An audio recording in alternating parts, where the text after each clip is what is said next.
inquiring this day, "Who is the most charming? Let us behold the love between men and women." On a certain autumn day in 1998, a couple drove along a tree-lined avenue adorned with golden leaves, the air filled with the sweet melodies of Sai-Chen. The man, freeing one hand, grasped the woman's hand and said, "Darling, don't ask questions, just come with me, all right?" He chuckled, gently squeezing her hand. "You mischievous child." The woman pouted, her beauty radiant, and replied, "I am not a bad child, I am a good child of love." As she playfully acted coy, the man could hardly resist. The adorable creature leaned forward, and, as she peeked, the little darling began to stir with excitement. While one hand steered the wheel, the other caressed the little darling, who was already stirring up ripples of delight. The woman pressed her face against the larger darling, tenderly kissing it. Unable to bear the tension any longer, the man pulled the car into an open space, lifting the woman onto his lap. Startled, she exclaimed, "Baby, what are you going to do?" He replied, "Be good. Quickly give me the little darling I wanted." As he playfully coaxed, the woman could not resist and hurriedly handed it over, the larger darling swiftly entering her. In the desolate wilderness, the car's soundproofing allowed the woman to unleash her passions more freely, her cries becoming increasingly fervent, inciting the man to fervor. The larger darling pressed forward, filling the woman's essence, akin to a sail filled with wind, plunging into the man's life time and again. His hands cradled her body as she leaped joyfully in his embrace, her heart dancing with love. The man gazed adoringly at her beauty, calling out, "My dear, my love." Outside, the golden autumn unfolded like a celestial realm. After their passionate interlude, they rested for a moment before continuing their journey. Their destination was a vast, though artificial, grassland that delighted the woman with its grandeur. This was her first visit to such a place, and she was filled with excitement, almost dancing in joy. The man had reserved a yurt, and then led her to explore. They rented an all-terrain vehicle to speed across the grassland or ride horses. After a thrilling ride, they took to the horses, with the man guiding hers as she adjusted to the experience. Elevated and gazing far across the expansive grassland, she suddenly felt melancholic. Her love with the man mirrored the vastness of the grassland, spacious, yet disorienting. As they returned to the ground, the day still young, they strolled hand in hand down the street, far from a city, free from the worry of encountering acquaintances. Together, they attracted little attention. Her beauty was unassuming, and they appeared as a pair of close friends, rather than lovers. The man, though appearing slightly older, seemed merely in his early 40s. Along the roadside, farmers sold a vibrant array of fruits and vegetables, squeezing the street into a long, colorful ribbon. Walking along this ribbon, they reached a reservoir, its depths shimmering with an ethereal glow. The woman leaned against the man's shoulder, silently contemplating the water, reflecting on how the man's daughter, in her youth, needed guidance through the beauty of life, akin to a sister. Suddenly, the man asked, "What are you thinking, dear?" The woman smiled, tightening her grip on him. "I wish to paint a picture titled Love Like the Ocean." The man nodded in approval. "That sounds wonderful." Sensing her emotions might affect him, she feigned playfulness. "I also want to paint a picture of the little darling and the larger darling playing together, titled Deeply in Love with You." The man smiled silently, and she joined in laughter. Despite her sadness, the woman concealed it, wishing only for the man to thrive in his endeavors. As twilight descended, a chill enveloped the water's surface, prompting the woman to shiver. The man took her back to the car, retrieving a jacket for her. The oversized garment made her appear diminutive, like a child, and she could not help but embrace his neck, declaring, "Baby, I love you." He patted her cheek, carefully raising the collar of her coat. "Don't get cold, it's chilly here at night." His considerate gesture stirred deep emotions within her, and she thought that if one day the man were to face judgment because of her, she would protect him at all costs, proclaiming, "This is entirely my fault and has nothing to do with Qin Zijuan." Later, they dined on hand-grabbed lamb at a restaurant where they appeared as a couple, composed and clean. The proprietor, assuming them married, naturally said, "Enjoy your meal, you too." After dining, they returned to the grassland, where the night air was dim yet enchanting, adorned with distant stars, like the eyes of the prairie. The woman gazed longingly at those stars, feeling her life reflected in the vastness of the grassland, and their love akin to those twinkling lights, illuminating her path. As the night grew colder, they nestled closely together, her gaze fixed affectionately on his face, whispering, "Darling." He replied softly, "Hmm." In their shared silence, warmth enveloped them. With the approach of National Day, tourists began to arrive, fireworks lit the sky, and bonfire festivities commenced. The man led them to join the revelry, igniting the first flame, igniting the atmosphere with vibrancy. Amidst the music, the woman danced gracefully, at times passionately fiery, at others gently flowing, discovering a hidden talent for dance that she could not seem to stop. The man clapped for her, and soon, many visitors joined in the dance. Section 3. Unspeakable marvels. As the woman danced, she drew closer to the man, guiding him in their movements. She asked, "Darling, do you know what dance I am performing?" The woman replied, "It is the dance of love."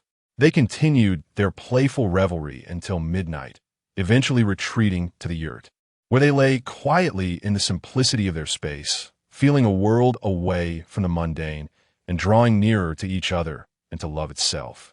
Their faces were pressed together, eyes closed. The woman inquired, "Darling, what is your definition of love?" The man pondered before responding. "Love is the desire to share a life with someone." The woman reflected on his words, agreeing, "Yes, that is true." Suddenly, the man sprang up to admire the small creature nearby, his tender gaze capturing the woman's attention. She asked, "Is it beautiful?" The man gazed intently at the small creature, his gentle eyes reminiscent of a spring river, suffused with fragrance. After a satisfactory look, he returned to the woman's side, saying, "The small creature is lovely. It is vibrant and delicate, much like a blooming rose." Turning her face toward him with a playful glance, she asked, "Darling, how do you feel when the big and small creatures play together?" The man looked up at the ceiling, as if contemplating love itself, and said, "Warm, moist, grounded, and safe." He then queried, "And how do you feel when they play?" The woman thought long and hard, struggling to find the precise words to express that feeling. Finally, she said, "It feels as though life is full and secure, simply magical." The man sighed. "Life is indeed marvelous." The woman reached out, entwining her fingers with his, warmly stating, "It is love that renders our lives so wondrous." The man held her hand, nodding affectionately. As they spoke, the small creatures began to disrupt their moment, prompting them to engage the little ones in play. The woman blossomed like a petal, stretching, while the man busied himself with her, akin to a diligent bee. She relished his presence above her. Though primitive, the position was beautiful, allowing her to drink in every detail of his face, his gaze tender and fervent, undeniably enchanting. Calmly, she opened herself to him, every fiber of her being softly singing praises for him. The man, lost in the depths of passion, elevated her existence, and she felt as if she touched the clear skies and fluffy clouds countless times. When a man finally paused, they cowled the woman, smiled with her eyes closed, lost in thought, reflecting on the beauty of love, which had transformed a man nearing 50 into a sweet, innocent child. She cherished the tender caresses of the man, which made her bloom uncontrollably. After a moment, the man called out for his beloved to open the door, startling the woman into a tremble. She sat up and embraced him, saying, "Darling, do you wish to take my life?" The man remained silent, continuing his affectionate gestures towards her. Waves of warmth enveloped her as she succumbed to exhaustion, sweetly surrendering to the rising tide of passion that fervently washed over her. Gradually, she felt herself becoming like a fish, gliding through life with unparalleled ease. At last, their beloved arrived, imposing and majestic, sweeping the woman into a whirlwind of emotions. Just as she returned to the calm of her life, she was thrust once more into the sky. Quivering with happiness and sweetness, she clung to the man, murmuring, "Darling, please save me." He whispered in her ear, "How shall I save you?" She coyly replied, "With your love, let consume me." The man ceased to speak, becoming even more fervent. Eventually, she cried out in ecstasy, and he followed her into that oblivion. All was quiet. The world they had just shared now bathed in tranquility, warmth, and sweetness. Upon awakening, it was evening. They rose to dine together, returning from their reverie. As they traveled, both remained silent, a touch of melancholy in their hearts. For ahead lay City A, where many called home, yet it served as a clandestine tapestry for their love. In a shadowy corner of City A, they embraced and kissed, before the woman quietly slipped from the car. To avoid drawing attention, She did not look back and hurried away. Only when the sound of the departing vehicle reached her ears did she pause, turning to watch it fade into the distance, tears brimming in her eyes. With the car's departure, her love vanished, and so did her heart. Chapter 6. Your crutch. The man was named Qin Zijuan, and the woman, Lin Shueshing. Their journey to the grasslands marked the anniversary of their acquaintance. Following this occasion was Lin Shueshing's 20th birthday, prompting Qin Zijuan to inquire about her desired gift. She requested a doll, claiming it to be a child they would share. He agreed, promising to buy her one each year. Lin Shueshing's laughter blossomed like a flower as she envisioned them having a child every year, ultimately leading to a multitude in their old age. Qin Zijuan joined her laughter, envisioning themselves as the most prolific parents in the world. 2 years later, they welcomed 3 children, receiving 3 romantic cards adorned with heartfelt words. They had been together for 3 years, immersed in boundless affection, continuously giving and delighting one another. Lin Shueshing relished Qin Zijuan's passionate lovemaking, his vigor igniting her allure. She often expressed gratitude for life and everything around her, even the flowers by the roadside, which had nurtured this world and given rise to a man as wonderful as Zijuan. Before meeting him, her life felt like a fragmented journey, and she often perceived herself as a solitary tree or a lonely bird. With Zijuan, she transformed into a princess, living in a fairy tale of their own creation. She adored his gentle caresses in bed. Wherever his hands roamed, her body stirred with silken delight, yearning to sing praises of life. Throughout these 3 years, Lin Shueshing had returned home once, where people remarked on her transformation, noting her newfound joy and beauty. In her heart, she repeatedly thanked Zijuan for changing her, allowing her to embrace a fresh version of herself. On occasion, after their intimate moments, she would tenderly hold him, stroking his face, whispering, "Darling, what shall we do when we grow old and can no longer love each other in that way?" He would murmur back, "If that day comes, we shall simply hold each other while we sleep." She would ask every day. He would affirm, "Yes, even when we are unable to love, we must hold each other tightly, never to part." Lin Shueshing found it difficult to imagine their vibrant passion fading into aged frailty. Wondering how they would express their love at that time. Would they simply resign to sleeping side by side, perhaps growing weary of it? Lost in contemplation, Zijuan would gently prompt, "Dear, what troubles your mind?" She confessed, "I seem to fear that day." He reassured her, "Do not fear, it is the natural course of life." She inquired, "Will we only be able to sleep then?" He replied, "Upon awakening, we shall go to the market together to buy groceries, and upon our return, we will cook together." She followed up, "And after dinner?" He answered, "Afterwards, I will take you for a ride on my tricycle, and we will bask in the sun together." Lin Shueshing became enchanted, envisioning a beautiful scene of their golden years, a couple inseparable, peacefully sharing life, shopping for groceries, and enjoying the sun. Suddenly, Zijuan remarked, "Dear, I am older than you, so naturally, I will age first." She kissed him softly and replied, "Then I shall be your crutch." Chapter 7. The pragmatist. During these 3 years, Qin Zijuan had suggested that Lin Shueshing work as a housekeeper in his home, so they could see each other daily without the agony of longing. She understood that this proposal stemmed from his love, a desire to be with her always. Yet, the thought of uprooting herself from her place of origin filled her with trepidation. She could not bear the thought of hiding from the city. However, Zijuan had deep roots in City A, and any disruption could lead to significant turmoil for him. Lin Shueshing did not wish for him to suffer. Moreover, she recognized that entering his home would be unbearable, a constant reminder of thorns. For 3 years, Zijuan's wife remained oblivious to the situation, signifying her trust and kindness towards life and him. She was a good woman. Lin Shueshing lacked the courage to face her, for doing so would only fill her with self-loathing as a thief. Zijuan visited once a week. Initially, he would say he was coming over, but Lin Shueshing insisted he should say he was returning home, as coming over did not feel like the same warmth. Eventually, he adapted, sending messages before each visit. "Dear, I will be home soon," to which she would reply, "I will wait for your return." Every time he arrived, Lin Shueshing would be waiting at the door with the doll, eagerly embracing him as he entered.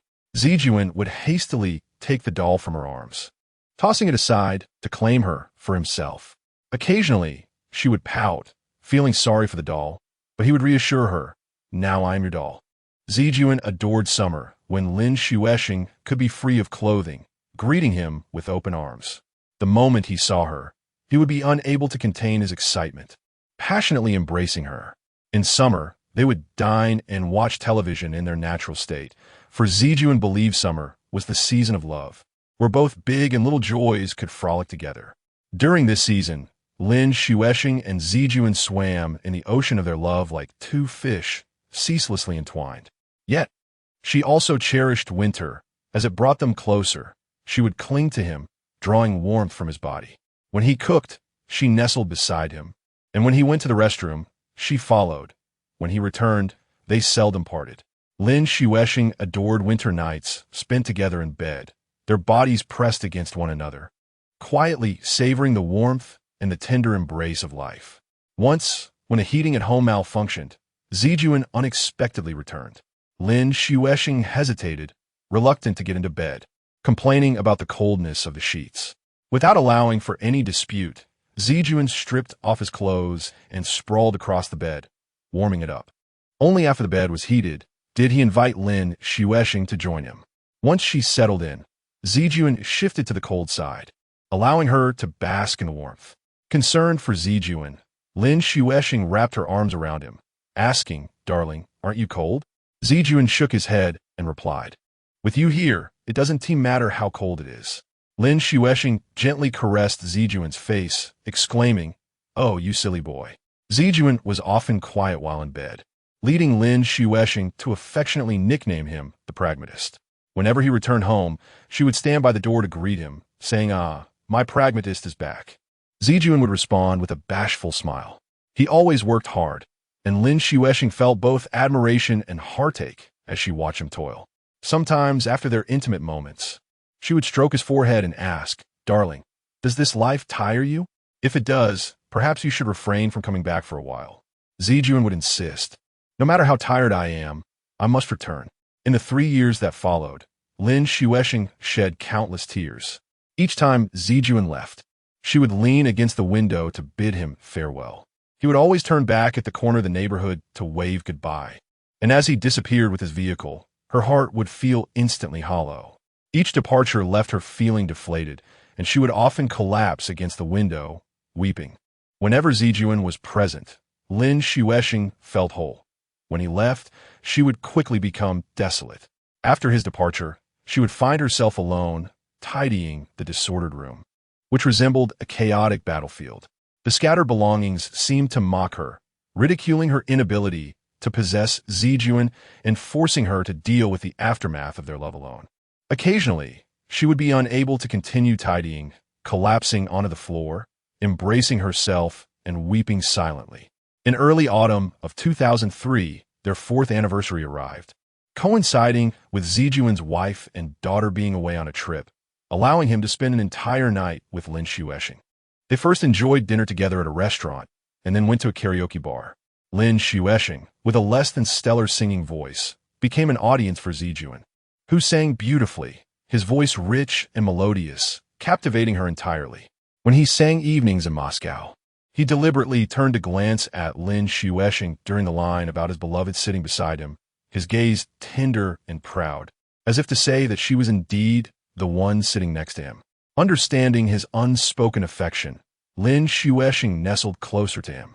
As Zijuan sang, he tenderly caressed Lin Xuexing, and despite being together for 4 years, his affection never seemed to wane. Each caress made Lin Xuexing feel herself melting, and she playfully murmured, "Baby." Zijuan adored and feared hearing Lin Xuexing call him that. It was both sweet and overwhelming. Unable to resist any longer, he embraced her, collapsing onto the sand and saying, "Be good, I want you." Lin Xuexing hesitated, aware of the many couples who had been there before them and the memories that lingered in the sand, which had seen its fair share of impurities. She gently urged him, "Darling, this place is dirty. Can you hold off for now? I promise to take care of you later." Zijuan remained insistent. "But our love is pure." Overwhelmed, Lin Xuesheng could no longer resist and stood, guiding him to enter from behind so it could be cleaner. Zijuan turned the music up loud to mask her sounds. When he returned, Lin Xuesheng was half-naked, her body illuminated by the warm orange lights, looking sweet and inviting. As Zijuan approached, she presented herself to him, her form enticingly beautiful under the glow. It was Lin Xuesheng's first experience in such a setting. She felt nervous despite the door being securely locked by Zijuan, fearing that someone might intrude. As Zijuan entered, Lin Xuesheng's body trembled, and she gasped. Thinking he had hurt her, Zijuan quickly slowed down, tenderly saying, "I'll be gentle." Encouraged, he became more fervent, while Lin Xuesheng turned to gaze at his face. Still mesmerized after 4 years, his face, bathed in light, appeared both passionate and gentle. Lin Xuesheng would occasionally whisper sweet compliments into his ear. "Darling, you're amazing." Zijuan, lost in the moment, could hardly speak, his every effort consumed by their connection.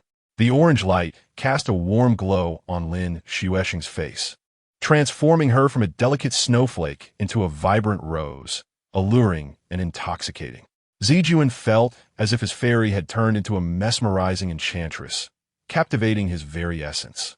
Time stretched on, and Lin Xuesheng found herself weary, her body instinctively leaning against the back of the sand. Zijuan held her tightly from behind, pouring all his affection into her. Lin Xuesheng's voice became hoarse as she gazed at him, a mixture of tenderness and yearning, murmuring, "Baby," understanding her fatigue. Zijuan looked at her with concern, calling her, "My little fox, my sweet wolf." As they reached the climax of their intimacy, Zijuan remembered that it was Lin Xuesheng's vulnerable time, and without preparation, he had no protection. In that moment, he chose to release himself, unwilling to let her face the consequences of an unplanned pregnancy. He cherished her too deeply to risk her health or well-being for his own pleasure. As he finished, Lin Xuesheng coughed, taken by surprise, and leaned back against the sand, struggling to catch her breath. Zijuan quickly offered her a drink, and after several sips, she felt somewhat better. Tenderly, he stroked her shoulder, asking, "Will you still indulge in it?" He playfully tapped her cheek, saying, "Oh, you silly girl."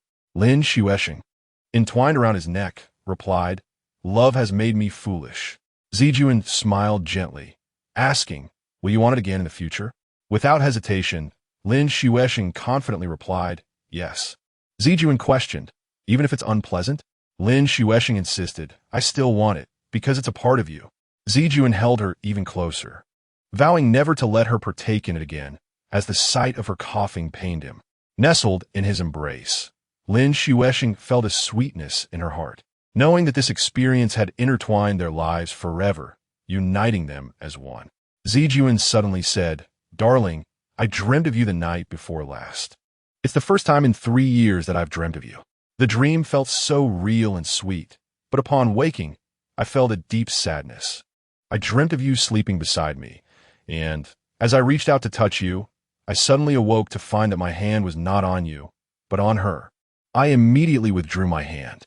Darling, do you know that in that moment, I felt an overwhelming pang of sorrow. When will we be able to live together? Lin Xuesheng feigned nonchalance and replied, "Sweetheart, how could it be that after 3 years, this is the first time you dreamed of me?"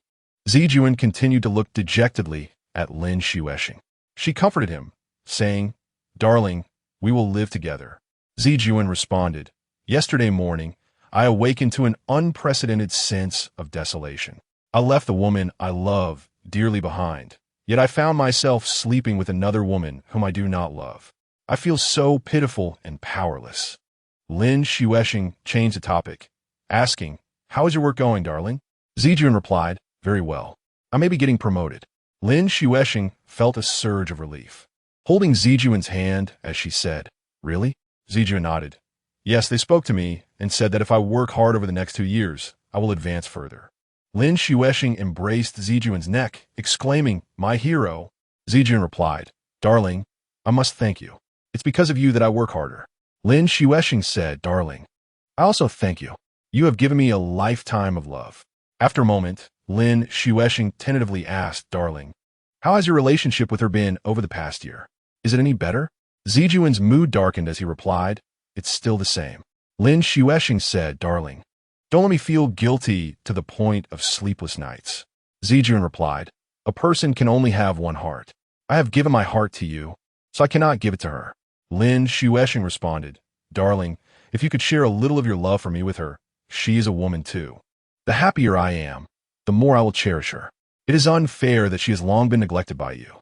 Zijun replied, "But she refuses to divorce."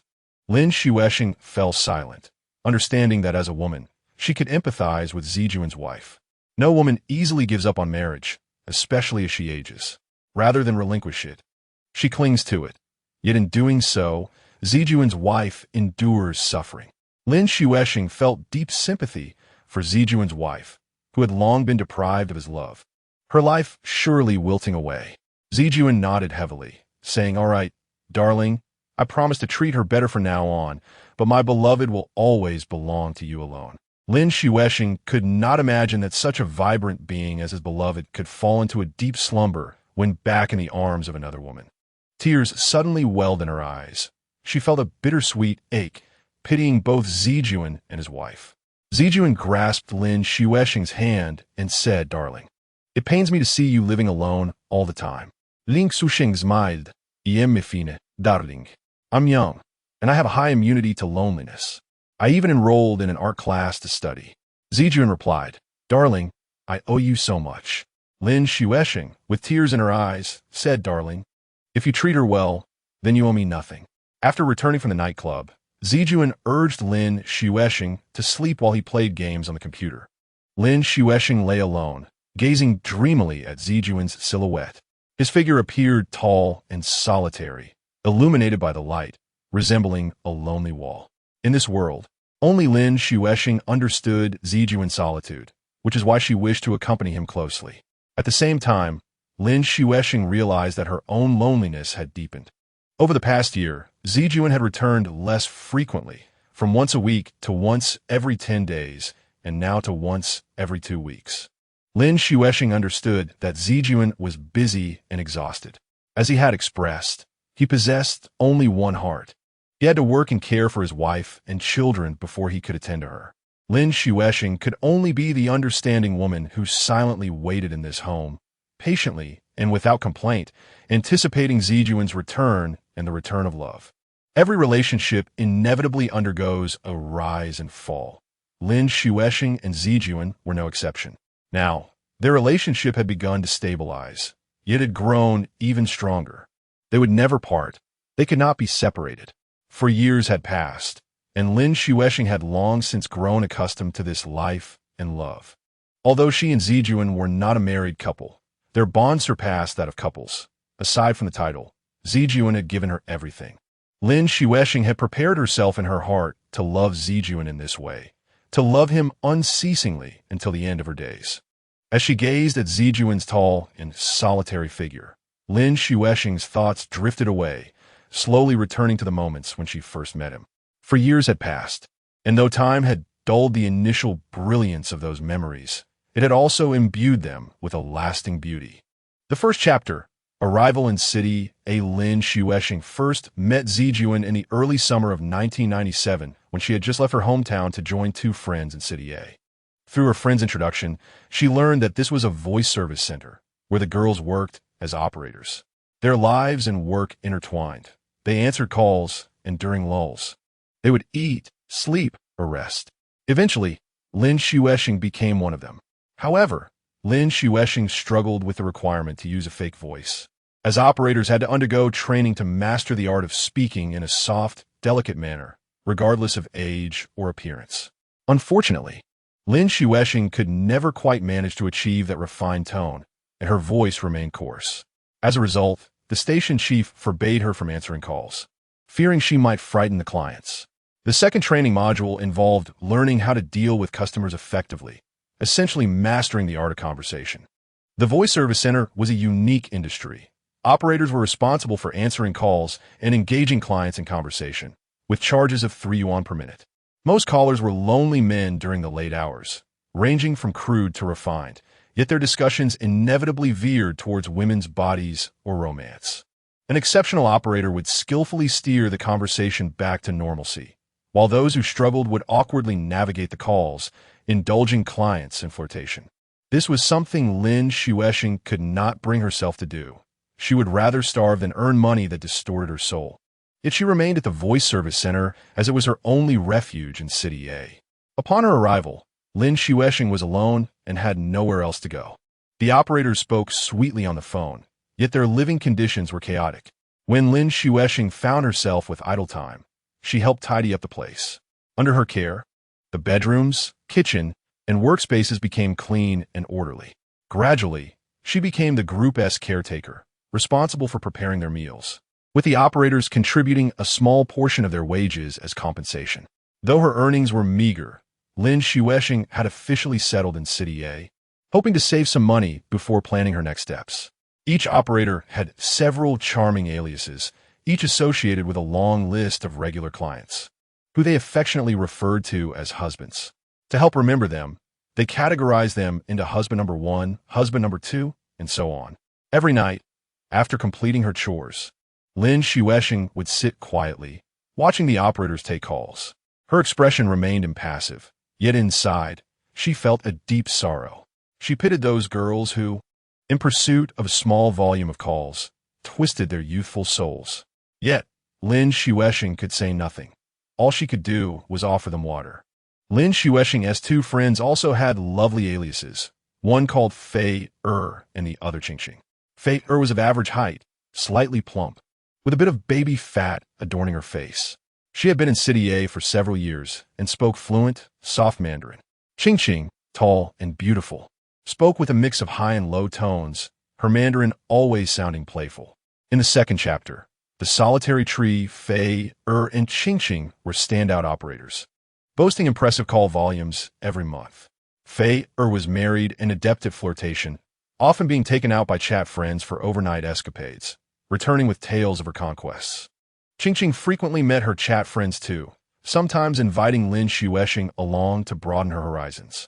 However, after a few outings, Lin Xuexing refused to go again.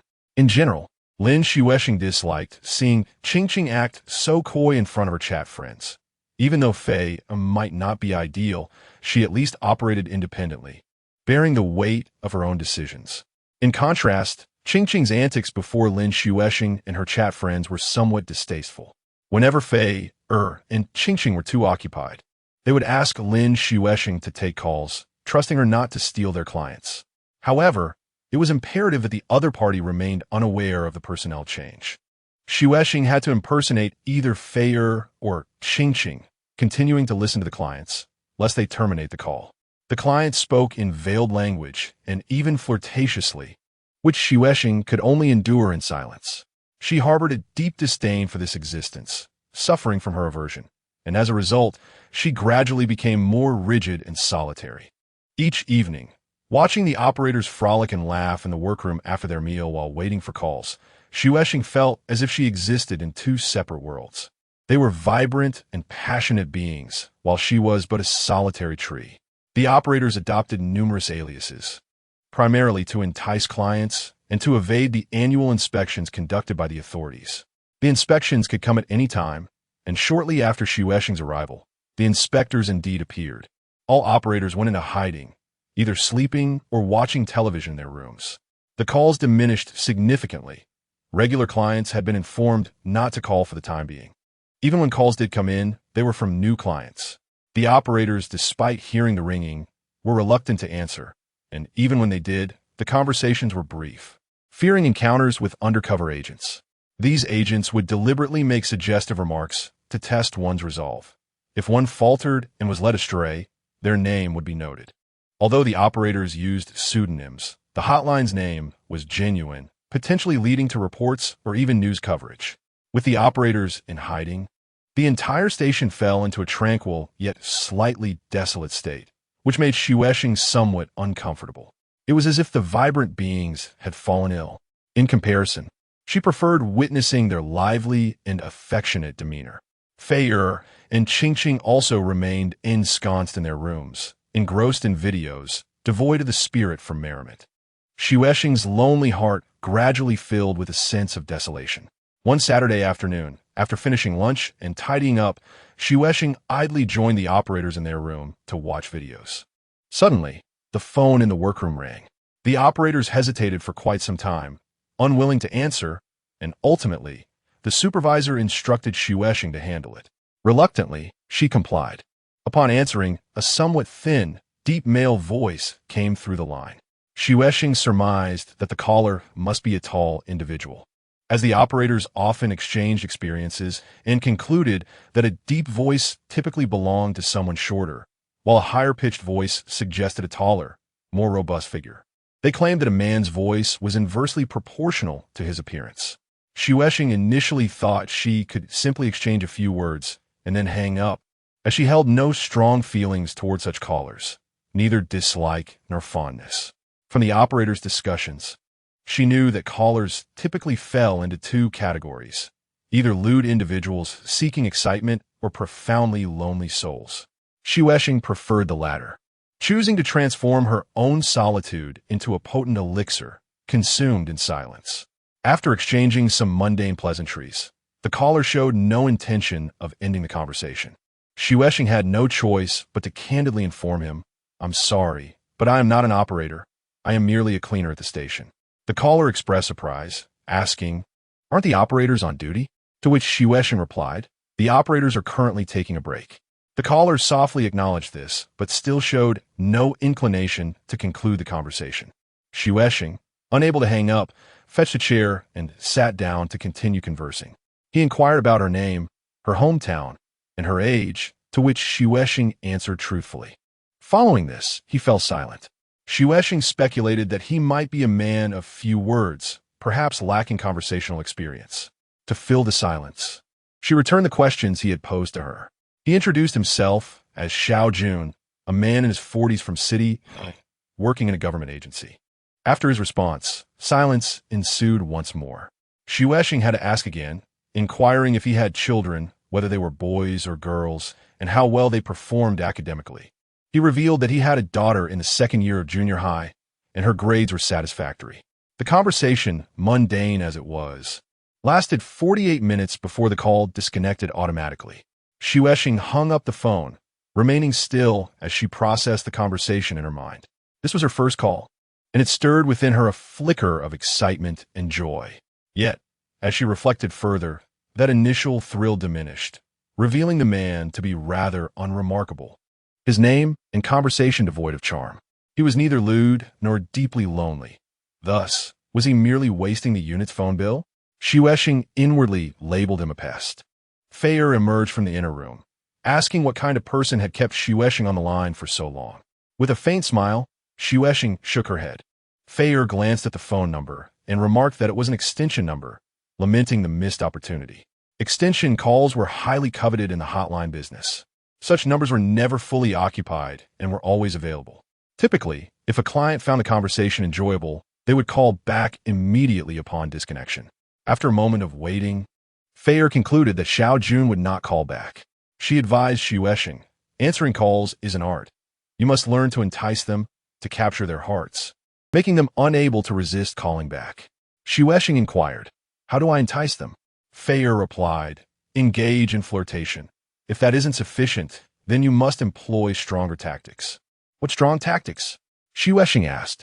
Fayer explained, "For men, a woman's allure is an irresistible weapon, and it works universally.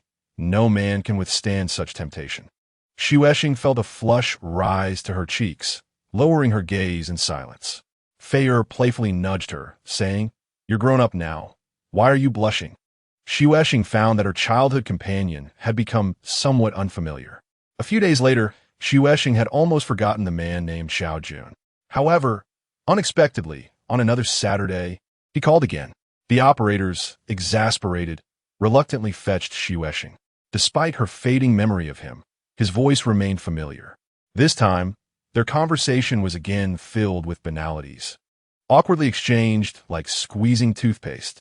He asked about the climate and scenery of her hometown, while she inquired if he had ever visited a rural area and if he remembered any unique features of the countryside. Xiao Jun mentioned that he had lived in a rural area of Hebei during his youth, where there was a large courtyard with a jujube tree. Each morning, He would climb the tree to eat jujubes, and as he did so, the sun would rise, casting light on his neck and causing him to sweat. Once again, the call ended automatically, and Xiao Jun did not call back. Xuesheng maintained her indifferent demeanor as the operators gathered around, asking what she and Xiao Jun had discussed. She recounted his story of eating jujubes, eliciting expressions of disinterest from her colleagues, who remarked that such conversations were rather dull. Some suggested that Xiao Jun might be a benefactor, especially calling to increase her call volume, while others scoffed that men who made such calls were never good individuals. They argued that regardless of how well they initially disguised themselves, their true intentions would eventually surface, aiming to gain something, either physical or emotional, from the female operators. The better the disguise, the worse the underlying character. Xuesheng remained non-committal. Xiao Jun still felt rather trivial to her, merely a source of conversation. Days passed, and one afternoon, she received a call from Xiao Jun on his mobile phone. He expressed that he would be near her workplace at 4 that afternoon and hoped to meet Xuesheng along the way. He spoke in an unremarkable tone, and Xuesheng agreed with equal indifference. Still somewhat bewildered, Xuesheng could not quite grasp why she felt compelled to meet Xiao Jun. Yet, she could find no reason to decline.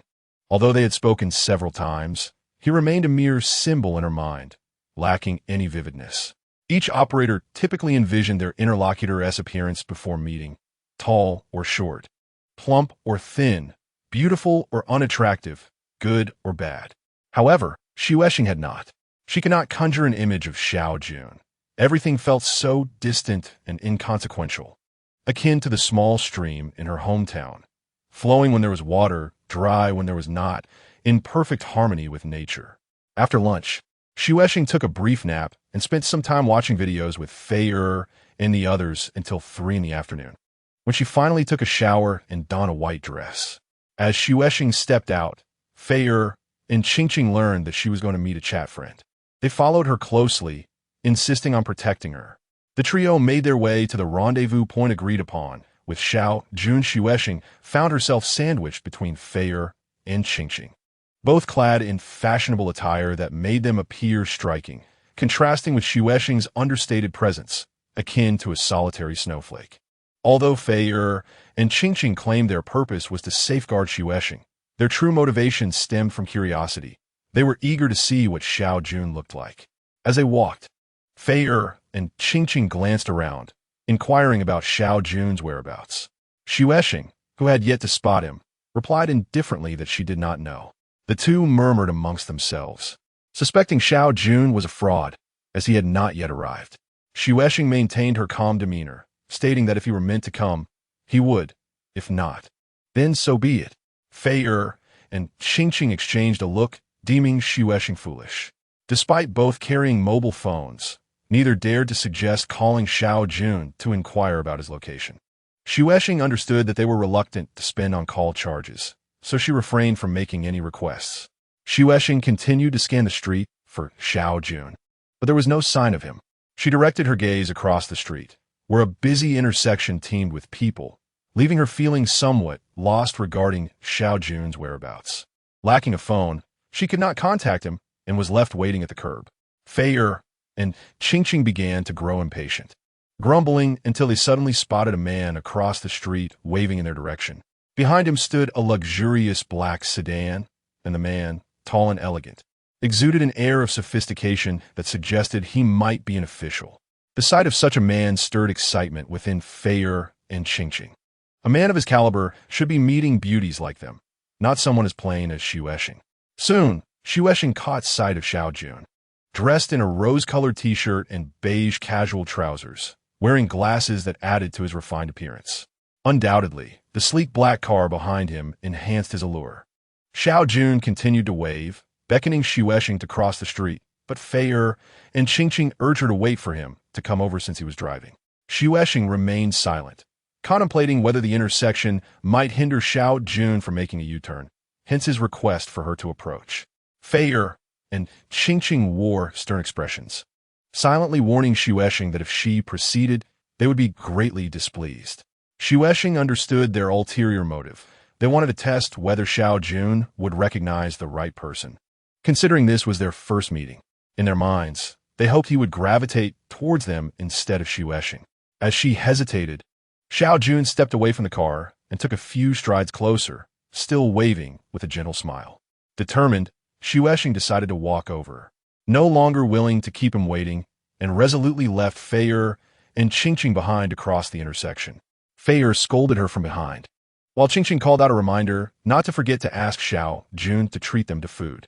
Xueshing, hearing Qingqing's shout, understood it was a nudge to ensure she would not return empty-handed. It was a rule that anyone who met a chat friend must bring back food, with greater quantities being preferable. Returning empty-handed would invite derision.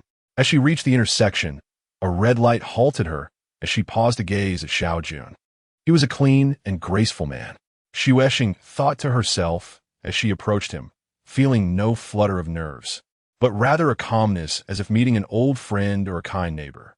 The sun, now slanting towards the west, cast a soft reddish hue, enveloping Xiao Jun and his car in a glorious glow that left Xueshing momentarily dazzled.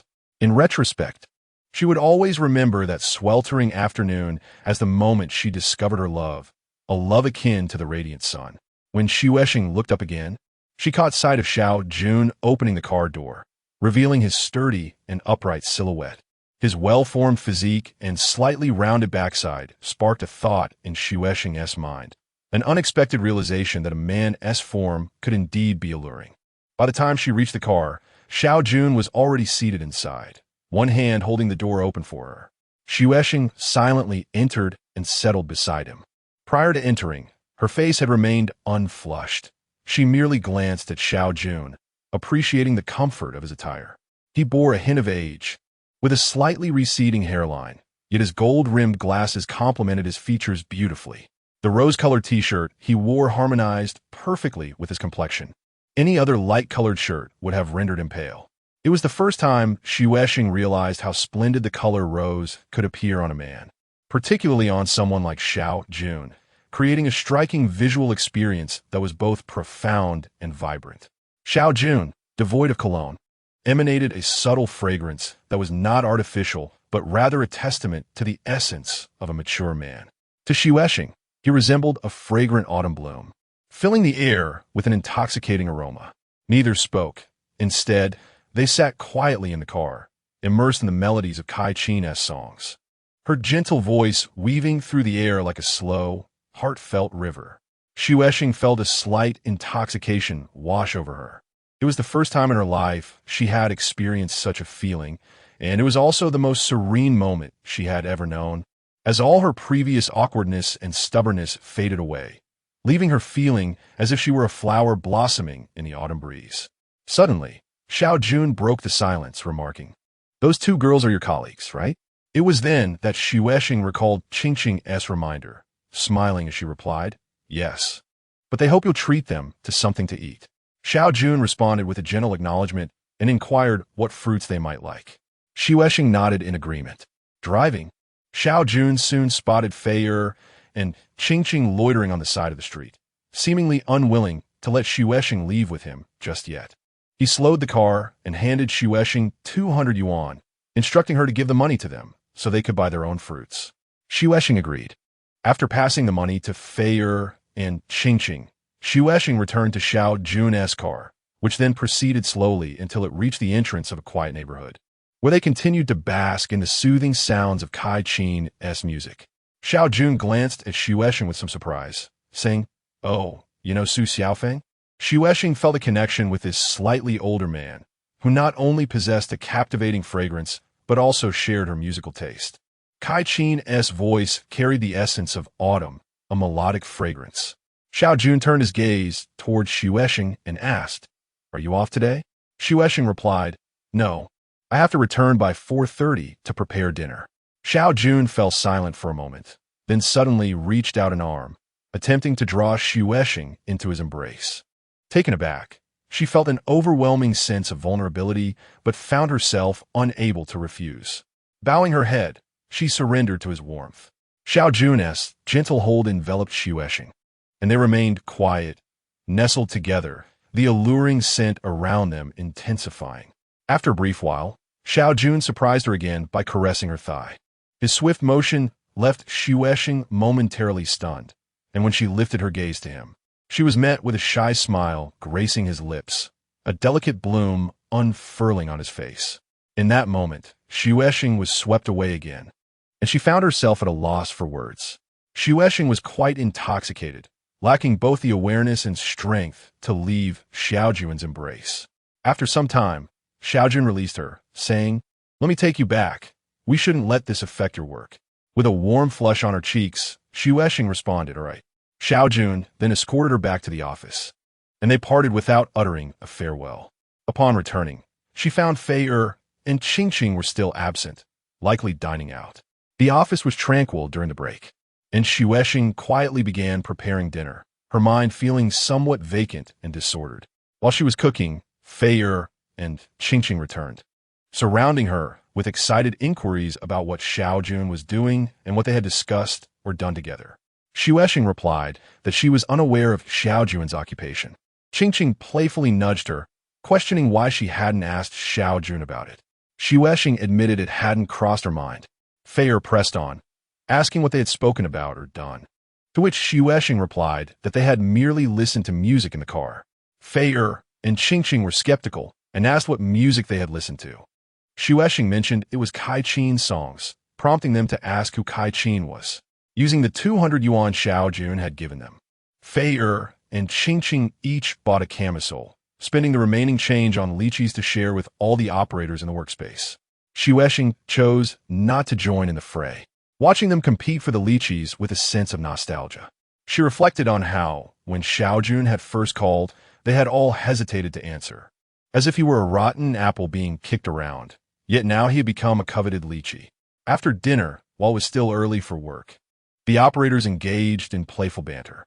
Qingqing revealed the news of Xiaojun's meeting with Xuesheng, leading to a flurry of discussions and sighs, lamenting that such a handsome man with a car had fallen into Xuesheng's hands. Fei had seen many types of men during her years at the call center, yet she had never encountered anyone as exceptional as Xiaojun, who exuded the aura of a government official, handsome, charismatic, and generous. Xuesheng remained uncharacteristically silent, feeling somewhat dazed as if she had dreamt of Xiaojun, who now seemed far away as if they had never met. Typically, when other operators returned from meetings with chat partners, they would be bombarded with questions about whether they were touched, kissed, or even more. In their eyes, those opposite-sex chat partners were often there for such encounters, and most indeed were. However, Fei and Qingqing did not press Xuesheng too much, as they harbored doubts about her claim that they had merely listened to music. They did not believe Xiaojun was that sort of person. After finishing her chores, Xuesheng went to bed early, attempting to organize her thoughts about her meeting with Xiaojun, but the more she tried, the more chaotic her reflections became. She truly could not fathom what kind of man he was. He appeared refined and gentle, yet why had he acted in such a manner? Xuesheng found herself bewildered by her own lack of anger or displeasure towards his impolite behavior. Instead, she felt enchanted by the floral gesture on his lips, a sign that he should at least have shown some degree of respect. At that moment, Xuesheng felt little anger towards him, as if everything had unfolded naturally, as if they were not strangers, but rather an old married couple, his affectionate demeanor making perfect sense. As she drifted off to sleep, Xuesheng replayed the gentle motion of Xiaojun's touch, brief yet cherished, allowing her to feel his warmth. She lingered on the soft laughter that accompanied his gesture, a laugh that was light yet honest, embodying the steadiness of a middle-aged man, while also revealing a youthful innocence. Despite her attempts, Xuesheng found it difficult to label Xiaojun's actions as lewd. She understood that it was his first experience touching a stranger, which was conveyed through his gentle laughter. Nevertheless, a small sense of unease lingered in her heart, as it was their first encounter, and Xiaojun should not have disrespected her in such a way. The following day, Xuesheng had relegated yesterday's events to history. He was a man who had shown her disrespect, and she resolved not to keep him in her memories. Resuming her mundane duties, she heard no further news from Xiaojun, and the office gradually returned to a state of calm, as if everyone had anticipated this outcome. Xuesheng, lacking in beauty and allure, would naturally not be pursued again by him. Yet, The question remained as to why Xiao Jun had been willing to spend that 200 yuan. What was his intention? Feier even speculated that the money was directed towards her and Qingqing, pondering which of them he had taken a liking to. Feier even discreetly called Xiao Jun's phone, but he answered shortly, stating he was in a meeting and their brief conversation held no special significance. A few days later, Xiao Jun unexpectedly called Feier's phone. Overjoyed, she affectionately referred to him as older brother. After exchanging a few words, Xiao Jun, in a serious tone, requested, "Please find Xuesheng and have her take the call." Feier reluctantly took the phone to Xuesheng, who answered with a soft hello. Xiao Jun on the other end inquired, "Are you free tonight? If so, would you like to have dinner together?" After the call ended, Xuesheng began preparing dinner in advance. Feier entered, asking what was happening, and Xuesheng replied that Xiao Jun would be picking her up at 6:30 for dinner. Feier, taken aback, scrutinized Xuesheng's face, but Xuesheng feigned calmness to avoid raising suspicion. Once dinner was prepared, Xuesheng took a shower and changed clothes, styling her hair when Xiao Jun called again to inform her he was downstairs. She quietly walked outside as Qingqing and the others shouted for her to order more dishes to take back. Although Xuesheng had not received extensive formal education, she had always had a passion for art, which made her discerning in her attire. Today, she chose not to wear a dress but don a light blue outfit, creating an ethereal appearance. With her flowing garments, Xuesheng descended the stairs. Xiao Jun, seated in the car, watched her approach and felt a fleeting sense of reverie, as if she were a celestial being descending from the heavens. Upon meeting, neither Xuesheng nor Xiao Jun exchanged greetings, and neither displayed excessive smiles. Xiao Jun silently opened the car door for her, and she entered quietly. It was evident that Xiao Jun had already made reservations at a restaurant, as he drove directly forward without revealing their destination. Xuesheng chose not to inquire. Instead, she sat quietly beside him, listening to soothing music and gazing out at the scenery. Dressed in a light orange t-shirt, Xiao Jun still emanated an inviting fragrance. They arrived at Wang Yi restaurant, where Xiao Jun had ordered an array of seafood, dishes that Xuesheng typically avoided. Being highly sensitive, she refrained from eating anything with legs, as the thought of them crawling within her body made her nauseous. Furthermore, seafood was scarce in her hometown, and the overwhelming fishy smell made her feel unwell. Thankfully, Xiao Jun had ordered a bottle of milk for her, which she sipped continuously. Xuesheng and Xiao Jun sat across from each other, quietly consuming their drinks. Xiao Jun barely touched his meal, and although Xuesheng yearned to sample the shrimp and crab, she was unsure how to go about it. She delicately sipped her milk, pondering the restaurant's name, Wang, wondering if it implied gazing at the beloved. What could Xiao Jun's choice of this restaurant signify? Was he seeking love? Yet, he was a married man, and Xuesheng had never associated the notion of romance with someone already committed. Silently, Xuesheng and Xiao Jun avoided eye contact, each absorbed in their drinks. Resembling an elderly couple who had exhausted their conversations at home, merely here to dine. After finishing her milk, Xuesheng paused slightly, smiling at Xiao Jun across the table, signaling that she had finished and expressing her gratitude. She thought of her late mother, who had never set foot in a restaurant. She might never have imagined her daughter dining on crab and shrimp today. In truth, what Xuesheng longed for most were fish-flavored shredded pork and kung pao chicken, dishes she had never tried before. After moving to a city, she saw the other operators devouring takeout from those dishes, often fighting over them amidst shouts and arguments. Xuesheng had never dared to indulge in gluttony, yet she surmised that the two dishes before her must possess a delightful flavor. While Xiao Jun went to settle the bill, Xuesheng took the opportunity to gaze at the crabs and shrimp on the table, which had barely moved, leaving a considerable amount uneaten. She contemplated taking some home, but refrained, fearing Xiao Jun's mockery. This dinner stirred a tempest within her. The golden dishes served as a poignant reminder that she and Xiao Jun belonged to disparate realms. He soared above while she remained grounded. Xuesheng was not fond of the two dishes. Their warm hues clashed with her preference for the somber and melancholic. Upon Xiao Jun's return, he lingered at the restaurant entrance, a gentle smile gracing his lips as he regarded her, signaling that it was time to leave. Quietly, Xuesheng rose and made her way to the door.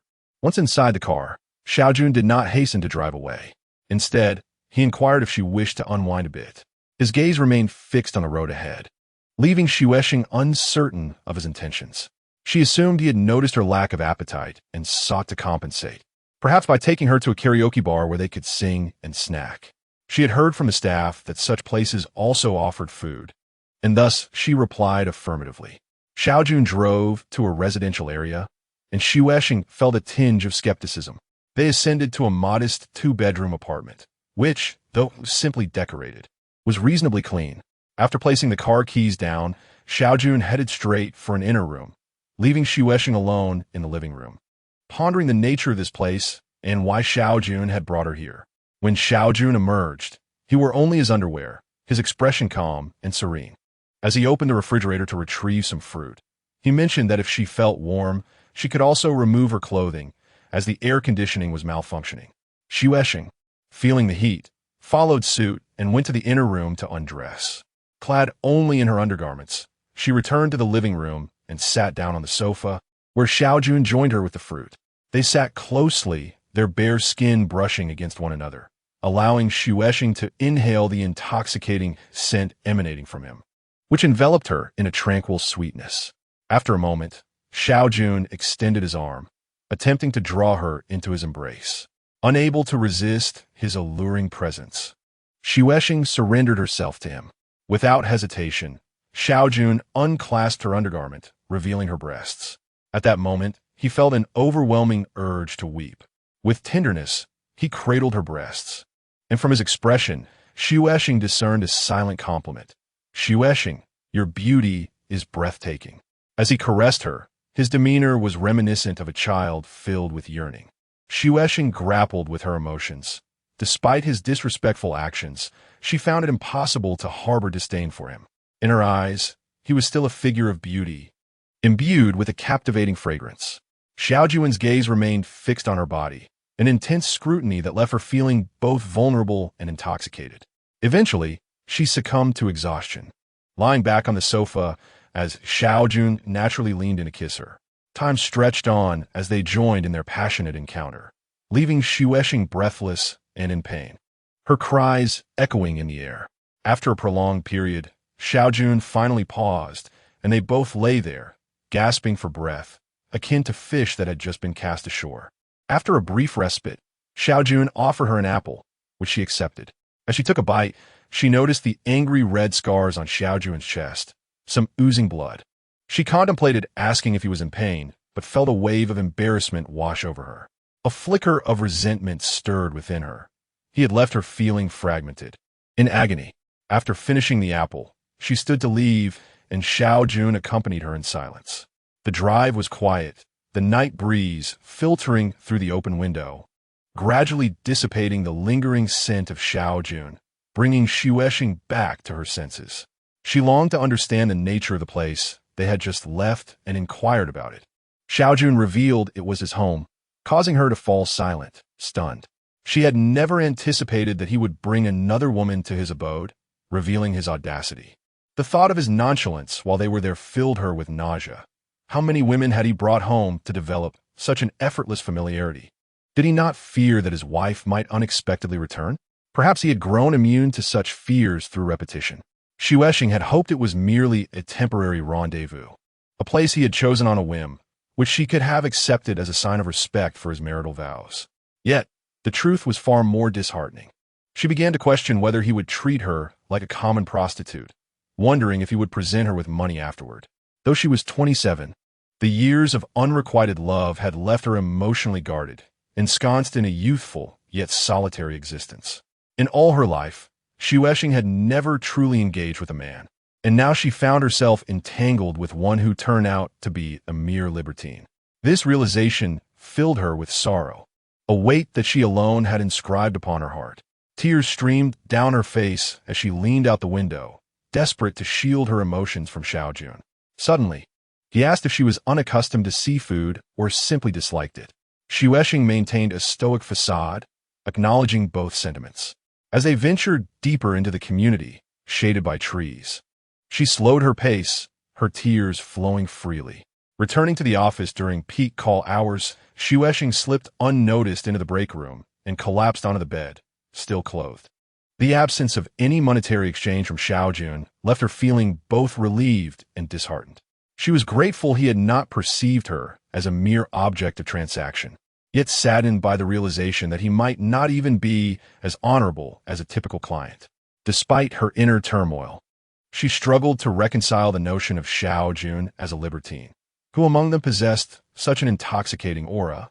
Reflecting on their earlier encounter, she realized that his advances had not been overly fervent, nor had she vehemently rejected him. It had all felt so natural, so inevitable.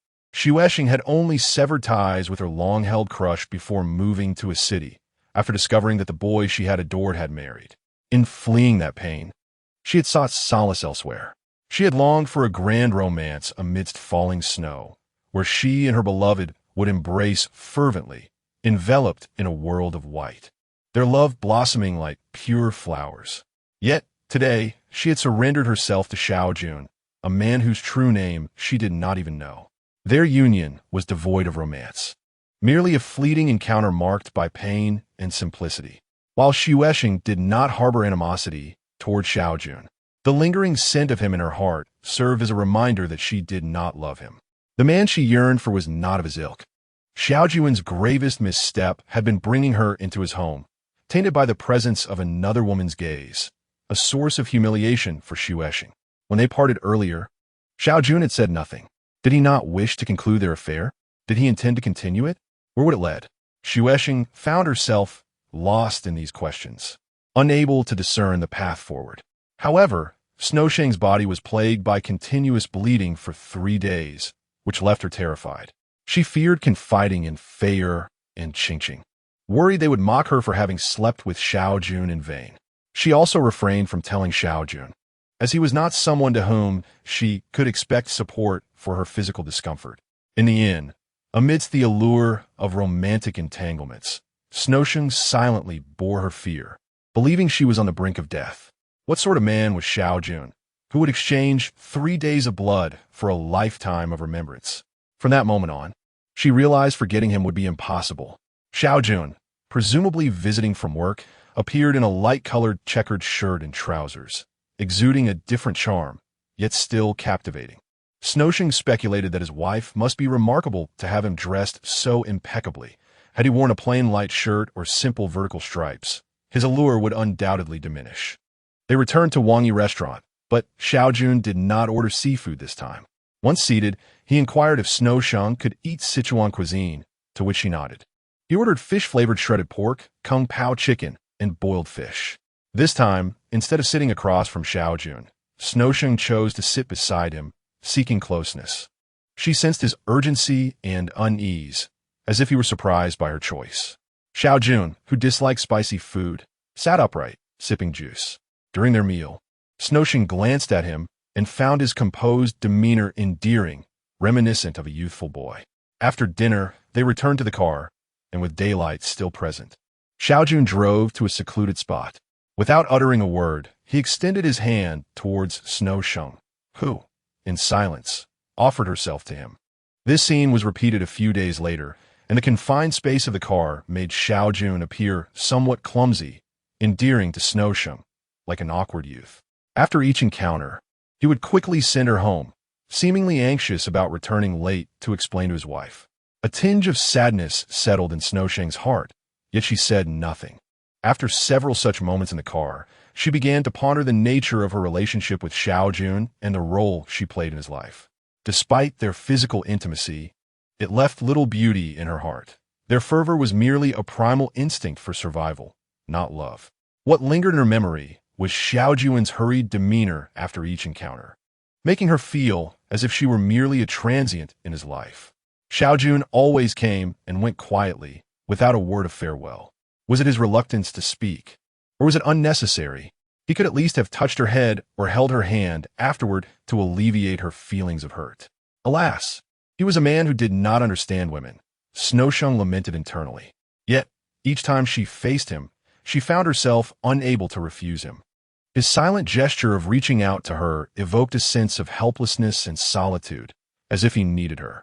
However, Xiaojuan's hasty departures deeply wounded Snow Sheng, prompting her to consider ending what could be deemed an affair. She tossed money to the ground and turned away, but Xiaojun called after her, and she did not stop. Yet, she felt her words were somewhat inappropriate, as Xiaojun had never professed anything to her. They were essentially nothing to one another, and her statement seemed a touch self-indulgent. Ultimately, she decided to use the pretense of borrowing money to conclude their relationship, a sensitive matter that often marked the end of romantic entanglements. On a quiet afternoon, Snow Sheng called Xiaojun, explaining that she needed money due to a family emergency. Xiaojun asked how much she required, and she replied it depended on his circumstances. He could lend more if it were convenient, or less if it wasn't. After a moment's thought, he proposed 3,000, which took Snow Sheng by surprise. She had never encountered such a sum before, feeling it was almost astronomical. At a loss for words, she thought he might believe it insufficient. But he clarified that he could only offer that much at the moment. Quickly, she assured him it was enough. He mentioned he was out of town for work and would return to his city in 2 or 3 days. Snow Sheng agreed to wait for him. After hanging up, a sense of unease lingered within her, yet she thought that receiving the 3,000 would clarify everything. Xiaojuan's claim of being out of town could merely be an excuse. But so be it. She would end it this way. However, 3 days later, Xiaojun indeed appeared before Snow Sheng, bringing her the 3,000 yuan. As she accepted the money, her heart raced. Xiaojun asked if she needed to rush home, to which she nodded, and he inquired when she would return. Blushing, she replied a week later. Due to time constraints, Xiaojun did not take her out to eat this time, but still sought her in the car. Snow Sheng, overwhelmed by the receipt of such a significant sum, found herself increasingly invested. Although money and feelings were not synonymous, the amount could, in some respects, measure the depth of their emotions. Xiaojuan's willingness to part with such a sum indicated his feelings for her, and Snow Sheng could not help but feel moved. As they parted, she took the initiative to grasp Xiaojuan's hand, saying she would contact him upon her return. He agreed. Unlike before, she did not turn away immediately. Instead, she stood watching his car disappear into the distance, feeling as if fate had granted her this man, and she vowed to cherish him. Snow Sheng first went to open a bank account to deposit the money, then formally resigned from her job at the information center. She rented a small house where she created her sanctuary, intending to rest and prepare to meet Xiaojun anew. Snow Sheng was exhausted since her arrival in this world. Her soul had never found peace. First, her father's betrayal, followed by the arrival of a stepfather lacking in virtue, then the passing of her hard-working mother, and the paralysis of her sister's son, with whom she had shared her life. There was also that beautiful yet heartbreakingly unrequited love. She felt utterly drained, teetering on the edge, desperate for rest. The small house could barely accommodate a single bed, yet Snow Sheng adored it. She adorned the walls and bedding in pure white, with matching curtains and door, creating a small, pristine world behind closed doors. She purchased a miniature player that continuously echoed the songs of Kai Qin, allowing her soulful, warm voice to linger in her realm. Snow Sheng seldom ventured out or ate, spending her days and nights reclining in her immaculate sanctuary, so pure that it allowed her to forget the suffering of her past and the uncertainties of her future. She even contemplated departing this world to reunite with her mother in the heavens, envisioning a renewed mother free of tribulations, as they shared a blissful existence as mother and daughter above. Yet, she could not abandon this world, for there was a man named Xiaojun who needed her. Each time he reached for her hand, he seemed like a child, and in their moments of union, he exhibited the valiance of a skilled warrior. With her as his sole radiant battlefield, the bank book lay beside her pillow, within reach. It contained 2,600 yuan, a gift from Xiaojun. They were essentially strangers who had shared a few intimate encounters, and he could have withheld that money, yet he had given it without hesitation. Indeed, Xiaojuan's 3,000 yuan stirred something profound within Snow Sheng. In truth, she felt conquered, for in 27 years, no one had ever bestowed such a sum upon her. In her hometown, Xiuesheng was merely a kindergarten teacher, her monthly salary unchangingly handed over to her mother to support the household. After her mother's passing, Xiuesheng continued to give her salary in full to her sister, assisting with the medical care for her paralyzed nephew. Her sister Xiueshing's only son. This nephew was the sole family member Xiueshing had left. When he was 5, he fell ill with bone tuberculosis, which eventually led to paralysis. Witnessing his suffering pained Xiueshing deeply, prompting her to willingly surrender her earnings to her sister for his medication. Previously, Xiueshing had never possessed a savings account. She envied those who could freely manage their own wealth. Now, however, she finally had her own fortune, for which she was grateful to a man named Xiaojun, who had bestowed this wealth upon her, liberating her from poverty. Xiueshing often found her thoughts irresistibly drifting toward Xiaojun. She began to miss him. Regardless of whether he was a rogue or a patron, she resolved to treat him well in return for his kindness. Occasionally, she would reflect on whether it was merely the 3,000 yuan that had won her over. It was not just that, but rather the myriad virtues reflected in Xiaojun's character, his kindness, honesty, integrity, and compassion. He believed in her and was willing to offer assistance without hesitation when her family faced difficulties. Each remembrance of Xiaojun filled her heart with soft gratitude and joy. The money he had provided was a timely blessing, rescuing her fragile spirit and granting her a pure existence. Every day at the call center was a torment for Xiueshing. She felt like a pristine tree unable to withstand the gnawing of pests. Now, she felt liberated, finally able to escape their presence. A week later, Xiueshing called Xiaojun to inform him that her family matters had been resolved and that she had returned to City A. She excitedly shared that she had used the remaining money to create a love nest for the two of them and eagerly awaited Xiaojun's return. Xiaojun remained silent, merely smiling at her, his smile light as a delicate blossom, subtle yet fervent, tinged with a childlike shyness. Instantly regretting her choice of words, Xiueshing realized that perhaps her mention of a love nest had ignited a fervent desire within Xiaojun, prompting his hurried arrival.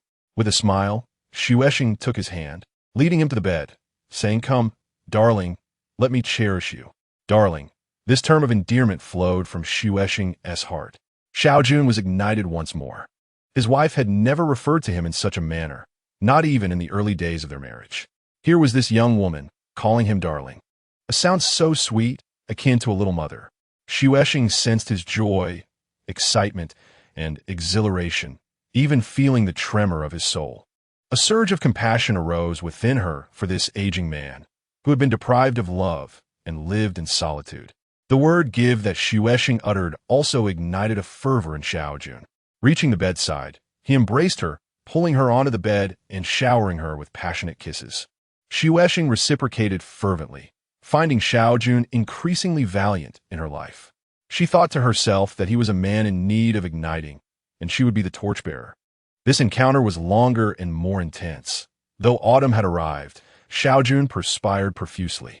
The beads of sweat on his forehead evoked Xiueshing's tenderness, prompting her to gently wipe them away with her fingers, softly calling out, "Darling." With each utterance, Xiaojun became even more courageous. Despite his bravery, he remained modest and graceful, captivating Xiueshing completely. This time, her body felt rounder, and she experienced little pain. On the contrary, a sense of pleasure began to envelop her. At the climax, she involuntarily called out "Mother," feeling as if she had been transported to a paradise adorned with flowers, reunited with her mother. Afterward, both Xiueshing and Xiaojun lay exhausted, resting together. For the first time, Xiueshing nestled comfortably against Xiaojun's bare skin. With his eyes closed, he held her gently, his face radiating a serene and sweet tranquility. Xiueshing found this man increasingly endearing. She caressed the faint wrinkles on his forehead, asking, "What are you thinking, darling?" Xiaojun remained silent, simply tightening his embrace around her. Xiueshing placed her hand over his, saying, "Are you feeling it?" Startled, Xiaojun opened his eyes, shyly nodding in affirmation. Xiueshing gazed into his tranquil eyes and asked, "Is it beautiful?"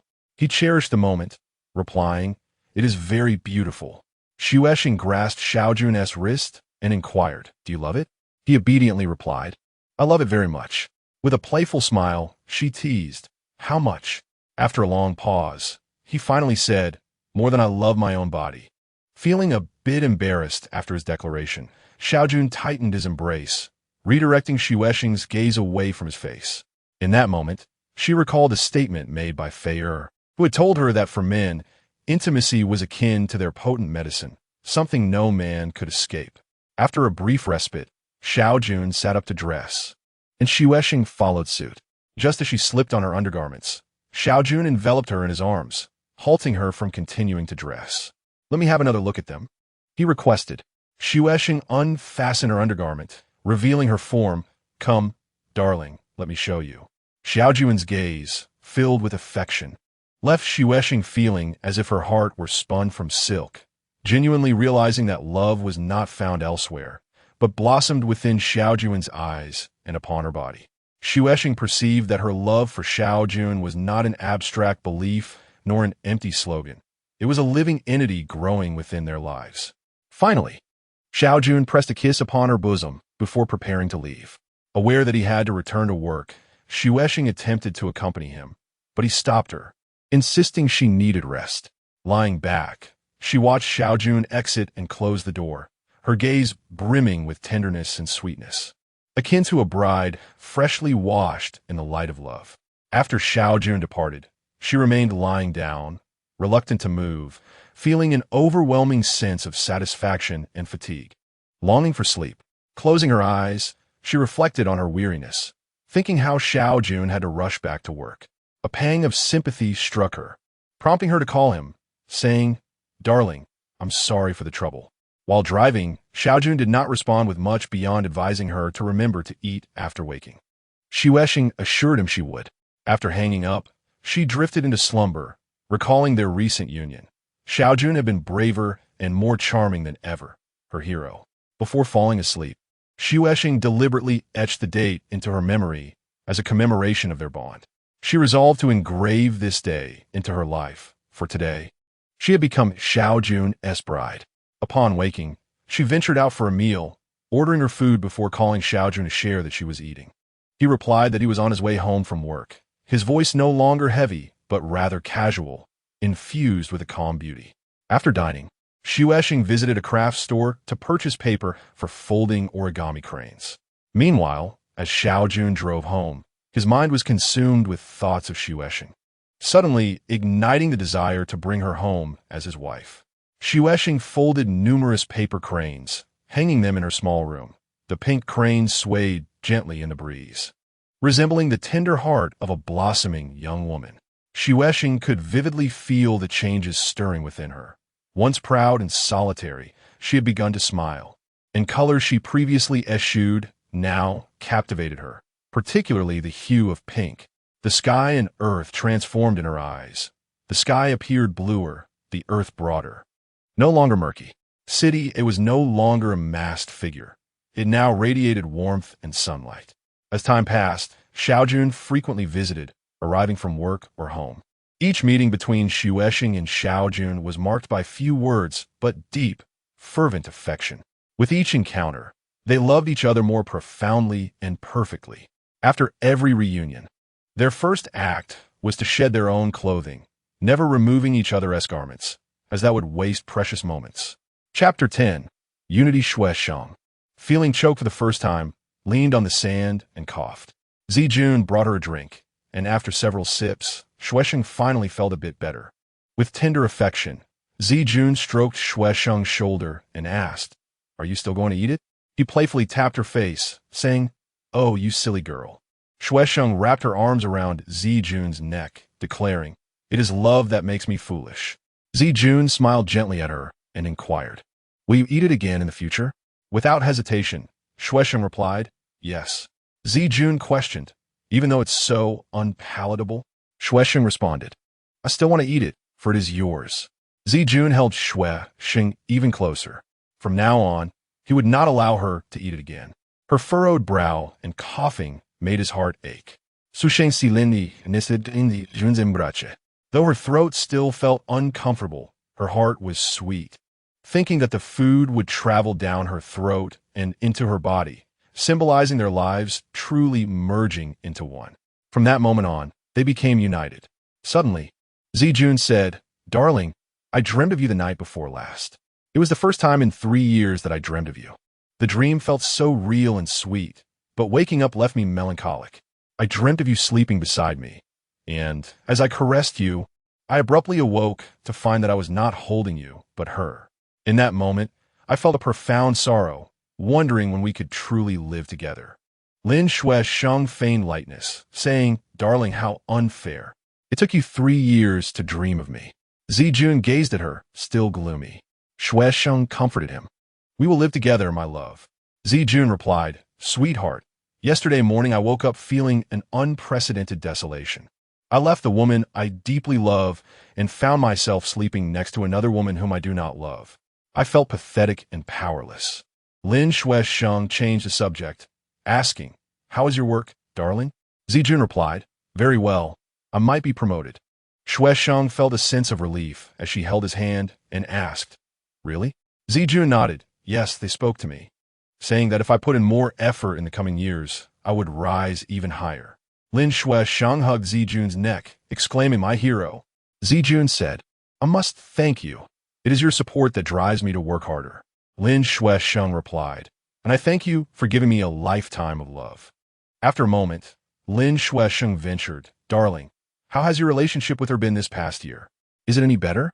Zijun's mood darkened as he replied, "It's still the same." Lin Shui Sheng urged, "Please don't let me feel guilty and lose sleep over it."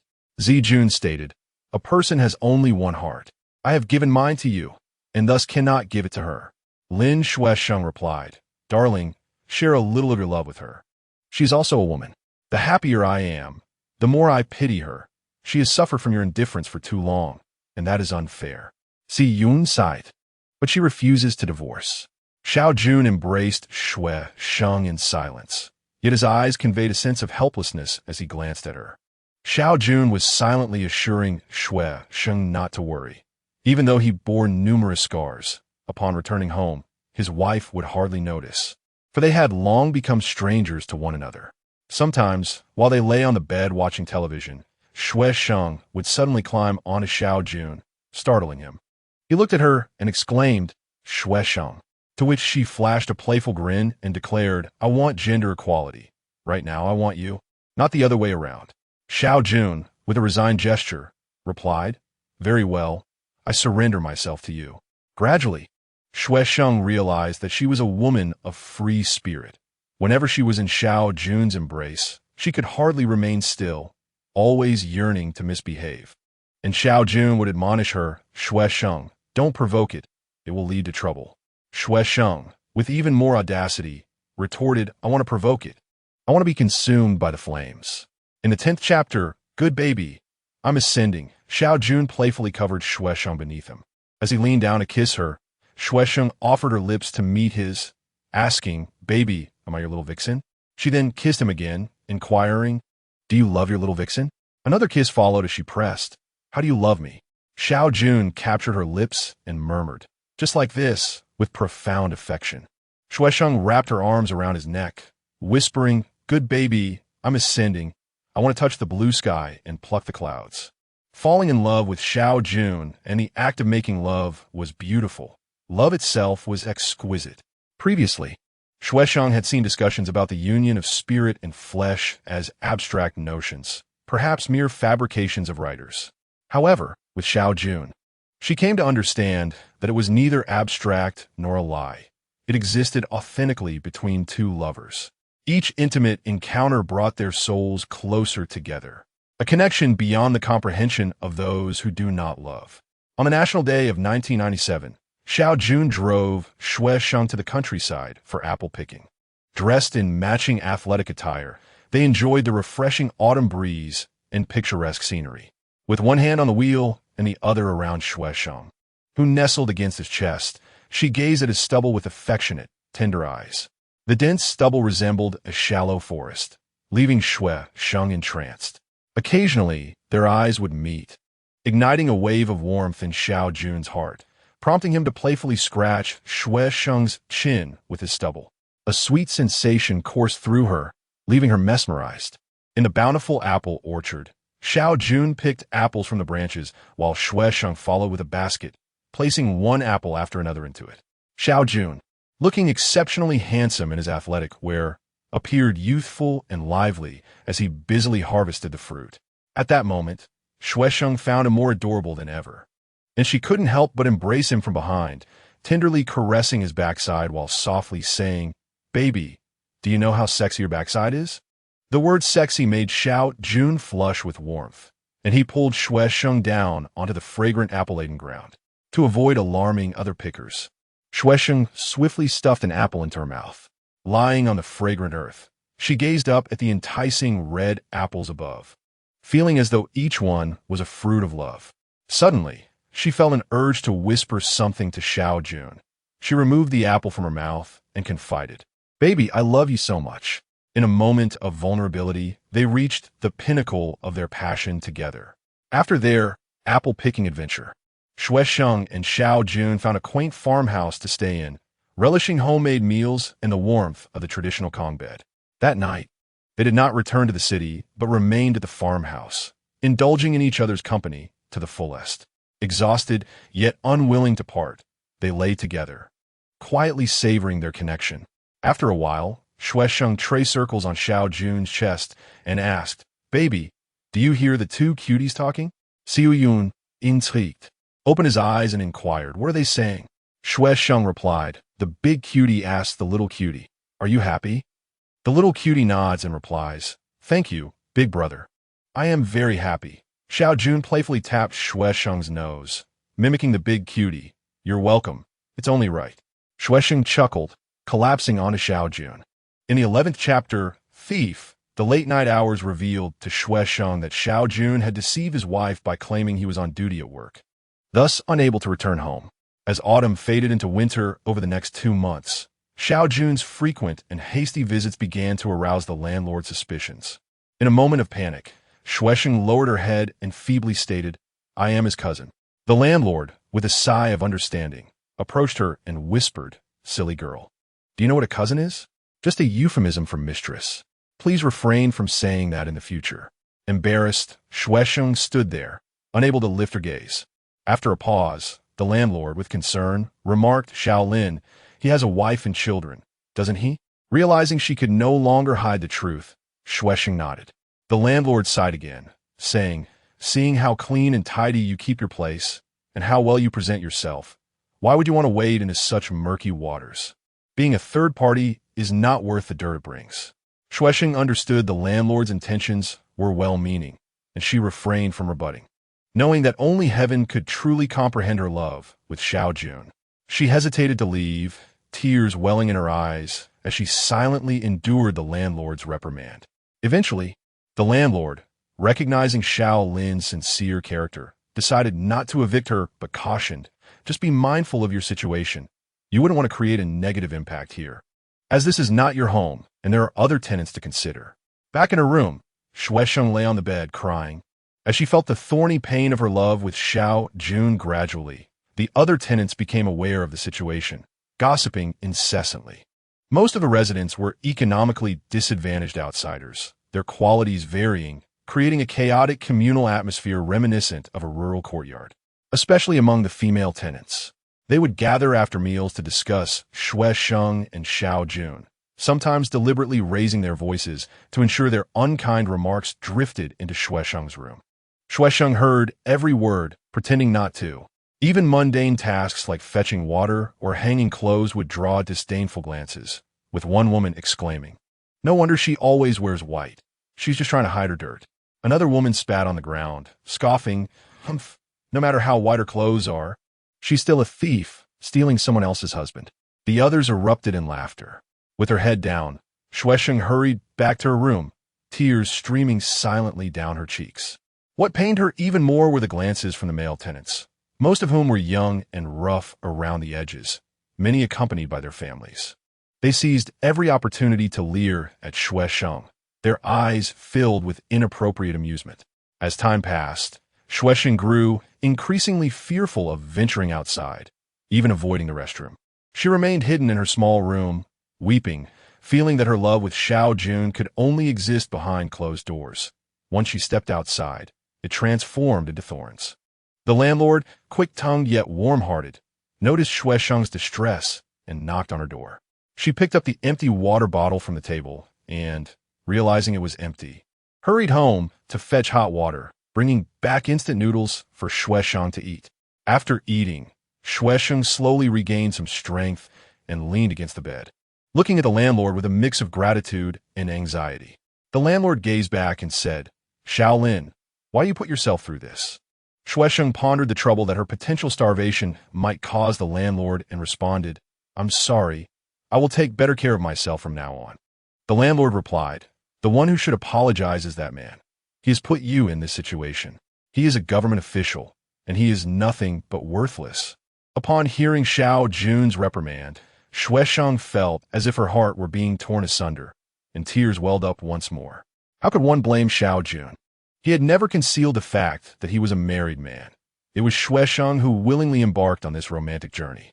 If one were to ponder who harmed whom, perhaps they were both victims of love itself.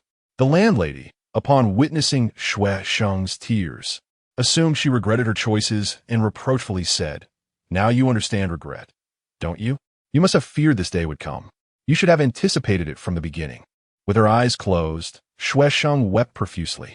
How could one reflect on the past when love had enveloped her so swiftly, like a fervent blaze, transporting her and Xiao Jun to a realm of bliss?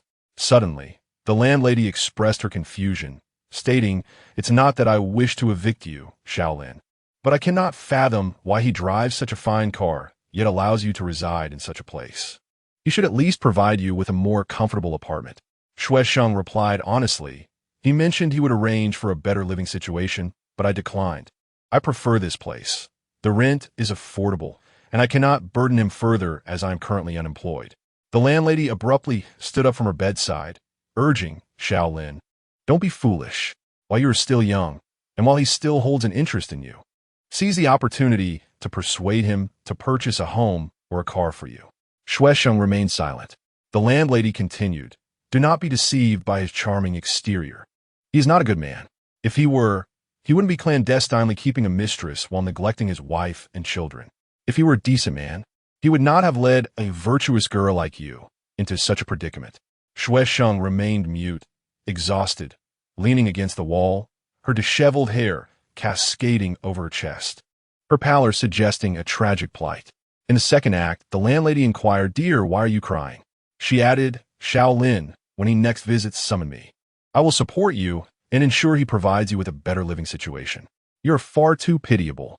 Shuesheng almost pleaded with the landlady, compelling her to agree that she would not make things difficult for Xiao Jun. Shuesheng frequently dreamt of her mother, who sorrowfully admonished her, "Shuesheng, you cannot steal another woman's husband." Each time she awoke from these dreams, she was engulfed in sadness. Although her mother had not provided her with an ideal upbringing, she remained a revered figure in Shuesheng's heart, and the frequent reproaches only deepened her shame. What was she to do? Shuesheng was acutely aware that she could not live without Xiao Jun, and he was equally dependent on her. To outsiders, Xiao Jun appeared an elegant and taciturn man of success, yet he was merely a lonely and passionate soul in need of her companionship. For Shuesheng, it was only in Xiao Jun's embrace that she felt like a woman. Shuesheng's heart was tumultuous. However, she wished to spare Xiao Jun from her turmoil. She understood that he too endured pain each time he returned home, bearing the weight of guilt towards his wife and children. One fateful night, a male tenant brazenly peered through Shuesheng's window, watching her undress, and she was terrified beyond measure. As she entered society, she had never encountered such an ordeal, and the shock rendered her bedridden. When Xiao Jun called, she wept and said, "Let's end this." Startled, Xiao Jun asked, "Shuesheng, what is wrong?" She could only sob, ultimately severing the call with a heavy heart. Xiao Jun arrived post-haste, carrying a small plastic bag filled with cold medicine. Unaware of the specifics of Shuesheng's predicament, he deduced from their earlier conversation that she had caught a cold, given her nasal voice and cough. Upon finding her frail and languishing on the bed, his heart ached. This woman, who had once brought him so much joy, was unwell, and he could not be by her side to care for her.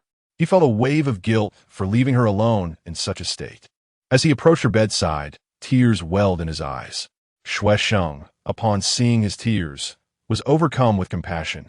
She reached out, pulling him to sit beside her. And amidst her tears, she chided, "Bad baby, why are you crying?" Xiao Jun stifled his tears as he fetched medicine and water for her. After she took the medicine, he gently laid her back down and went to the landlady to fetch hot water. Although Shuesheng wished to stop him, she could not. Her concern was that the landlady might trouble Xiao Jun, but fortunately, the landlady was not home. Xiao Jun returned with boiling water, mixing it with cold to bathe Shuesheng. This was the first time he had ever washed a woman's body, and Shuesheng did not refuse. She silently observed him as he busied himself, his focused expression revealing a tenderness that made her feel cherished, as if she were a little girl needing her father's care after getting dirty from play. In the third act, as Xiao Jun bent down to wash Shuesheng's feet, she suddenly sat up, stopping him, unwilling to allow him to wash her. Xiao Jun grasped one of her feet, gently instructing her not to move, explaining that hot water could help reduce her fever. This was also his first time washing a woman's feet, and he felt an inexplicable urge to care for her, to offer his love in every action. After he finished washing his own feet and stood up, Shuesheng embraced his neck, choking back tears, calling him baby. Once the bathing was complete, Xiao Jun sat on the edge of the bed, smoking and watching her sleep. He refrained from asking questions, assuming her illness and melancholy prompted her sudden desire to part ways. Thus, he chose to linger a while longer by her side. However, Shuesheng could not find solace in sleep. She simply closed her eyes in a pretended slumber, her heart in turmoil. What a wonderful man Xiao Jun was. She should not continue to entangle herself in his life and burden him. She ought not to lead him into a morass of despair. Thus, when Xiao Jun prepared to leave, she again suggested they part ways. He appeared momentarily bewildered, gazing at her in silence. With tears brimming in her eyes, she confessed, "I cannot endure this any longer." Shuesheng intended to express her desire to cease her thievery, but the word thief lodged painfully in her throat, rendering her unable to voice it. Xiao Jun finally grasped her intention, his heart aching at the thought of this dear woman departing from his life. Yet, he felt powerless to retain her. He had no right to do so. All he could do was honor her decision.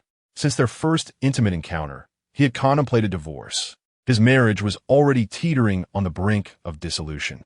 However, ending a marriage of over a decade was no simple feat, entangled as it was with countless ties.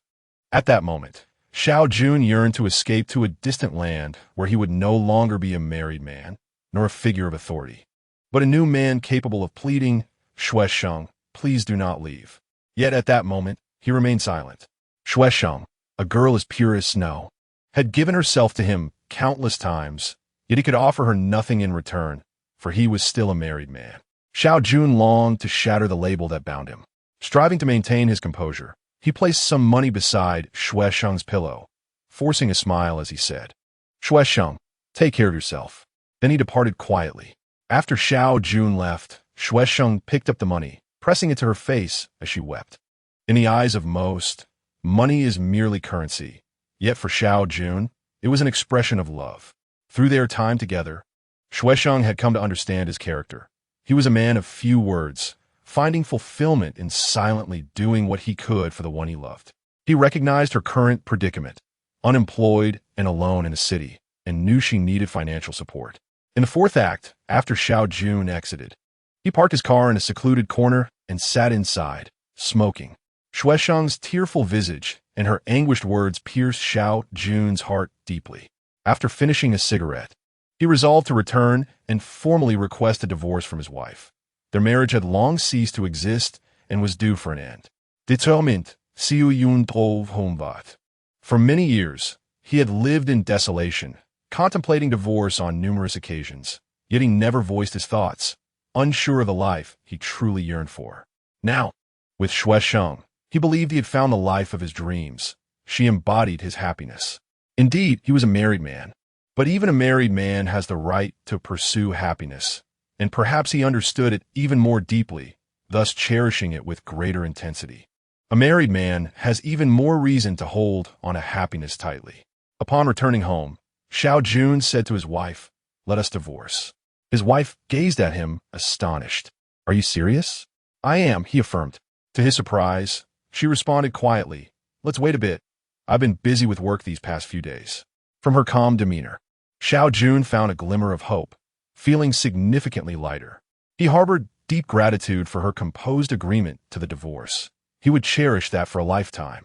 The next morning, Xiao Jun eagerly rushed to the nest he shared with Shui Sheng, wishing to share the good news with her.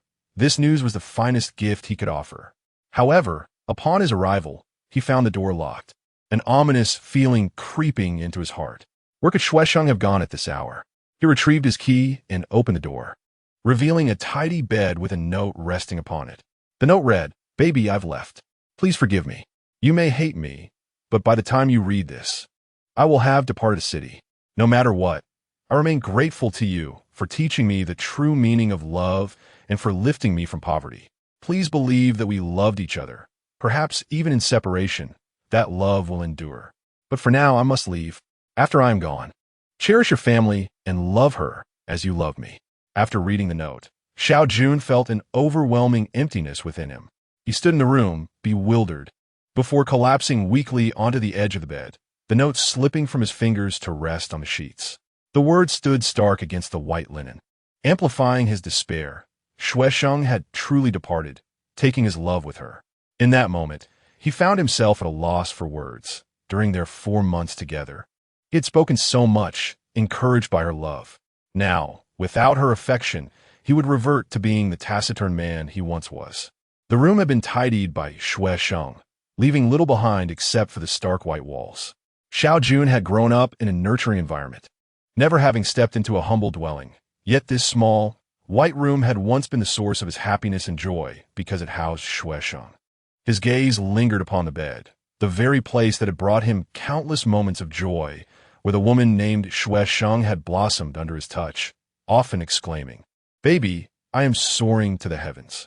Yet in just one night, the bed had become empty. Suddenly, tears welled in Xiao Jun's eyes. He realized that Shui Sheng had loved him, and he had subjected her to prolonged suffering. He had only contemplated divorce without taking action, leading to her disappointment and ultimately her departure. With this realization, his tears flowed freely. He understood how deeply he loved Shui Sheng since her arrival. He had transformed into a sensitive child, shedding tears with ease, something he had never done before his parents or wife, nor anyone else. After lingering in the small room for an extended period, Xiao Jun was reluctant to leave, knowing that this departure would mean leaving Shui Sheng and love behind forever. The door suddenly opened, and the landlady entered, extending her hand. "Please return the room key." Xiao Jun stood and handed over the key. The landlady, fuming, remarked, "How could you let such a wonderful girl go? Do you have no conscience?" Xiao Jun knew the landlady had always treated Shui Sheng like a daughter. Faced with her reproach, he felt as if he were being scolded by Shui Sheng's mother, and shame washed over him. He choked on his words, "Auntie, it's my fault. I hurt Shui Sheng's heart." Seeing the tears in Xiao Jun's eyes, the landlady turned to leave, but not before glancing back to say, "If only you had known this before. Shui Sheng is still young. Her mistakes can be forgiven, but you? How can you at your age?" Xiao Jun bowed his head in silence, tears streaming down his face. After the landlady departed, Xiao Jun picked up the note again. The only remnant Shui Sheng had left him. He scrutinized it closely, noting that she had not dated it, which sparked a flicker of hope within him. Perhaps she had just left. Maybe she was still at the train station. What was he doing just sitting there? Without delay, he drove to the train station, his heart racing with a mix of anxiety, hope, and sweetness. At over 40, he was recklessly pursuing a woman, his source of happiness. Upon arriving at the train station, he rushed to the announcement booth. Indeed, there sat Shui Sheng in the waiting area, surrounded by unfamiliar faces, tears spilling from her eyes. She had no idea what Xiao Jun was doing or how he would react upon discovering her quiet departure. Would he panic? Would he feel as though the world was collapsing? Yet what other choice did she have? As she sat there, she suddenly heard the broadcast searching for her. "Comrade Lin Shui Sheng, please proceed to the ticket counter immediately. Someone is waiting for you." Shui Sheng was taken aback by the unexpected announcement and stood frozen for a moment before heading to the ticket counter. There, she found Xiao Jun, disheveled and rough around the edges, the remnants of their past intimacy obscured by his current turmoil. Regret washed over her. She wished she had never used love to ensnare him. But who had truly ensnared whom? They were merely victims of love's entrapment. Xiao Jun's urgency and intensity drew the attention of onlookers, and Shuesheng felt anxious at the thought of being recognized by someone he knew. He had lived in this city for years. What if he encountered an acquaintance and news of her departure spread? She struggled against his grasp, but eventually ceased, realizing that her struggles only attracted more attention. Once inside the car, Shuesheng, feeling a mix of worry and anger, forcefully pulled her hand away, exclaiming, "Have you lost your mind?" With tear-filled eyes, Xiao Jun gazed at her. "I am indeed mad. I want to spend my life with Lin Shuesheng." Shuesheng softened, grasping his sleeve. "Baby, please, we are adults. We must act with reason." Overwhelmed with emotion, Xiao Jun's tears flowed freely as he turned his face away. "I am here asking for a divorce, and you vanish without a word." Taken aback, Shuesheng stared at him, momentarily stunned.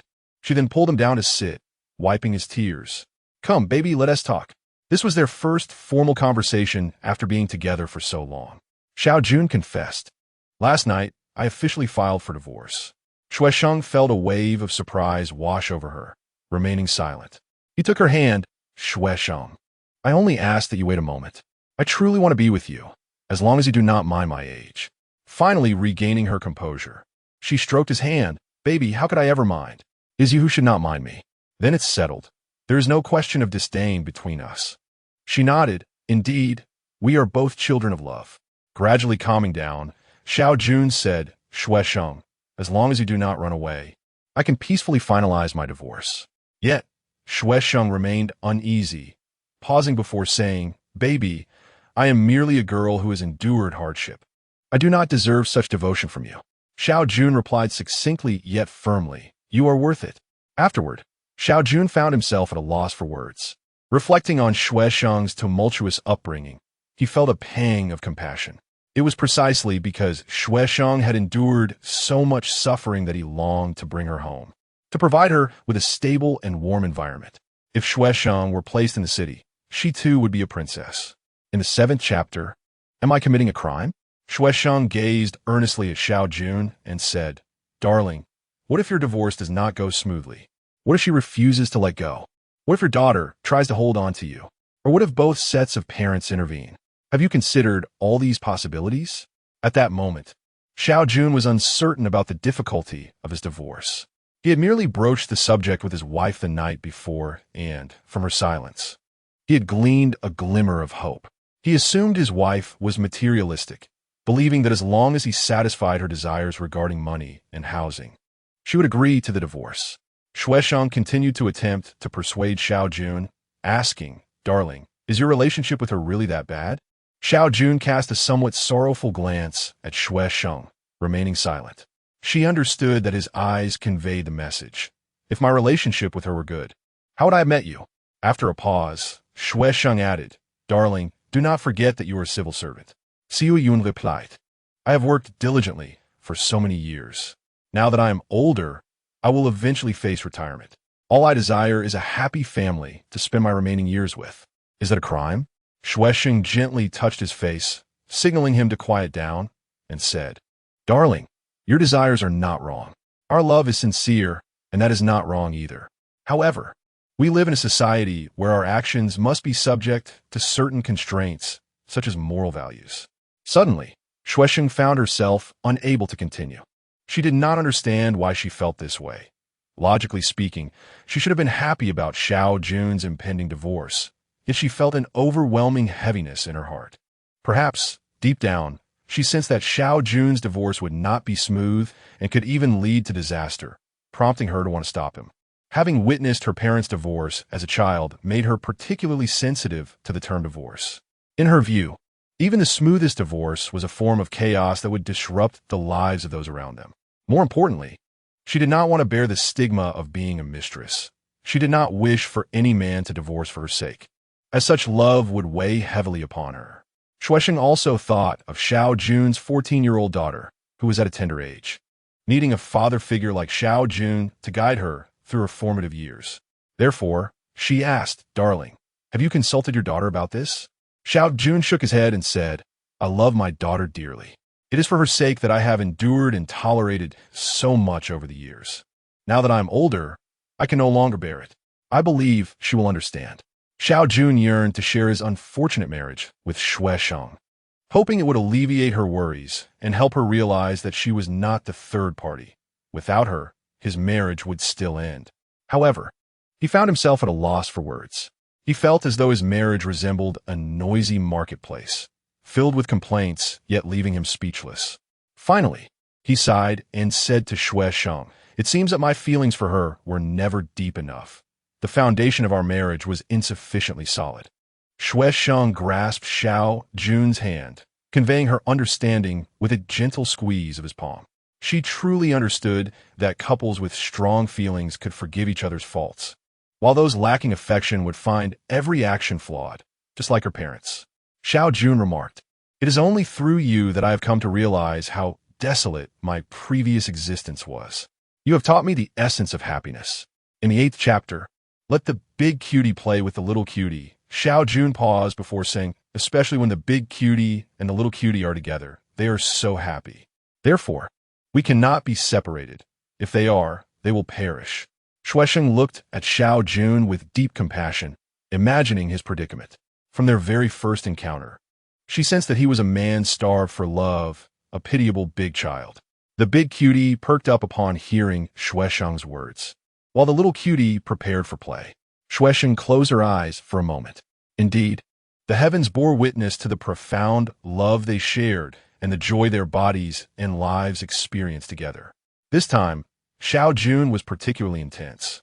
While Xue Sheng continuously pleaded for mercy, he offered no response, choosing instead to silently retaliate with fervor. Xue Sheng said, "Darling, if I run away again, I will leave the little cutie with you." Xiao Jun stubbornly held onto one of Xue Sheng's hands and replied, "That one is also mine." Xue Sheng acquiesced, saying, "All right, then I will leave that one for you too." Xiao Jun laughed like a child. Xue Sheng thought that once she was removed from the equation, the little cutie and the pair of hands would render her utterly unappealing. She sighed and said, "Alas, darling, without you, I cannot survive." After their intimate moments, Xiu Yun iskotsit su Xingbek. Upon reaching the vicinity of her small house, Xue Sheng urged Xiao Jun to return first while she fetched the keys from the landlady. She anticipated that upon her return, the landlady would berate her and Xiao Jun, prompting her desire for him not to linger.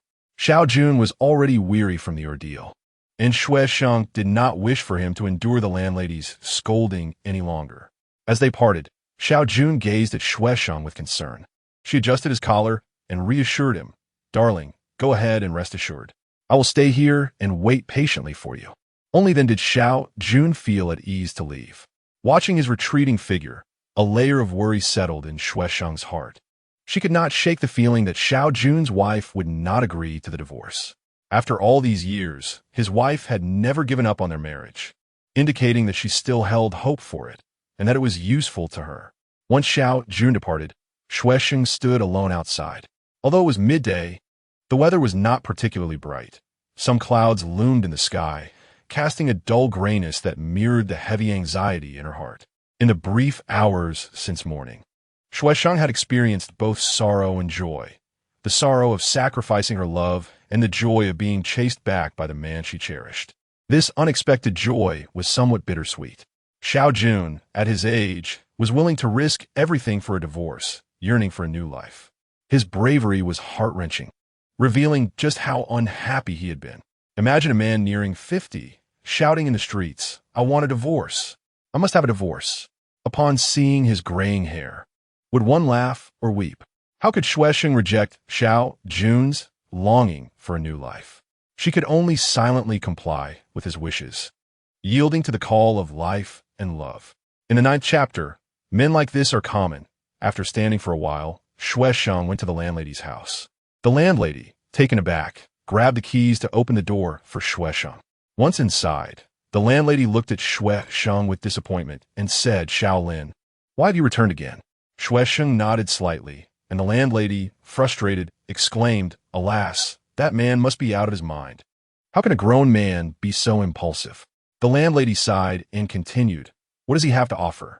"He cannot give you anything." Xue Sheng, unable to contain herself, childishly replied, "He said he wants a divorce." The landlady paused for a moment, waving her arms dismissively. Don't believe his nonsense. At his age, he values his reputation above all else. Men like that are common. Once again, Shuesheng bowed her head in silence. The landlady suddenly shifted the conversation, saying, however, I can see that he truly has feelings for you. This morning, he cried in front of me. It's quite a sight to see a man in his 40s or 50s crying in front of a stranger. It's a feeling that's hard to describe. You could call him pathetic, but a pathetic man wouldn't dare to keep a mistress outside. Upon hearing that Xiao Jun had cried in front of the landlady, Shuesheng felt a deep ache in her heart, and tears streamed down her face involuntarily. Having grown up amidst hardships, she rarely shed tears. Yet, after encountering Xiao Jun, she found herself unable to hold back her emotions, just as he often cried after being with her. Shuesheng mused that the reason for their meeting was not merely coincidental, but rather to soften each other, to allow one another to cry. Upon witnessing Shuesheng's tears, the landlady sighed deeply, lamenting, alas, both of you are weeping, one here, another there. Her words only served to intensify Shuesheng's tears, cascading down her face like a relentless rain.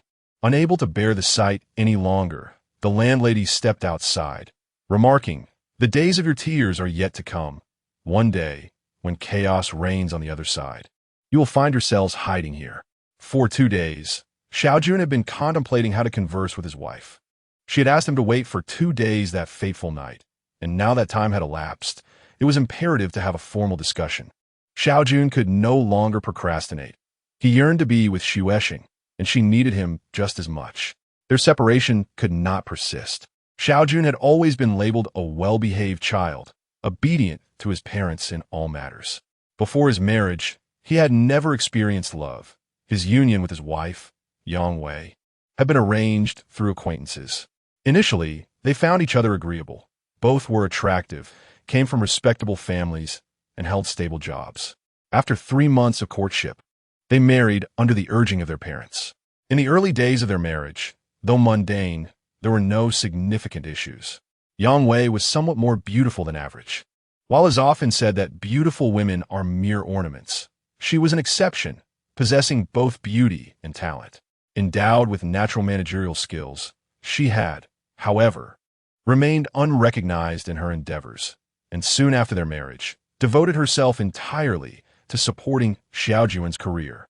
When Xiao Jun first entered the political arena and faced significant challenges, he would inevitably consult with Yang Wei, whose advice consistently yielded remarkable results.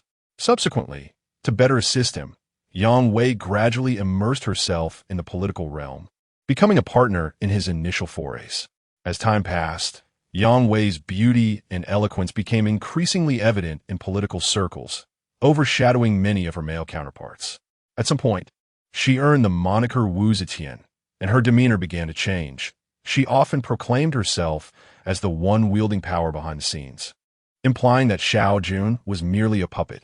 What proved unbearable for Xiao Jun was her secretive involvement in his work. She even went so far as to demand bribes from his subordinates while he was hospitalized. Her insatiable appetite for power was chilling. As her personal finances flourished, her character grew increasingly harsh, frequently criticizing their housekeeper for perceived inadequacies and alleged theft. Despite this, Xiao Jun maintained respect for his wife, handing over his entire salary each month. He wished to provide a stable home for their child, but as the years progressed, Yang Wei's temperament deteriorated and Xiao Jun's capacity to endure diminished. Following yet another argument over the housekeeper, Xiao Jun found himself alone in his office, leafing through newspapers, where he stumbled upon the number for a hotline. Having never called such a line before, he did so that day, overwhelmed by the need for an outlet to prevent his impending breakdown. Thus, he met Shuesheng, who serendipitously entered his life. Xiao Jun had never believed in fate until Shuesheng came along, leading him to think that perhaps there was indeed a guiding hand orchestrating the lives of men and women. One evening, upon returning home to find his daughter and the housekeeper absent, he seized the opportunity to speak with Yang Wei. However, as she languidly peeled fruit, she did not even glance at him. Taking a seat across from her, Xiao Jun gently suggested, "Xiao Wei, can we talk?" She continued her task, indifferent, and replied, "Sure, go ahead." He gazed at her hands, and softly broached the subject of divorce. Finally pausing, she raised her head and assertively replied, "Divorce is not out of the question, but you must provide sufficient and valid reasons." Xiaojun detested her domineering demeanor, feeling as though he were a mere eunuch in the presence of a queen. He yearned to tell her that her relentless assertiveness was gradually eroding their marriage. Yet, he refrained from such confrontational words, wishing instead for a calm separation. "Xiaowei," he implored, "do you believe there is still affection between us?" Yang Wei resumed, peeling fruit, nonchalantly responding, "Haven't we lived this way for years?" Xiaojun leaned closer, earnestly stating, "Let us put an end to this. It would be better for you, for me, and for our daughter." His head began to throb. His persistent migraine mirrored the torment of his unyielding marriage. He desired to confess to Yang Wei that he had found another woman whom he loved deeply, which was the very reason for his wish to divorce. However, he could not involve Xuesheng in their issues, for his marriage was a separate matter. Yang Wei slowly placed the fruit knife on the coffee table and stood, gazing at Xiaojun as she softly remarked, "Don't forget how you achieved success over the years. Would you have your current standing without my support?" Xiaojun, enduring the pain, said, "Xiaowei, I acknowledge your contributions to my career, and I am grateful." Calmly, she walked towards their bedroom, stating, "If you insist on divorce, then let us meet in court." Xiaojun, suppressing his headache, followed, asking Xiaowei, "Weren't you calm just 2 days ago? What has changed?" With a cold laugh, she entered the bedroom and slammed the door, sitting heavily on the edge of the bed. 2 days prior, Xiaojun's sudden proposal of divorce had taken her by surprise, prompting her to request a pause as a tactical maneuver. In her heart, she seethed, thinking, "That foolish man has no right to demand a divorce. For years, he has failed to act like a husband, leaving me in a state of loneliness, while his career flourished, thanks to my efforts. Now he dares to seek a divorce. It should be I proposing it, not him." Yang Wei was acutely aware that Xiaojun would not want to go to court. He was too concerned with appearances. Had he been willing to face her there, she might have regarded him with newfound respect. After taking some painkillers, Xiaojun sat alone in the living room, pondering the situation. He had no desire to go to court. Both he and Yang Wei were somewhat well-known figures, and more critically, they had a daughter. He could not bear to subject her to such distressing circumstances, especially as she blossomed into a beautiful young lady in her adolescence. Xiaojun had envisioned discussing the matter with Yang Wei before approaching their daughter, allowing her to choose where she wished to live, whether with her mother or father, minimizing the emotional turmoil. Yet now, he found himself disinclined to discuss it with their daughter. She was too young to persuade her mother to agree to a divorce. After a 2-day hiatus, Xiaojun approached his wife once more. However, she remained obstinately silent, refusing to engage with him, leaving him to plead his case alone. As he struggled to continue, he felt increasingly like a clown, deflated by her dismissive attitude. He retreated to the study, intending to reflect quietly on his next steps. The demands of work and his guilt over Xuesheng had left him in a state of agitation. Yang Wei paused, then turned toward the bedroom, pacing with her arms crossed. What had caused her husband to suddenly seek a divorce after all these years? This was an alarming development, one that could not be ignored. He might indeed have serious issues. Xuesheng felt that his childhood companion, Fei Er, had become somewhat unfamiliar. He has dedicated so many years to that flag, only to remain a pitiable man. Although Xuesheng has always opposed his divorce, Xiaojun understands that it is due to her kindness and unwillingness to shatter his family. Yet, deep down, Xuesheng would surely rejoice at his divorce. Which woman does not yearn to be with the one she loves? Xuesheng waits eagerly for his news. But here he is, mired in confusion, uncertain how to face her. What could he possibly say upon seeing her? That he cannot divorce due to their daughter South's inability to attend court? Or that he is too intimidated by the flag to part ways? At this moment, Xiaojun feels the immense allure of that flag still holds sway over him. It embodies his ideals, the expectations of his parents, the pride of his daughter, and the love Xuesheng has for him. Should he lose that flag, he would be left with nothing, merely an ordinary, aging man. Xiaojun recalls the moments when Xuesheng affectionately called him a hero, stirring an even deeper sadness within him. What kind of hero is he? Merely a cowardly man. He suddenly regrets having kept Xuesheng by his side. He should have let her go. Since he cannot divorce, why continue to hurt her in the name of love? Xuesheng has already endured so much suffering. He cannot inflict more pain upon her. Yet, if he lets her walk away alone, how could his conscience ever find peace? He has ruined a girl as delicate as snowflakes and then cruelly pushed her away. Is he even human? Just as despair envelopes him, Xuesheng unexpectedly calls, saying, "Baby, I just wanted to hear your voice." Xiaojuan's eyes brim with tears, and a single feeling surges within him. Love for this woman, Lin Xuesheng. After a moment, Xiaojun, way down, says, "Xuesheng, you should go." Xuesheng, taken aback, gently replies, "Baby?" In the softness of her voice, Xiaojun feels a tightness in his throat and struggles to say, "Xuesheng, I'm sorry." Xuesheng had anticipated this response. She continues to speak softly, "Baby, can you come back and talk? I want to see you, my dear." Upon arriving at Xiaochao, Xiaojun calls out helplessly, "Xuesheng," but finds himself unable to utter another word. Guilt washes over him. He feels unworthy to face her. Xuesheng tenderly caresses his body, asking, "Baby, do you miss me?" This time, Xiaojun resolves to do well, since he cannot offer Xuesheng anything else. He should at least give her this. He can only provide her with this singular comfort.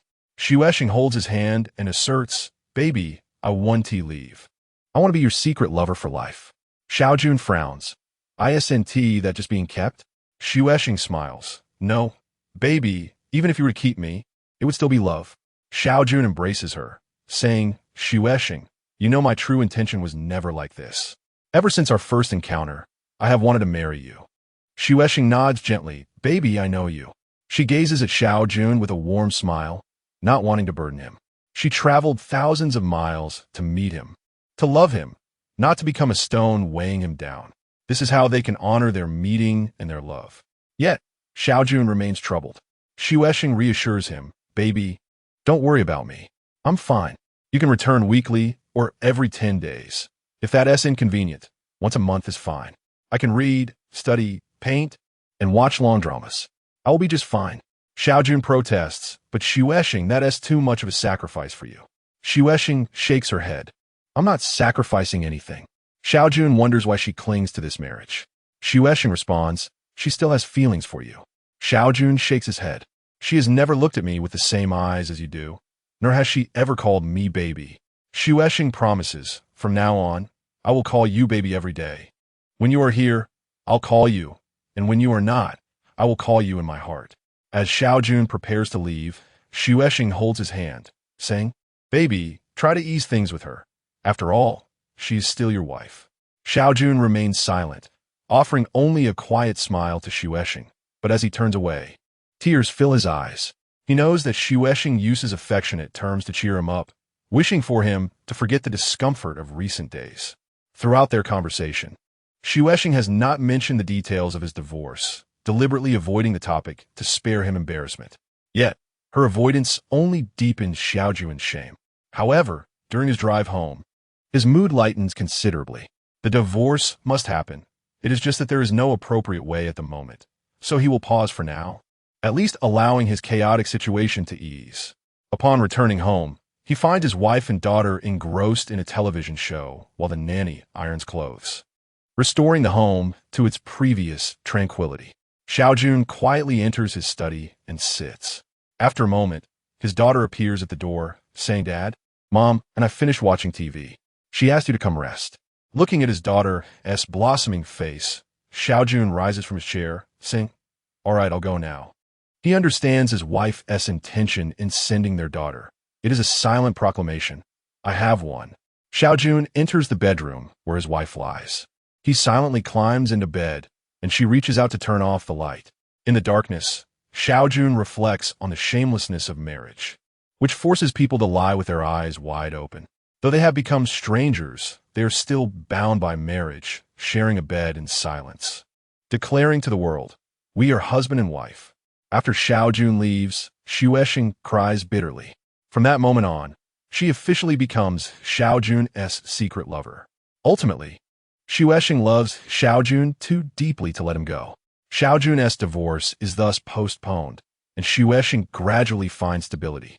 Deep inside, she harbors a fear of Xiaojun's divorce. worried that one day someone might accuse her.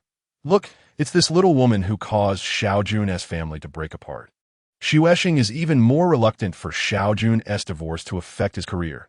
She has always harbored a hero complex, yearning for her beloved to stand tall and strong.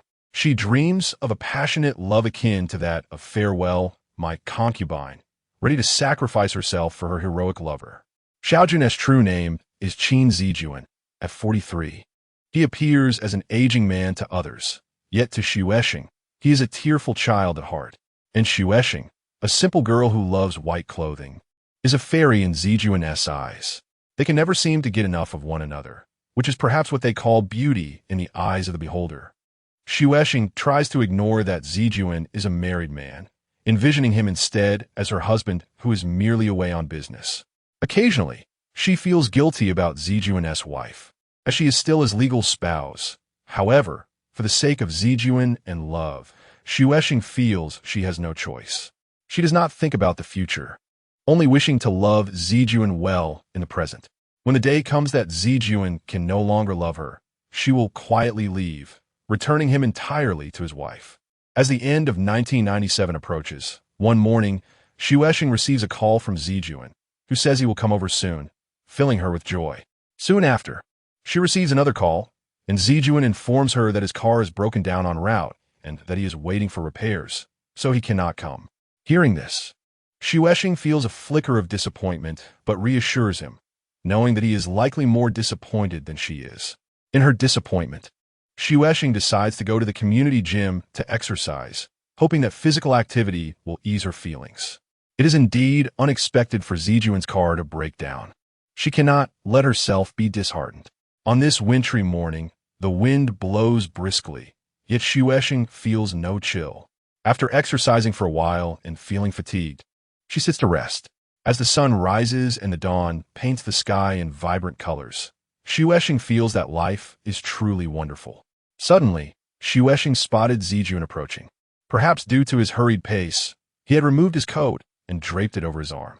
Clad in a light blue cashmere sweater, the collar of his pristine white shirt peeked out.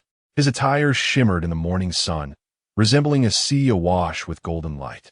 Xuexing gazed at him captivated, until Zijun drew near, prompting her to joyfully rush over and take his hand, exclaiming, "Darling, what brings you here?" Zijun replied that his car was undergoing repairs and would take a considerable time, so he decided to come. Xuexing inquired, "Did you walk here?" To which Zijun affirmed, "Yes." She felt a pang of concern for the distance he had covered and chided him for not taking a taxi.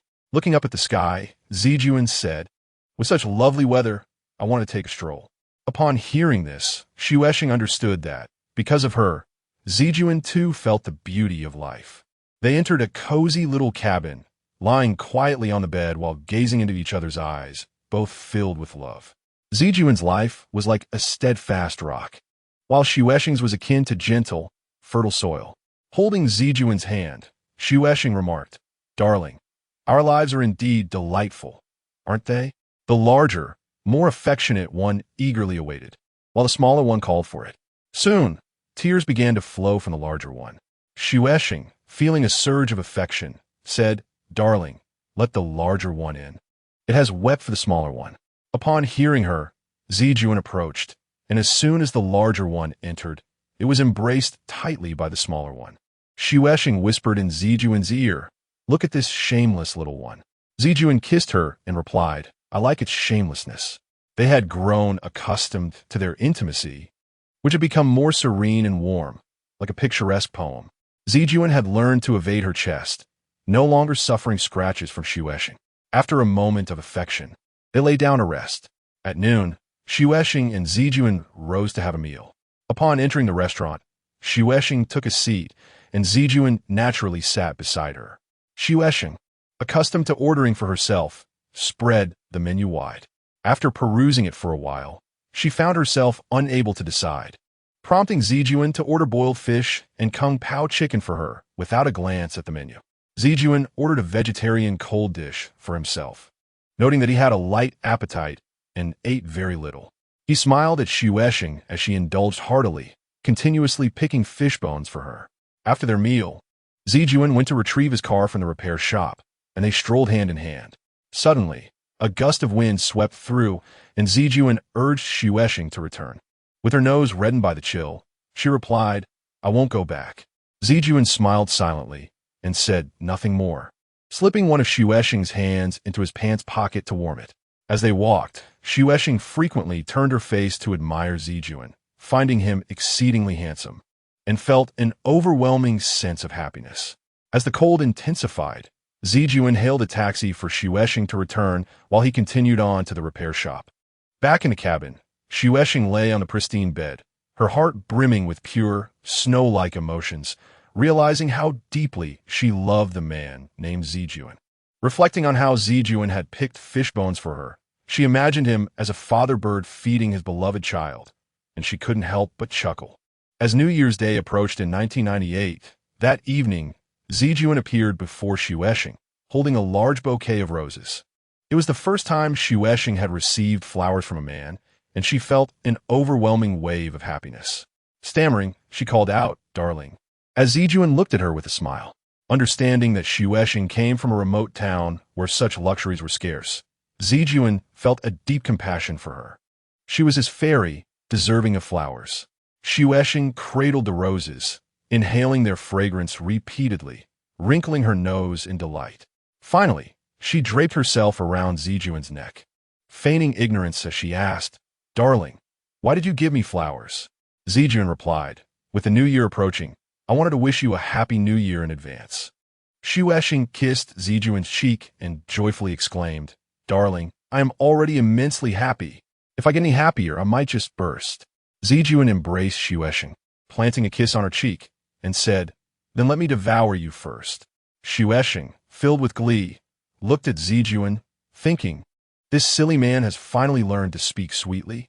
After New Year's, Feier and Qingqing made every effort to find Xuesheng, scolding her for being ungrateful and valuing love over friendship. After their reprimand, the three reconciled as before. Xuesheng understood that Zijuan disapproved of Feier and Qingqing, and she too was reluctant to maintain ties with them, so she refrained from informing Zijuan of their encounter. Frequent visits gradually became a habit. Whenever loneliness struck, Xuesheng would go to the nightclub. She was aware that if Zijuan discovered her frequenting such places, he would be displeased. Yet she could not resist the urge to seek solace there, even if it was merely to mask her solitude. Finally, on the eve of the 1998 Spring Festival, one evening while at the nightclub with Feier and Qingqing, Xuesheng received a call from Zijuan, who informed her he was on his way to their love nest and asked her to prepare for dinner together. After hanging up, Xuesheng hurried back, but her bus encountered an accident midway, forcing her to switch to the subway. While still on the train, she received another call from Zijuan, asking why she wasn't home and where she was, offering to come and pick her up. After some evasion, Zijuan discerned that she was on the subway, instructing her to wait at the subway station as he would drive over shortly. When Xuesheng met Zijuan at the station, she had no inkling of the gravity of the situation. However, upon returning to their love nest, she immediately sensed the ominous shadow on Zijuan's face. He sat on the edge of the bed, silent and unresponsive as she reached for his hand. Xuesheng leaned over, tenderly gazing at him, aware that she had returned late and hoping for his understanding. Yet his expression did not soften. Instead, it grew darker, and he regarded her with a cold, hard gaze. Xuesheng understood that his look was an inquiry into her whereabouts and companions that evening. Slowly, she rose from his lap and stood by the window, lost in thought. Unsure if she should lie to Zijuan, claiming she had merely gone for a walk and strolled through a mall, she realized she had returned empty-handed, having purchased nothing, and Zijuan was aware that she seldom ventured out unless it was for a specific purchase. Most importantly, Xuesheng did not wish to deceive Zijuan, nor was she adept at lying. She feared that her attempt would backfire. After a moment of contemplation, Xuesheng returned to Zijuan, smiling softly as she said, "Darling, I just met Feier and Qingqing. I recently reconnected with them." Zijuan abruptly stood from the bed, staring at her with anger and demanding, "What exactly do you intend to do?" Xuesheng was momentarily taken aback. In their 6 months together, it was the first time she had witnessed Zijuan's wrath. He seemed like a completely different person from his usual gentle self, and she found it hard to accept, staring at him in shock. Zijuan turned his face away and said, Xuesheng, you know better than anyone the nature of Fei and Qingqing. He was referring to their moral decline. Xuesheng furrowed her brow and replied, Precisely because I know them well, I cannot abandon them. She meant that once they had been pure and good girls. Zijuan softened slightly, understanding that despite their flaws, Fei and Qingqing were still Xuesheng's friends. However, he remained uneasy about her association with them, aware of the dangers of bad company. After a while, Zijuan moderated his tone, saying, Xuesheng, with the spring festival approaching and the crackdown in effect, you should refrain from visiting the nightclub. If you and Fei are caught by the police, what will become of you? I can't help you if that happens, nor can I ignore it. Xuesheng felt a heavy sense of loss envelop her. She wondered how Zijuan would react if such a day came. Would he turn his back or rush to her aid? Xuesheng gazed at Zijuan, understanding his unspoken expectations. He hoped she would immediately sever ties with Fei and Qingqing, yet she found herself unable to do so. They were her only family in a city. Zijuan remained in a state of complex anticipation regarding Xuesheng. Her feelings were a tangled web. She loved this man, yet her affections also extended towards Fei. Despite Fei undergoing a profound transformation, they remained her companions. Xuesheng longed to candidly reveal to Zijuan that it was his overwhelming solitude that compelled her to seek warmth from Fei. However, such words would only serve to harm their relationship, and since their love was mutual, there should be no room for grievances. Xuesheng stood silently, enveloped in melancholy. Unwilling to speak, Zijuan surmised that she was reluctant to part with Fei, suggesting that they held more significance to her than the man who adored her. She dismissed his concerns for her as trivial. Frustration surged within Zijuan, prompting her to turn away in anger. Xuesheng did not pursue her. Her heart was heavy, not only with the question of whether she could abandon Fei, but also with the profound sorrow and confusion evoked by Zijuan's earlier remarks about her being captured. The more Xuesheng pondered, the deeper her despondency grew. She fell on her bed, staring blankly at the ceiling. After some time, her mood began to lift, and she suddenly found herself worrying about the man who had stormed away. It was late at night. She wondered if he had returned home safely. He had been visibly angry, and she feared for his safety while driving. Xuesheng called Zijuan, asking, Have you made it home? Zijuan replied, I have not returned. Startled, Xuesheng pressed, Where are you? Zijuan responded, At the park nearby. A wave of anxiety washed over Xuesheng. The foolish man had not left but remained close by. She hurriedly donned her outerwear and rushed to the nearby park. As she hurried, her mind was filled with concern for him. How would he explain his late return to his wife? What if she scolded him? Upon arriving at the park entrance, Xuesheng found neither Zijuan nor his car. Where could he have gone? Had he returned home? She called him again, but he did not answer, nor did he respond to her subsequent attempts. Left with no choice, Xuesheng returned to her small dwelling, anxiously awaiting his call. At 2 a.m, she finally managed to connect with Zijuan, sensing that he was in a vast, desolate place, reminiscent of the wilderness. Unease crept into her voice as she inquired, Where are you? Zijuan's voice was hoarse as he replied, I drove for hundreds of miles. I am unsure of my current location. Growing more anxious, she pressed, Why don't you return home? Zijuan replied, I do not wish to go back. Xuesheng asked gently, Is it because you feel upset? He choked out yes. Sensing his vulnerability, she continued, Is it because I angered you earlier? He replied, Yes, before abruptly ending the call. Xuesheng understood that he was in tears and had hung up to conceal his sorrow from her. Regret washed over her. She wished she had not let her anger drive him to such despair, leading him to drive aimlessly for hundreds of miles into another city. After calming herself, Xuesheng called Zijuan again, saying, Darling, please come back. I am waiting for you. She urged him to turn on the car's heater to avoid catching a cold. The thought of such a strong man feeling utterly wronged, driving recklessly through the night, stirred her heart with both compassion and sorrow. Xuesheng resolved to treat him better upon his return and vowed never to provoke him again. At dawn, Fei called to check on Xuesheng, asking if anything had transpired after her return the previous day. Overwhelmed with emotion, Xuesheng unexpectedly burst into tears, prompting Fei and Qingqing to rush over and keep her company while they awaited Zijuan. It was not until 3 in the afternoon that Xuexing received a call from Zijuan, informing her that he was back and waiting outside. She hurried out to see him. Indeed, Zijuan stood by the window, head bowed, clutching a handkerchief, clearly having just wiped away tears. He looked like a forlorn child, and the absence of their time apart had aged him considerably. Xuexing's heart ached. She took his hand, leading him inside. As they reached the door, he hesitated upon seeing Fei and Qingqing inside, reluctant to enter. Xuexing gently reassured him, "Sweetheart, go in. Fei and Qingqing are not strangers." Only then did he step inside, where Xuexing guided him to sit by the bed. Just as she began to straighten his collar, his tears began to flow freely, prompting Xuexing to weep as well. She cupped his face, wiping away his tears while softly saying, "Darling, please do not cry. It is all my fault."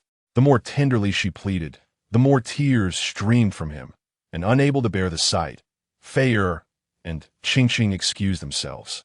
Xuexing had seen Zijuan's tears before, but they had always been held within, never cascading down his cheeks. Now, witnessing the deluge of his sorrow caused her heart to feel as if it were being cleaved in two. She embraced him, sobbing uncontrollably. It was she who had inflicted this pain upon him, and she felt utterly wretched for it. After a long while, they both managed to regain their composure. Lying together on the bed, Zijuan's eyes remained red and puffy as Xuexing gently caressed them, half in pity and half in reproach, saying, "Oh, you foolish child." Zijuan held her in silence, resembling a wronged child waiting for comfort. Xuexing promised, "Darling, I will never visit the nightclub again." Only then did his heart find solace, and he relaxed into rest.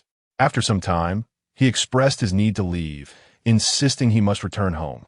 Xuexing accompanied him outside, cautioning him to be mindful of his demeanor after not returning home all night, lest his wife be upset. He nodded in agreement. After bidding him farewell, Xuexing washed the handkerchief he had left behind, now stained with tears, a testament to the extent of his sorrow. She could not help but feel a pang of sadness. Since the first time she had seen his tears, she had come to understand that they were not a sign of weakness, but rather a reflection of the heavy burdens he bore. After cleaning the handkerchief, Xuexing laid down to rest, feeling an overwhelming fatigue settle in. In less than a day, she had aged significantly, as love indeed can be a painful affair. That night, Xuexing silently shed countless tears, pondering what she might have owed him in a past life that necessitated such a debt in this one. Just a single tear from him would cause her heart to ache, and she would willingly relinquish everything for his sake. At the same time, she realized that her love had only just begun, destined to walk a path that would be both long and arduous. One Sunday, Zijuan took Xuexing to a shopping mall, intending to buy her a coat, believing she needed one for the cold weather. He agreed to this notion and drove to pick up Fei and Qingqing, intending to explore various stores together. Fei purchased a wool sweater, Qingqing chose a pair of ankle boots, and Xuexing selected a beige coat. They then enjoyed a meal of hot pot and had a few drinks, after which Fei and Qingqing wanted to sing karaoke, a request Zijuan happily fulfilled. He settled the bill in advance, telling Xuexing to accompany the two as they sang, while he would drive home first. The singing continued late into the night, and as they parted ways on the street, Qingqing patted Xuexing on the shoulder, advising, "Xuexing, you should settle down with Zijuan. Even a hardened heart like his can be moved." Fei nodded in agreement, adding, "Xuexing, you are fortunate to have met such a wonderful man like Zijuan. Even if you remain nameless and unrecognized for a lifetime, it would be worth it." After bidding farewell, they each took taxis home. Clad in the coat Zijuan had bought for her, Xuexing sat in the cab in the early morning hours, her heart filled with warm thoughts of him. She resolved to leave the past behind and embark on a new life devoid of tears, where only she and Zijuan would share endless affection and sweetness. As the spring festival approached, Zijuan provided Xuexing with a sum of money to officially rent an apartment, desiring for her not to spend the holiday in her small dwelling. He also wished to sever her ties with Fei and the others completely. Xuexing agreed. After several days of searching, she finally found a charming apartment in a modern community. A cozy one-bedroom unit with a living room, kitchen, and bathroom, perfectly suited for a single occupant. The rent of the house is modest, under 1,000 yuan, yet the rooms are bare, requiring tenants to furnish them themselves. Xuexing desires such an empty abode, as it allows her the freedom to decorate according to her own preferences. She harbors a disdain for living in spaces previously inhabited by others. Regardless of their aesthetic appeal, they do not feel like her home. Although Zijuan is quite busy, he still carves out time from his hectic schedule to accompany Xuexing on her quest for furniture.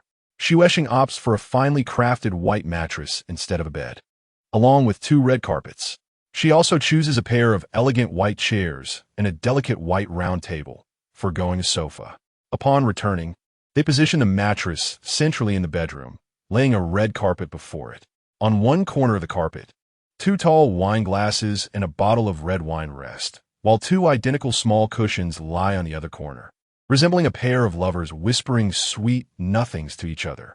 The remaining red carpet is spread across the living room, adorned with a white table and chairs. Xuexing intentionally brings over the paper cranes from the little room, hanging them in the corridor leading to the balcony. A gentle breeze stirs them, creating a veil of ethereal dreams. The next day, Xuexing returns with some light pink sheer curtains, draping them around the mattress. The white mattress is now enveloped in a delicate blush, rendering the entire bedroom poetically enchanting. Thus, the home is officially established. Although the furnishings are somewhat sparse, each piece is the finest and most exquisite, their opulence perfectly compensating for the room's simplicity. The entire home exudes a sense of understated elegance, chaotic yet cozy, especially with the sheer light pink curtains softly tied in bows around the mattress, imparting an extra layer of romance to the otherwise plain bedroom. Zijuan gazes at the freshly established home, filled with growing affection for Xuexing. She embodies the purity of water and the fervor of fire, and he finds himself utterly enamored with this petite woman. Ultimately, Zijuan adds a television and a refrigerator to their home. In the first chapter, even before the house was fully furnished, Xuexing experienced Zijuan's affection amidst the empty space. The man's ardor intensified, leaving Xuexing unable to resist. She softly protested, "No, there's no bed here." Observing Zijuan's diligent demeanor, Xuexing felt he resembled a hero. After their intimate encounter, she pouted playfully, expressing her thirst. Zijuan fetched her an apple, but with no water available to wash it, he took a bite, cleaning the skin before handing it to Xuexing. Eating the apple, which had been bitten by Zijuan, filled her heart with sweetness. As she munched, she playfully pouted again, saying, "Baby, you said you love me. I want to hear it." Zijuan gently caressed her lips, replying, "I just said it." Xuexing, taken aback, responded, "How did I not hear it?" Zijuan explained, "I didn't say it with words, but with my body." Understanding now, Xuexing chuckled and snuggled closer to Zijuan, calling him a tease. After the house was completed, Zijuan returned twice more, and he could not comprehend how Xuexing had rejuvenated him, igniting a youthful vigor within him. He always yearned for her. Zijuan's first return was on the afternoon of the 26th day of the 12th month. After their affectionate rendezvous, evening fell, and Zijuan suggested Xuexing rest while he went to the market to buy ingredients to cook for her. As he started the car, Xuexing dashed out, insisting on accompanying him. Zijuan, understanding her desire, opened the car door for her. At the market, Xuexing eagerly pointed out what she wished to eat, and Zijuan dutifully purchased each item. Upon returning, Zijuan began to cook while Xuexing embraced his waist from behind, watching him intently. She affectionately kissed his ear and inquired whether he often cooked at home. Zijuan shook his head, explaining that a housekeeper prepared meals for him. Realizing the depth of his affection for her, Xuexing leaned against him, swaying gently, which made it difficult for Zijuan to concentrate on cooking. He turned his head, gazing at her tenderly, saying, "Be good and watch some television." Xuexing complied, though she found herself unable to focus on the show, enveloped in a profound sense of happiness. She was falling in love with the man in the kitchen preparing a meal for her, a figure who captivated women from the outside, yet was here, lovingly cooking for her. Zijuan prepared 3 spicy dishes and a soup, all of Xuexing's favorites. Influenced by her, he had begun to enjoy spicy food. Just as they were about to eat, Zijuan's phone rang. It was the housekeeper calling to inform him that his daughter had suddenly fallen ill and had been taken to the hospital. Xuesheng, overhearing the conversation, hurriedly stood to fetch Zijuan's coat, urging him to leave quickly. Zijuan cast a reluctant glance at the table laden with food before hastily exiting. Left alone, Xuesheng slowly ate the meal, finding it less flavorful than she had anticipated. A sense of inexplicable melancholy washed over her, but she remained concerned for Zijuan. Calling him to say, "Baby, don't drive too anxiously. Please be careful." Zijuan's voice was tinged with urgency as he reassured her, promising to contact her the following morning. After hanging up, Xuesheng tried to dispel her sadness, reminding herself that Zijuan loved her, but he also loved his daughter. With an emergency at hand, he had every right to rush back. They had plenty of opportunities to share meals in the future. In the second chapter, Zijuan returned again on New Year's Eve afternoon, bringing an abundance of food to stock the refrigerator for Xuesheng to enjoy during the holiday. After a tender interlude, Zijuan held Xuesheng as they sat on the carpet, listening to music. The winter sun poured through the window, blanketing them in warmth. With eyes half closed, Zijuan embraced Xuesheng, while she gazed at the slightly disheveled mattress, which felt like a vessel of love carrying her and her beloved towards the paradise of affection. Suddenly, Xuesheng was overwhelmed with gratitude, nestling closer to Zijuan. Reflecting on their initial encounter, she realized how effortlessly she had surrendered to him, akin to an old couple engaging in intimate moments. Looking back, that naturalness stemmed from her instant fondness for Zijuan. She had been captured by him and thus willingly yielded herself. It dawned on her that this was indeed a tale of love at first sight, leaving Xuesheng astonished and elated. She abruptly sat up, cradling Zijuan's face in her hands, exclaiming, "Baby, did you know I fell for you at first sight?" Zijuan smiled and nodded. Xuesheng, somewhat surprised, asked how he knew. He replied, "It's a feeling." Recalling their first meeting, when Zijuan had affectionately touched her, Xuesheng pouted, "Baby, you bullied me when we first met." Zijuan countered, "That was not bullying, it was love." Xuesheng continued to pout, insisting, "You just bullied me." To which Zijuan conceded, "All right, I did bully you." He laughed and playfully covered Xuesheng with his body, saying, "But now I want to bully you again." Xuesheng wrapped her arms around his neck, passionately welcoming him to do so. After their intimacy, she asked, "Baby, did you also fall for me at first sight?" Zijuan pondered for a moment before confessing, "I suppose so. Otherwise, my many actions back then would be inexplicable." He recalled their first encounter, where he had caressed Xuesheng, whose warmth and beauty captivated him. Zijuan had longed for such beauty, yet his past experiences had left him cautious. He had never engaged in much intimacy before marriage, and it was only on their wedding night that he discovered the limited allure of his wife. Since then, a seed of desire had been planted in his heart, which he dared not speak of for fear of mockery, even from his wife.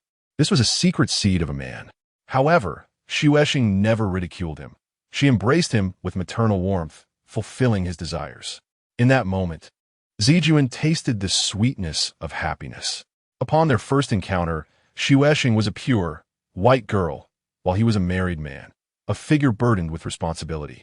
Yet, during that initial meeting, he had affectionately approached her, an act that many deemed improper, yet Xuesheng never looked down upon him.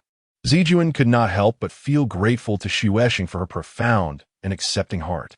The warm winter sun continued to gently caress them, while Kai Chin's song, "A Lifetime Devoted to You," played on.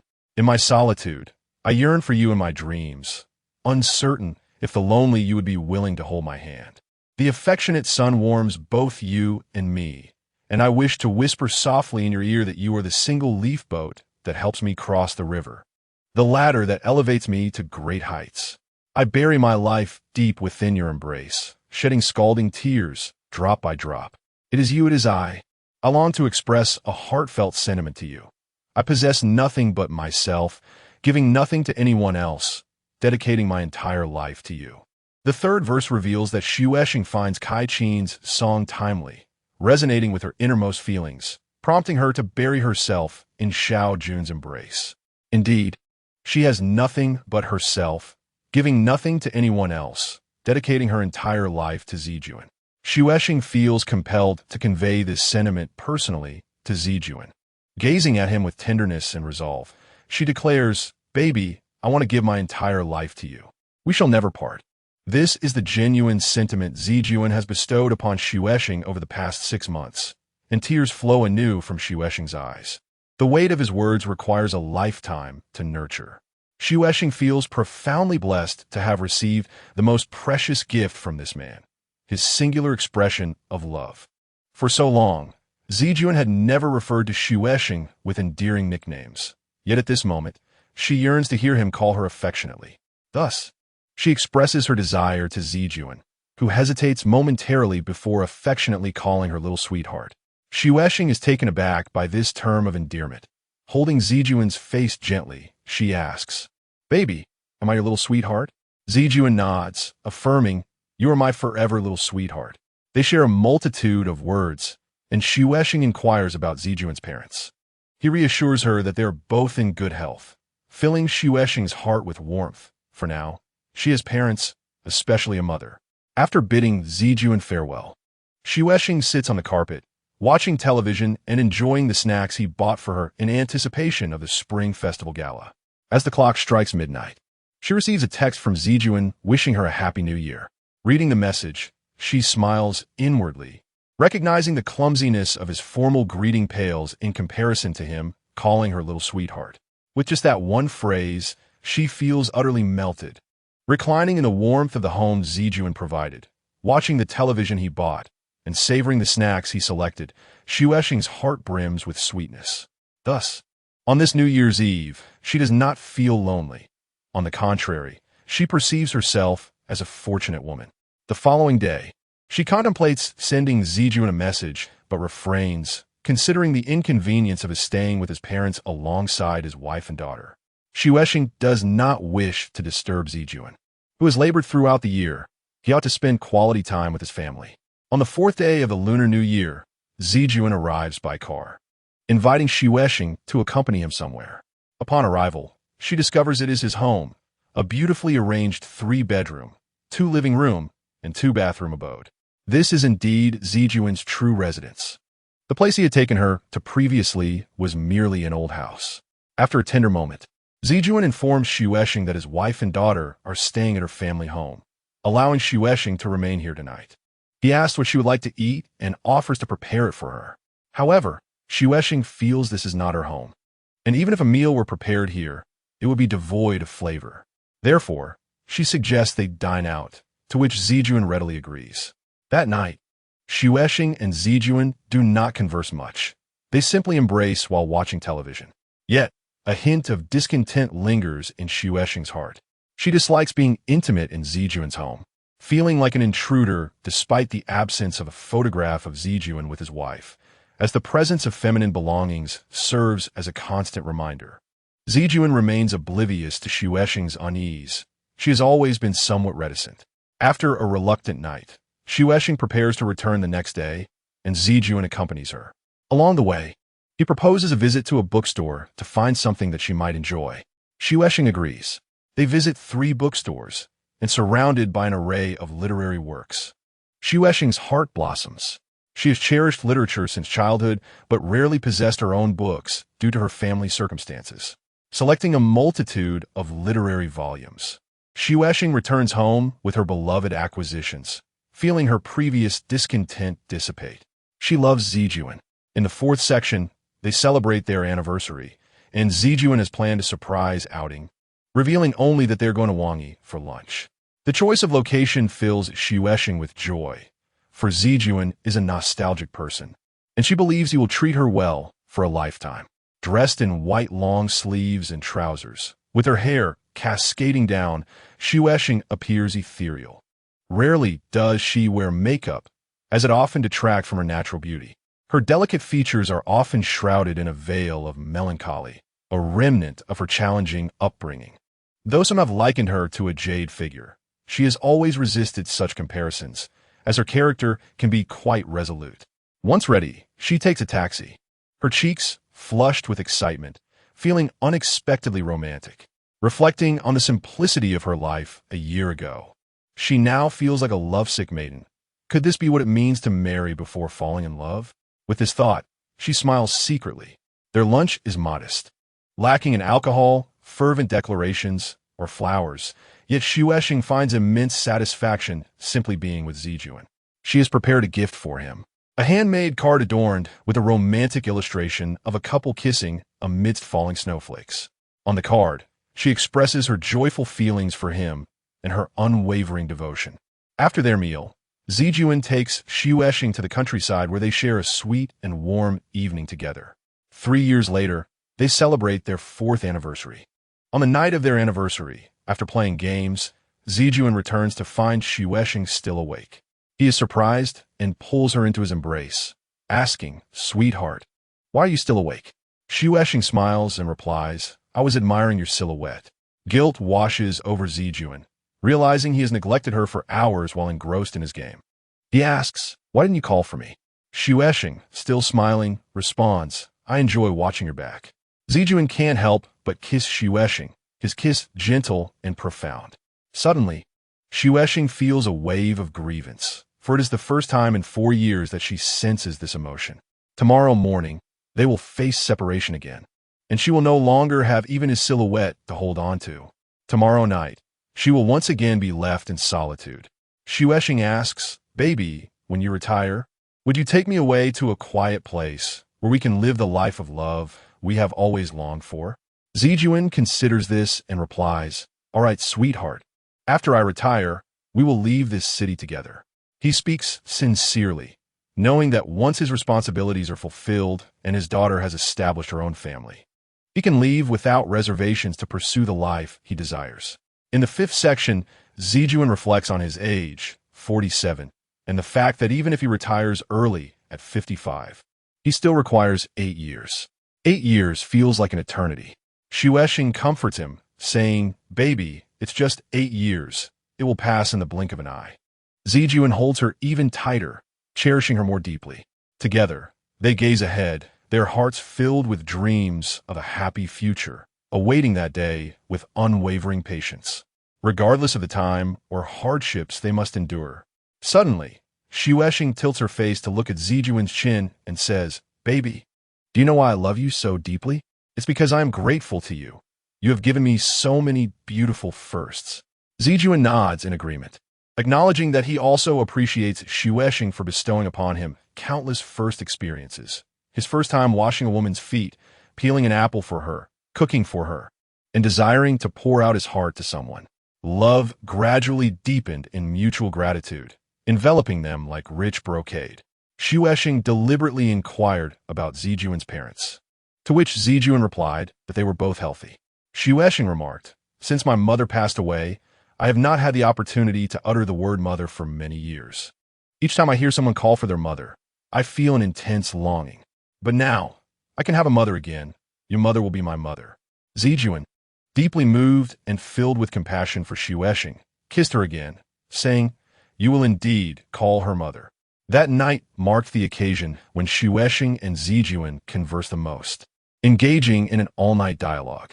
As dawn broke the following day and they prepared to part, Shueshing urged Zijuan to treat his future wife with kindness, to compensate for the neglect after retirement. Zijuan nodded in agreement. Often, when alone, Shueshing would reminisce about Zijuan's parents, and knowing they were healthy filled her heart with warmth. She prayed for their continued health and safety, envisioning a day when she could be by their side, caring for them sincerely and calling them father and mother. Sometimes, Shueshing would reflect on Zijuan's promise to take her away from City A after retirement, which brought her silent tears. She understood that by then, Zijuan would likely have grandchildren and would find it hard to leave, especially with his wife, who would be in her twilight years and need him even more.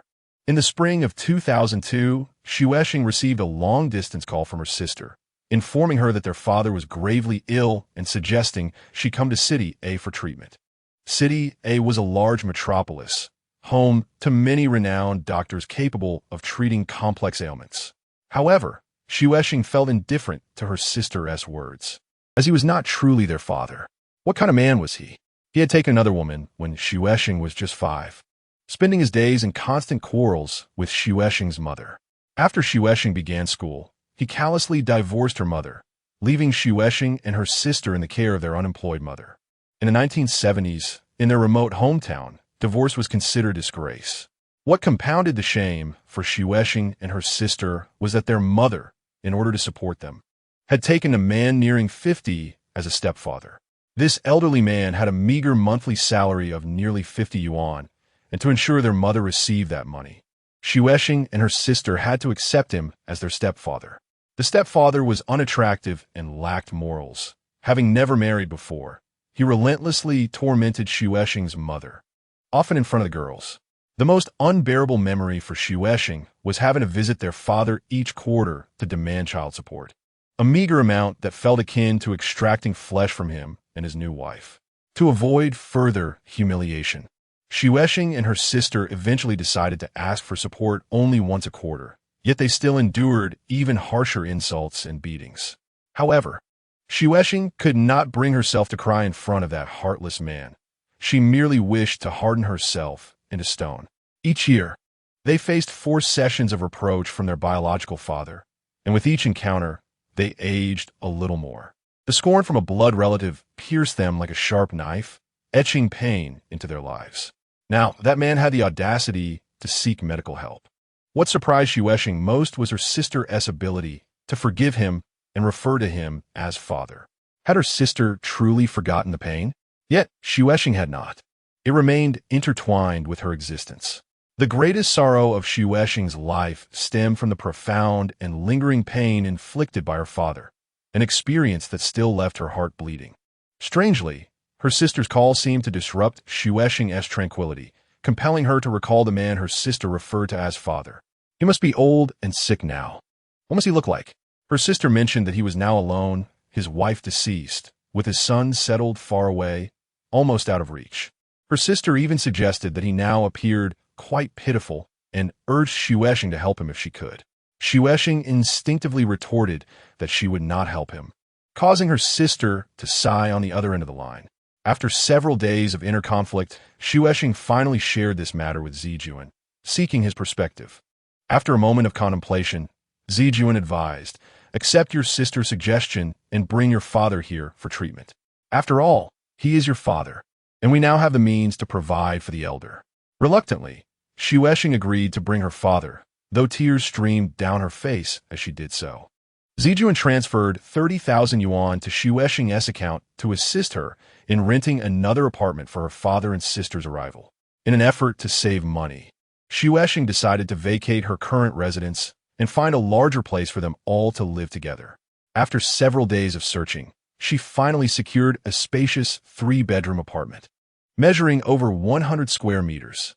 The landlords were a newlywed couple who, due to a job transfer, had to leave town. Reluctant to part, the wife decided to accompany her husband, leading them to rent out their home, thus receiving a handsome sum while ensuring the property was cared for. The apartment was new, furnished, and exuded an air of marital bliss, clearly a newlywed's nest. This was the house Xuexing had painstakingly obtained. During her last visit home, she had already proclaimed that she had settled in City A. With her father and sister's arrival, she did not want to raise any suspicions about her relationship with Zijuan. At the very least, her sister was Xuexing's beloved family, and she could not let her down.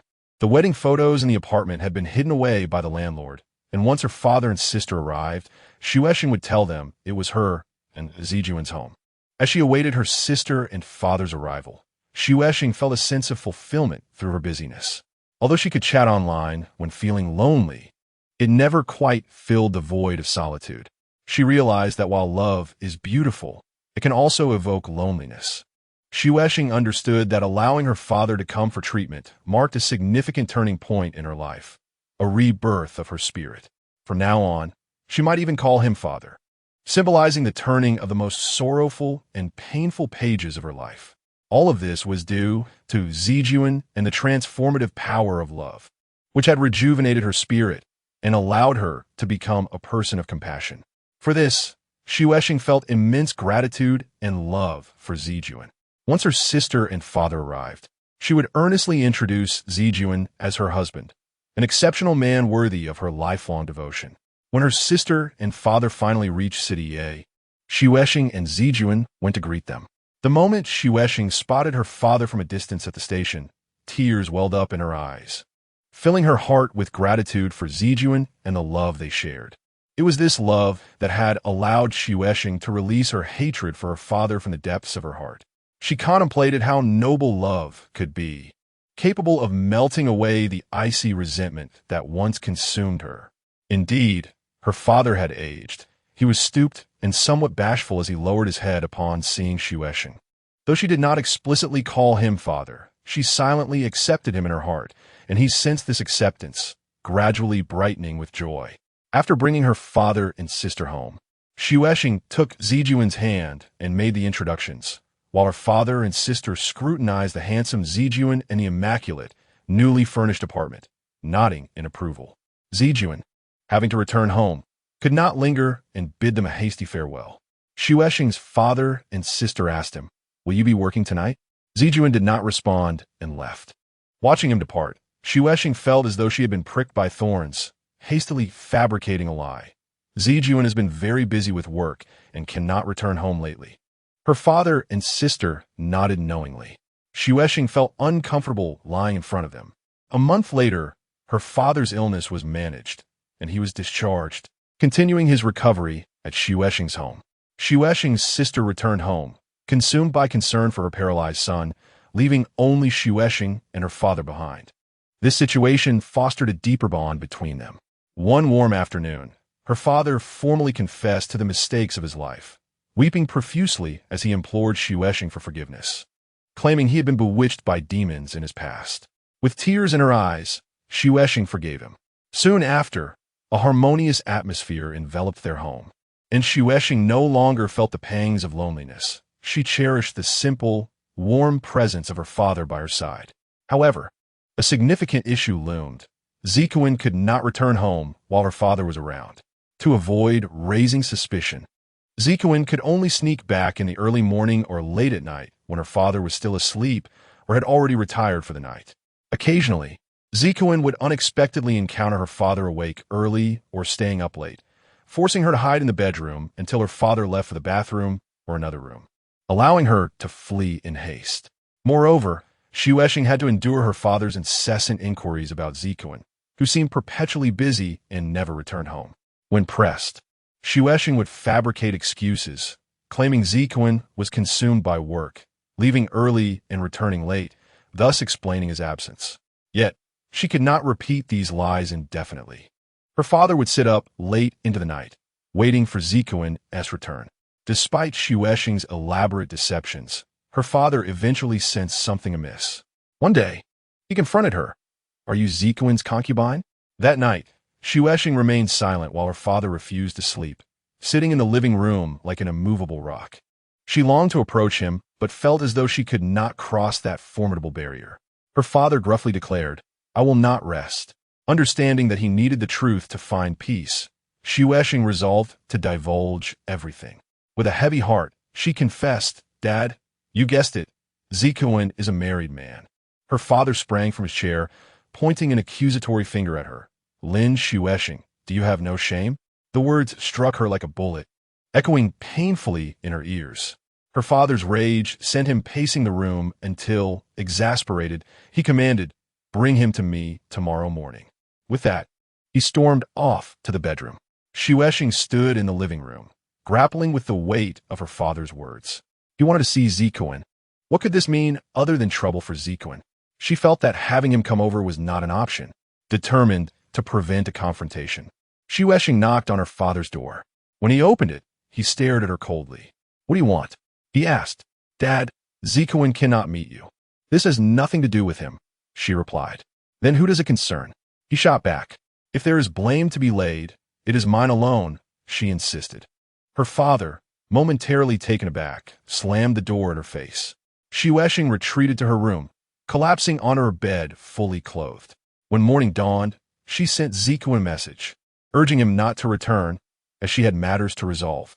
Zijuan promptly called, inquiring about the situation, but Xueshing reassured him it was a minor issue she could handle. She urged him to focus on his work and promised to reach out once everything was settled. Zijuan, sensing the gravity of the situation, began to grasp that her father must have learned something. After their call, Xuexing approached her father's door, but he remained unyielding. She called out several times, yet he refused to open. Resolute, she prepared breakfast and returned to knock again, only to be met with the same silence. Her father spent the entire day barricaded in his room, clearly intent on a hunger strike, hoping to pressure her into bringing Zikuan back. But Xuexing knew her father's temperament. Upon seeing Zikuan, he would undoubtedly lash out. After much contemplation, she called her sister, asking her to come immediately. Assuming their father's condition had worsened, her sister hurriedly traveled to a city. Upon arrival, she learned the truth from their father, and, though she did not scold Xuexing, tears streamed down her cheeks. Seeing her sister's sorrow pierced Xuexing's heart. Her sister, who had also endured pain throughout her life, now faced the added burden of Xuexing's turmoil. Under her sister's gentle persuasion, their father finally agreed to eat, yet he remained adamant about wanting to see Zikuan. Xuexing stood firm against this demand, leading to a stalemate. Before departing, her sister requested Xuexing arrange for her to meet Zikuan outside. Otherwise, she could not leave in peace. After some thought, Xuexing consented. Having relied on each other since childhood, they shared an unbreakable bond. And Xuexing trusted her sister would understand her relationship with Zikuan and would not cause him distress. Zikuan arranged to meet Xuexing's sister in a secluded tea house. Having heard of her significance in Xuexing's life, he felt neither anxious nor intimidated, but rather a sense of warmth and guilt. However, the fact that he was a married man overshadowed any redeeming qualities he possessed. Yet, since Xuexing had fiercely protected him, her sister had little choice but to accept the circumstances, albeit with a heavy heart. As the conversation unfolded, Xuexing's sister, filled with conflicting emotions, finally spoke. Zikuan, can you really manage this double life? Zikuan's eyes glistened with unshed tears. Her kindness mirrored Xuexing's, and instead of chastising him, she expressed concern for his well-being. Faced with such a compassionate sister, Zikuan felt compelled to ensure a bright future for Xuexing. Attempting to reassure her, Zikuan replied, "Sister, I'm fine. You need not worry." Just then, Xuexing's father burst into the tea house, calling out Zikuan's name and charging toward him. Zikuan, startled, stood up, but her father, a towering figure, seized him by the tie, berating him. "Qin Zikuan, you treacherous scoundrel." Never having encountered such hostility, Zikuan was taken aback, rendered helpless as Xuexing's father pushed him back and forth. Patrons in the tea house began to take notice, and Xuexing's sister, frightened, was left speechless. Fortunately, Xuexing arrived just in time, and with her sister's help, they managed to persuade their father to leave, guiding him back home. Once home, Xuexing urged Zikuan to leave, but he refused. "Why would you want me to go?" he asked. Xuexing furrowed her brow. "Darling, what purpose do you serve by staying?" Zikuan insisted. "I cannot leave. What will you do if I go?" Relenting, Xuexing allowed him to stay. Together they entered the house, where her father stood fuming in the living room. While her sister attempted to soothe him, Zikuan approached her father, offering him a chair. "Dad, please sit down. You need to take care of yourself." Her father kicked the chair away, growling, "I have no son like you." Zikuan silently righted the chair, and Xuexing watched with a heart heavy with empathy. Zikuan, a mid-level officer at work, had never faced such humiliation. Xuexing rushed over, tugging at Zikuan's sleeve, urging him to leave. Yet Zikuan seemed oblivious to her intent. Stepping closer to her father once more, Xuexing's sister intervened, signaling Zikuan to depart, but he shook his head and approached Xuexing's father directly, stating, "Dad, I understand I bear significant responsibility for this situation. It is my fault." In response, her father barked, "Kneel before me." Xuexing and her sister were taken aback, instinctively pulling Ziki towards them, only to have him push them aside. He then knelt before Xuexing's father. Chapter 10. Bloodshed. Seeing this, Xuexing quickly turned away, covering her face with her hands as tears streamed down her fingers. Her sister, aware of Xuexing's anguish for Ziki, felt a deep sorrow for her sister and attempted to help Ziki to his feet, but he refused to rise. Unable to contain her emotions any longer, Xuexing rushed forward and shouted at her father, What right do you have to lecture others? Do not forget that you were once a government official who abandoned my mother. Shueshing's father hesitated before retorting, I may have abandoned your mother, but I accept the consequences of my actions. Can he? He had once been a local official. His reputation tarnished by an affair. In a fit of despair, Shueshing ran into the house, grabbed a pair of scissors, and pressed them against her wrist, declaring, Father, if you continue this endless torment, I will show you what it means to die for love. With a defiant tone, her father replied, Go ahead, die. Your death would rid society of a burden. Shueshing plunged the scissors into her flesh, blood gushing forth, instantly shocking her father into a state of fear. Ignoring her own suffering, Shueshing screamed at him, I am forever Zeki's, in life and in death. This is an undeniable truth that no one can alter. Her father, trembling with anger, was left speechless. The rapid turn of events left both Zeki and Shueshing's sister in shock, rendered momentarily dazed as they witnessed Shueshing harm herself. It was only when they saw the blood flowing from her wrist that they snapped back to reality, rushing towards her. Zeki seized the scissors from her grasp, desperate to take her to the hospital, but Shueshing refused to go. Tears streamed down Zeki's face, as if he himself were the one bleeding. Shueshing's sister pleaded with her, Little sister, please listen. You must go to the hospital. Do not make Zeki worry. Shueshing had momentarily been gambling with her father, and now that he had quietly left, she began to calm down, feeling utterly exhausted. All her energy had been expended in the confrontation, and now, without that conflict, her spirit waned, leaving only a flicker of life. As her body weakened, she collapsed to the ground, and Zeki rushed to catch her, cradling Shueshing. Zeki dashed out of the house towards the hospital. Her sister attempted to follow, but was stopped by Zeki, who insisted she stay behind to care for their father. After watching Zeki carry Shueshing away, her sister returned to clean up the blood on the floor while chastising their father, Dad. You came here for treatment. Yet you act this way.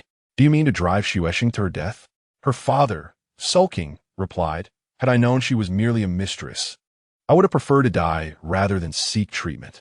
After a moment, he added, My illness was treated with money earned from Shueshing being a mistress. I am selling my daughter. At the hospital, after Shueshing was bandaged, the doctor suggested she receive fraught due to her weakened state, to which Zeki consented. As Shueshing received the fraught, she looked at Zeki and asked, Why did you kneel before him? With a bitter smile, Zeki replied, It's all right. He is your father. Shueshing responded firmly, I dislike men who kneel. They should always stand tall. Zeki reassured her, Please don't think that way. I knelt for love, and there is no shame in that. Despite his words, tears brimmed in his eyes. He had never knelt before anyone, but for Shueshing and their love.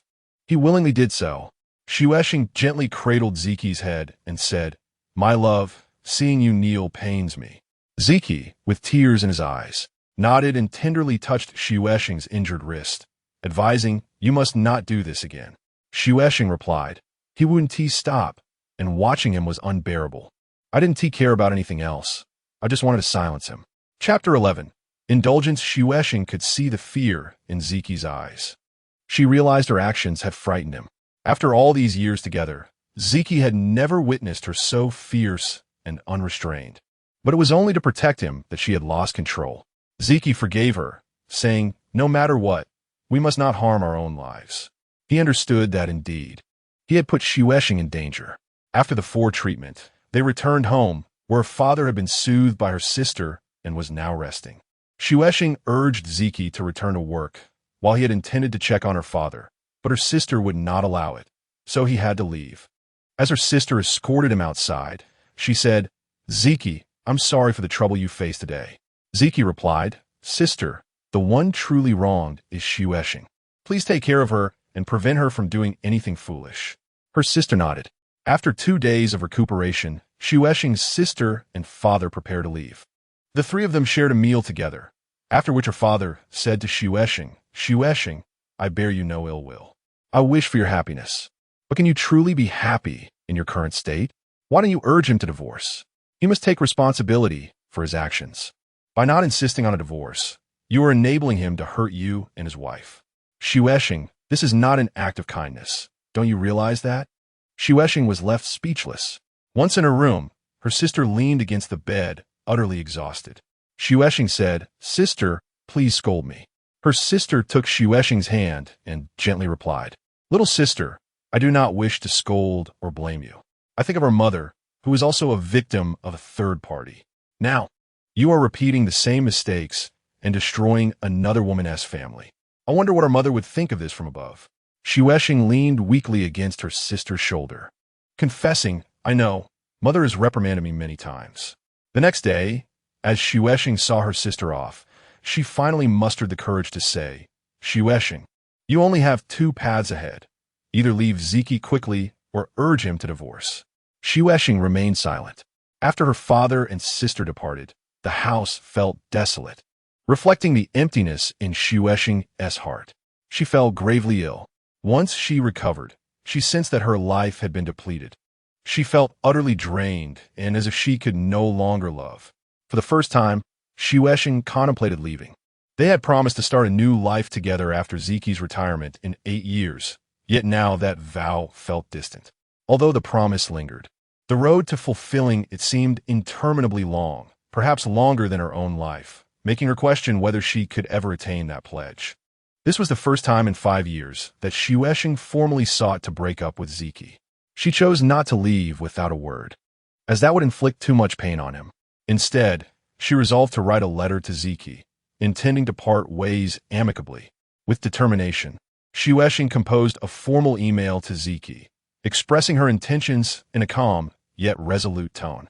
In her letter, she conveyed heartfelt gratitude and sincere wishes for his future happiness, thanking him for the beautiful and vibrant love he had given her over the years. Indeed, Xuexing was not a fairy or a celestial being. She was merely an ordinary woman. The turmoil caused by her father had cast a long shadow over her, leading her to contemplate an end to their relationship. Her father had been right. Enduring the humiliation of loving Ziki did not signify her kindness, but rather her complicity in enabling him to harm both his wife and their marriage, thereby affecting society at large. Chapter 1. Ziki, suddenly filled with sorrow the following day. Ziki called, asking when Xuexing planned to leave the city, so he could book her a ticket.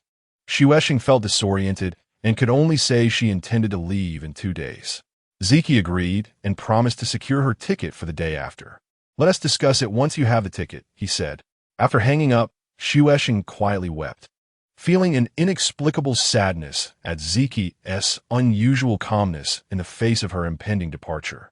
The man she had passionately loved for nearly 5 years displayed such composure when she expressed her desire to break up. He even urged her to leave, eager to book her ticket. Did he not feel a twinge of sadness? Xuexing, consumed by her own sorrow, resolved to depart with determination. Acknowledging that since Jun yearned for liberation as well, she would resolutely leave. The following evening, Jun came to present her with the ticket, his eyes slightly reddened, perhaps from weeping. Xuexing carefully tucked the ticket away and requested that Jun take her out for dinner. When he inquired about the dining venue, she replied, "Wang Yi," and he led her there. Upon arrival, Xuexing ordered barbecue, a dish Jun relished, although she herself preferred Sichuan cuisine. Over the years, every time they dined out, Jun had always opted for Sichuan dishes. However, today, she made an exception for him. Aside from his reddened eyes, Jun exhibited no other signs of change. He remained silent, waiting for their meal. While they waited, Xuexing placed a hand on his knee, which he neither resisted nor welcomed. After finishing their meal, Jun escorted Xuexing home, and silence enveloped them. As he prepared to depart, she grasped his hand, leading him toward the bedroom. Jun understood her intentions. She desired his love. Struggling, he protested, "Isn't this inappropriate?" His words implied that they should refrain from intimacy if they were to part ways. Suddenly, Xuexing embraced his waist, gazing up at him, and pleaded, "Darling, please love me one last time." In that moment, Jun found it impossible to resist. Her tender, affectionate gaze captivated him. He remained silent, allowing her to guide him into the bedroom. This time, Jun refrained from excessive caresses. As he entered her, Xuexing let out a sharp cry, and Jun embarked on this final act of love with a heavy heart. He struggled to comprehend Xue Sheng's motives. If they were to end things, why then seek love? If she loved him, why was she so resolute in her decision to leave? Frustration welled within him, especially after having knelt before her father not long ago, only to now face separation. Zijun yearned to fulfill this last act of love. Yet he found himself causing her pain, convincing himself that perhaps it was better for her to feel hurt, for only then would she remember him. He pondered whether she would indeed remember him. Regardless, he knew he would never forget her. Xue Sheng, too, approached this farewell with a sense of tragic resolve, hoping this final encounter would serve as a fitting conclusion to their love. She wished to immortalize the image of this man, the most enchanting version of him, in her memory. Despite her desire to synchronize with him, her mind wandered to memories of their past together. When Xue Sheng noticed Zi Jun's distraction, she surmised that he had truly moved on, unwilling to embrace even this last moment of intimacy. He was merely going through the motions of love. Heartbroken, she turned her face away. Upon witnessing her withdrawal, Zi Jun felt an overwhelming sorrow. The woman he had vowed to devote his life to no longer loved him, unwilling even to look at him. After years of cherishing her, giving everything he had, he was met with her cold detachment. It seemed love was nothing more than a beautiful lie, and he resolved never to believe in it again. Though this marked Xue Sheng's first formal request for separation in 5 years. The gravity of her words made it clear that she was resolute in her decision to part ways. She had made this choice unilaterally, demonstrating her selfishness. She controlled the ebb and flow of their love, while he remained powerless. In her message, she expressed her exhaustion from love, stating that she could no longer bear it, and requested to be released. Faced with such sentiments, what could Zi Jun say? 5 years prior, in that modest dwelling, Xue Sheng had left without a word. And 5 years later, she sought to end their relationship while he remained a married man, unchanged, still unworthy of imploring her not to leave. Suddenly engulfed by despair, tears streamed down his face as he lamented, "To others, it appears we are engaged in an affair, but that is not the reality." He longed to articulate more, yet his throat tightened, rendering him speechless. Consequently, he withdrew to a corner of the bed, weeping. As Zi Jun's tears fell, Xue Sheng softened. She crawled over and buried her face in his chest, sobbing. Between cries, she despairingly asked, "Darling, what are we to do?" With tear-streaked cheeks, she implored, "But darling, what will you do when I am gone? What about our beloved?" Zi Jun forced a smile, responding, "I will be fine, and so will our beloved." Xue Sheng pouted, playfully hitting his chest with her fists. "If you're fine, then why are you crying?" Her words prompted fresh tears to cascade down his cheeks. Indeed, Xue Sheng understood that without her, Zi Jun's life would become desolate, and their beloved would perish once more. Embracing him tightly, she wept, "Darling, it's not that I no longer love you. Rather, I am weary from loving you. I can no longer bear this weight, and I wish to escape." Zi Jun managed another strained smile, replying, "Sweetheart, I know that I have made you endure solitude for so long, and I am sorry for that." Xue Sheng, in a fragile tone, pleaded, "Please do not blame me." Zi Jun gently brushed her tear-stained face, reassuring her, "I do not blame you. Just promise me you'll let me know when you arrive home safely." Moments earlier, Zi Jun had felt resentment towards Xue Sheng for her harsh departure, yet now, witnessing her tears revealed her deep affection. She was simply unable to bear the burden any longer. Xue Sheng had suffered for too long, and it was time to let her go. In the past, he had been selfish, wanting only to keep her by his side. Now, he had to consider her well-being. Despite this resolution, Zi Jun's heart felt as though it had been cleaved in two. For so many years, Xue Sheng had been his steadfast companion, and her abrupt departure left him unsure of how to continue living. He contemplated the reality that they would be worlds apart, their paths unlikely to cross again, and that his life would never again feel whole. The pain in his heart was profound, and he felt that only he could truly comprehend the depths of his sorrow. A pain so intense that even the heavens could not fathom it. Ultimately, love had become a source of excruciating torment, leaving behind scars that would never heal. After shedding tears, Xue Sheng and Zi Jun shared one last, sincere embrace. The following morning, he accompanied her to the train station as she prepared to return home. At the moment the train began to move, Shuesheng distinctly saw tears welling in his eyes. As the train sped away, Zijun appeared as a mere silhouette on the platform, eventually fading from view entirely. Once Shuesheng could no longer see him, her tears flowed freely, her heart aching intensely, the pain escalating until it became unbearable. She crouched down, clutching herself in an attempt to alleviate her suffering. Struggling to maintain composure until the next station, she disembarked and called Zijun, pleading, "Darling, come save me. I don't want to die. I want to live." He rushed to her side, taking her to the hospital for an examination, where it was determined she suffered from mild myocardial ischemia. The doctor refrained from prescribing medication, but advised her to maintain a peaceful mindset, avoiding extreme emotional fluctuations. Thus, she remained there, uncertain of when she had begun to suffer from ischemia. Perhaps it was a consequence of her actions in stealing another's husband. In the autumn of 2002, on the 5th anniversary of their relationship, Zijun received 2 tickets to a symphony concert. He instructed Shuesheng to dress formally, as he would pick her up after work to attend the concert. Around 6 in the evening, they both appeared at the park near the concert venue. Strolling side by side, whispering sweet nothings, dressed in formal attire, they resembled a loving, middle-aged couple.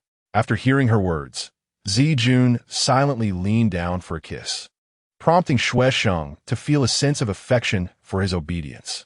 Taking his hand, she remarked, "Darling, do you know how wonderfully adorable you are?" Zijun playfully squeezed her palm and replied, "How could I not be obedient when you've devoted your prime years to me?" Shuesheng felt a deep discomfort upon hearing Zijun's words, which were laden with his overwhelming guilt. This guilt stirred a pang of sorrow within her, prompting Shuesheng to gently squeeze Zijun's palm to halt his discourse. She replied, "Darling, you have given yourself to me as I have to you. There is no guilt between us." As the symphony concert commenced at 7, it marked Shuesheng's first experience of such an event. The music, alternating between fervent crescendos and soft melodies, captivated her entirely. She felt her very essence dance amidst the symphonic waves, realizing for the first time that she belonged to this world of orchestral music.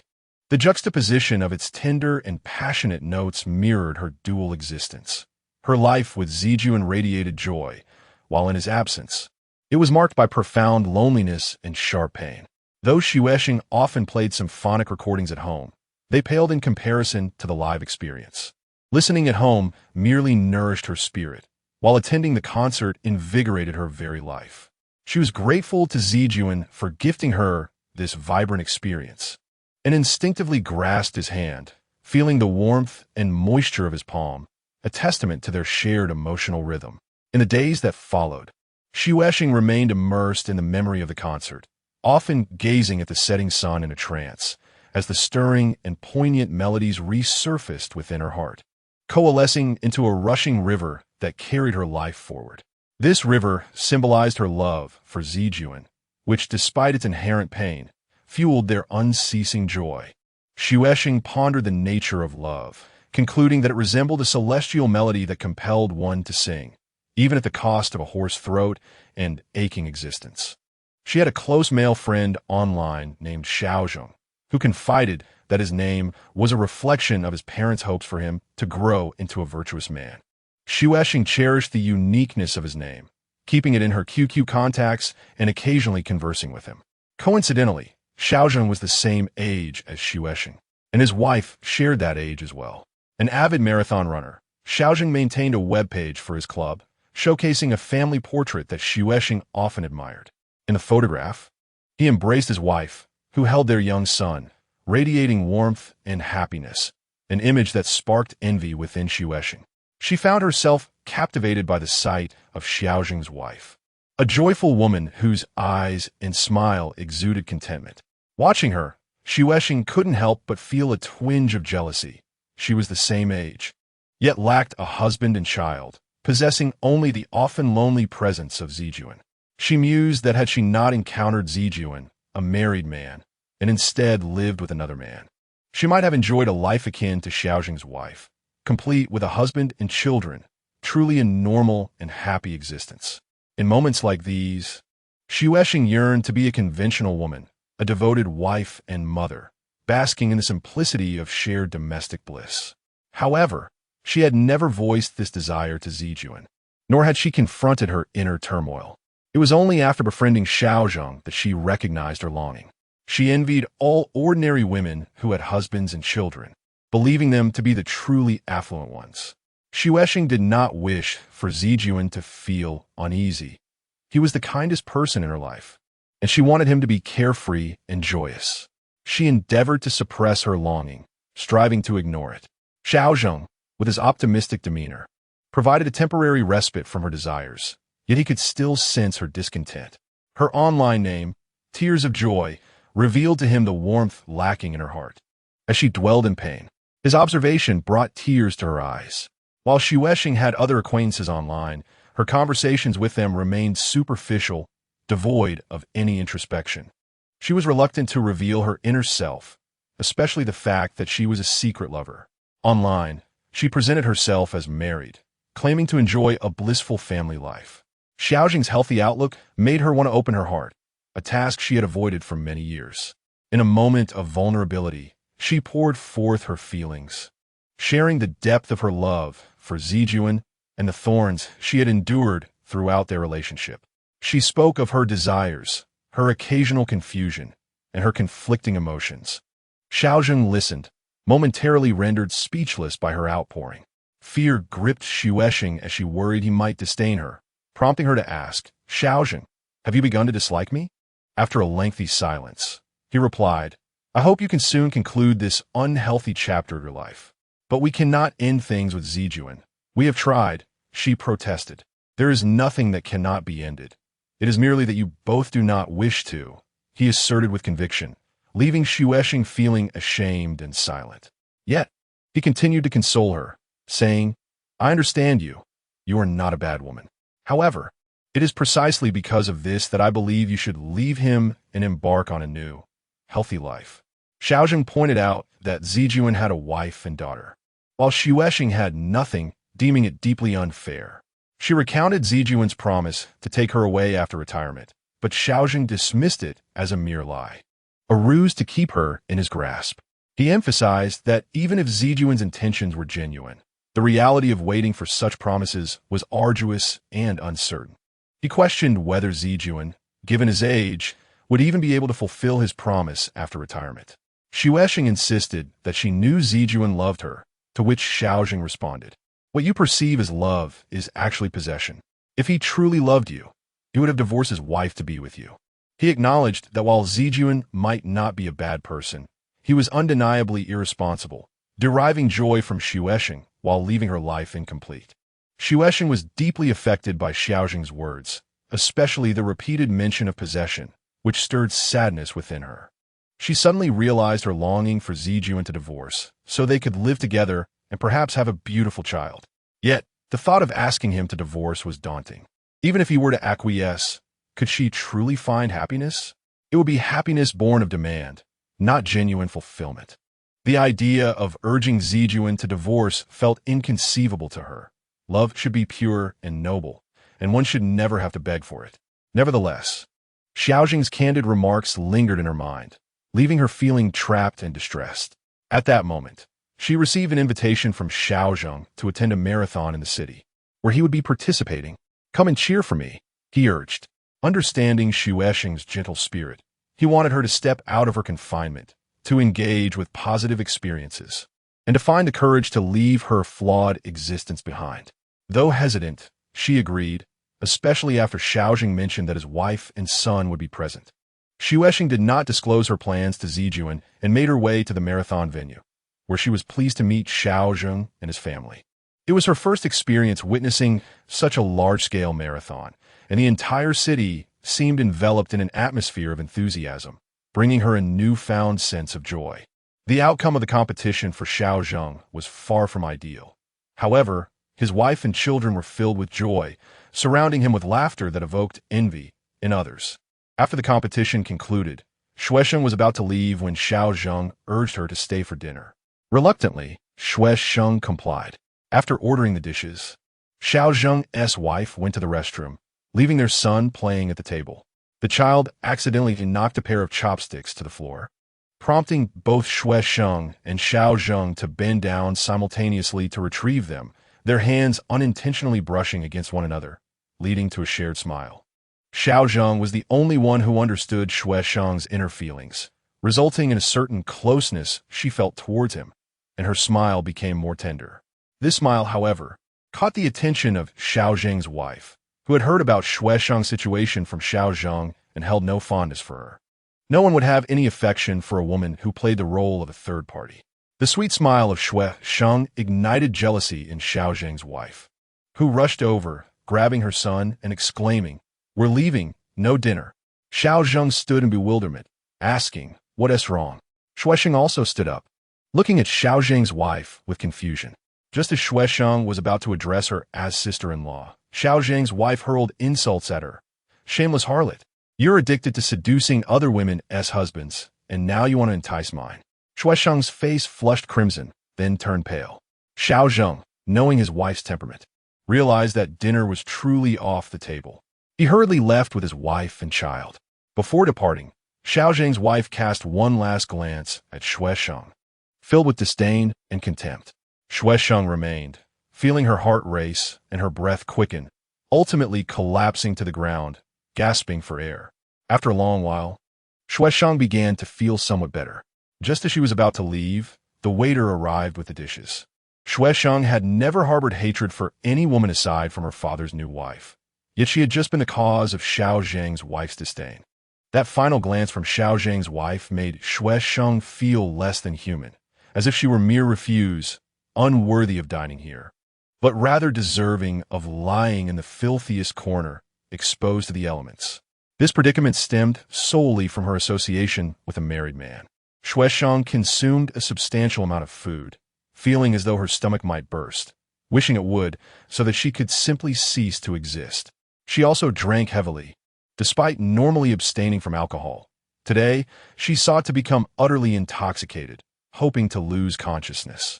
Stumbling onto the street, she raised her hand to hail a taxi, mumbling, "I'm a harlot. I'm a harlot." No taxi would acknowledge a drunken lunatic. Ultimately, Xue Sheng had no choice but to call Zijun. At that moment, Zijun was embroiled in a heated argument with his wife, Yang Wei, who wanted to start a company and requested a document from him, which he refused. As they were in a fierce exchange, Xue Sheng's call came through. Zijun reluctantly answered, only to hear Xue Sheng drunkenly shout "baby." Fearing Yang Wei would overhear, he coldly replied, "Sorry, you have the wrong number," and promptly hung up, turning off his phone. Xue Sheng, holding her buzzing phone, wept bitterly. Zijun's icy tone struck her like a blow, leaving her heart aching. This was the fate of loving a married man. Even if she were to perish in the streets, he would not come to her aid.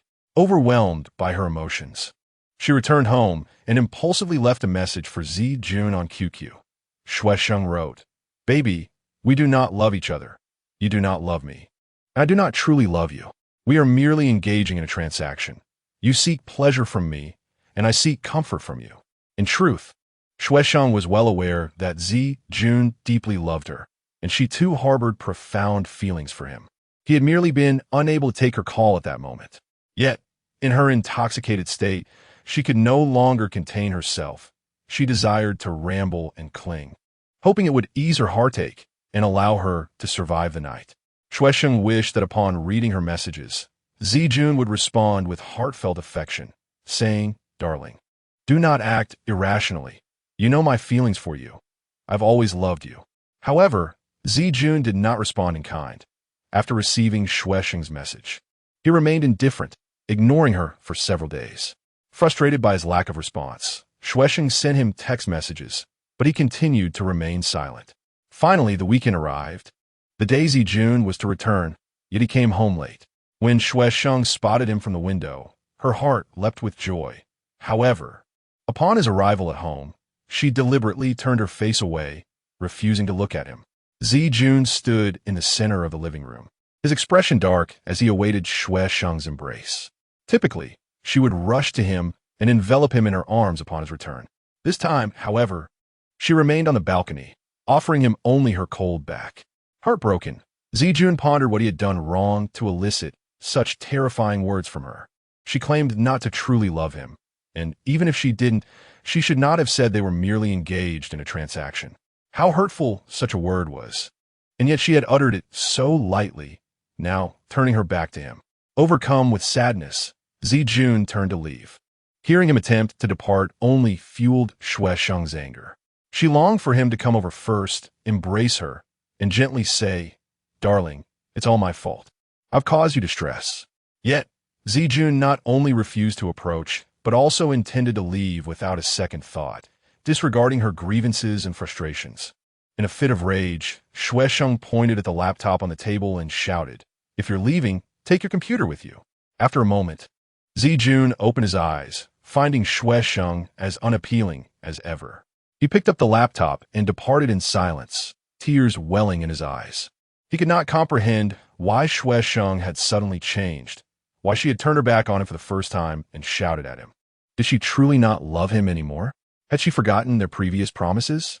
While usually a calm person, Zijun became agitated in bed. He dreaded when women caused a scene. Observing him from the window, Xue Sheng watched as he descended the stairs and opened the car door. Upon entering, she noticed his unsteady gait and slightly hunched back. Her heart softened as she sensed that she had truly angered him. She felt a pang of sympathy, yet she hesitated to rush down and stop him. The sight of him taking the computer, the only remnant of himself in their shared home, struck her deeply. It signified that he would not return, that their relationship had come to an end. In the past, when they had fought, he would shed tears and at least leave her with some money. Now he exhibited no reaction, showing no concern for her jobless state. He had transformed into a heartless man. What was the point of calling him back? As Zijun drove away, Xue Sheng paced restlessly in her home, her anger unresolved. She wished that he would suddenly turn around and admit his mistakes. Then her fury would dissipate, and they could reconcile. However, Zijun did not return. It wasn't until she estimated that he was nearly home that she resolved she could no longer wait. If she did, he would enter his house, face his wife, and leave her behind. For so many years, Xue Sheng and Zijun had maintained a pact. Once he returned home, she would cut off contact and await him to reach out. She often thought of his home as a wall. Once he crossed that threshold, they would be separated into two different worlds. Sending him a text, she wrote, "Brother, it's me, your little darling. I miss you. Come back." At that moment, Zijun was approaching home. Upon seeing Xue Sheng's message, all his sorrow vanished. He turned his car around and headed back to her. What would he do? Ever since he fell for her, no matter how much she hurt or angered him, he would surrender whenever she displayed affection.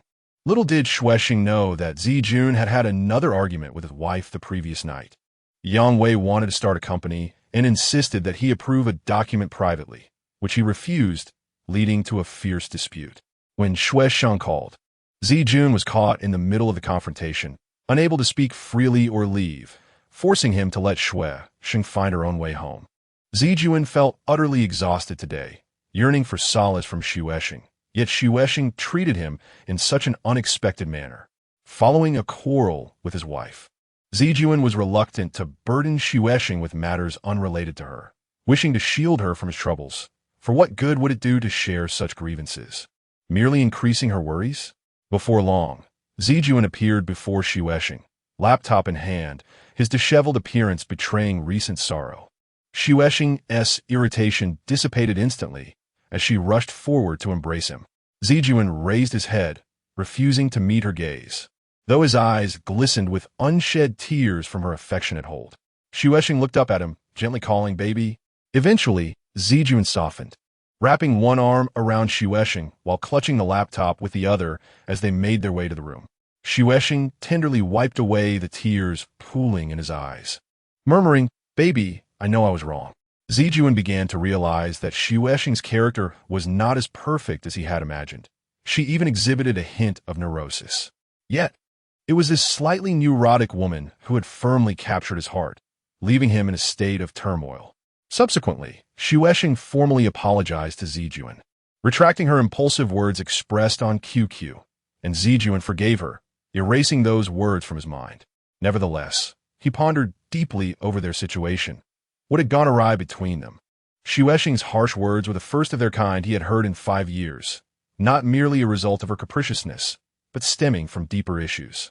After much contemplation, Zijuan concluded that Xuexing's loneliness was the root cause of her distress.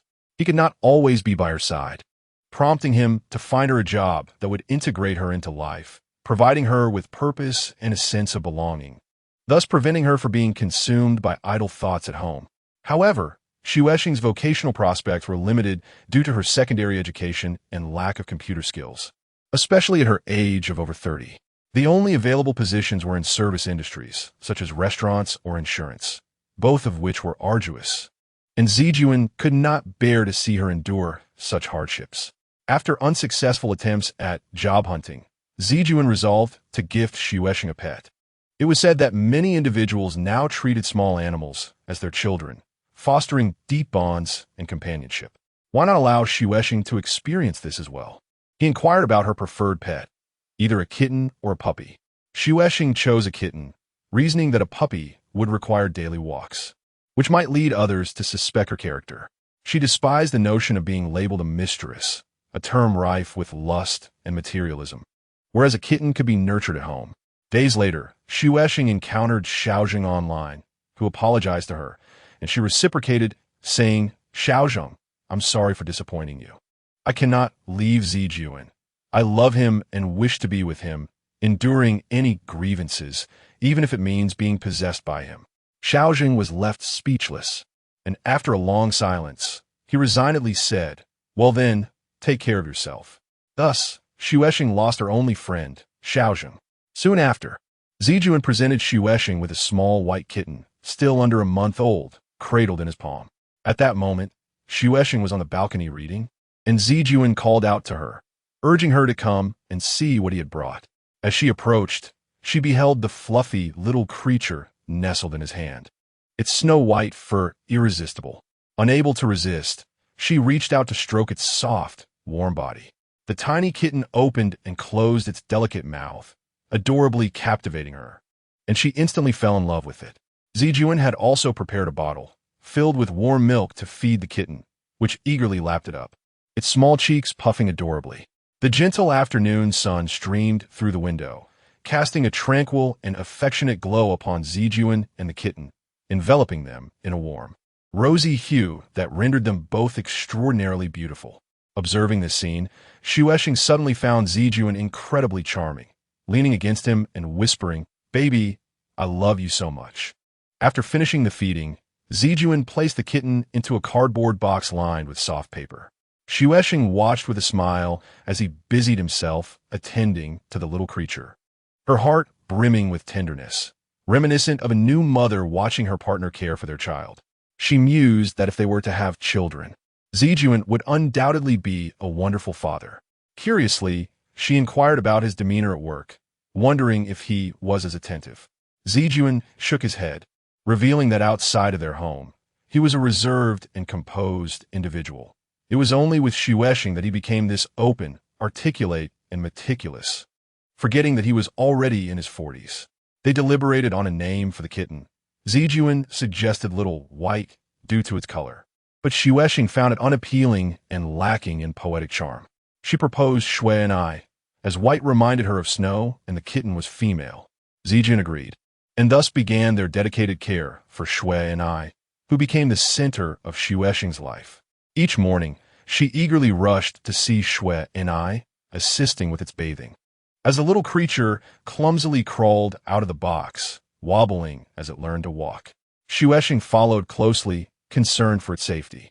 One night, Shueni's plaintive cries from the box tugged at Xuexing's heartstrings, prompting her to check on the kitten. Upon seeing her, Shui and I scrambled out of the box and climbed into her arms, resembling a frightened child seeking comfort from its mother. Xuexing's heart swelled with affection, without a second thought. She scooped up Shui and I and took her to the bedroom, laying her gently on the bed while snuggling beside her, soothing the kitten to sleep. From that night forward, Shui and I refused to sleep in the box, insisting on sharing the bed with Xuexing, lest she wail throughout the night. Sleeping with Shui and I made Xuexing increasingly cautious, fearing she might accidentally crush the little creature. Shui and I preferred to curl up closely against Xuexing, shifting whenever she moved, and would even crawl after her to the bathroom. mewing as if calling for her mother. Shui and I filled Xuexing's heart, dispelling the long-standing loneliness she had experienced. She particularly cherished the moments spent basking in the sun on the balcony, cradling Shui and I in her arms, resting in her chair while the kitten lay quietly upon her. Occasionally, Shui and I would nestle on Xuexing's belly, sleeping peacefully as her small body rose and fell with Xuexing's breath. A sight so tender and picturesque that Xuexing couldn't help but stroke its fluffy head. When awakened by her touch, Shui and I would tilt her head back, opening her tiny mouth to softly mew, as if to say, "Mommy, why are you touching me?" I was sleeping. Xuexing smiled gently, continuing to caress Shui and I, coaxing her back to sleep. As Shui and I grew, she became adept at leaping onto the bed unaided, no longer requiring Xuexing's assistance. Each night, as Xuexing prepared for bed, Shui and I would climb up to wait beneath the covers for sleep. Every time Shui and I looked up, calling for Mommy, Xuexing felt tears welling in her eyes, her heart swelling with softness. Despite Shui and I being a different species, Xuexing regarded her as her own. The arrival of Shui and I significantly uplifted Xuexing's spirits, leading her to treat Zijuan with remarkable kindness. Whenever Zijuan returned home, Xuexing would embrace Shui and I and greet him at the door. Their conversations began to flourish, often revolving around Shui and I's growth, as they joyfully chatted with the kitten frolicking nearby, forming a blissful family. Occasionally, during tender moments in bed, Shui and I would gaze at them with wide eyes, softly mewing as if to say, "Mommy and Daddy, how shameless." Xuexing couldn't help but cover Shui and I's eyes with her hand, inquiring about the average lifespan of cats. Xuexing learned from Zijuan that it was around a decade or so. She resolved in her heart to care for Shui and I diligently, ensuring she lived a full life before giving her a heartfelt burial, forever cherishing her memory. Remember the joy that accompanied them all along. Xuexing conveyed this thought to Zijuan, who responded positively. Spring 2003 had arrived, marking the 5th spring that Xuexing and Zijuan spent together. This spring felt particularly warm and beautiful due to the presence of Zuni. They planned to celebrate Valentine's Day, a foreign holiday that had recently gained popularity among young couples in the city. Zijuan inquired in advance about Xuexing's desired gift, to which Xuexing requested a toy for Zuni as her present, and Zijuan agreed. On the evening of Valentine's Day, Zijuan took Xuexing to Wangyi for dinner. Unfortunately, they could not bring Zuni inside and had to leave her locked in the car. While seated at Wangyi, Xuexing felt uneasy, constantly thinking about Zuni in the car. After hastily finishing their meal, she eagerly rushed outside to check on Zuni. Xuexing embraced Zuni, and together with Zijuan, they went to a pet store to buy her a toy, choosing a ball and a few bells. At 9 in the evening, Zijuan was driving Xuexing and Zuni home when he suddenly received a call from his wife, stating there was an urgent matter at home that required his immediate attention. Reluctantly, he hailed a taxi for Xuexing and Zuni to return home while he hurried back. Upon arriving home, Xuexing realized she could not find her keys, remembering they were likely left in Zijuan's pocket. Although she suspected that Zijuan might already be home, she needed to contact him urgently. When she called, Zijuan refused to answer, prompting her to hang up and call again, only to be met with silence. On her 3rd attempt, he finally picked up, his voice low and cautious, resembling that of a thief. He did not speak much, merely acknowledging her call with a timid hello. Xuexing quickly explained the situation regarding the keys, and he told her to hold on before abruptly disconnecting the call. Standing at the door with Zuni in her arms, Xuexing awaited Zijuan's return call. When he finally did call back, his voice had returned to normal, explaining he was unable to answer due to being at home. He expressed that she should have sent a text instead, as it would have conveyed the message just as effectively. Despite it being spring, the cold lingered, and Xuexing, shivering, asked where he was. Zijuan revealed he was downstairs at his home, having told his wife that his subordinate had left the keys with him. He suggested she take a taxi or the subway to retrieve them, as he was unable to come out. Xuexing, accustomed to not carrying a bag when going out with Zijuan, felt helpless, stating she couldn't go since she had no money. This prompted Zijuan to grow impatient, urging her to borrow money from a neighbor. However, Xuexing had never interacted with her neighbors and was uncertain of their gender, let alone the awkwardness of borrowing money from a stranger. Zijuan's terse tone conveyed his displeasure, and Xuexing felt pricked by the thorns of his attitude. In that moment, she realized the true thorns did not stem from external mockery, but from Zijuan's demeanor. His disdain hurt her more profoundly than any outside judgment. She pondered why he had sounded like a thief and why he had refused her calls. Was he afraid? Was it fear of his wife? Did he wish to avoid upsetting his home? As she arrived at the subway station, the warmth of the ticket hall enveloped her and Zuani, who cautiously peeked out of Xuexing's coat, as if questioning their whereabouts. Overwhelmed, Xuexing finally let her tears flow, realizing that the one who provided her comfort was not the man she had loved for 5 years, but rather the little one in her arms, who showed her more kindness than Zijuan did. Standing before the large glass window in the hall, she saw her weary reflection, feeling age beyond her years in just a short span of time. The question of why Zijuan had refused her call lingered in her mind. Did he not care that she was cold and unable to rest? Shouldn't he have rushed to her side with the keys and offered comforting words? Zijuan, choosing to take the subway instead of driving, sent her frequent messages to keep her informed of his whereabouts, hoping to ease her worries. Yet, Xuexing remained unmoved, feeling as if time had come to a standstill. The tears continued to flow, as if all her life's sorrow was being released on this chilly spring night, leaving her feeling drained. The sting of Zijuan's earlier refusal and his thief-like demeanor made her feel as if he had sullied their bond. When she could cry no more, her heart and face felt frozen, and her mind became a blank slate. She could only think of retrieving the keys and returning home to rest with Zuani. They were both exhausted. 40 minutes later, Zijuan finally appeared before her, his expression possibly softened by the sight of her shivering with Zuani. Perhaps he had sensed her anger during his journey. With a remorseful smile, he looked at Xuexing. She did not meet his gaze, but snatched the keys from his hand and turned away. This was the first Valentine's Day for Xuexing and Zijuan, leaving a deep wound in her heart. In the following days, Zijuan repeatedly called, but she chose not to answer. Eventually, he had to return in person. Upon entering, he embraced her gently from behind, a rare gesture that made her feel weak in the knees. Yet, she maintained her facade of indifference, stepping aside despite her softened resolve. Zuani rushed over to hug Xuexing's leg, looking up at her as if to say, "Mom, please forgive Dad." Zijuan stood before her, looking helpless and anxious, pleading, "I was wrong."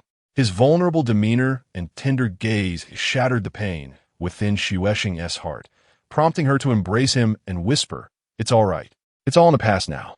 In that moment, she silently lamented how she owed him a debt from a past life. His childlike eyes melted her resolve, allowing her to forgive him for any wrongdoing. Afterward, Xuexing did not press him about that day. Although Zijuan attempted to explain, she stopped him, unwilling to revisit the painful memory. She realized Zijuan was merely an ordinary man, not a deity, and as his partner, she should not scrutinize him too harshly. Although the wound still throbbed at unexpected moments, she forced herself to turn the page and move forward. Whenever that gap emerged, Xuexing compelled herself to recall the beautiful memories that Zijuan had initially bestowed upon her, especially that radiant red sun from years past, so vibrant and beautiful that it could overshadow the void. In truth, that night, Zijuan had quarreled with his wife over issues concerning their nanny. Yang Wei was dissatisfied with the current nanny and insisted that Zijuan visit the agency the following day to find a replacement, which Zijuan firmly rejected. The issue of the nanny had become a significant source of frustration for Zijuan, as Yang Wei was quick to dismiss nannies, demanding new ones. This year alone, they had already gone through 6. Yang Wei never personally selected nannies from the agency. It was always Zijuan or his mother who went. However, Yang Wei was never satisfied with the nannies they brought back. That night, Zijuan refused to go to the agency again, insisting that Yang Wei handle it herself, which led to a heated argument. In such moments, Zijuan dared not answer Xuexing's calls, fearing that Yang Wei would grow suspicious and might track him, thus involving Xuexing. Over the years, although Zijuan had not requested a divorce, The relationship with Yang Wei had not significantly improved and remained tense. Zijuan knew that Xuexing was quite upset with him that night, and he wished to explain the situation to her to gain her understanding. However, since Xuexing had asked him not to speak, he refrained from doing so. Gradually, Xuexing and Zijuan's relationship began to mend, with Xue and I returning to her joyful self, frolicking beside them in delight, as if to announce, "Oh, Mommy and Daddy are back together." In early autumn of 2003, after celebrating their joyful 6-year anniversary, Xuexing and Zijuan also happily celebrated Xue Ni's 3rd birthday. By deep winter of that year, they joyfully marked Xue Ni's 1st birthday. Life flowed smoothly and blissfully. After the arrival of Xue and I, Xuexing's state of being improved significantly, and Zijuan felt a sense of relief. His visits became increasingly infrequent, sometimes not returning home for an entire month. As Zijuan was no longer young, the happiness of the past 6 years had drained his vitality, and he acutely felt the signs of aging. Over these 6 years, Zijuan had nearly exhausted his own life force. Yet, he was unwilling for Xuexing to perceive his decline. He desired to remain her eternal hero. Thus, he reduced his visits, needing to restore his strength before returning to her. Fortunately, Xuexing never questioned him or expressed her feelings. She silently loved Zijuan. However, Zijuan overlooked a significant issue. Xuexing was only 33, a mature woman with a blossoming body, constantly in need of love. The deeper her affection for Zijuan grew, the greater her needs became. Xuexing had begun to notice that Zijuan's physical condition was not what it once was. At least not as robust as before, yet she could not voice her thoughts, as doing so would hurt him. She wished to avoid causing him pain. And during Zijuan's absences, Xuexing repeatedly clung to the faith in their love, reminding herself, "I am Zijuan's beloved, and I must love him wholeheartedly." Yet, Xuexing was not a fairy. She was merely a mortal woman, a little white tiger, as the saying goes, which suggests that white tigers have heightened desires. This notion perhaps exacerbated Xuexing's distress, as she endured physical torment daily. Initially, Xuexing did not recognize this.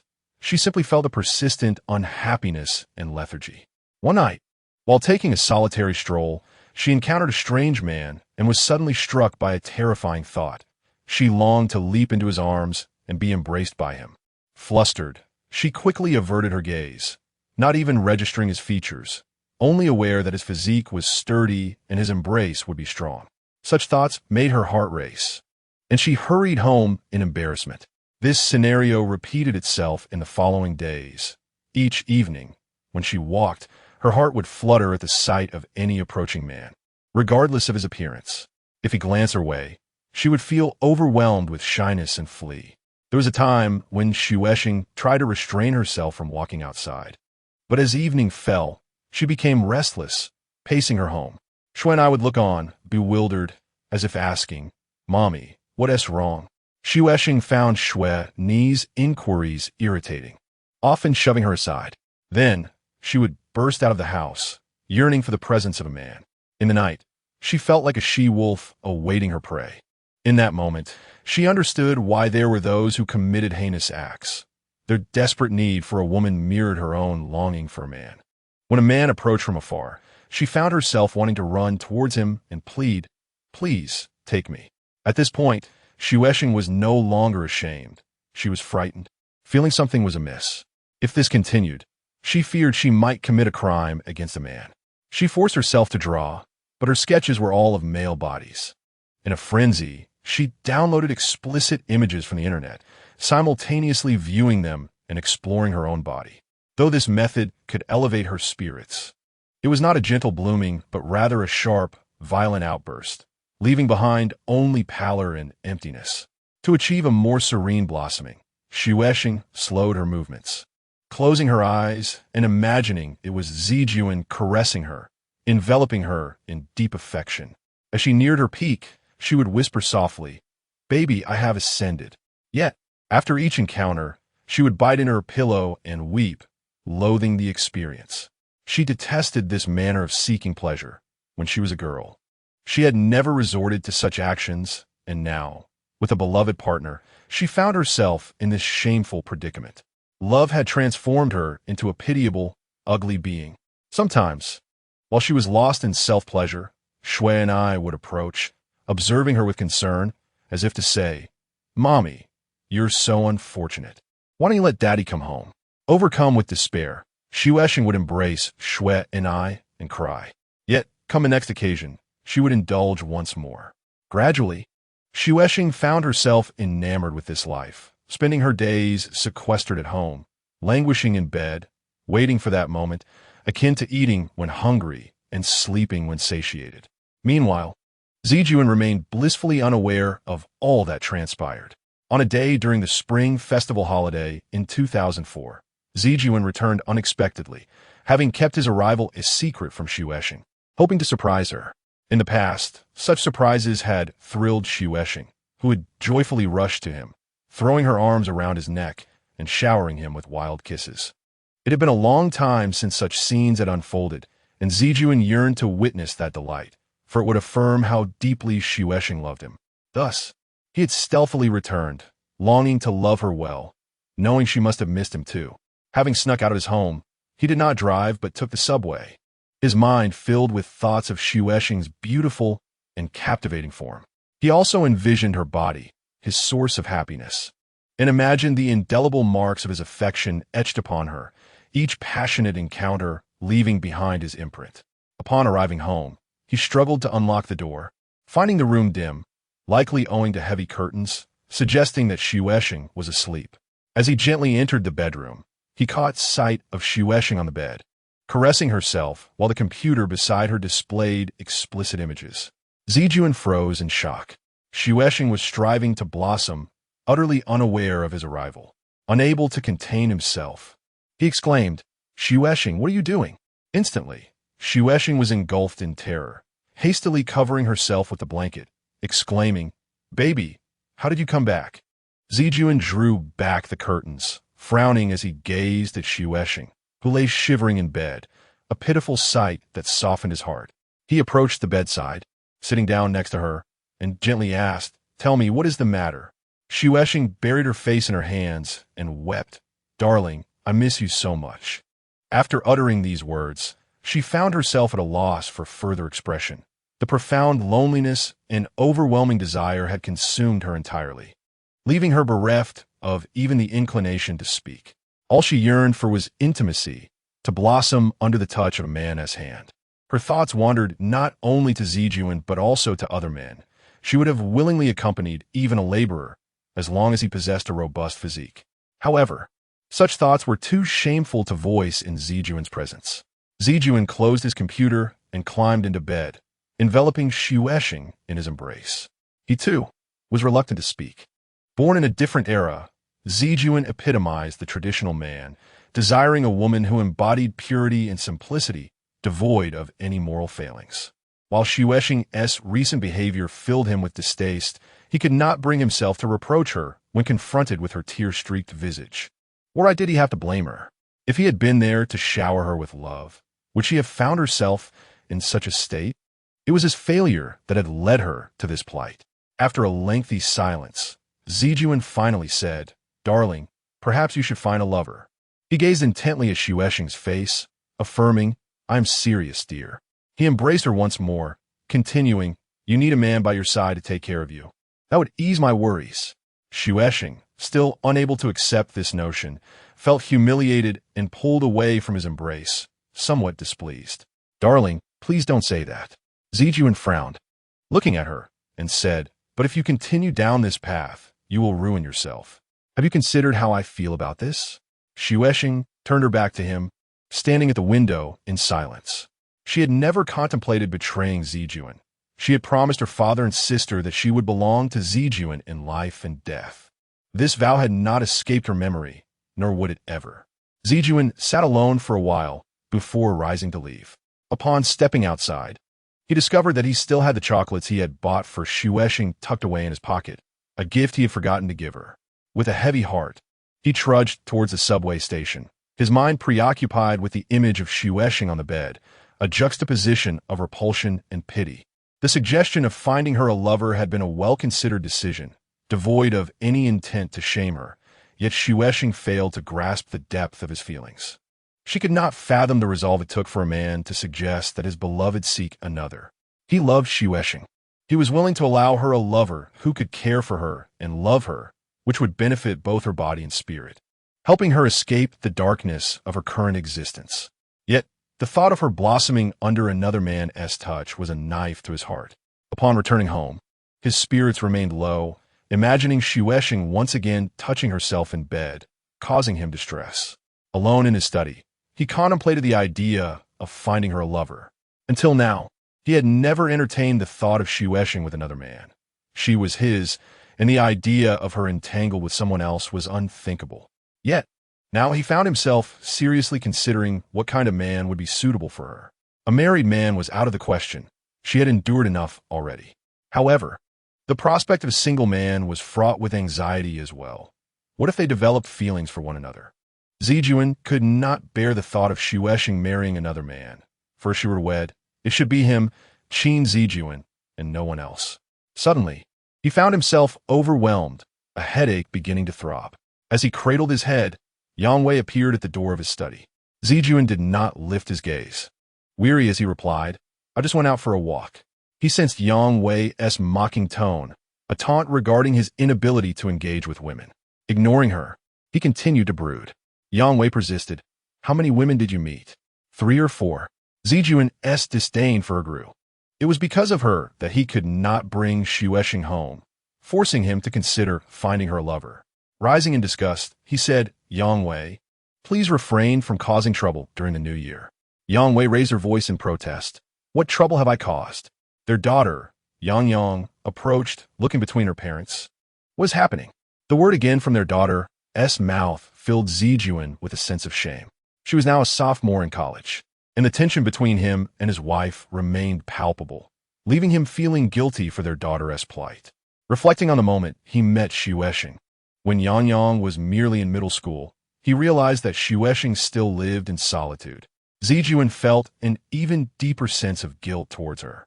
Determined to find a lover for Shueshing, he resolved that even if she fell in love with that man, he would harbor no resentment. For several days, Zijuan had not contacted Shueshing, busy with work and burdened by his own discontent. Unable to contain herself, Shueshing finally called him. "Darling, how are you?" Zijuan replied, "I'm fine." She expected him to inquire about her well-being, but he remained silent. Sensing his coldness, Shueshing forced a smile. "Darling, why don't you ask how I am?" To her surprise, he said, "I have a meeting. I must hang up." And with that, he ended the call, leaving Shueshing in a state of bewilderment. After a long moment, she realized that Zijuan's love was gradually slipping away. Perhaps he no longer loved her. Yet, he could not bear to utter the words of separation, fearing the stigma of being labeled unfaithful. He wanted her to feel the chill of indifference, to choose to leave him. Their previous quarrel had been instigated by Shueshing herself, yet now Zijuan was indirectly pushing for separation, leaving her feeling trapped and labeled a promiscuous woman, now on the verge of being discarded by him. Nonetheless, Shueshing understood that returning to their former closeness was unlikely. Too many factors had tainted their relationship, originating from both Zijuan and herself, as well as societal pressures. Once, even on the darkest winter nights, the mere thought of Zijuan's name could brighten her world. Yet now, in the radiant daylight, recalling him cast clouds of despair over her heart. Shueshing could empathize with Zijuan. Had their roles been reversed, and she had been the one to seclude herself in darkness, she too would have felt revulsion. In truth, the moment Zijuan suggested she find a lover, she sensed that his love for her was waning. If he truly loved her, he would never have voiced such an absurdity. How could he say such a thing? Even if she wished to seek another, he should have implored her, "Darling, do not do this. I love you." Rather than allowing her to seek solace in another man's arms, why not liberate her to marry someone else? In doing so, both she and her new partner could live more honorably. Shueshing simply cannot fathom why Zijuan would act in such a manner, pushing the woman he loves into the embrace of another. Is he still a man? Shueshing feels as though her world is about to collapse. After enduring 6 long years of love, the man she cherished has callously cast her aside, employing such a sordid method? It would have been far more straightforward had he simply told her, Shueshing, go away, for I no longer love you. Returning home is not an option for Shueshing. Her father would undoubtedly greet her with a disdainful remark. So you have indeed been abandoned by Qin Zijuan. It is not the words themselves that terrify Shueshing, but rather the thought of her father looking down upon Zijuan, who has grown weary of her and ultimately discarded her. Feeling utterly lost, Shueshing contemplates death. Even in the most thorny of past experiences, she had never considered such an end, as there was always a lingering thought that she must live to show her father that she could thrive without him. That was a rebellion against her father. However, since meeting Zijuan, Shueshing has experienced 6 years of splendid joy, and her life has been beautiful enough that dying at this moment would not evoke regret. Upon making this decision, Shueshing's heart quiets. Instead of chaos, she finds tranquility, and a long-forgotten smile graces her face. She refrains from contacting Zijuan. Instead, she quietly prepares for her departure from life. Finding sleeping pills difficult to procure, Shueshing visits various pharmacies to buy a considerable amount of antibiotics. Convinced that any drug taken in excess could end a life, she chooses a snowy evening to take the antibiotics, lying quietly on her bed while gazing out the window. The snowflakes dance outside, and Shueshing muses that if she could gather them and weave a scarf to wrap around her neck, it would be both beautiful and warm. She was born during a snowfall, which is why her mother named her Shueshing. Shueshing adores her name, just as she cherishes her mother. She initially intends to write a farewell letter to Zijuan, but refrains from doing so, fearing that it might alert the police and implicate him in some manner. Shueshing wishes to depart without dragging Zijuan into her turmoil, desiring only a quiet exit. Fortunately, as she and Zijuan have never taken a photograph together, there will be no traces of him left behind after her death. Shueshing gazes longingly at the snowflakes, contemplating that soon she will transform into one, drifting away to a corner where she will melt and vanish without a trace. She yearns to become a snowflake, thus ending her love for Zijuan and the harm she feels she has inflicted upon society, while also liberating herself from the darkness of her existence. Shueshing had hoped to drift into a peaceful sleep. However, the antibiotics first wreak havoc on her stomach. Racked with excruciating pain, she tumbles from her bed to the floor and back again, repeating this cycle until she can endure no longer. Instinctively, she reaches for the phone, dialing her former landlady's number. She cannot call Zijuan. He is a positive person who does not wish to witness someone in despair. Additionally, she does not want to dial emergency services, fearing it would cause too much commotion and possibly implicate Zijuan. Thus, she chooses to seek help from her landlady, hoping she can come quietly and take her to the hospital. When the call connects, Shueshing struggles to say, "Auntie, please come quickly. I am unwell." The landlady, donning her clothes, inquires, "Shueshing, is it serious?" Shueshing replies, "Yes, I need to go to the hospital." The landlady quickly hangs up and asks her son to drive. In a quarter of an hour, the landlady and her son appear at Shueshing's bedside. She is drenched in sweat, clutching her stomach, and exclaims, "Annie, my stomach hurts terribly." Without hesitation, her son scoops her up and rushes out. Upon reaching the hospital, Shueshing finally confesses that she has taken a large quantity of antibiotics, inciting the doctor's furious response. "Are you trying to throw your life away?" After having her stomach pumped, Shueshing is admitted for overnight observation. She pleads, "Auntie, please don't ask me any more questions." The landlady grips Shueshing's hand, shaking it as she demands, "Is this truly the situation?" Shueshing reluctantly nods. The landlady, suddenly indignant, exclaims, "Shueshing, why would you attempt suicide? Is it because of that Qin fellow? Has he grown tired of you and wished to cast you aside?" Shueshing's face contorts with discomfort as she stammers, "Auntie, it has nothing to do with Zijuan. It is merely that I encountered some other troubles that I couldn't reconcile. But I'm fine now." The landlady, still brimming with anger, paces the room, saying, "Shueshing, even at this moment, you are defending that Qin? If that is the case, why did you even call me? You might as well die." Her son, Wayman, intervenes, urging Mom, "Let's step outside. Shueshing needs to rest." They exit the room. Standing in the corridor as the landlady insists, "It is undoubtedly because of that Qin. Wei Min agrees, of course. The landlady continues, what a foolish child. Is it worth taking her own life for a married man? Wei Min surmises, she must have been dumped by him. The landlady laments, that man is truly despicable. 6 years ago, he deceived Xuexing by promising to divorce. 6 years later, and he remains married. Wei Min expresses his desire to confront the man, saying, I truly wish to find him and give him a piece of my mind. The landlady concurs. Indeed, Xuexing has suffered terribly, being alone without family, which allowed him to mistreat her for so long. After some time, the landlady tells her son to return home, as she wishes to stay with Xuexing. Wei Min, however, is reluctant to leave. The landlady teasingly asks, you aren't developing feelings for Xuexing, are you?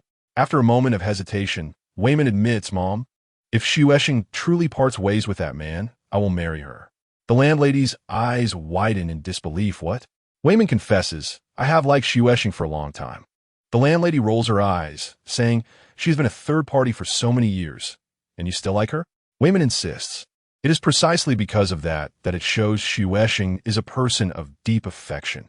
If I marry her, she will treat me well for a lifetime. The landlady, unsatisfied, retorts, no, I cannot accept that she's been a third party. Wei Min earnestly explains, Mom, do you know why I have not married all these years? It is because I have loved Xuexing since she moved into our home. I've been waiting for her all this time. Frustrated, the landlady scolds her son before sending him away.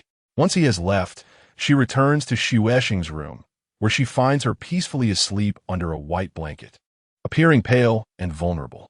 The landlady takes a seat beside her, watching her closely, and gradually, a smile forms on her lips as she reflects on her son's words. With only Wei Min as her son, who is now over 30 yet has not sought a partner, it becomes clear that his heart has long been reserved for Xuexing. She knows that Xuexing is not a bad person. She has witnessed her unwavering affection for Zijuan over the years. Just as Wei Min stated, Xuexing's dedication to Zijuan speaks volumes. If given the opportunity with her husband, she would surely excel even more. With this thought in mind, the landlady resolves to have a conversation with Xuexing once she awakens. When Xuexing finally stirs, it is the following morning. After a checkup, the doctor informs her that she is in good condition and can be discharged. Xuexing intends to return home alone, but the landlady insists on waiting for her son to come and take her. While waiting, the landlady finally asks Xuexing, please tell me, what are your plans for the future? Xuexing shakes her head in confusion, replying, I don't know. She speaks truthfully, having survived the grasp of death. She is uncertain about what her next steps should be. The landlady holds Xuexing's hand, saying, Xuexing, you must part ways with that Qin fellow, and then I will help you find a good family to live a normal life. Xuexing contemplated her predicament, pondering who would ever wish to marry her in her current state. She realized that she could never bring harm to another man. Once her relationship with Zijuan truly concluded, she was destined to remain solitary for the rest of her life. She belonged to Zijuan in life and in death, a vow she would forever cherish. In the 8th chapter, the landlady, sensing Xuexing's wavering resolve, remarked, Xue, what do you think of Wei Min?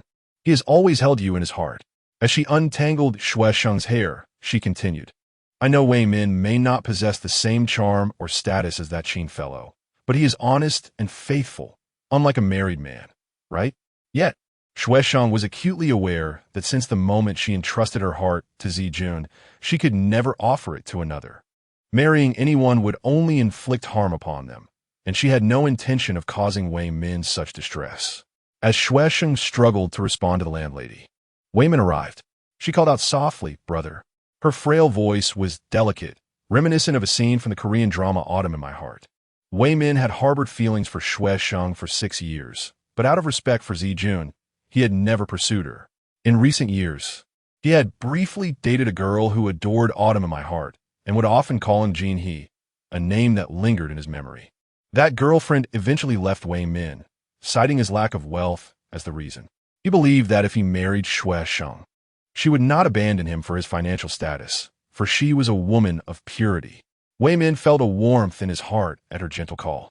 He smiled and asked, how do you feel? Xuexing replied, I'm feeling much better.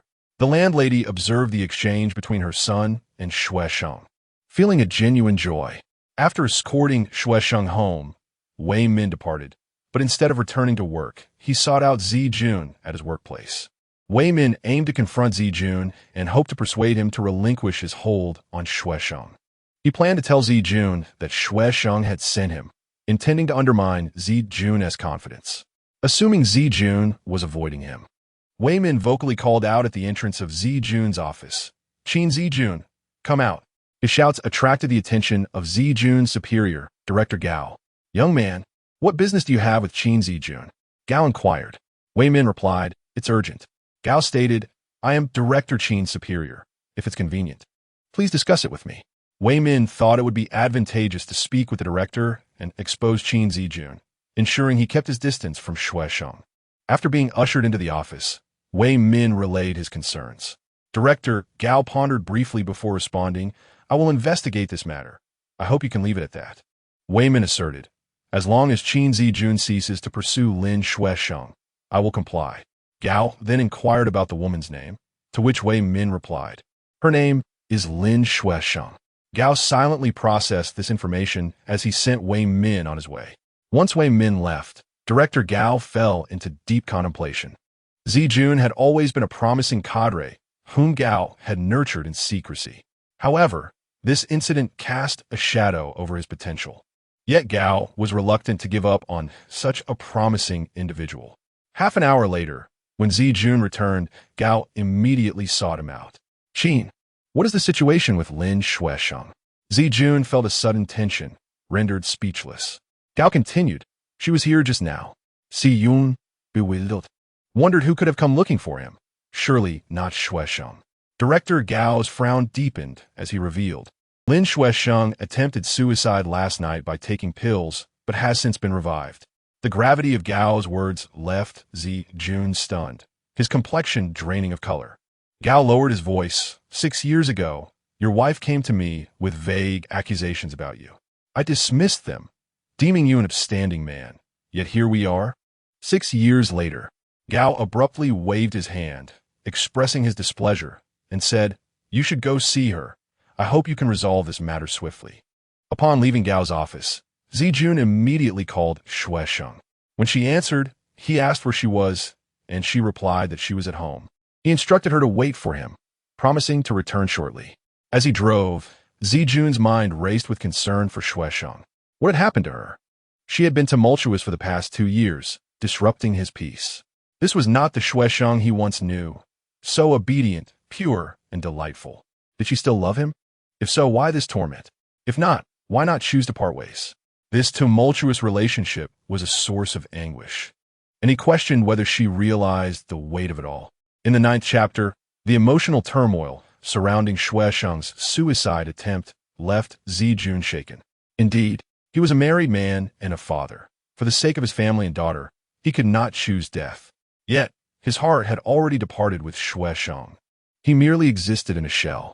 Upon learning that Jun was returning, Shuesheng felt a pang of anxiety. To conceal her pale complexion, she applied a light touch of makeup and lipstick, not wanting him to discover the truth about the previous night. However, as soon as he entered, he asked Shuesheng, "What did you do last night?" Startled, she quickly feigned calmness, replying, "I did nothing, darling." Jun's expression hardened. "When did you learn to lie to me?" Understanding that he was aware of her actions, Shuesheng took his hand and asked, "Darling, do you still love me?" He pulled his hand away in frustration, exclaiming, "I love you so much that it's driving me to the brink." Shuesheng found his petulance endearing, much like a child in a fit. She reached out to him again, saying, "Darling, I love you too. I have always loved you, and I will never change." Jun gazed at her in anguish. "Then why have you been causing such chaos? Have you been at peace for even a moment in these 2 years? Where has the old you gone?" Tears streamed down Shuesheng's face as she lowered her head, ashamed. "Darling, I know my current behavior repulses you, and I despise myself for it. But I can't control myself. I am just an ordinary woman yearning to live with you and even have a child." Jun listened, realizing it had been too long since he had heard her voice. Shuesheng, with tears flowing, looked up at him. "Darling, I love you so much that it's unbearable." At that moment, he softened, silently enveloping her in his embrace. Shuesheng's desires of living together and starting a family were not wrong. The error lay with him as a married man. He had been mistaken from the start. The blame lay with him, not with her. Yet, with a wife and daughter, he had responsibilities yet to fulfill. He was not entitled to abandon his life. This was the reality of life, the tragic love of a married man. Why not let Xue Sheng go to begin anew while she was still young? Yet, such words remained unspoken, for he could not bear to suggest a separation now. After finishing a cigarette, he once more suggested that Xue Sheng find a lover. Instantly, she became displeased, turning her face away, saying, "Darling, you no longer love me."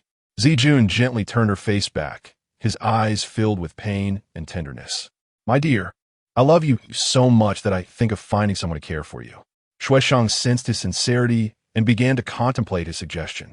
Yet, after much reflection, she felt a profound sense of shame. She loved Zijun deeply, yet was expected to betray him. What kind of woman would do such a thing? Zijun earnestly implored Xue Sheng, "My dear, I beseech you, listen to my words and seek out a lover who will treat you well as me. We cannot continue in this manner. If we do, we shall both crumble." After a moment of contemplation, Xue Sheng reluctantly nodded, replying, "All right, darling, I shall find someone." Despite Xue Sheng's difficult agreement, Zijun felt an overwhelming sense of injustice and sorrow. Gazing up at the ceiling, he lamented, "Once you have him, you will no longer need me." Xue Sheng, overcome with despair, embraced Zijun, weeping, "You foolish man, I have told you I would not seek anyone." Zijun disengaged from Xue Sheng's embrace and retreated to a corner, shedding tears against the wall. The act of taking this step felt unbearably painful, as though his heart were being crushed. Xue Sheng followed him, holding him close and weeping. "Darling, do not be sad. I shall not seek anyone. I will never look for another." Zijun, suppressing his emotions, smiled at Xue Sheng, saying, "It's all right, my dear. We must take this step. Otherwise, what shall we do? Your health is always at risk, and it pains me to see you in such distress. I fear for you, and I dread the thought of you encountering misfortune." Xue Sheng smiled back, assuring, "I am fine, darling. I can endure." However, her words only served to elicit more tears from Zijun, who felt pity for her, realizing it was he who had transformed Xue Sheng into a pitiable woman. Thus, he beseeched her once more, "Please, you must listen and find someone." With a pout, Xue Sheng replied, "But darling, it makes you feel miserable." Wiping away her tears, Zijun reassured, "As long as you do not give your heart to that person." Xue Sheng reciprocated by wiping away his tears, saying, "Silly child, how could I surrender my heart to anyone else? My heart has always been entrusted to you." Zijun enveloped Xue Sheng in a tight embrace, weeping uncontrollably. Later, Zijun broached the subject of someone visiting his workplace that day. Xue Sheng, filled with anxiety, looked at him helplessly. "Darling, what shall we do?" She urged him to return and speak with Director Gao. Zijun replied, "You must be well. Otherwise, how can I approach Director Gao? If something happens to you, what use is my career?" Xue Sheng clutched Zijun's hand tightly, promising, "Darling, do not worry. I will not act foolishly again." Once assured of Xue Sheng's safety, Zijun rose to leave, with Xue Sheng accompanying him to the door. She cautioned, "Darling, if the leader insists on separating us, we shall part ways. Do not confront the leader." Zijun cast a glance at Xue Sheng, feigning nonchalance. "Do not worry. I will handle it." Upon exiting, Zijun's mood grew heavy. Truth be told, he was uncertain of his next steps. Xue Sheng's attempted suicide and the unexpected visit to Director Gao had left him reeling. Seated in his car, he did not depart immediately. Instead, he lit a cigarette. With Xue Sheng now safe, the only task remaining was to converse with Director Gao, yet he felt unprepared for that discussion. Zijun understood that, to everyone else, aside from himself and Xue Sheng, their relationship was deemed scandalous, especially given his position as a mid-level official involved with a woman. This matter was one he could not address. Any approach would be flawed. Yet, he had no choice but to confront it.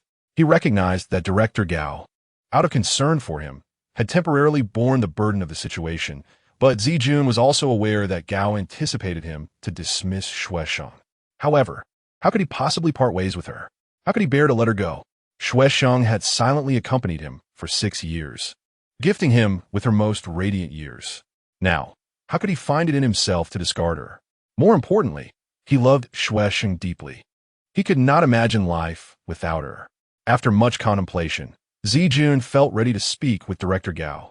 He called Gao, asking, "Director, do you have time this evening? I would like to invite you to dinner." Gao responded, "Are you attempting to bribe me?" Zijun clarified, "No, Director, I wish to have a serious conversation with you." After a moment of thought, Gao agreed, "Very well. I shall see how you intend to discuss this tonight." At 7 o'clock, Zijun and Gao sat together in a private room at a restaurant, sharing drinks. Gao was well regarded, and thus, Zijun held him in great esteem.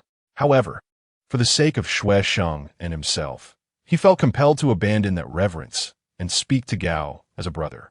Lo si yun sidentlank. He indulged that evening, both to accompany Gao and to bolster his own courage. After a few drinks, Gao relaxed, prompting Zijun to broach the topic. "Director, have you ever had a woman who captured your heart?" Gao looked at him, surprised, and Zijun added, "I mean a woman outside of marriage." Gao shook his head, replying, "No." Zijun remarked, "Then your marriage must be quite happy." Gao scrutinized Zijun, asking, "Is your marriage unhappy?" Zijun glanced at Gao before lowering his head to eat. Gao understood the unspoken implication. If Zijun's marriage were truly happy, he would not be embroiled in such matters. Gao recalled that 6 years prior, Zijun had confided in him about his marital issues and expressed a desire for divorce. Gao set down his chopsticks and said, "Xiaoqin, Xiaoyang seem quite well. They are beautiful and talented. Many men envy you. See Yun side, remaining silent." This was the brilliance of Yang Wei. She consistently elevated him in public, portraying him as the ideal husband. Yet, once home, she transformed into someone entirely different, who could know the depths of his unhappiness over the years. Zijun could not suppress his melancholic emotions. Gao broke the silence, stating, "Do you know that I plan to recommend you for my position upon my retirement?" Zijun had suspected this for some time, but hearing Gao express it so earnestly startled him. He responded respectfully, "Thank you, Director, for your support." Gao, with a serious demeanor, cautioned, "Then you must swiftly resolve that matter. Leave no grounds for anyone to hold against you." Zijun took a sip of his drink, saying, "Director, you know my work has prospered these past years due to her encouragement. You cannot fathom how wonderful she is." He faltered, realizing that no words could adequately convey Shuesheng's goodness. She had repeatedly urged him to be a good official, while Yang Wei had exploited his authority for personal gain. Gao, visibly displeased, interjected, "How can a third party be considered a benefactor?" Gao waved his hand dismissively. "I do not concern myself with the intricacies of your marriage. I only wish to hear the outcome." He slammed his hand on the table, declaring, "This is absurd." Zijun remained silent, his head bowed. After a moment, Gao inquired, "Is Lin Shuesheng truly so exceptional that you would disregard everything for her?" Zijun affirmed, "She is extraordinary. In my heart, no one compares." Gao pressed, "Is she more beautiful than Xiaoyang?" Zijun replied, "She may not be conventionally beautiful, but her beauty is unparalleled." Gao paused before asking, "How much have you spent on her over the years?" Zijun shook his head, explaining, "She would prefer to live a modest house rather than allow me to provide her with better living conditions. She would rather wash dishes in a restaurant to support herself than let me engage in corrupt practices." Zijun's voice grew impassioned as he continued, "She would rather suffer herself than see me harmed." Gao, as a man, posed the question, "If such a woman loved you selflessly, what would you do?" "What could you do?" Observing Zijun's steadfastness, Gao cast him a frustrated glance, stating, "I have already dispatched someone to investigate your finances. Should any discrepancies arise, you will find yourself in a precarious situation, one I cannot shield you from." With that, Gao rose to leave, and Zijun felt a wave of relief wash over him, knowing he had finally confronted the matter he had long needed to address. After several days of discreet investigation, Gao Ju found that Zijun was relatively clean in his financial dealings. Consequently, Gao Ju was convinced by Zijun's words and became even more determined to protect him. Cultivating a good cadre is no easy task. Furthermore, Gao Ju interpreted Zijun's current attitude as a testament to his commendable character. Unlike other officials who would abandon their beloved women for the sake of their careers, Zijun stood firm. Such integrity is rare among men. Thus, Gao Ju summoned Zijun, stating, "I give you 1 week to sever all ties with that woman." Startled, Zijun looked at Gao Ju with a hint of helplessness and said, "Gao Ju?" With a stern tone, Gao Ju replied, "You must do this, whether you like it or not. This is a task assigned by the higher-ups." Zijun attempted to speak, but Gao Ju waved him off, insisting, "Leave now. I expect results in a week." Reluctantly, Zijun exited, understanding that Gao Ju's intentions were to protect him. On that day, Wei Min was conducting business at the market when he suddenly received a call from Shuesheng. Overjoyed, he exclaimed, "Shue." However, Shuesheng asked, "Brother, did you meet with Zijun's superior?" Sensing trouble from Shuesheng's tone, Wei Min explained, "Shue, it was unintentional. I just happened to run into his superior." Unhappy, Shuesheng replied, "Brother, how could you do that without consulting me?" Wei Min apologized repeatedly. "Shue, I only had your best interests at heart." Shuesheng retorted, "You knew the consequences, yet you acted recklessly." Wei Min countered, "Shue, have you considered your own consequences? Do you think following him will lead to a good outcome?"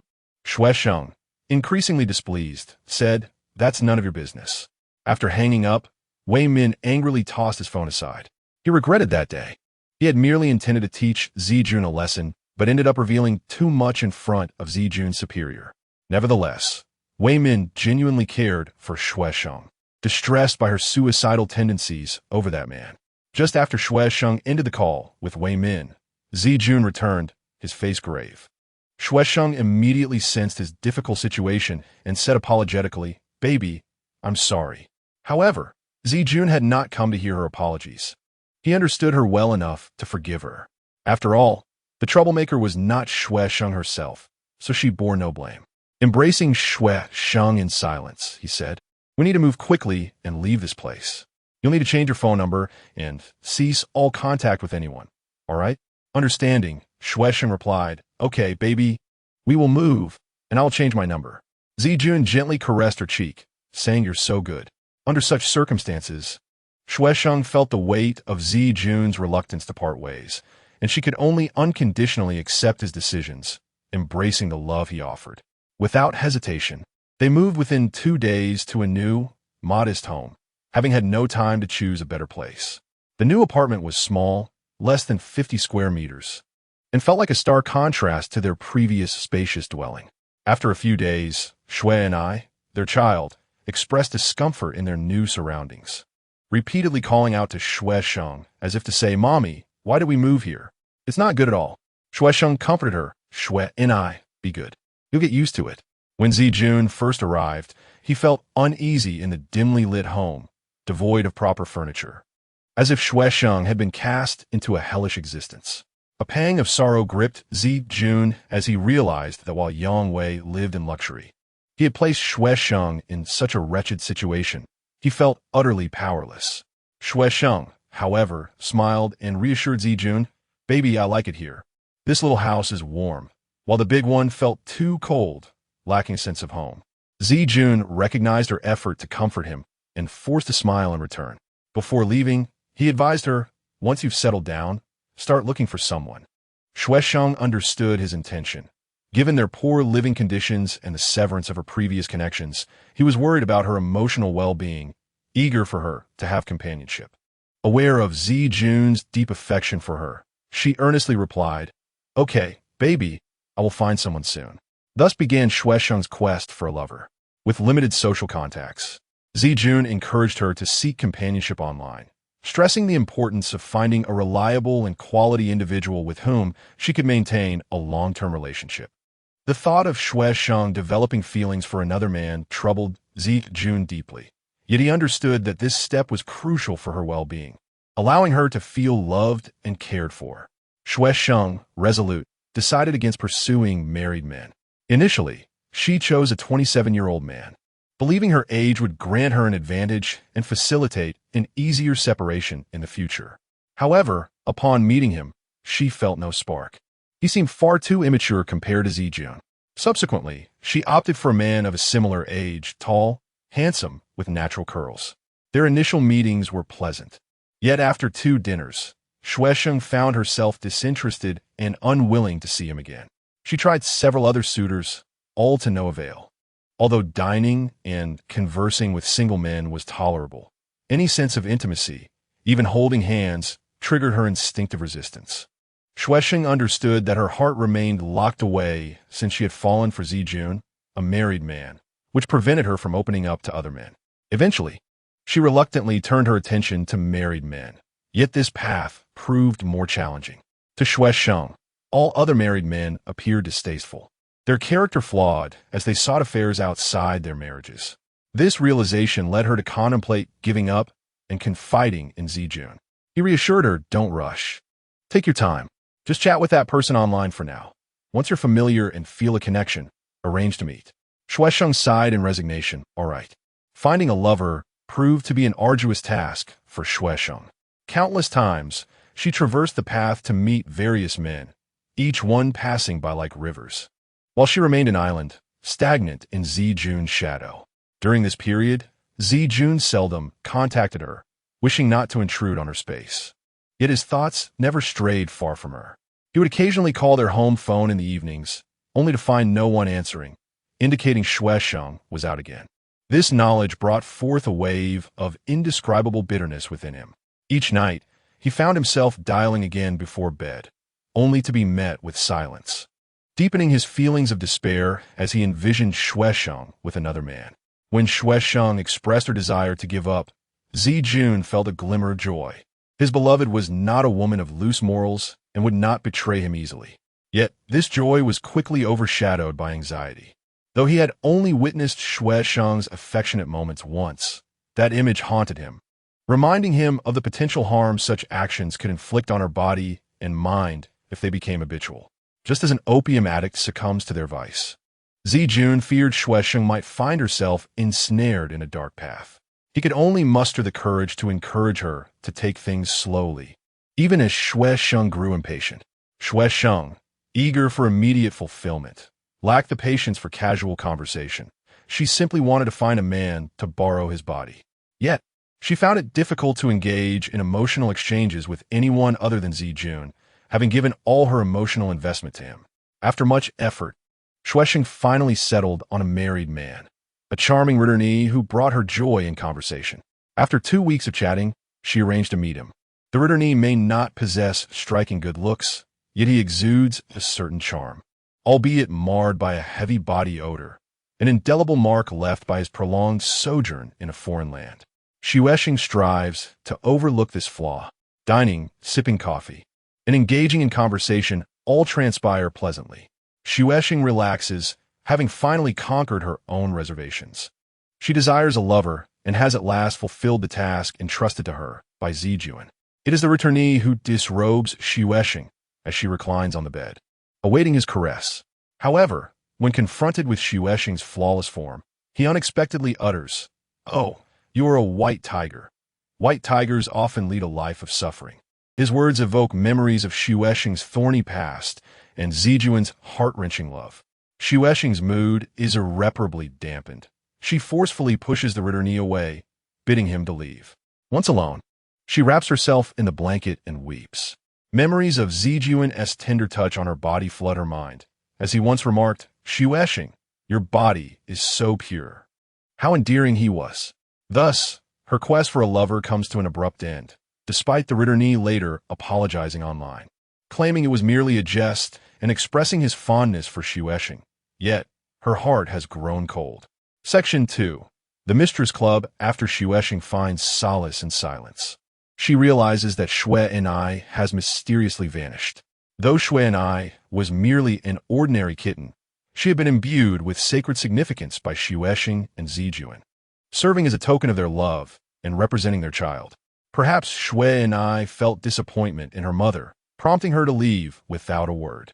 Shuesheng repeatedly weeps in Zijun's embrace, lamenting, "It is all my fault. I neglected her during these past days, and that is why she left me." Zijun comforts her, saying, "Dear, I had no idea you cherished kittens so much. Had I known, I would let you keep one long ago." Shuesheng, sobbing against Zijun's chest, replies, "It is not the kitten I adore, but our beloved Shuesheng." Zijun gently strokes her back, assuring her, "In a couple of days, I will bring you another." Shueshing shakes her head. No, I want to wait for Shui and I to return forever. Shui and I was the first pet Shueshing ever raised. Such first experiences are profound and unguarded. Shueshing will never forget the day Shui and I first arrived at her home, cradled in Zijuan's hands as he fed her milk. The little kitten's cheeks puffing adorably under the warm glow of the winter afternoon sun, casting a beautiful light upon them. At that moment, they formed a blissful family of three. She will forever remember how, on one night, Shui and I crawled after her into the bathroom, her tiny pink mouth mewing insistently as if to say, "Mom, wait for me." They were once a happy mother and daughter, but now all of that joy has vanished. Shui's disappearance has profoundly impacted Shueshing, depleting her very essence. Gradually, she becomes numb and listless, often spending entire days in a stupor at home. At times, she dreams of sleeping for an entire day, imagining awakening 30 years later, living with Zijuan in a world of gray. She occasionally feels as if she is not a person, but rather a damp, decaying log teeming with fungi. Shueshing knows that despite referring to herself as Zijuan's secret lover, it is merely a self-deception. In reality, she is but one of his mistresses. Thus, she speculates on how many other lovers exist in City A, whether mistresses or concubines, yearning to know how they spend their days and if they, too, are afflicted as she is. Sometimes, she wonders why no one has established a true mistress club in City A, not the online kind, but an authentic gathering for lovers. However, should such a place exist, it would likely be derisively named the Mistress Club for the sake of catharsis. Shueshing muses that if such a club were to exist, she would certainly join. In her mind, she envisions attending this club, meeting numerous other mistresses, sharing an instant camaraderie, perhaps even embracing and weeping together as they confide in one another. Though they may not share the depth of love she does, they bear the same label, rendering them kindred spirits, able to converse freely. Despite Zijuan's occasional clumsiness, he can still discern Shueshing's diminished spirit. Particularly during their intimate moments, her passion has waned. Zijuan reflects that Shueshing's profound affection for Shui and I has left her feeling an overwhelming void in her heart now that Shui and I is gone. He feels a deep empathy for her, suggesting outings to lift her spirits. Yet each time, Shueshing declines, claiming she is too weak to walk or that the sunlight outside is too harsh for her eyes. Zijuan, believing she is reluctant to venture out with him, procures annual passes to all the scenic spots in City A, encouraging her to go out often. Shueshing agrees, yet never steps outside. Section 3. Depression. In the summer of 2004, Shueshing begins to suffer from a multitude of ailments. Though minor, they keep her in a near constant state of rushing to the hospital. Just as one affliction is resolved, another emerges. Yet, the necessity of seeing a doctor looms large, as neglecting it would lead to greater physical anguish, and Shueshing's spirit is already burdened. She fears enduring further bodily pain. Shueshing perceives her body as a factory of ailments. Today, one ailment dissipates, only for a new one to manifest tomorrow, an endless cycle. While queuing at the hospital, she often recalls her mother, wondering if she is still unwell in the afterlife. Her mother had asthma and required constant medication. One day, overwhelmed by the medication, she hurled her pills far away. That very act led her mother to another world, liberating her from the torment of medication. 3 months pass. Summer gives way to autumn. Yet Shueshing remains ensnared in the hospital queues, filled with loathing and disdain for this routine. Each morning she arrives at the hospital, only to return home by evening, feeling utterly drained and on the brink of collapse. She envies women accompanied by family members, be it husbands or children, during their visits. Shueshing has no such companion. Zijuan has accompanied her a few times, but he always rushes from work, his mind elsewhere, and once even remarked, "Dear, why do you love to fall ill at such a young age?" His casual remark instills fear in Shueshing, making her feel like a relic, unworthy of his affection. From that point on, she no longer allows him to accompany her to the hospital, keeping her visits a secret from him. The endless hospital visits and medication exacerbate her mood, leading her to throw her pills to the ground, only to pick them up again. Xuesheng yearns for a swift recovery, while simultaneously wishing for a severe illness that would lead to her demise. Despite consulting different specialists, all the doctors advise her to maintain a positive mindset for the medication to be effective. Eventually, one doctor suggests she see a psychologist who diagnoses her with depression. After months of therapy, Xuesheng's mental state improves significantly, and her ailments gradually subside. This battle with illness leaves her feeling utterly fatigued. She longs to escape her empty home in City A for a warmer, more populous place to recuperate. With Zijuan's consent, she returns to her hometown at the end of 2004 to begin her recovery. Initially, she had hoped to find solace in a foreign place.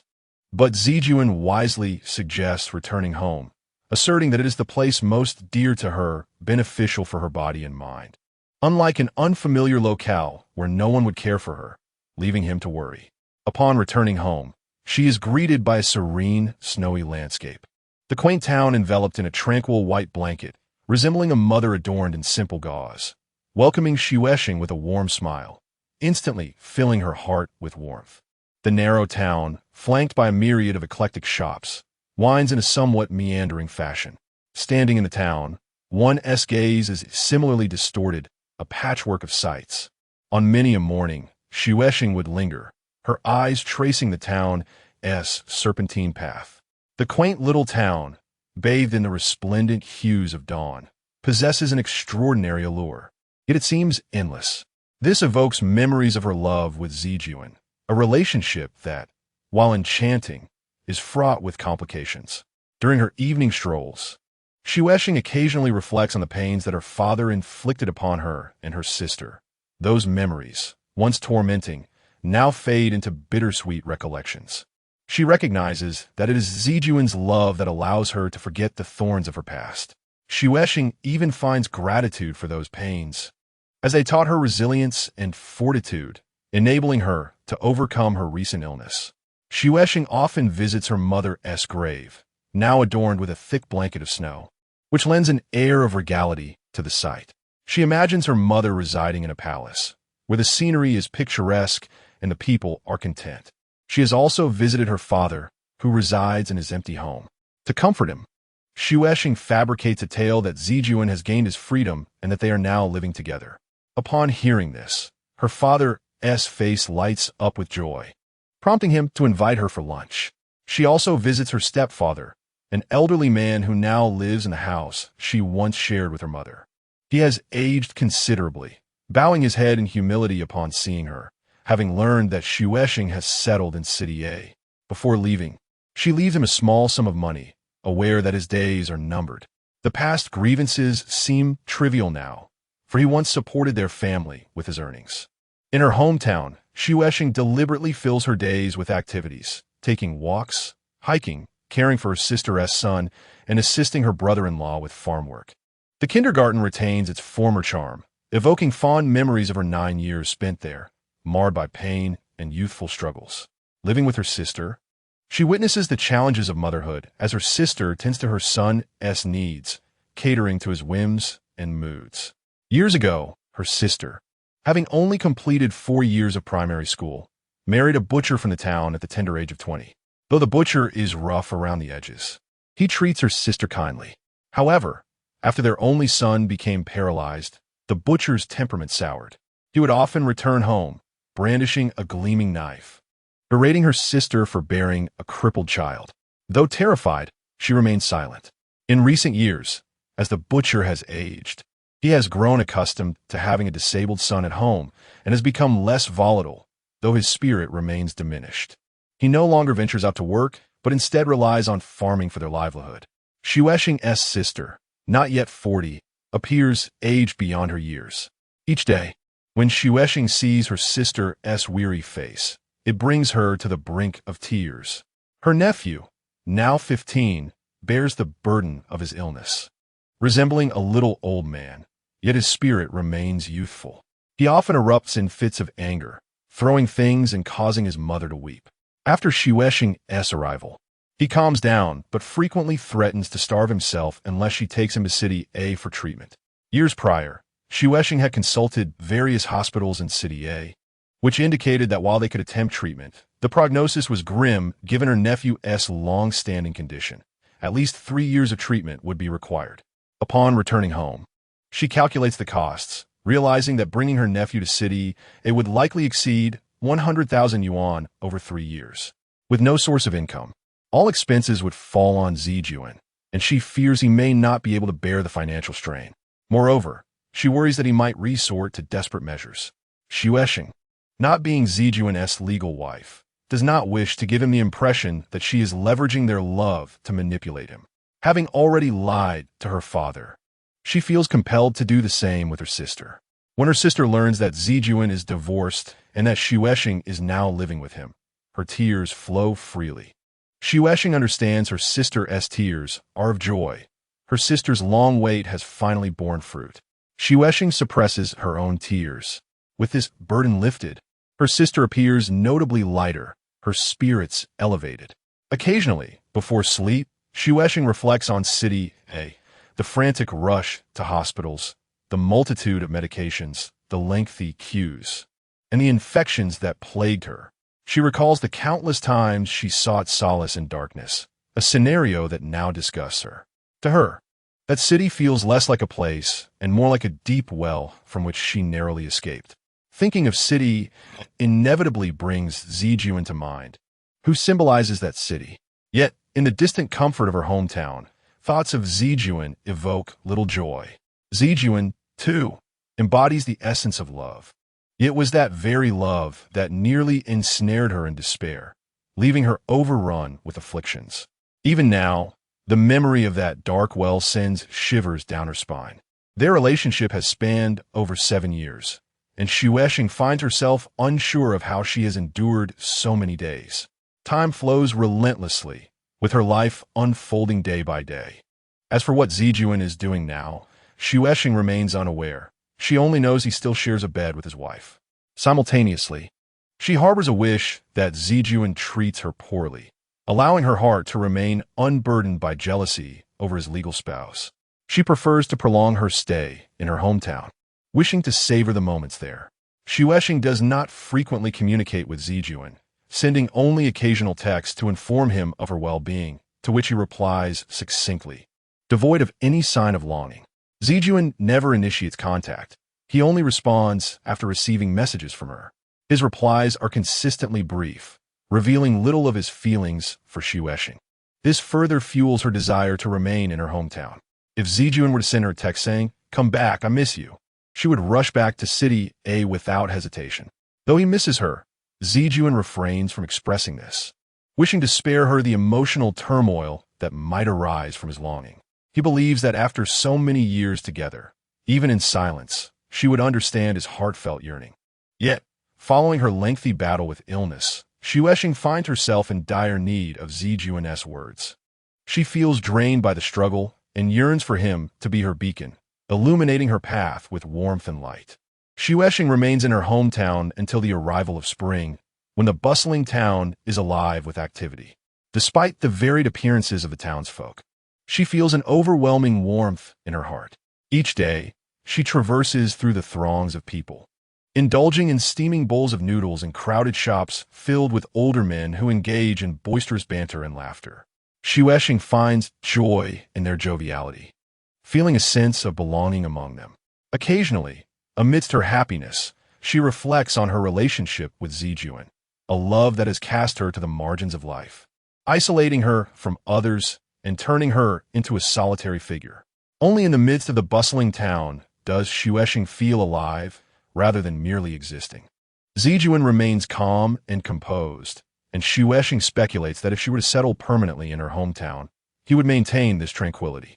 How can a man, after such a long separation, remain so unperturbed? Indeed, from the onset of their acquaintance, Zijuan has always been somewhat wooden. Xuexing was initially captivated by his allure, forgetting that beneath the surface lay a steadfast nature. For years, she has held the torch, providing him with light and warmth. Yet, after all this time, he remains unchanged, still a mere block of wood. Why is he unwilling to change for her, to transform for love? Does he not pity her for the years she has tirelessly held the torch aloft?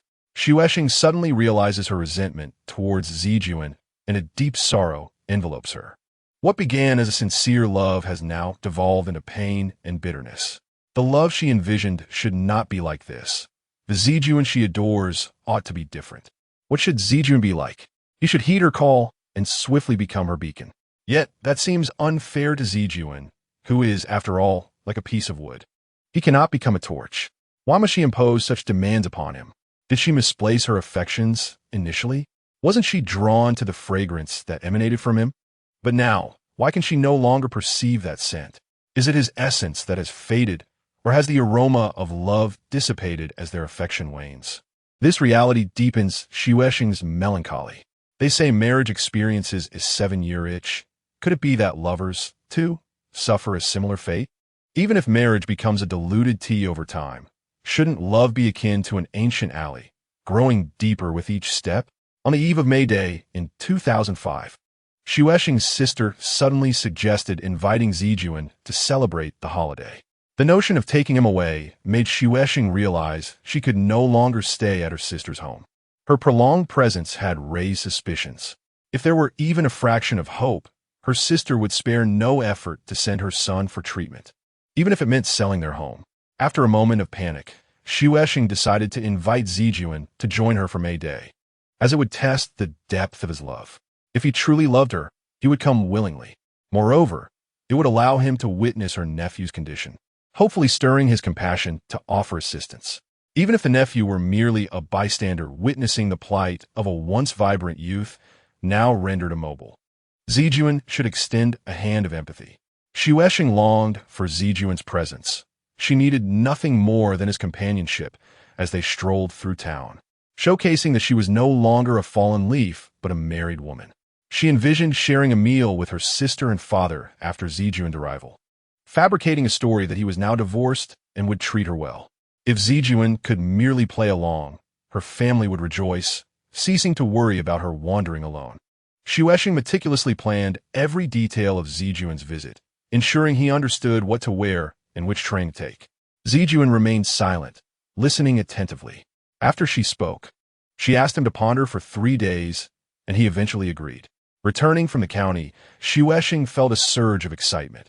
Her Zijuan was coming to her hometown, and his tall, handsome figure would undoubtedly attract numerous gazes. It was significant that Zijuan hailed from a distant city known for its vibrancy. She informed her sister of his potential visit, prompting her sister to make necessary preparations, to which she readily agreed. Xuesheng assumed Zijuan would comply, as the May Day holiday would not interfere with his work. His only hurdle might be requesting time off from his wife. However, she earnestly conveyed her request, acknowledging that it might place him in a difficult position, but imploring him to overcome the challenges for the sake of their enduring affection. She expressed that his presence would resolve many issues, and she would be immensely grateful. Yet, no news came from Zijuan. On the 5th day, sensing something amiss, Xuesheng texted him, stating that if he came, she would return to his city with him, but if he chose not to, she would remain in her hometown. Bidding them farewell, she believed that by applying some pressure, he would decide to come.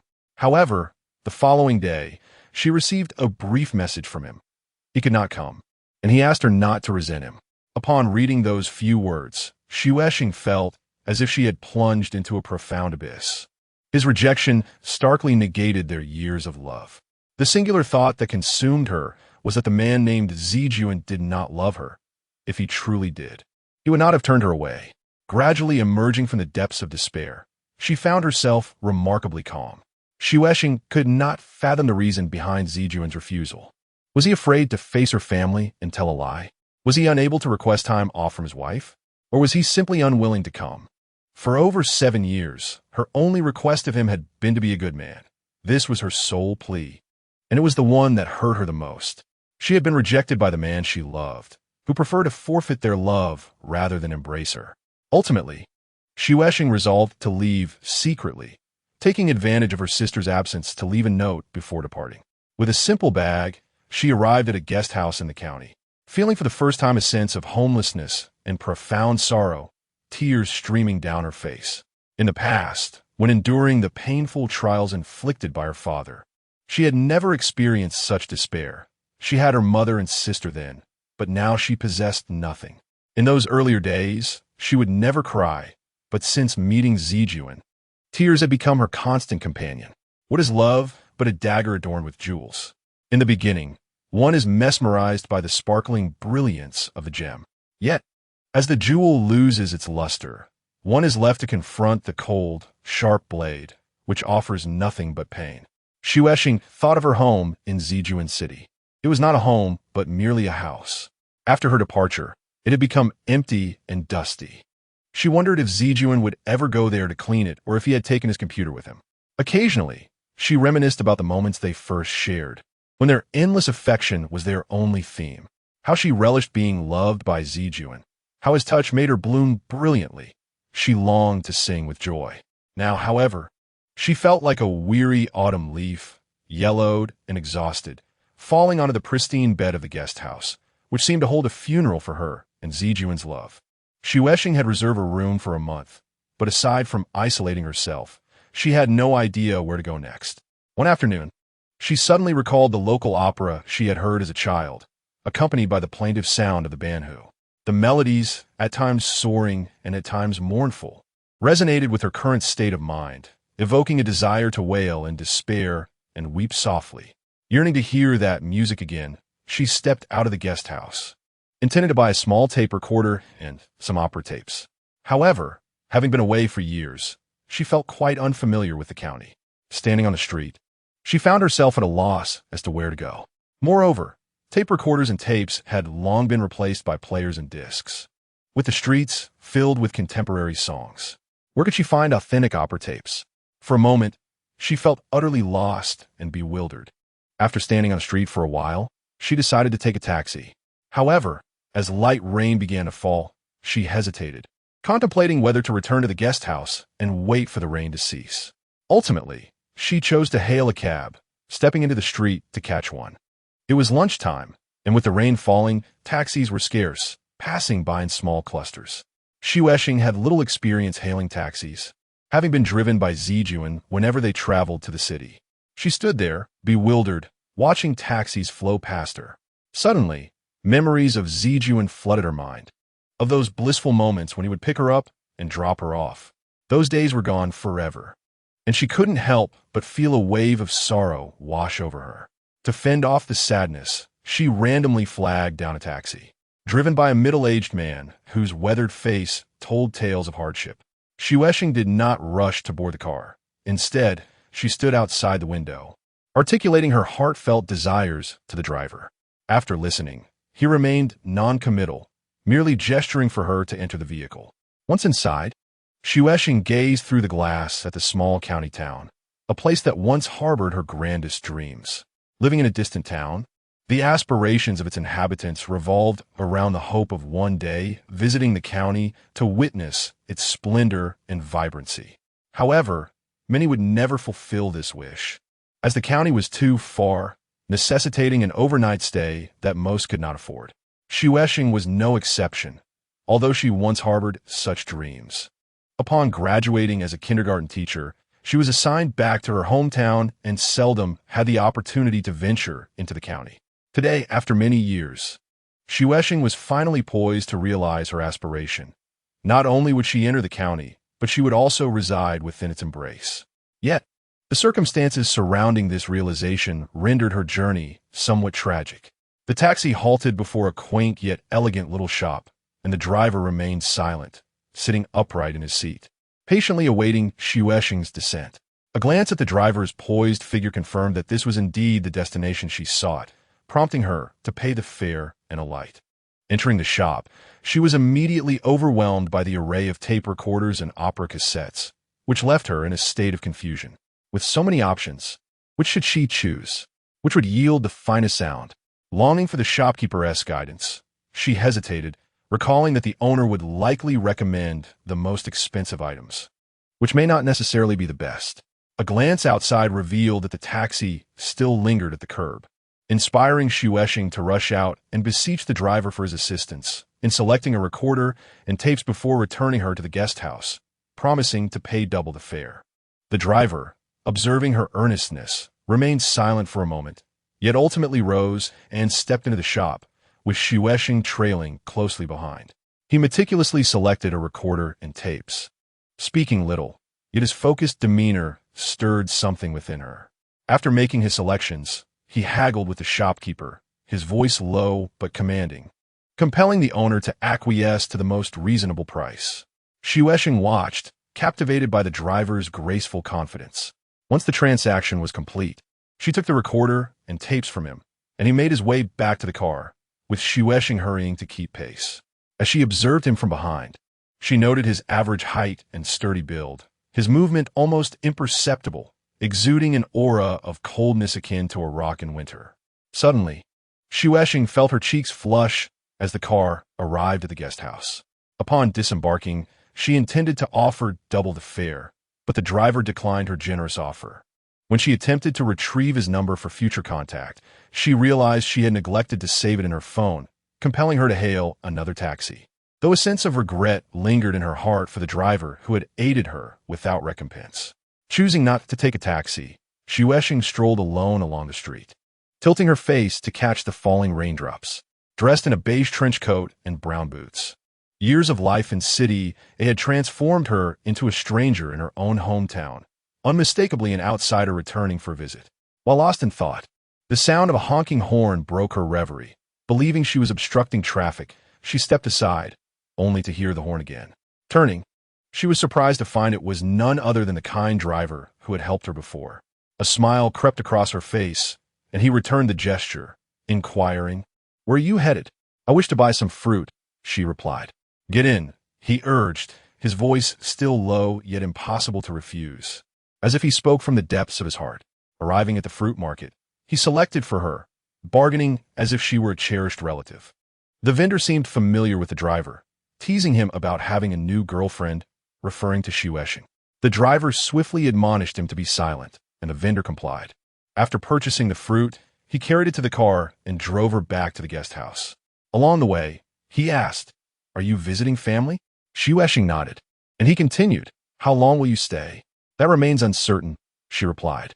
Upon reaching the guest house, she once again requested the driver's number, saving it in her phone in his presence. For the first time, she realized he was an exceptionally handsome man.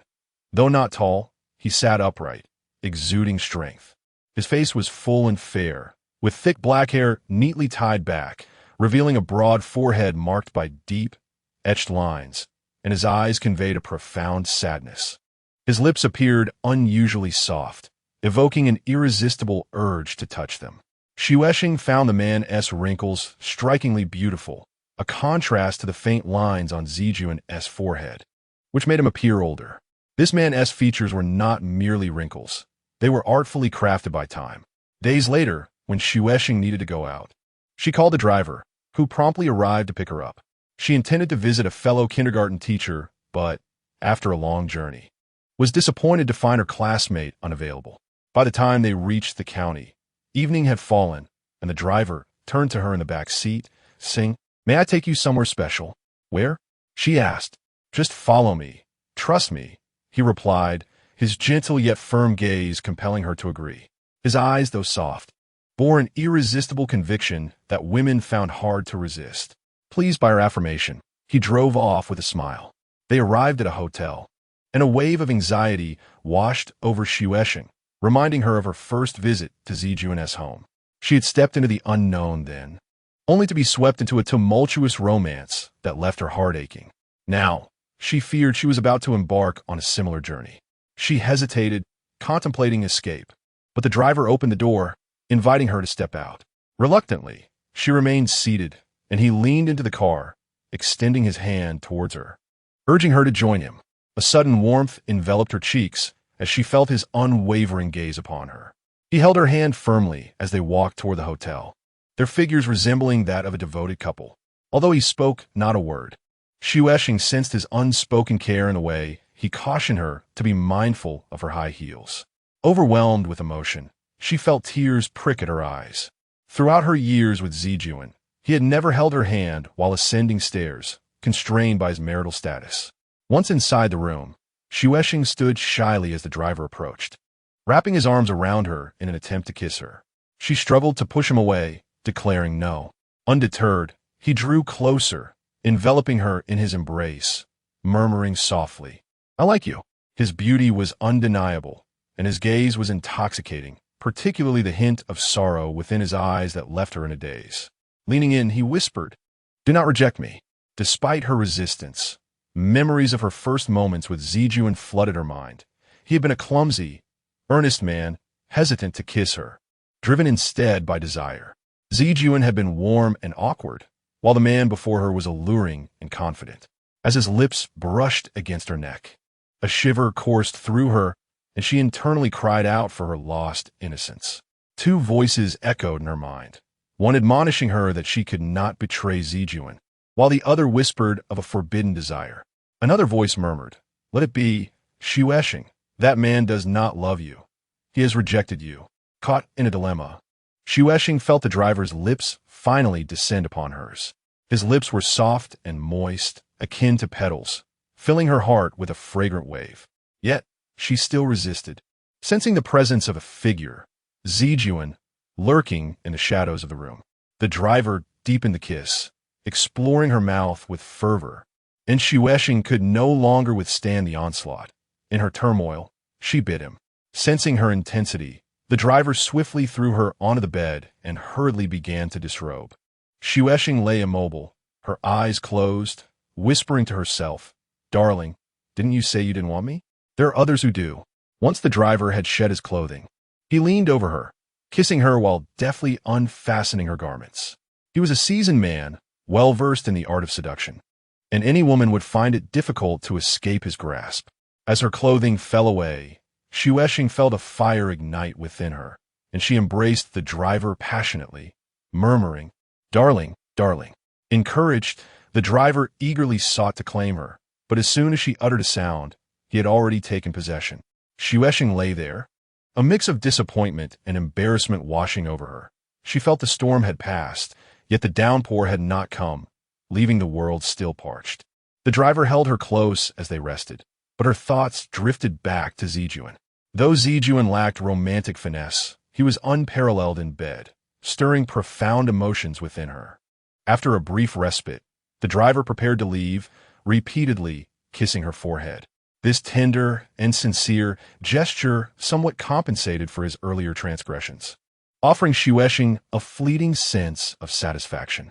After the driver departed, Shueshing lay alone for a while before rising to take a bath.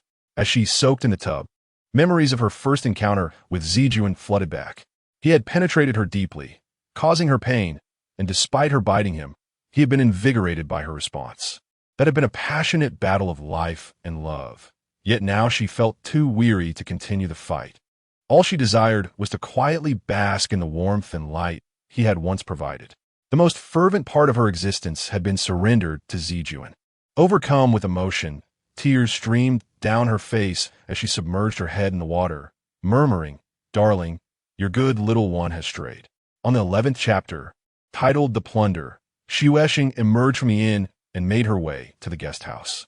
The gentle breeze of early summer wafted through, dissipating the lingering intimacy of the previous night, rendering it almost a mere dream. 2 days later, she received a text from the driver. "Do you wish to see me? I am waiting at the guest house entrance."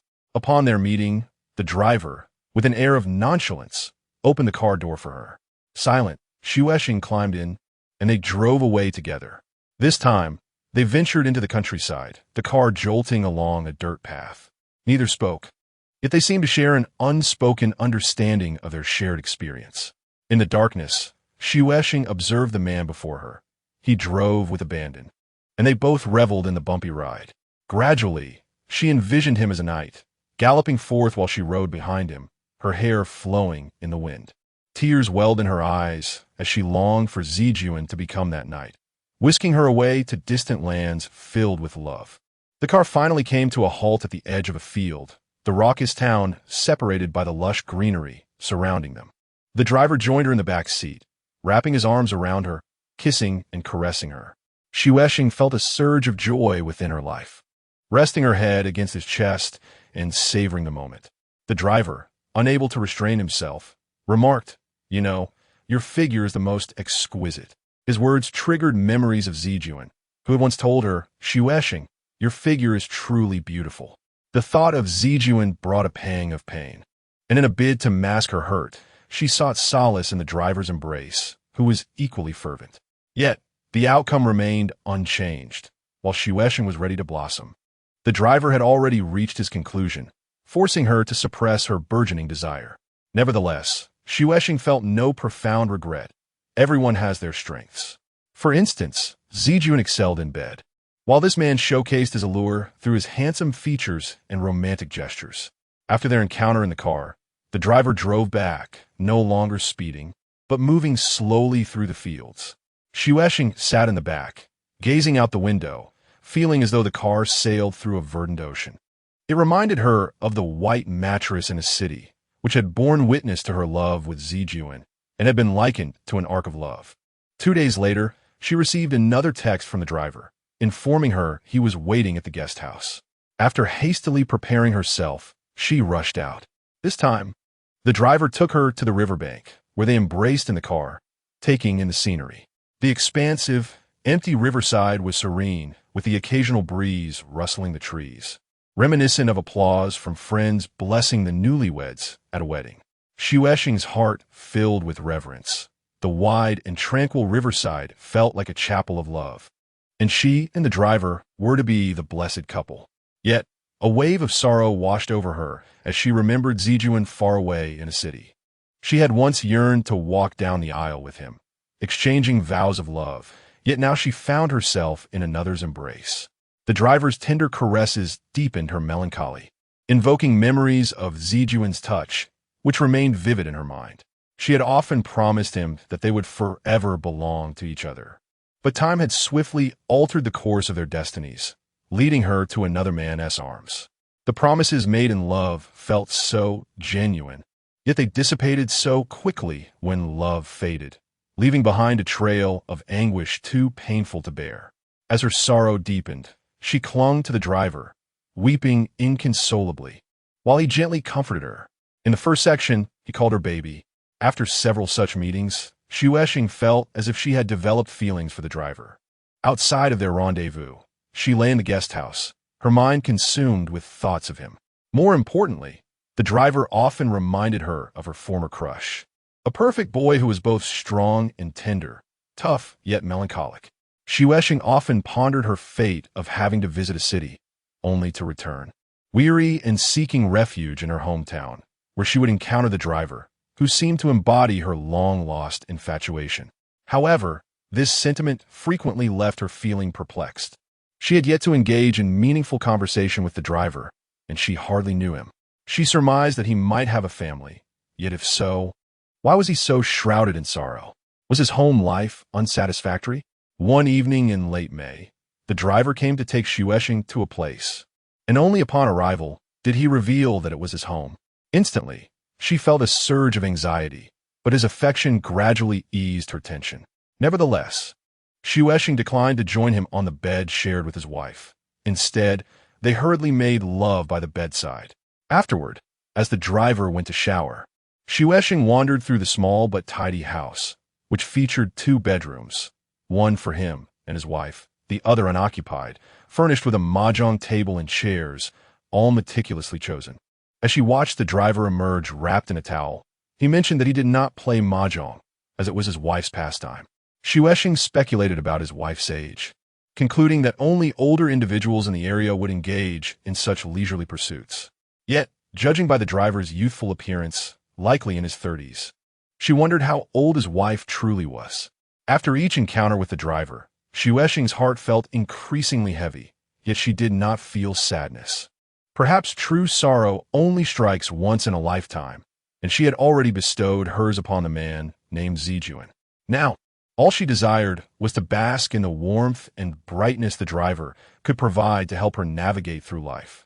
Thus, neither spoke of their pasts, content to remain in the present. One afternoon in early June, the driver arrived to fetch Xuesheng, dressed in a sleek black outfit that accentuated his fair complexion like marble. The creases on his forehead appeared sculpted, as if carved from stone. The driver brought Xuesheng to a secluded area in the suburbs, his expression grave.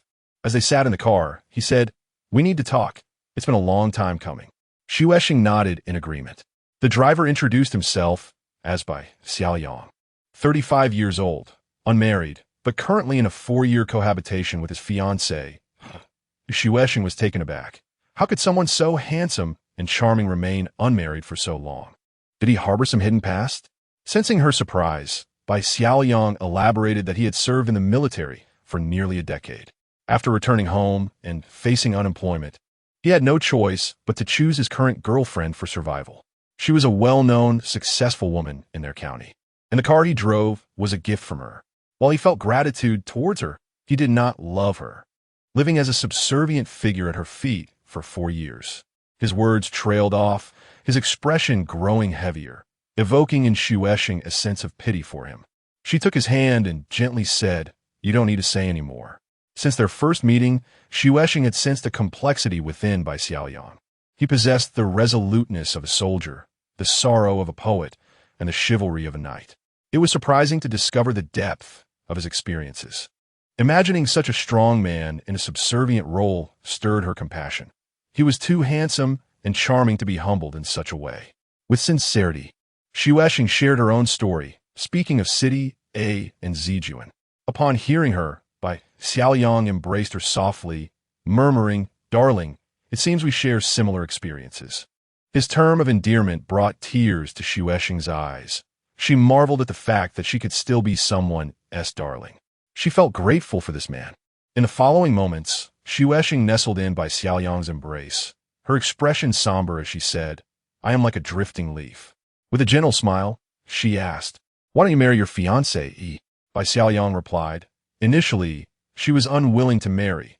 She had assets and wanted to test me for a few years. Later, it became my reluctance, as I did not feel happiness." Exhausted, Xuesheng closed her eyes, feeling the strength of his shoulder, and thought to rest for a while. The driver kissed her eyelids softly, saying, "Darling, I hope to live with you." Xuesheng playfully replied, "You haven't even confessed your feelings, yet you're proposing?" Bai Xiaoyang cupped her face, earnestly stating, "Darling, I love you. I love you very much." After sharing another intimate moment in the car, Xuesheng requested the driver to take her back to the guest house. The suddenness of the proposal left her needing time to reflect. At the guest house, as they parted, she said, "Xiaoyang, can I give you my answer in 3 days?" Bai Xiaoyang, brimming with anticipation, replied, "Sure, darling. I will wait patiently." Back at the guest house, Xuesheng lay on her bed, her heart in turmoil as she tried to organize her thoughts. She longed for a home, a husband, dreams she had harbored for a long time. Now, the possibility of these dreams coming to fruition left her hesitating.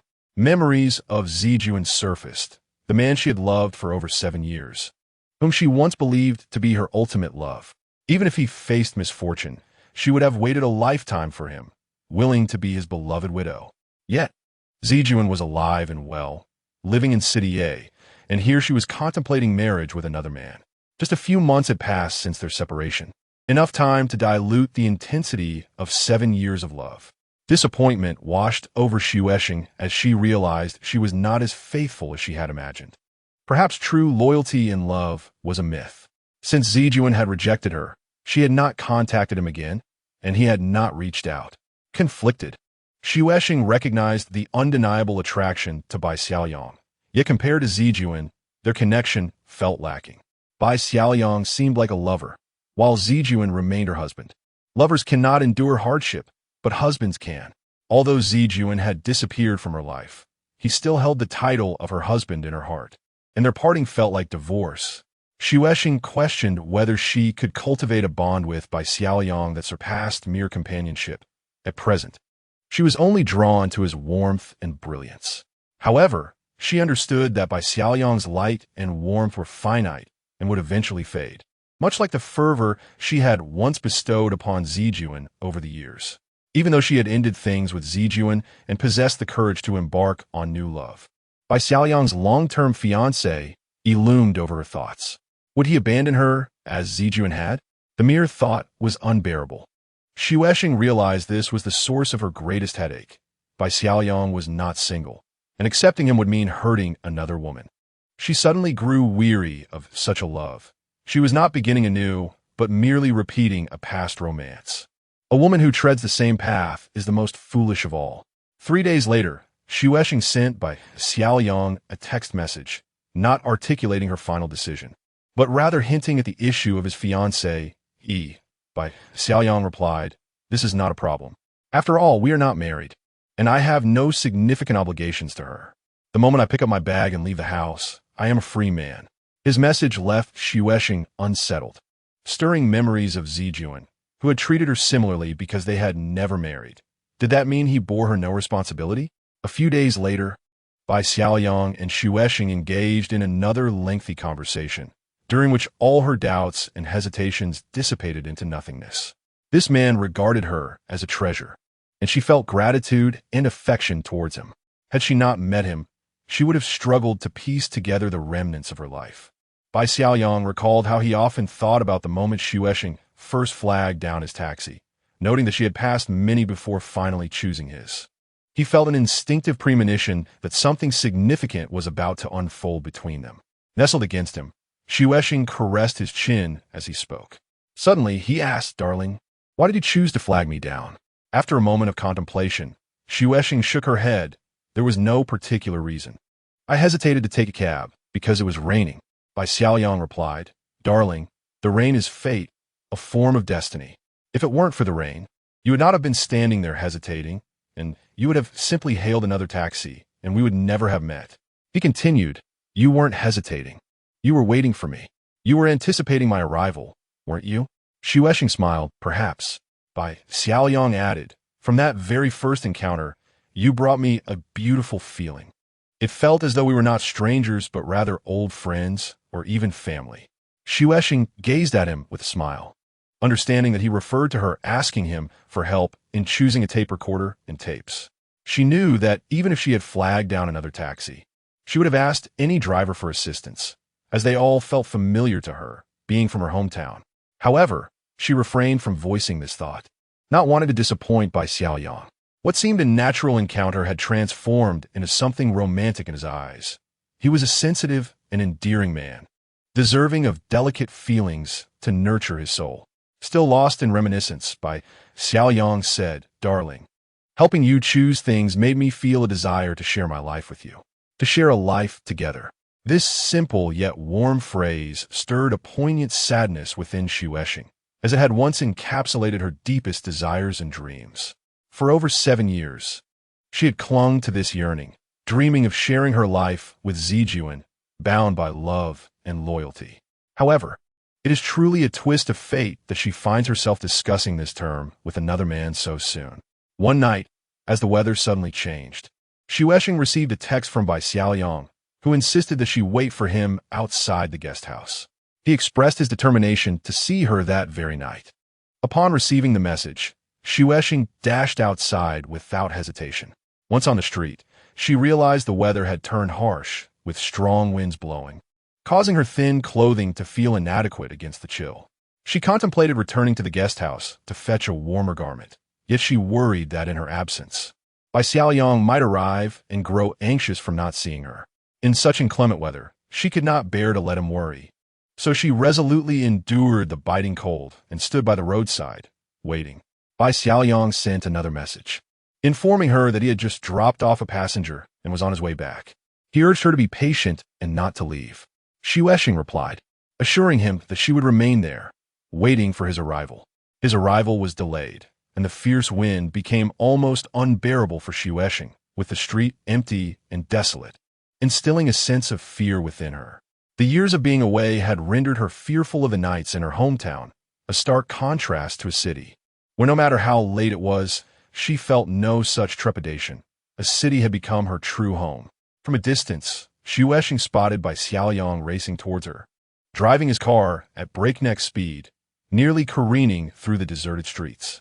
Tears streamed down her face as she realized she was finally capable of running toward the man again. Her life was being restored by the very man who was racing towards her, as she pondered how to express her gratitude and affection for him.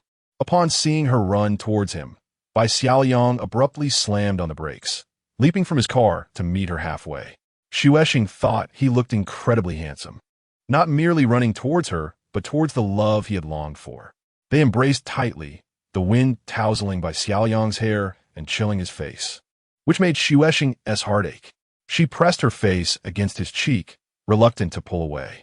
In her heart, she mused, "Ah, this is the man from my hometown, who must toil in such wretched weather for a living." After this reflection, she resolved to have a child with by Xiaoyang. As they sat in the warmth of the car, shielded from the terrible weather outside, Bai Xiaoyang inquired about her ideal family. He expressed his vision of a family consisting of a husband, a wife, and children, asserting that a home without children is incomplete. Xuexing concurred with his sentiment. At that moment, she began to yearn for union with Bai Xiaoyang, envisioning the joy of bearing a child and creating a complete family of 3. Throughout the years she had spent with Zijuan, her desire to become a mother had been suppressed, but now that longing flourished, promising to blossom into reality. They agreed to resolve their respective matters swiftly and then unite.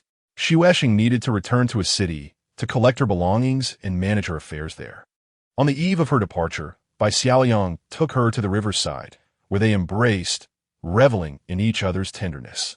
He assured her that once she had settled her affairs, she should wait for him in a city, as he would rush over to fetch his bride. Xuexing understood that Bai Xiaoyang wished to spare her the loneliness of travel, confirming his goodness as a man. With pleasure, she replied, "I will wait for you there." As they parted, they exchanged photographs. The next day, Bai Xiaoyang saw Xuexing off at the train station, and just as the train began to move, she received a text from him. "Darling, did you know I cried? I felt this was true emotion from within. I truly love you. I hope we can soon reunite and live happily together." Upon returning to her home in a city, the room appeared somewhat desolate from disuse. As she opened the window, sunlight flooded in, stirring up dust that danced in the rays. The dust gradually formed a faint mist before her eyes, reminiscent of the love she once shared with Zijuan, which had left behind only hazy traces after over 7 years. During her 6-month absence, she wondered if Zijuan had returned, but the sight of his computer prompted her to approach and embrace it. Holding the computer, tears streamed down her face as she felt Zijuan had not truly departed. He remained a significant presence in her life, always close enough for her to summon his warm smile with a gesture. Suddenly, she realized that her love for Zijuan was not merely a fleeting mist, but rather a deep connection, while Bai Xiaoyang, despite his handsome exterior, did not occupy her heart. She was still devoted to the foolish Zijuan. The computer was the only remnant Zijuan had left behind, and as she caressed it, tears flowed as she whispered, "Baby." Every day, Xuexing received messages from Bai Xiaoyang, filled with unexpressed emotions and longing. In those moments, she resolved to forget Zijuan, acknowledging that Bai Xiaoyang had been her beacon of hope during her darkest times. All her clothes, including shoes, had been gifts from Zijuan over the years, or purchased with the money he had given her.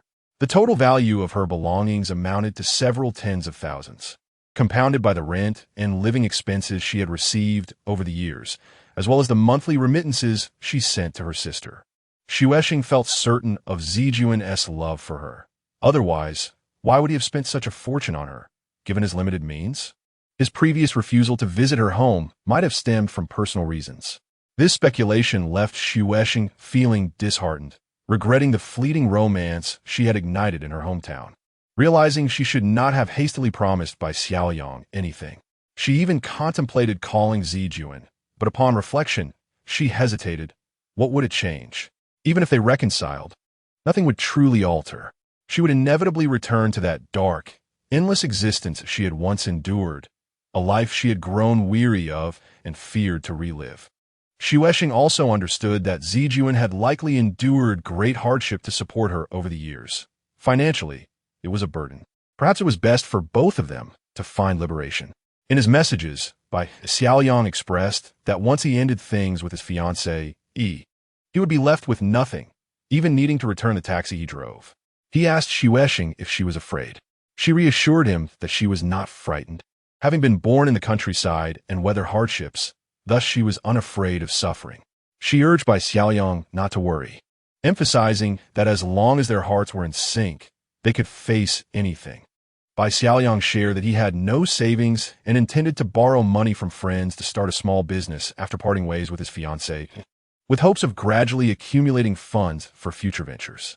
He sought her approval for this plan, to which Xuexing responded positively. Following their exchange, a sense of turmoil enveloped her. She felt ashamed for having enjoyed life without considering savings. Now, as she prepared to build a family with Bai Xiaoyang, she realized she had little to offer in terms of financial support. They would need to rent a home, furnish it, and start a small business, all of which would fall solely on Bai Xiaoyang's shoulders. He already bore the weight of hardship, and now he would have to endure the financial strain of establishing a family. Xuexing felt a pang of compassion for him, realizing they should build their future together. However, how could she contribute financially? Even if she began searching for work now, it would likely be too late. After much contemplation, Xuexing concluded that her only option for financial assistance lay in reaching out to Zijuan. She was confident that if she asked, he would extend a helping hand, for she knew him well. Yet, the thought of directly asking Zijuan for money felt daunting, given their long absence of contact and the conclusion of their relationship. They should not have any financial ties. Moreover, the very fact that their relationship had ended made it inappropriate to mention money, as it would seem as though she was seeking compensation. After much hesitation, Xuexing decided to seek assistance from Zijuan, with whom she shared a deep love for many years. Now, she yearned to embark on a new and fulfilling life, and it was only natural for Zijuan to help her. However, when Xuexing expressed a request to him on QQ, Zijuan unexpectedly declined in a roundabout way, stating, "I'm currently short on funds. Could you wait a little longer?" Xuexing was rendered speechless. She clearly sensed a change in Zijuan. He was no longer the man she had adored so passionately. Previously, he had never refused her even once regarding financial matters. He had always been generous. Such words had never crossed his lips before. He had never inquired how much she needed. As soon as she opened her mouth, he would willingly offer all he had. Now, Zijuan persistently asked how much money she required, his repeated inquiries only deepening her despair, making her feel as though she was the one entangling him, and that he was merely trying to rid himself of her by requesting a number to end things definitively. In a fit of anger, she declared 100,000. Zijuan was momentarily taken aback and replied, "I can't possibly raise that much."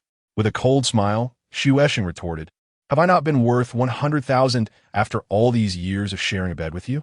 The moment those words left her lips, she felt as though 1,000 arrows had pierced her heart, and tears welled up in her eyes. Zijuan fell silent, realizing there was no choice but to continue. She feigned calmness and asked, "When will you be able to transfer the money to me?" Zijuan reiterated, "I can't raise that much."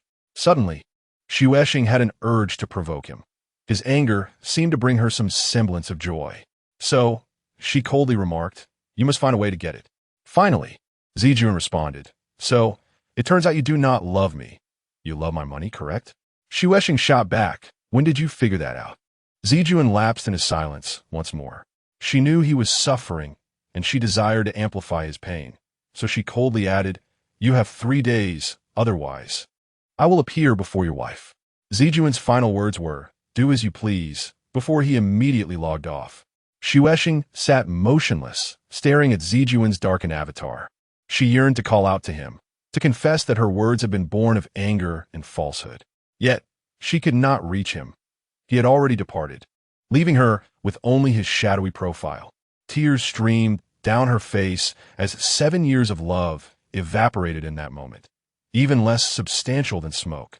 For smoke possesses a certain beauty, whereas their conclusion was remarkably ugly.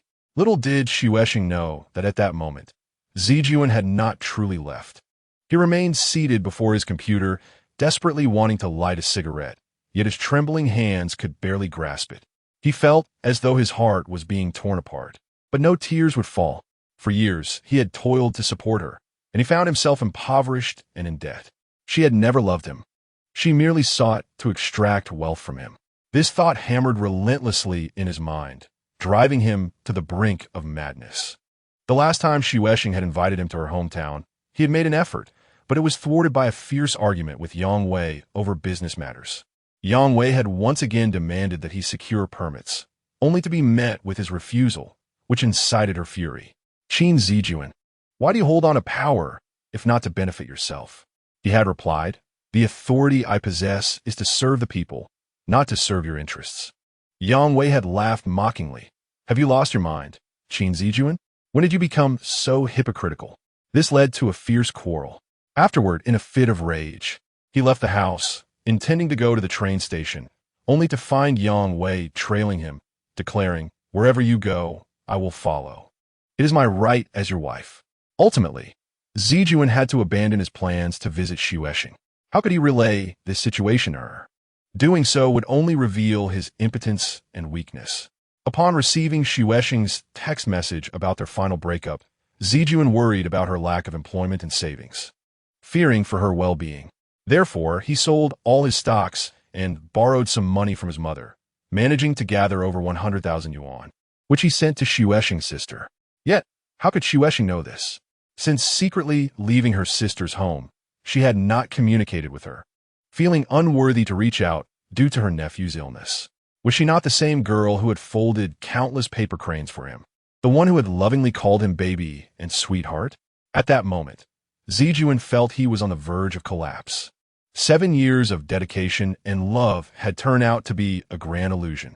A grown man like him had been toyed with by a mere girl. If only time could reverse, he would no longer believe in love or women.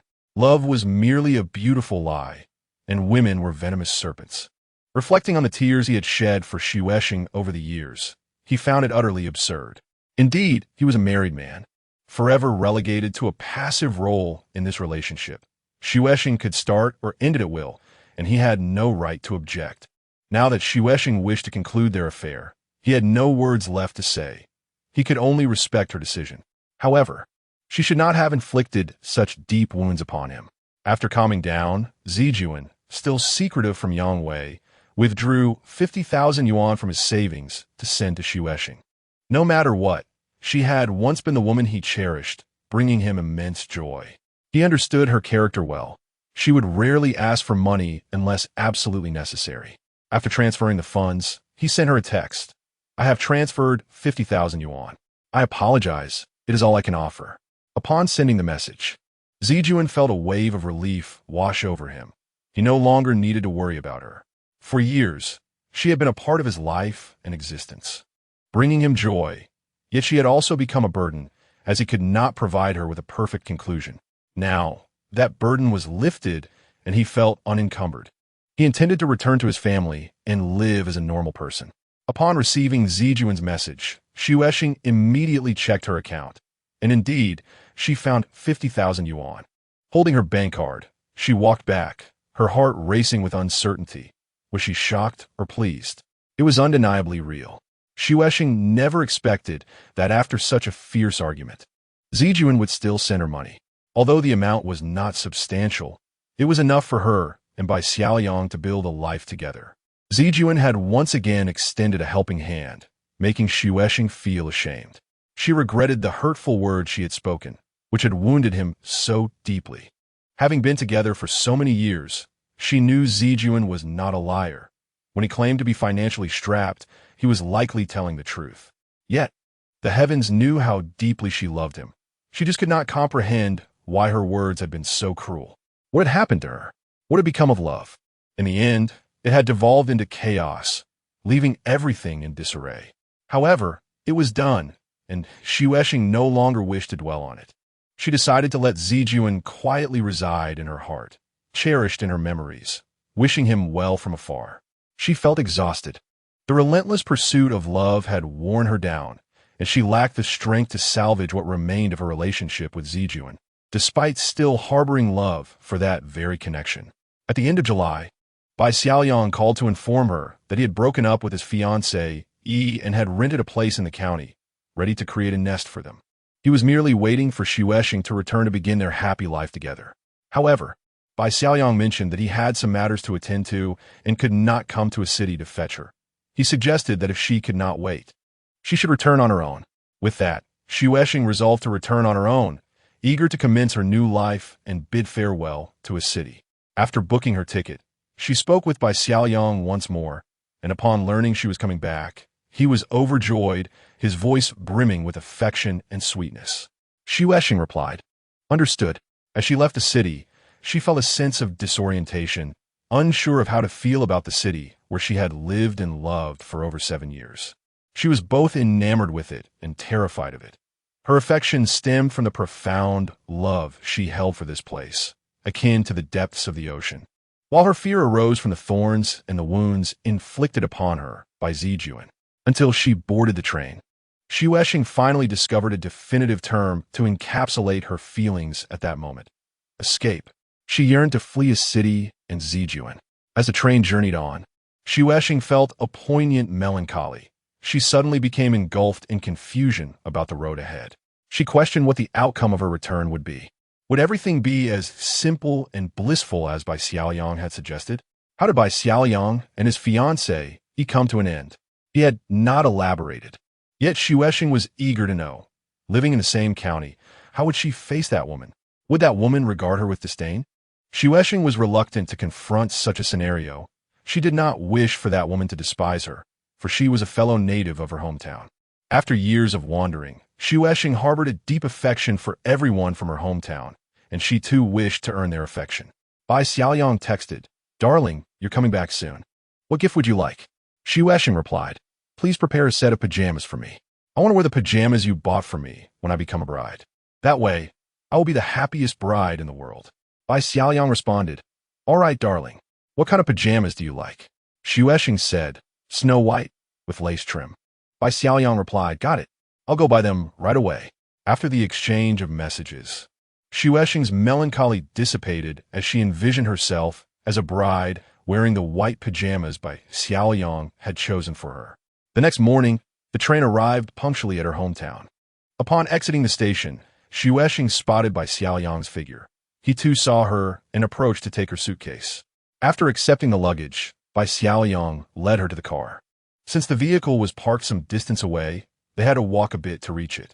Having grown accustomed to Bai Xiaoyang's upright posture while driving, Xu Eshing suddenly found his walking demeanor somewhat unappealing.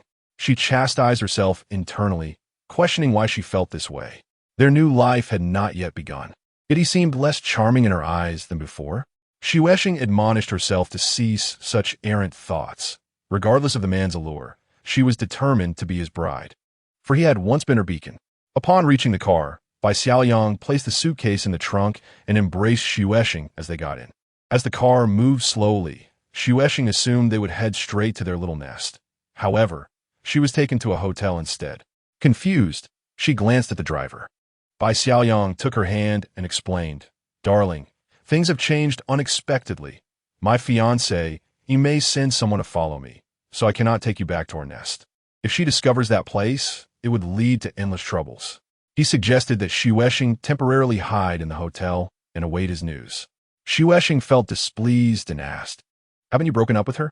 Bai Xiaoyang replied, "Yes, we have, but she is now having second thoughts, and after years together, there are still financial disputes that cannot be resolved quickly."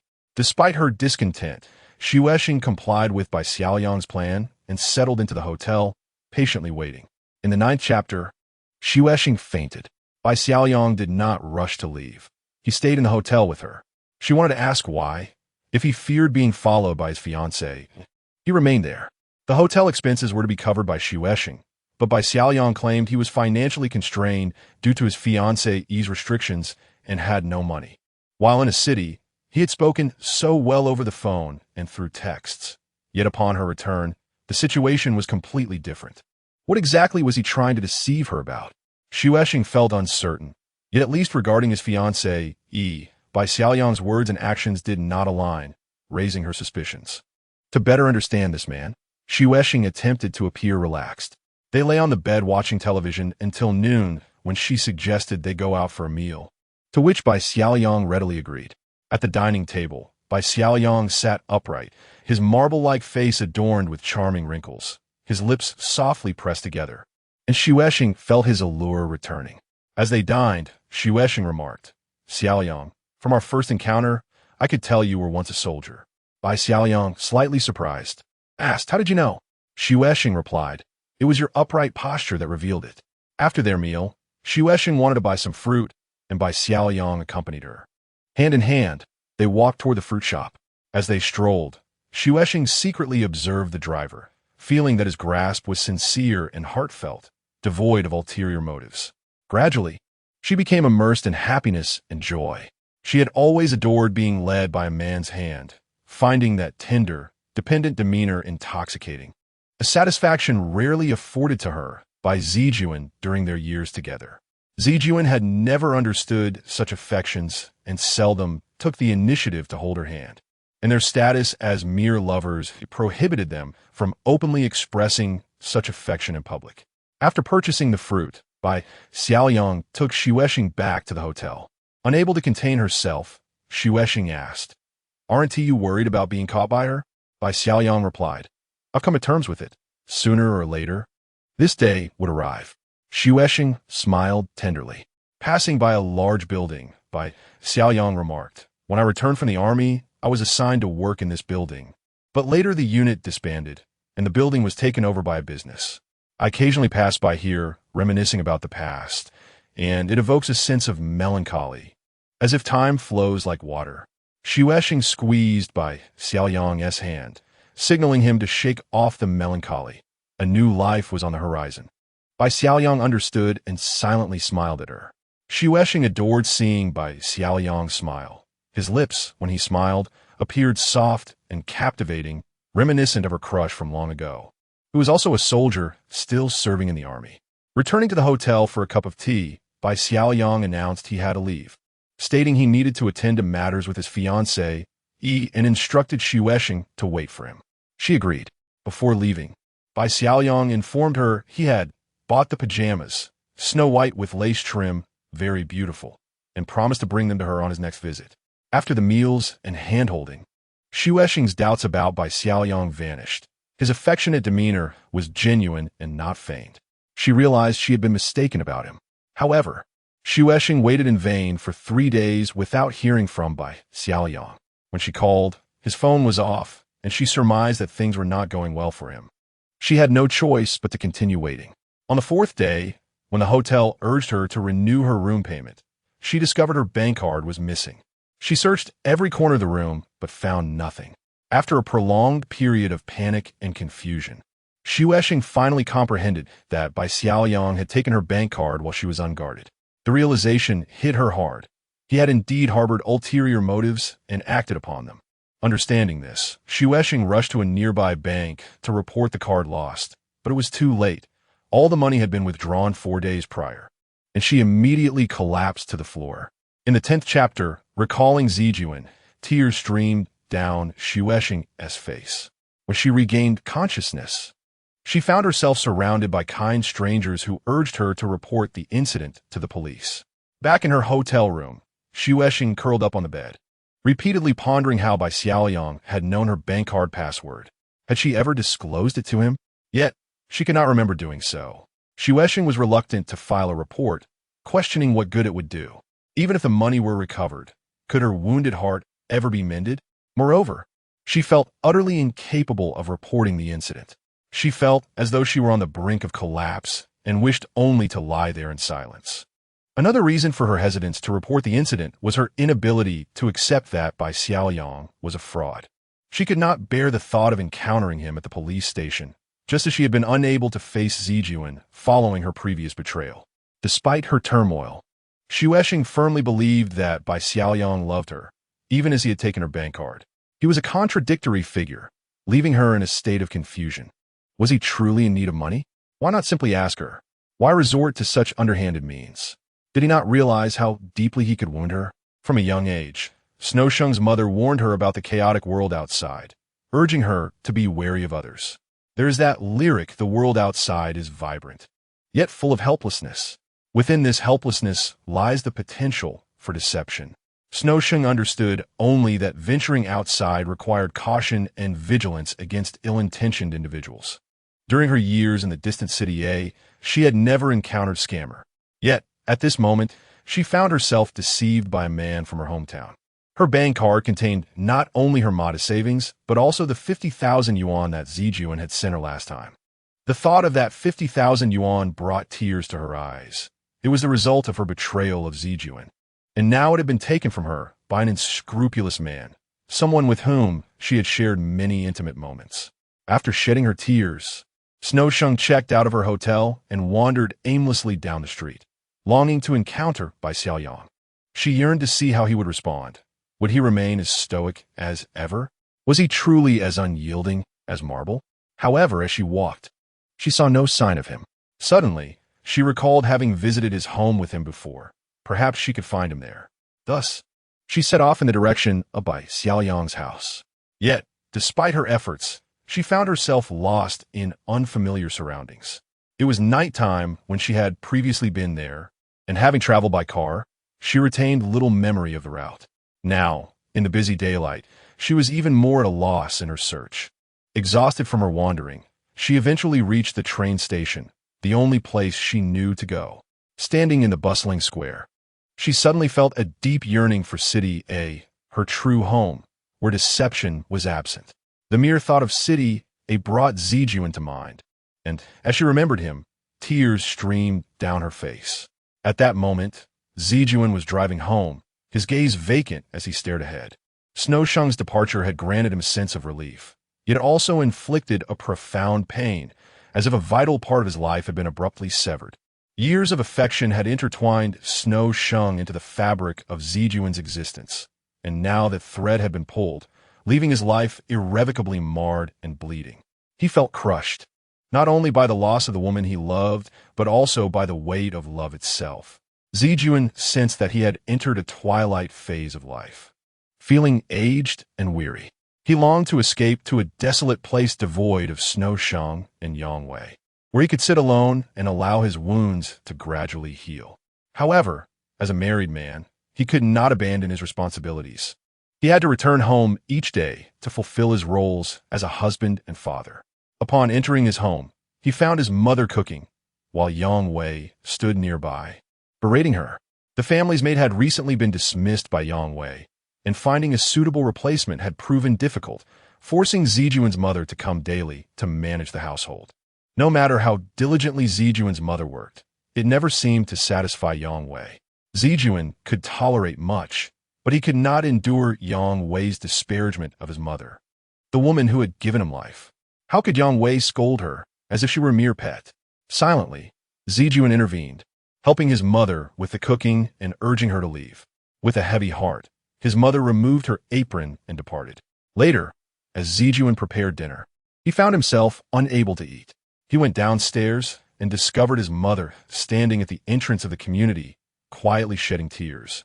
He understood her concern that they would go out to eat while leaving Yang Wei alone at home, which would only exacerbate Yang Wei's resentment. Thus, Zijuan accompanied his mother to the bus stop. As they walked, she asked, "What has happened between you two?" Zijuan longed to tell her the truth. It has always been like this for us. However, upon seeing her face, he chose silence. When they reached the bus stop, his mother furrowed her brow and asked, "Did Yang Wei say you took money from the family savings without telling her? Is that true?" Zijuan replied, "Yes, it is true." His mother paused and said, "Zijuan, you've often borrowed money from me in recent years, and now you're secretly taking money from home. What are you doing outside?" Zijuan lowered his head, remaining silent. Over the past few years, he had frequently borrowed money from his mother to support Snow Shung, and he had yet to repay her. Yet, his mother had always kept this matter confidential, even from Zijuan's father. Seeing Zijuan's troubled expression made her heart ache, and she sighed. "Why must you still make me worry at your age?" The bus arrived, and his mother boarded. Zijuan walked home slowly, the look of concern in his mother's eyes reminding him of Snow Shung's gaze, which had once mirrored that of his mother. However, women are capricious. Love is ever-changing. Snow Shung had departed, while his mother's love remained steadfast and enduring. As thoughts of Snow Shung occupied his mind, Zijuan forced himself to quicken his pace. Unwilling to dwell further on the woman who had left him, he wished to return to his home, where his wife Yang Wei and daughter Yang Yang awaited him. Although Yang Yang was not home at the moment, the mere presence of Yang Wei was enough to dispel Snow Shung's shadow. Upon entering the community, Zijuan climbed the stairs, and a somewhat vulgar thought crossed his mind. Marriage can indeed be beneficial, as it allows a woman like Yang Wei to remain by his side for years. In contrast, Snow Sheng, despite having captured all his affection, was not his lawful partner, and thus he had no right to keep her close, forced to watch her fade away. Inside the house, he found Yang Wei had finished eating, leaving the table in disarray as she awaited his return to clean up. Zijuan silently began tidying up. However, before he started, he forced down a bit of food to prevent Yang Wei from suspecting he was troubled. Once he had finished cleaning, he joined Yang Wei in the living room, where she was watching television. With Snow Sheng gone, Zijuan felt hollow, possessing nothing but Yang Wei, the woman he did not love, who remained steadfastly by his side. Life, in its cruel irony, offered him this stark reality. Gradually, guilt crept into Zijuan's heart. He stood beside Yang Wei and sat down to watch television with her. Suddenly, Yang Wei turned to him and asked, "So, what did you do with the money you took?" Zijuan replied weakly, "I used it." Yang Wei frowned and said, "I know you used it, but for what purpose?" He continued to respond faintly, "Xiao Wei, please don't press me anymore. I haven't treated you and this family well in the past, but I will improve." Yang Wei laughed heartily. "Qin Zijuan, are you guilty of something?" Zijuan closed his eyes, internally pleading, "Yang Wei, I beg you, stop this. Just give me a path to survive." Yang Wei, with a piercing gaze, asked, "Are you keeping a mistress?" Zijuan had no choice but to lie, saying, "I invested in stocks, but I lost money." Yang Wei paused, then stood and exclaimed, "Do you really have a knack for stocks? Of course you'll lose." With that, she stormed off to the bedroom. Zijuan sat alone for a moment before following her. Once in bed, Zijuan embraced Yang Wei. After all, she was his wife, his companion for life. Despite Snow Sheng's myriad charms, she had ultimately left him. Yang Wei, being a woman, gradually softened under Zijuan's overtures. As she reached out to him, he understood her desire for affection and made an effort to reciprocate. Yet, Zijuan's body remained unresponsive, as if detached from him. It lay there inert, while memories of Snow Sheng lingered. In the darkness, he seemed to see Snow Sheng, her figure ethereal, calling out to him sweetly. When did she begin to occupy his heart and soul? He found himself lost in the past, where memories were coated in a thick, sweet nostalgia. When he first dialed that hotline, he had no idea it would lead to such a connection. He was merely seeking an escape from the suffocating confines of his marriage. Had a different operator answered his call, would the outcome have been different? He could only wonder. When did he first develop feelings for Xuesheng? Was it upon their initial encounter, when Xuesheng approached him with her ethereal grace? Or was it after he beheld her exquisite beauty? Perhaps it was during their first intimate moment, or when she affectionately called him baby for the first time. The truth remains elusive. Over the course of more than 7 years, Xuesheng has gradually woven herself into the fabric of his existence. Her life has become intertwined with his. However, what truly captivated him was Xuesheng's presence in bed, a sight so enchanting that it could leave any man utterly spellbound. In their shared intimacy, Xuesheng could embody both innocence and fervor, consistently bestowing upon him boundless vitality. Reflecting upon their initial closeness, Xuesheng had already penetrated the depths of his soul, despite their unfamiliarity and lack of synchrony. Yet, nearly an hour later, their passion remained undiminished, still alive within one another's lives. It was Xuesheng who unveiled a new world to him, a realm devoid of fissures, where they could merge completely. Throughout their prolonged intimacy, their fervor never waned. It remained both prolonged and intense, a source of pride as they became the most harmonious and perfect couple in love. Xuesheng taught him that the connection between a man and a woman could be so passionate, so enduring, so profoundly stirring, and so brilliantly sweet. After their first intimate encounter, he felt an overwhelming desire to keep Xuesheng by his side. He yearned for her with an intensity that felt like fire, an urgency that gnawed at his heart. Although he had an inherent deficiency in expressing affection, preferring to keep his feelings bottled up, a trait that Yang Wei often criticized, Xuesheng did not disdain him. Instead, she nurtured him like a mother, guiding him on how to love and express his feelings. It was she who taught him the art of sweet words. Of course, during that first intimate moment, Xuesheng was still a maiden, which contributed to his emotional response. In their initial unfamiliarity, she unreservedly offered him her pure and fragrant body, evoking deep gratitude and a sense of responsibility within him.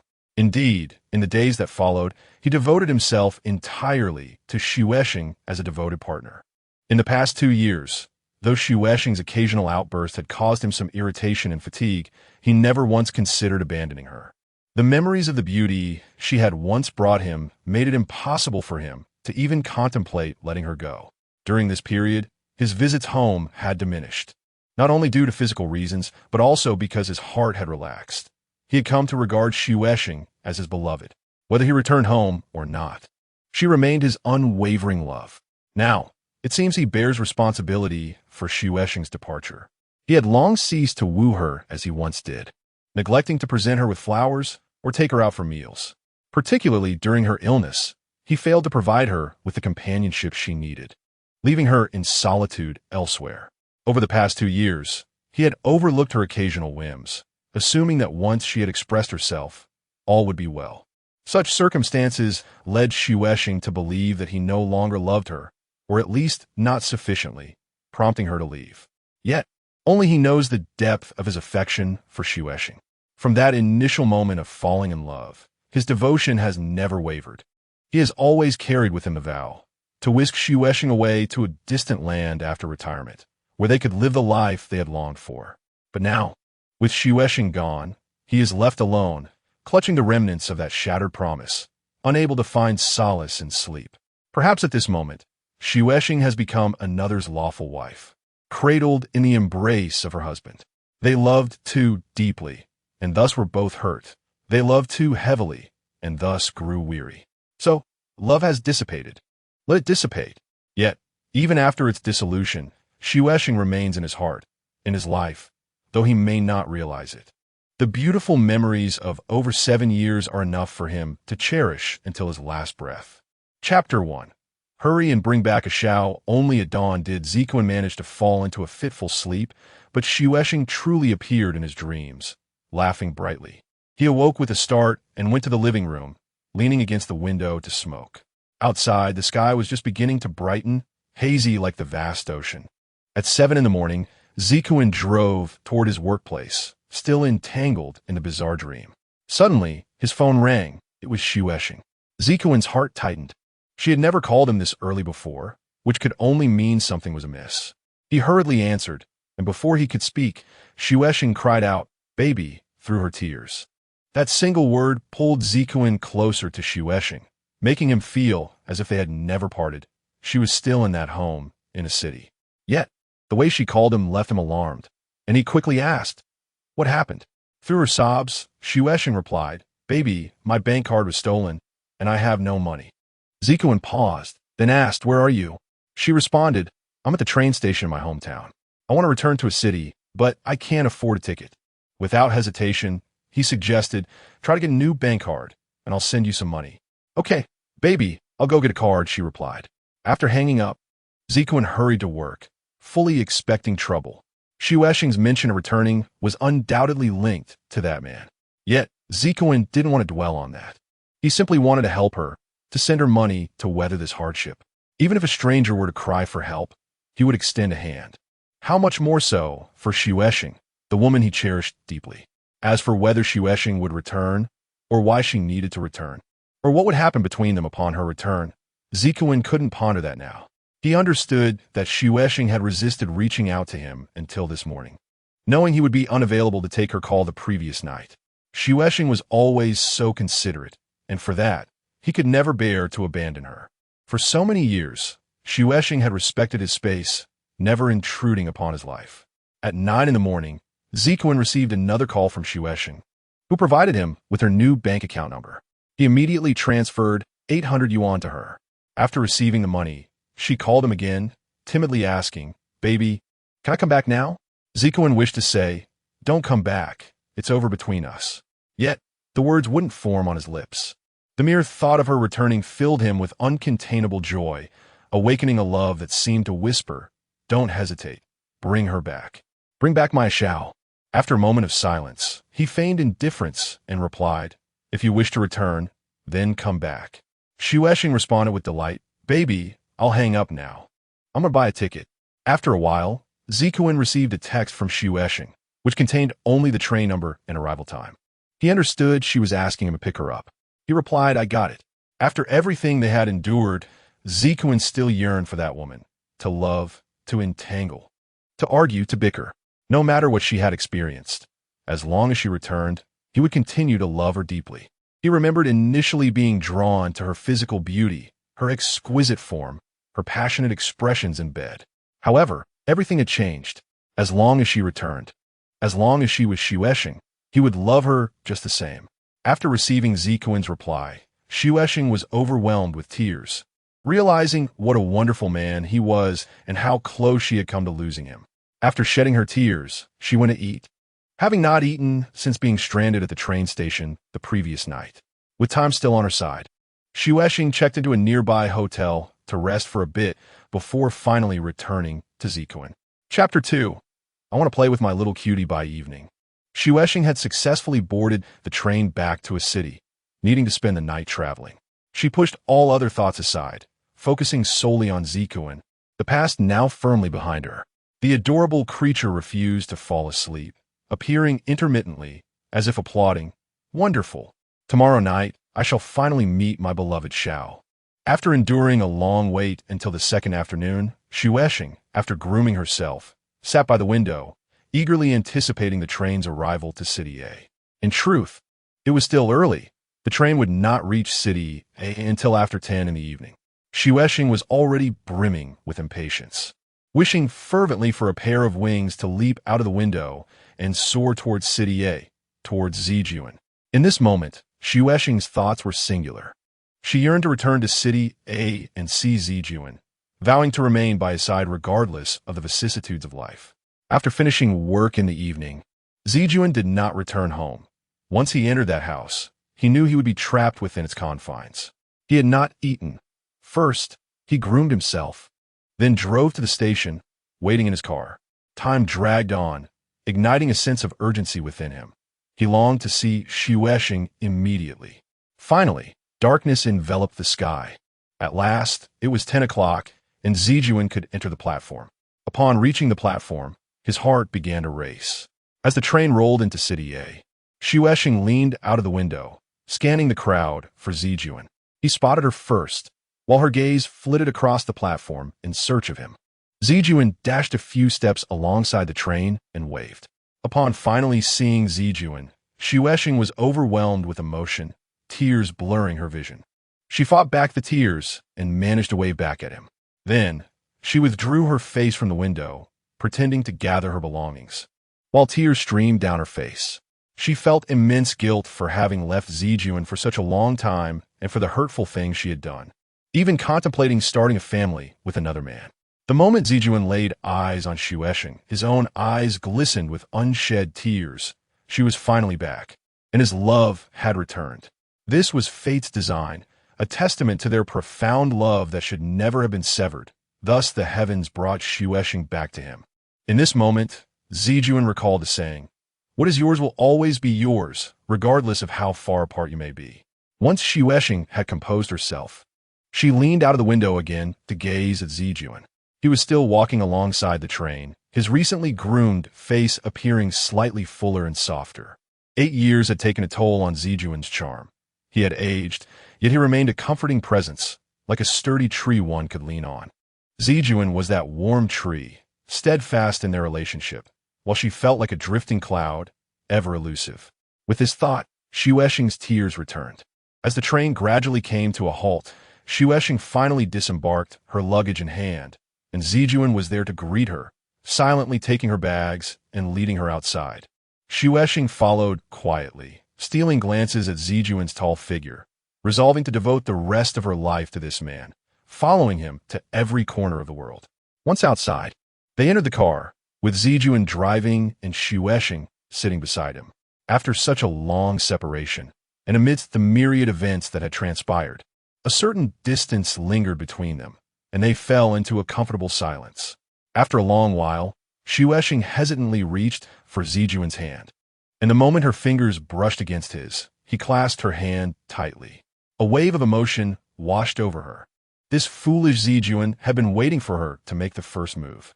Zijuan held her hand firmly, and the adorable creature sensed the unspoken cue, bubbling with excitement, as if urging Zijuan to hurry home so they could play together.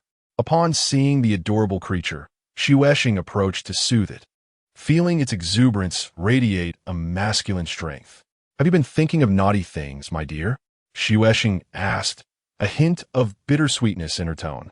Zijuan, ever charming, remained childlike in his shyness and innocence when it came to love. As Xuexing gazed through the car window, she silently surveyed the city, realizing how deeply she cherished this place, the castle of their love. Over 7 years, the bond between Xuexing and this city had intertwined, making her an inseparable part of it. Feeling Zijuan's embrace tightening around her, she sensed his body growing warm, and she pressed her soft form against him, aware that their 9 months apart had left him yearning both physically and emotionally. She resolved to make up for the time lost, to repay him for the longing they had endured. They returned to the home Xuexing had left behind the last time she departed. She had been unable to carry all her belongings and had temporarily renewed the lease, planning to retrieve her items with Bai Xiaoli in the future. Upon entering, she discovered that Zijuan had visited the house before her return, tidying up and leaving some food in the fridge for her. Having just emerged from a deception, standing in her former residence made Xuexing feel as if she had truly come home. Despite its simplicity, the house felt like a kingdom blooming with flowers and picturesque scenery.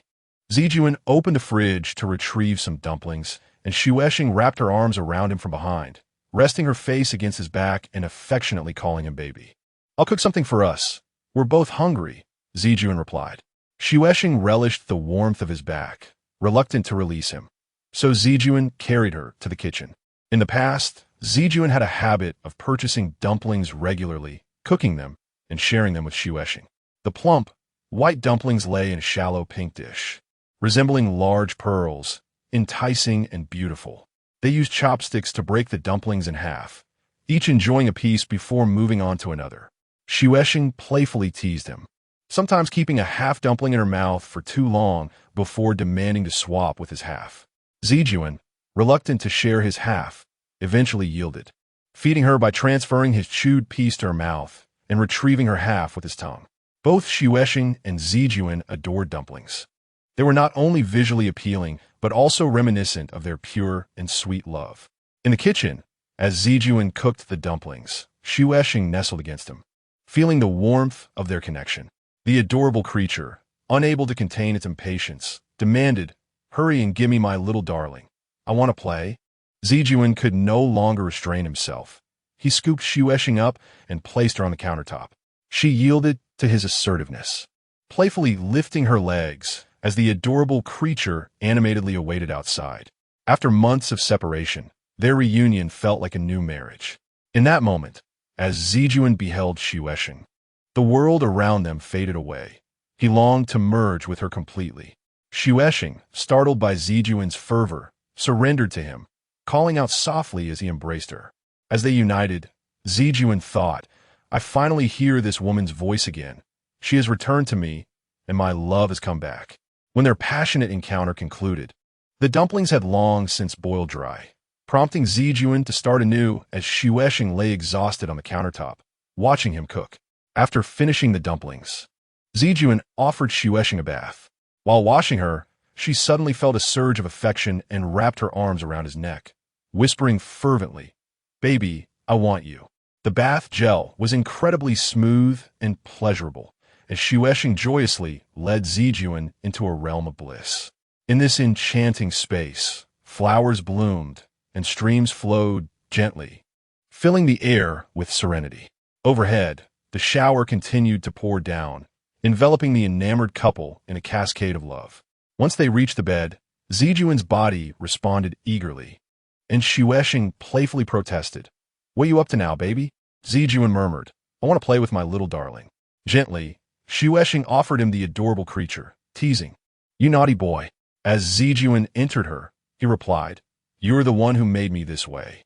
Xuexing playfully poked his nose, saying, "You were the one who corrupted me first."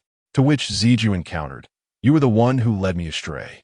Xuesheng playfully bit Zijuan's ear and tempted him, saying, "All right, it's my fault for corrupting you, so you might as well embrace your wickedness. The worse, the better." Instantly, Zijuan felt a rush of excitement. After a while, Xuesheng climbed atop him, moving gracefully like a mermaid as she danced and leaped on his body. With his eyes closed, Zijuan reveled in her fervor. This wicked woman had transformed him into a man of ill repute. Before encountering her, he had been a traditional man devoted solely to Yangwei.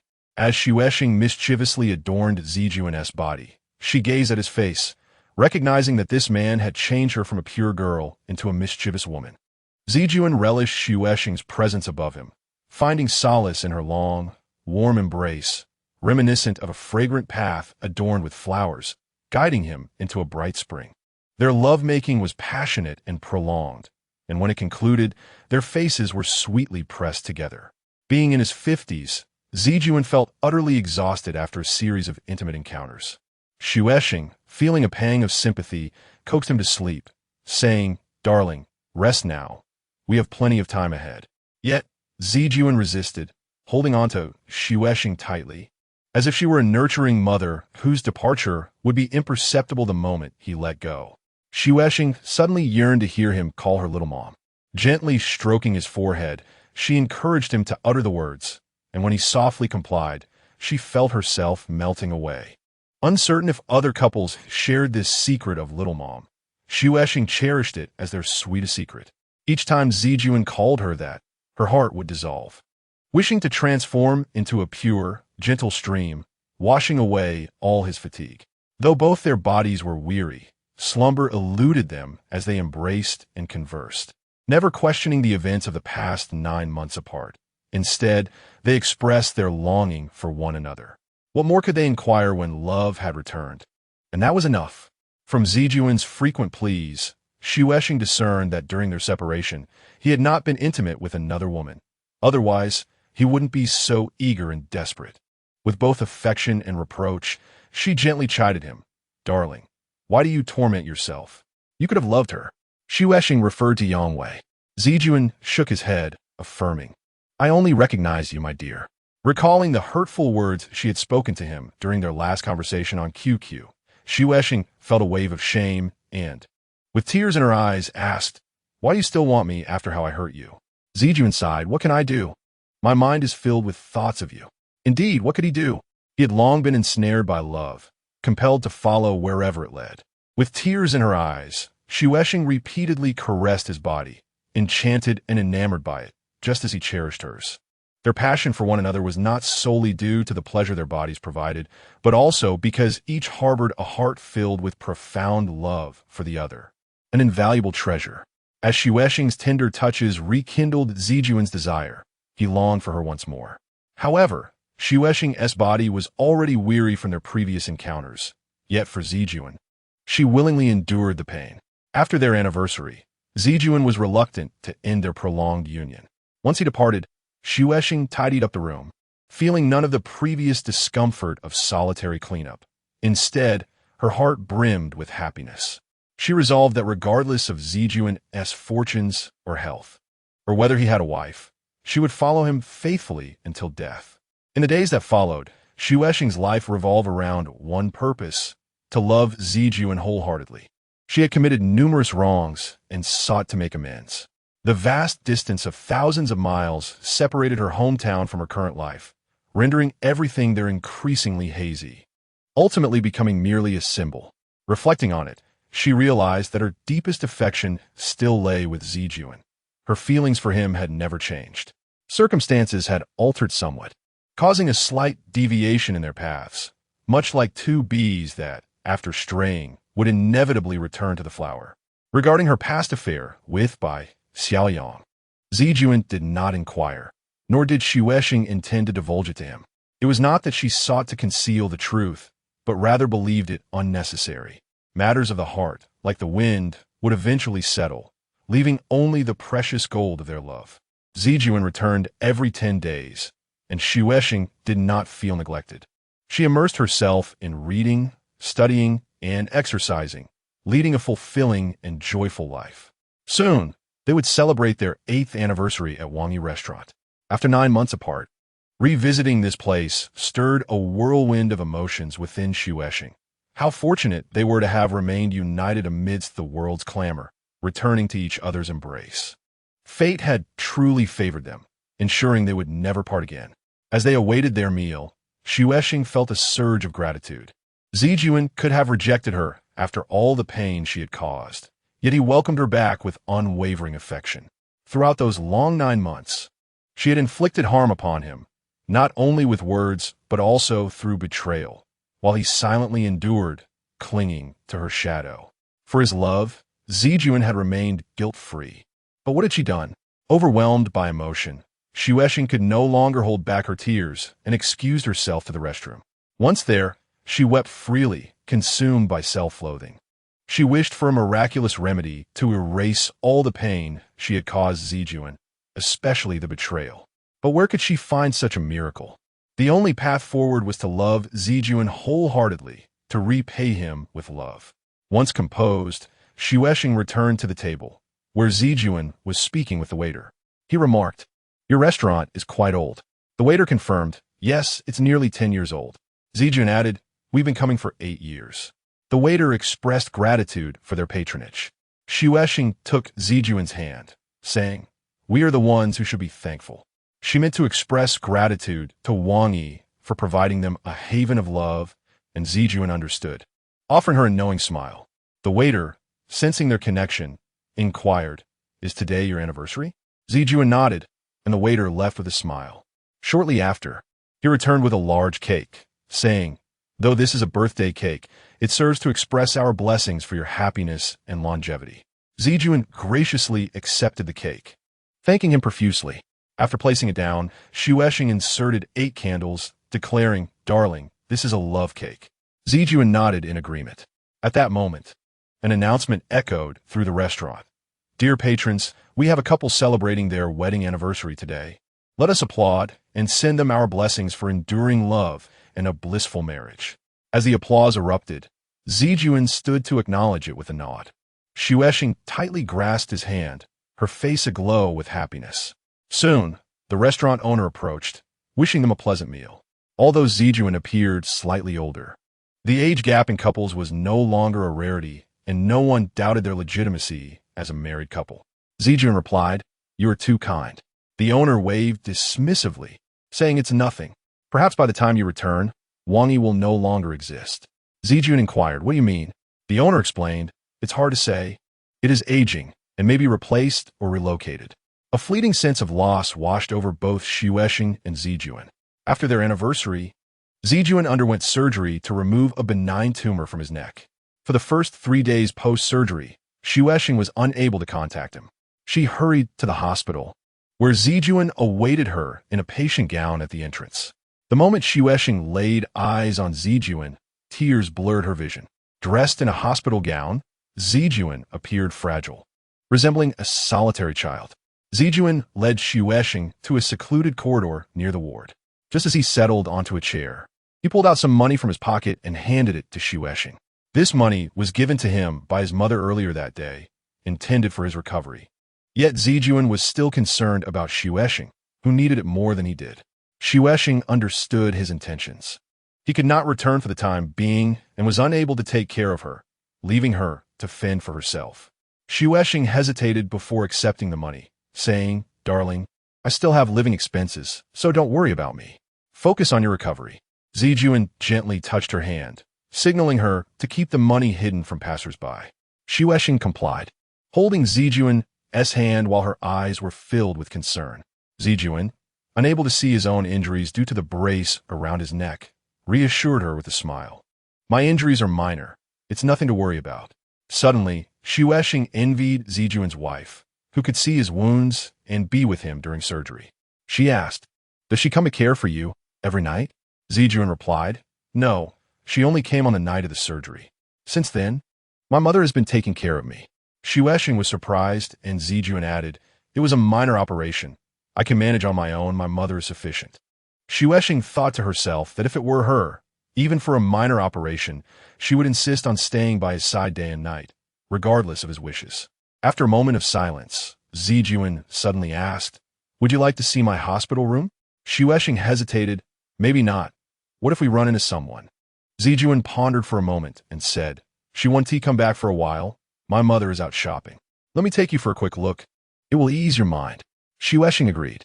Upon entering the room, Xuesheng inspected the place, and reassured by the decent environment of the ward, she felt relieved.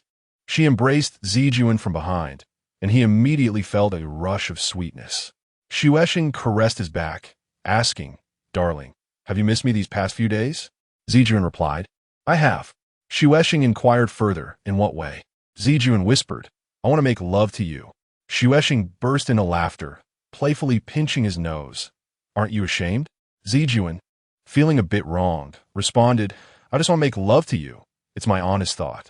Xuesheng pouted, It's unfair. I miss your whole self. And you only desire my body. Zijuan, still feeling a bit aggrieved, said, Men's love is rather straightforward. Xuesheng kissed him and said, All right, don't feel wronged. Once you recover and are discharged, we shall indulge in each other all night. Zijuan couldn't help but chuckle. Just then a nurse arrived, calling for Zijuan to see the doctor, and he had to leave. Bored, Xuesheng took off her outer garment and began organizing the items in the food cabinet. At that moment, the door opened, and, thinking it was Zijuan returning, she continued her task, saying, Darling, there are too many things. We should let your mother take some back, or they will spoil. However, the visitor was not Zijuan, but Director Gao, who had come to visit him. The term darling from Xuesheng made Director Gao realize who she was, Lin Xuesheng. As she bent over to organize, her figure occasionally peeked out from her neckline, captivating Director Gao with her beauty. Finally sensing something was amiss, Xuesheng turned to see Director Gao and quickly stood up in alarm, asking, Who are you?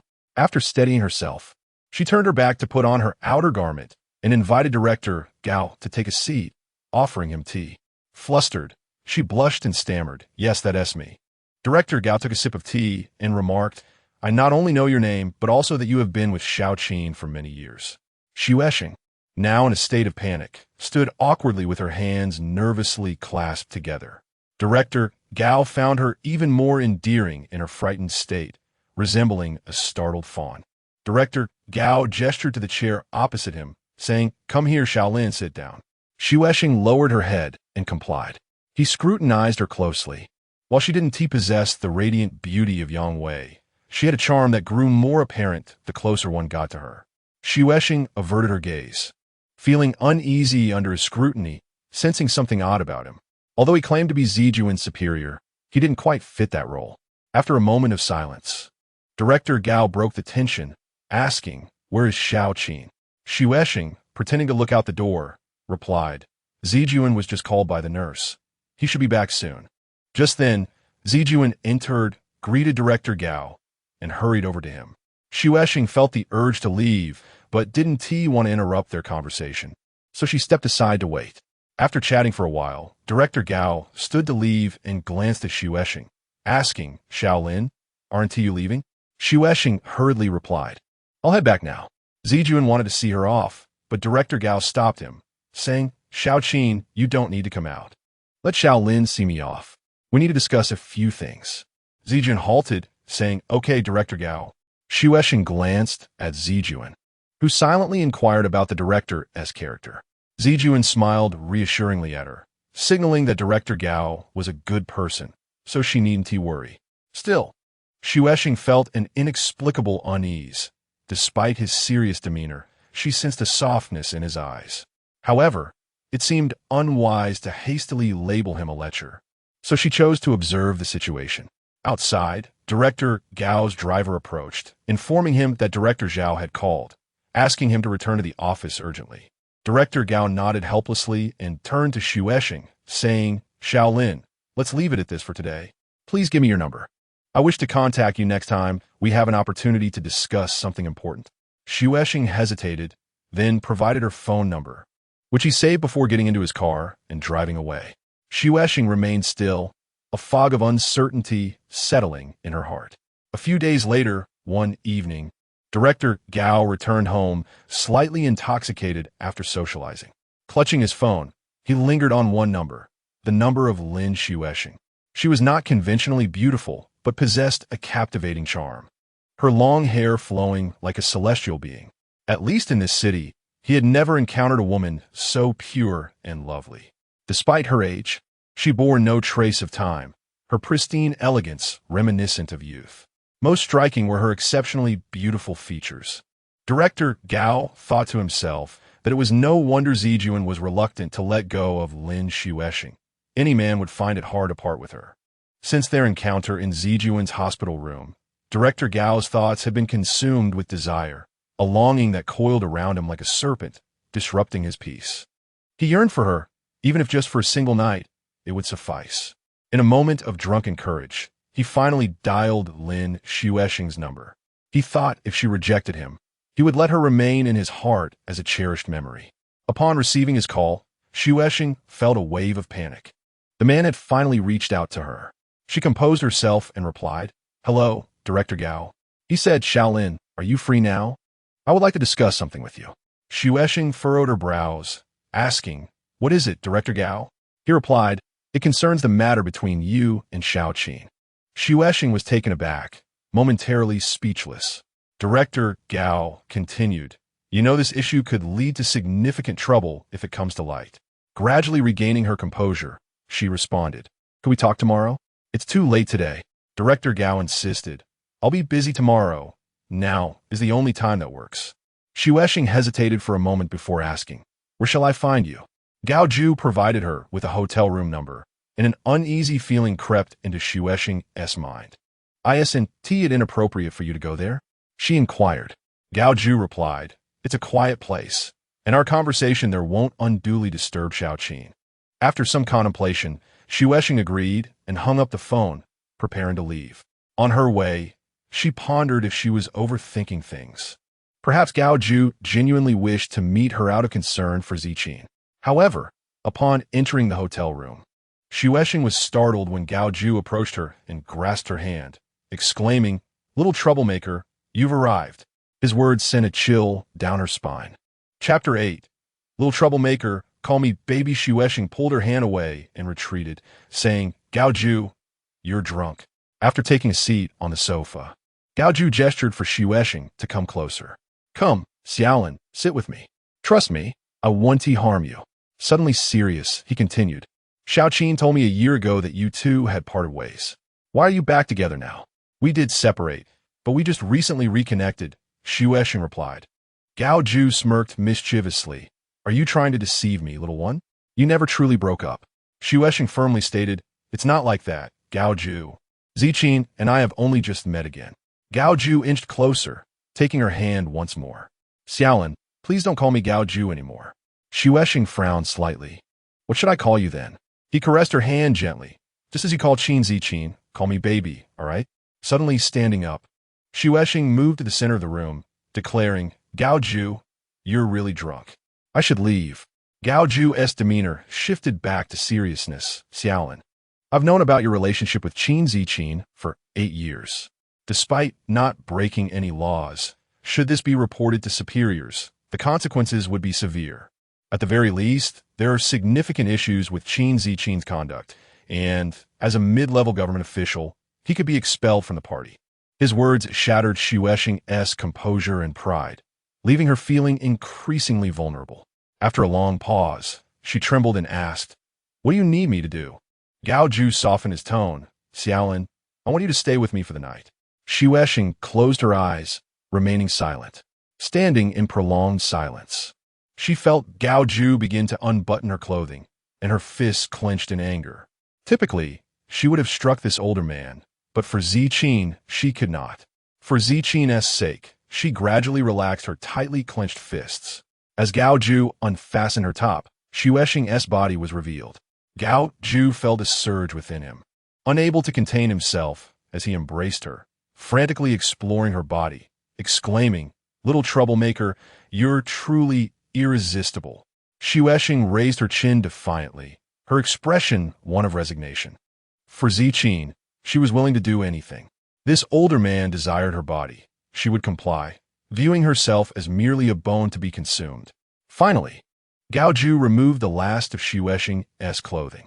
Although she had surpassed 30, Her physique remained firm, supple, and pristine, reminiscent of a young maiden. Gao Ju's eyes began to redden as he eagerly caressed her, repeatedly calling out, "Little troublemaker." Xuesheng stubbornly tilted her head away, refusing to let him touch her lips, which belonged to Ziqin and should not be tainted by this older man. In a rush, Gao Ju undressed, revealing his aging, slackened body, and Xuesheng turned away in disgust. Closing her eyes, he pulled her onto the carpet, desperately trying to kiss her, but she twisted her head to evade him. Exhausted from his efforts, he pleaded, "Little troublemaker. Call me baby like you do with Qin Ziqin." Xuesheng remained silent. Gao Ju chuckled, "You're quite stubborn." Ignoring him, Xuesheng merely wished for it to end quickly. Gao Ju, not in the best shape, struggled against her beauty, akin to a soldier retreating in a losing battle, persistently tormenting her until she was utterly drained. To distract herself from the torment, Xuesheng began composing a letter in her mind for Ziqin. "Baby, every anniversary I create a card for you. But this year I couldn't make one due to my recent return. Now, let me make it up to you. This is the 8th card I've made for you, a testament to our 8 years of love. What should I draw? Perhaps big cutie and little cutie playing together? But no brush can capture their joy and beauty together. Then, I shall draw us kissing instead. I adore your kisses. Your lips are always so warm, melting me away. We've been together for 8 years, yet we can never kiss enough, perhaps because our love is insufficient. Baby, I love you deeply, no matter the hardships I endure." Chapter 9. Ziqin went up as Xuesheng concluded her letter.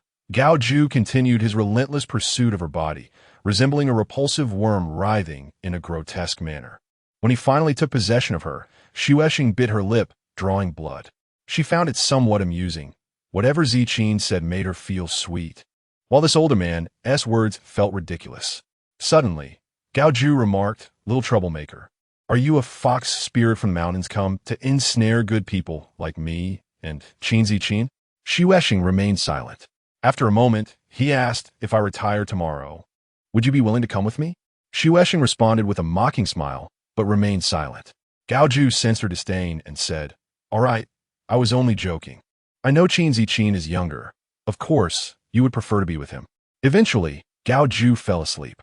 Xuesheng stared out the window, contemplating Ziqin, who was now beside another woman, while she lay next to another man.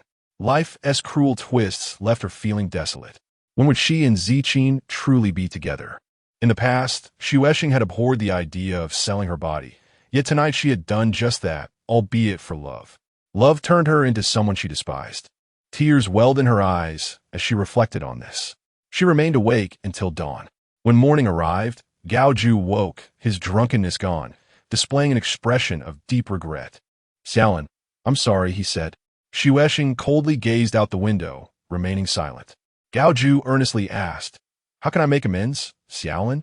Finally, she turned her gaze back to him, though it remained frosty. "Gao Ju, you needn't compensate me. I willingly did this. However, you must understand that I did it for Ziqin. I hope you will be a good leader and support him." Gao Ju replied earnestly, "Rest assured, he will be promoted as soon as I step down. He is my protege, and I hope he shines in his role." Xuesheng coldly turned away, saying, "Then I shall take my leave." Gao Ju called after her awkwardly, "Xiaolin, please, let last night's events remain a secret." Xuesheng replied icily, "That is also my wish." With that, she hastily exited the room. Stepping onto the empty street, Xuesheng felt that overnight she had matured.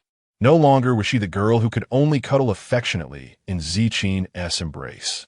As she entered a taxi and closed the door, she tore that page from her life and cast it into the morning breeze, vowing never to think of it again. Upon returning home, Xuesheng immersed herself in a bath, washing away the remnants of the night. Indeed, several months later, Gao Ju retired, and Ziqin ascended to his rightful position as the head of the unit. Upon assuming his new role, Zijuan found himself quite occupied. However, on a night a few days later, he carved out time to return home and share his joys with Xuesheng. Bursting with excitement, Zijuan exclaimed, "Darling, I've made it." Xuesheng, equally delighted, suggested, "Shall we celebrate, my love?"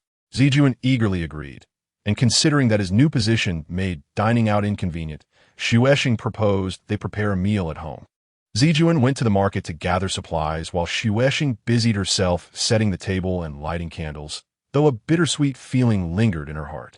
What would happen if Zijuan discovered that his success came at the cost of her own sacrifice? He would never strike her, for no matter the circumstances. He could not bear to hurt her. Yet, the thought of his heartache pained her deeply. As she pondered this, Zijuan's voice broke through her reverie. "Darling, I'm back." Xuesheng rushed to greet him, exclaiming, "Oh, my hero has returned." She embraced him joyfully, saying, "Let me reward my hero." Understanding her desire for a kiss, Zijuan leaned down, allowing her to plant a tender kiss upon his lips. After sharing a moment of affection, Xuesheng took some food from Zijuan's hands, and together they made their way to the kitchen. In the kitchen, Zijuan began preparing the meal, and when Xuesheng offered to assist, he gently declined, saying, "You don't need to worry about that, just watch." In truth, Xuesheng wasn't particularly skilled in cooking either. She stood by, watching him work, sighing, "This woman can't even cook. Perhaps I should let her go." Zijuan chuckled, "You have your little darling, and that's enough." Xuesheng playfully leaned against his back, giggling and lightly punching him, "You mischievous child." As Zijuan chopped vegetables, he smiled sweetly. Yet, as Xuesheng rested her head on his back, the pangs of bittersweetness resurfaced. Unable to hold back, she pressed her face against him and softly murmured, "Do you know how much I love you?" Zijuan, focused on his task, replied, "I know." Xuesheng continued, "How much do I love you?" Silence fell upon him, yet his heart brimmed with emotion. How could he be unaware of how deeply this woman loved him? She had willingly forsaken the roles of wife and mother for him, enduring solitude and societal disdain for their love. Despite her occasional stubbornness and sharp words, none of it mattered. What was significant was that after all they had endured, she chose to return to him, offering her tenderness and beauty without regret. This woman was loving him with every fiber of her being. After a moment of contemplation, Zijuan paused his cooking, pulling Xuesheng into his embrace. "Darling, I know everything. I understand how much you love me." Xuesheng, aware that Zijuan struggled to find the right words, silenced him gently. "For you, I would gladly give my life," she declared, her body pressed tightly against his. Zijuan nodded, unable to articulate his feelings, fully aware that she would make such a sacrifice for him. Once Xuesheng calmed, Zijuan spoke with a hint of seriousness. "Darling, I may not be around as much in the future. If a suitable man comes along, you should consider dating him. It would be beneficial for your well-being, and it would ease my worries." Xuesheng placed her hand over his mouth, insisting, "No, my love, I have grown. I know how to face life. You needn't worry about me. Focus on your work and serve the people well." Zijuan remained troubled, fearing for Xuesheng's well-being, worried that solitude might lead her to illness. Sensing his concern, she kissed him reassuringly. "Rest assured, my love, I will try this for a while. If it doesn't work out, I will seek someone else." Relieved, Zijuan returned to his cooking, preparing a delightful feast, knowing that such opportunities would be rare in the future. He even purchased red wine. As they set the table and lit the candles, the flickering flames cast a warm glow, enveloping their hearts in a tender ambience. Xuesheng raised her glass, gazing lovingly at him. "To you, my darling. May you climb to new heights." The candlelight accentuated her beauty, and Zijuan clinked his glass with hers, expressing heartfelt gratitude for her love over the years, promising to remember her words to serve the people. Just as they began their meal, Xuesheng suddenly felt a wave of nausea and rushed to the bathroom. "Darling, what is wrong?" Zijuan inquired, following her. Upon returning to the table, she felt the turmoil in her stomach again, forcing her to rush back to the restroom. She dismissed the concern. "No need for a hospital. It's just an old issue. I'll take some medicine later." Zijuan, worried, remarked, "I feel as though you might be pregnant." Xuesheng froze, staring at him, speechless. Zijuan held her shoulder earnestly. "You should get checked tomorrow." It dawned on her that she hadn't had her period in quite some time. Though she had experienced irregularities before, this felt different. Something was amiss. The realization struck her cold. She and Zijuan had always practiced contraception. This child could not belong to him. Who could it be? The name Gao flickered in her mind, and her complexion paled. She recalled that the man was older and likely no longer fertile. which is why she had neglected to take precautions. Yet here she was, possibly carrying his child. Overwhelmed, she abandoned her meal and collapsed onto the bed. Zijuan followed, reassuring her, "Don't be afraid. I will take responsibility for this child." Grasping his hands, she exclaimed, "No, I cannot be pregnant. We've always taken precautions. It must just be a hormonal imbalance." Zijuan replied, "Contraception can fail. Let us wait for the results tomorrow." The weight of uncertainty pressed down on her. What if I truly am pregnant? What shall we do? After a moment of contemplation, he suggested, "We could have the child. You can raise it until I retire, and then we can leave together." Shueshing's face turned even paler. "No, this child cannot come into the world." Zijuan gazed at her earnestly. "Darling, I want this child. It is ours." She stood, pacing the room in distress. Though still uncertain, she felt the undeniable truth of her situation growing within her. This was a punishment from fate for her betrayal of Zijuan and their love. She had sold herself out, and now the heavens seemed to retaliate by placing this burden upon her. The shameful seed had taken root within her, and tears streamed down her face. Throughout their years together, she had never conceived, yet now her life was overtaken by this unwanted consequence. Exhausted, Shueshing eventually curled up in bed, weeping. Why must life unfold this way? They had just reunited, only to face such trials again. If fate had allowed her to return, why should they endure more turmoil? Their love was meant to flourish, yet here was this unclean seed disrupting their bond. As dawn broke, Shueshing could shed no more tears. She sensed that their love hung by a thread. What lay ahead was uncertain, but she feared that love would ultimately slip away. She never intended to harm anyone. She simply wished to love Zijuan in secret. Yet, this love was inherently damaging, hurting Zijuan's wife, their marriage, and society at large. She felt irredeemable. Thus, it seems that fate is reclaiming its hold, separating her from Zijuan and thrusting her back into a life of solitude. Zijuan, who had not fallen ill before, chose to succumb to his ailment only after her return. The high-ranking officials had not made their presence known until that very moment. Last night, she did not feel nauseated until Zijuan was present, making it impossible for her to conceal her distress. Life unfolds as a meticulously choreographed performance, awaiting one's participation. Yet, as she stepped into the hospital at dawn, Shueshing clung to a sliver of hope. Perhaps she was not pregnant after all. This would be the greatest news she could ever receive. However, the test results revealed that Shueshing was indeed expecting. The footprints one leaves behind are of one's own making, and that tainted seed did not find its way into her body by her own volition. All that awaited her was separation. By the time she traversed the hallway, her legs had grown too weak to support her, and she had to sit on a bench by the entrance. With the spring festival approaching, doctors passed by, inquiring about the preparations for the holiday, while Shueshing sat in a daze, observing them. After a considerable time, she finally left the hospital and stepped into the street. It was the eve of the spring festival, and the atmosphere was filled with festive cheer. Shops were adorned with large, red characters of fortune that stung her eyes. Zijuan called, asking, "Dear, what did the results say?" Shueshing, not wishing to deceive, forced a smile and replied, "Baby, I think I might be pregnant." Zijuan immediately expressed his joy, saying, "Dear, I'll come home tonight." Instinctively, Shueshing tried to dissuade him, saying, "You don't need to rush. I'm fine." Zijuan insisted, "I want to see our little baby." The hour from his lips brought a pang to her heart, and she resignedly replied, "All right, baby, I'll wait for you tonight." Before ending the call, Zijuan added, "Make sure to buy some food. I'll cook for you when I get back. You need to eat well for our little one to grow healthy." Shueshing swallowed her sorrow and said, "Okay, baby, I'll go buy something." After the call, she went to the market, purchasing an abundance of items. Emerging from the market, she struggled under the weight of 2 heavy bags, nearly toppling over. A taxi approached, offering assistance, but she declined. She had no desire for a ride. She needed no help. She simply wished to continue walking under the burden until she could no longer move, until she was crushed beneath the weight. If she were to perish under the load of groceries, she would become a pitiful joke in this city, a middle-aged woman who died from carrying too much on her way home. Only heaven would know that she died from the weight of love.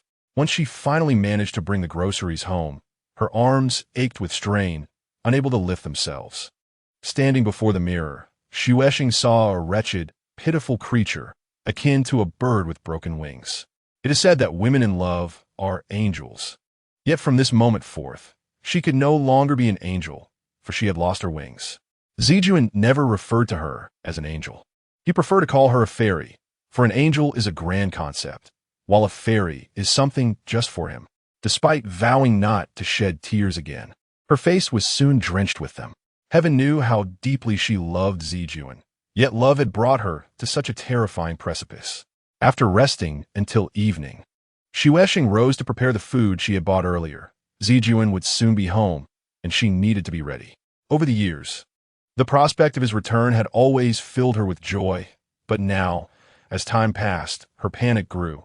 The quicker Zijuan returned, the faster their separation would come. In this moment, Shueshing sought nothing more than for heaven to allow their parting to be gentle and peaceful for both their sakes. Although they had not discussed the child extensively the night before, Shueshing had gleaned from Zijuan that he cherished this baby deeply. If she were to forcefully terminate the pregnancy, it would irrevocably wound Zijuan and their love. However, keeping the child meant constantly reminding her of the shattered pieces of her life and that she had once been whole. More importantly, she could not confront a child born out of love, but of circumstances.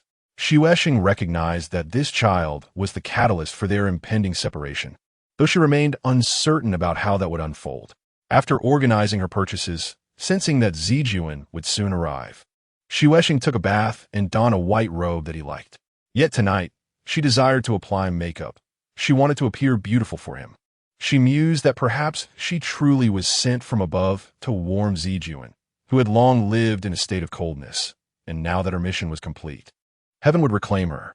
Though she could bear the separation, she pitied Zijuan, whose career had just begun to flourish, only to lose something dear to him. After 11 o'clock, Zijuan finally appeared. Shueshing understood that his current role necessitated that he return only in the hush of night. As he entered, shedding his shoes, he opened his arms wide for her, saying, "Dear, come here and let me see our little baby." Shueshing smiled as she stepped into his embrace, replying, "He is still very small. You can't see anything." Zijuan placed his hand on her abdomen, saying, "Let me feel him." Shueshing stood tall, allowing him to touch her, and after a moment, Zijuan led her to the kitchen, declaring, "I'll cook for you. The little one just told me he is very hungry." Shueshing smiled, caressing her belly. "Daddy is going to make us dinner." In the kitchen, as Zijuan busied himself with the meal, Shueshing silently thought that this scene of happiness might be their last. After preparing the food, Zijuan did not eat. Instead, he watched Shueshing picking out fish bones for her.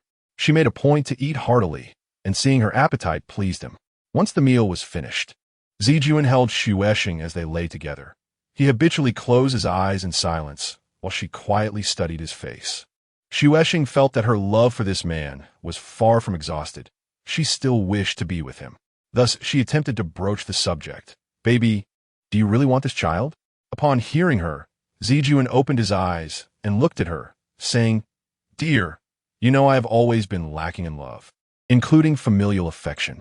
I didn't feel the joy of being a father when it came to my daughter, but now I do, and I want this child. I wish to make up for the love I failed to give as a father." Shueshing replied, "But baby, we are not legally married. This could cast a shadow over the child's life." Zijuan reassured her, "Dear, I've thought about that. Just bear with it for now. Once I retire, I promise to bring you and the child home." Shueshing responded, "But baby, I don't have a job."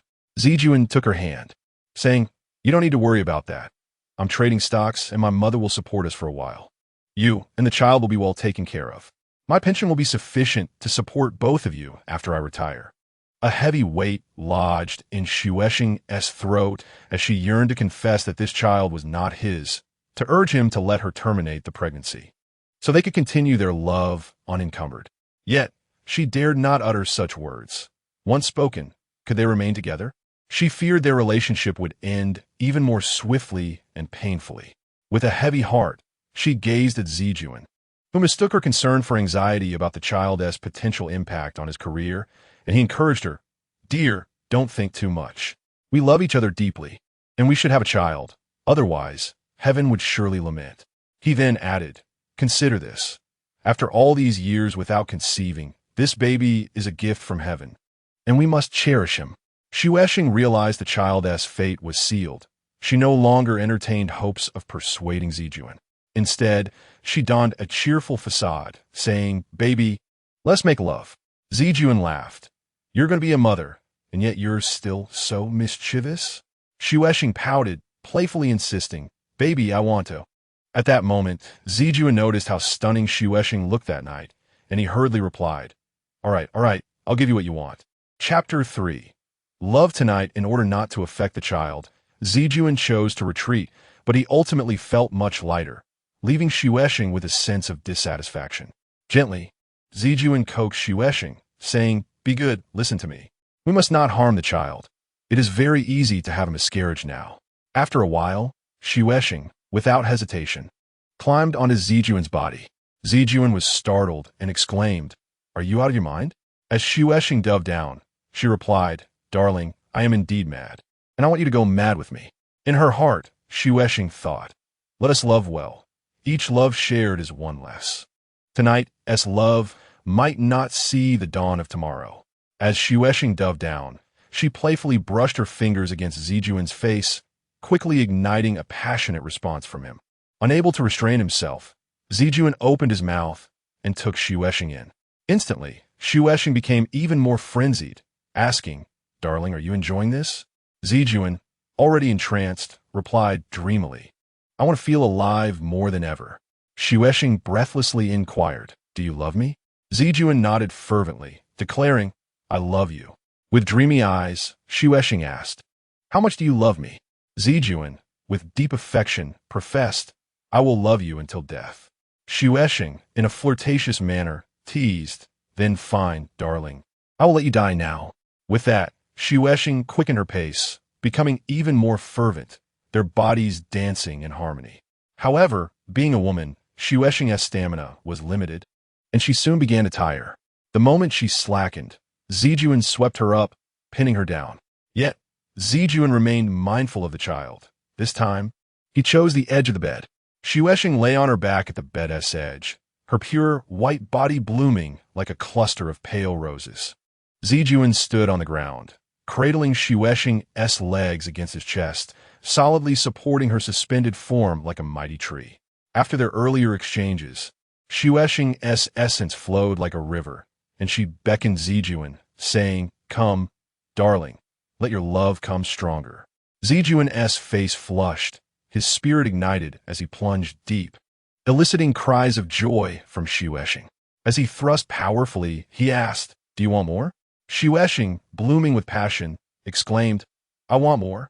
Zijuan leaned forward, gripping Shueshing's bosom, which had melted, no longer a towering snow mountain, but a pristine river. Shueshing's waist undulated violently, like surging waves. To welcome Zijuan's depth, she lifted her body, wrapping her limbs around him.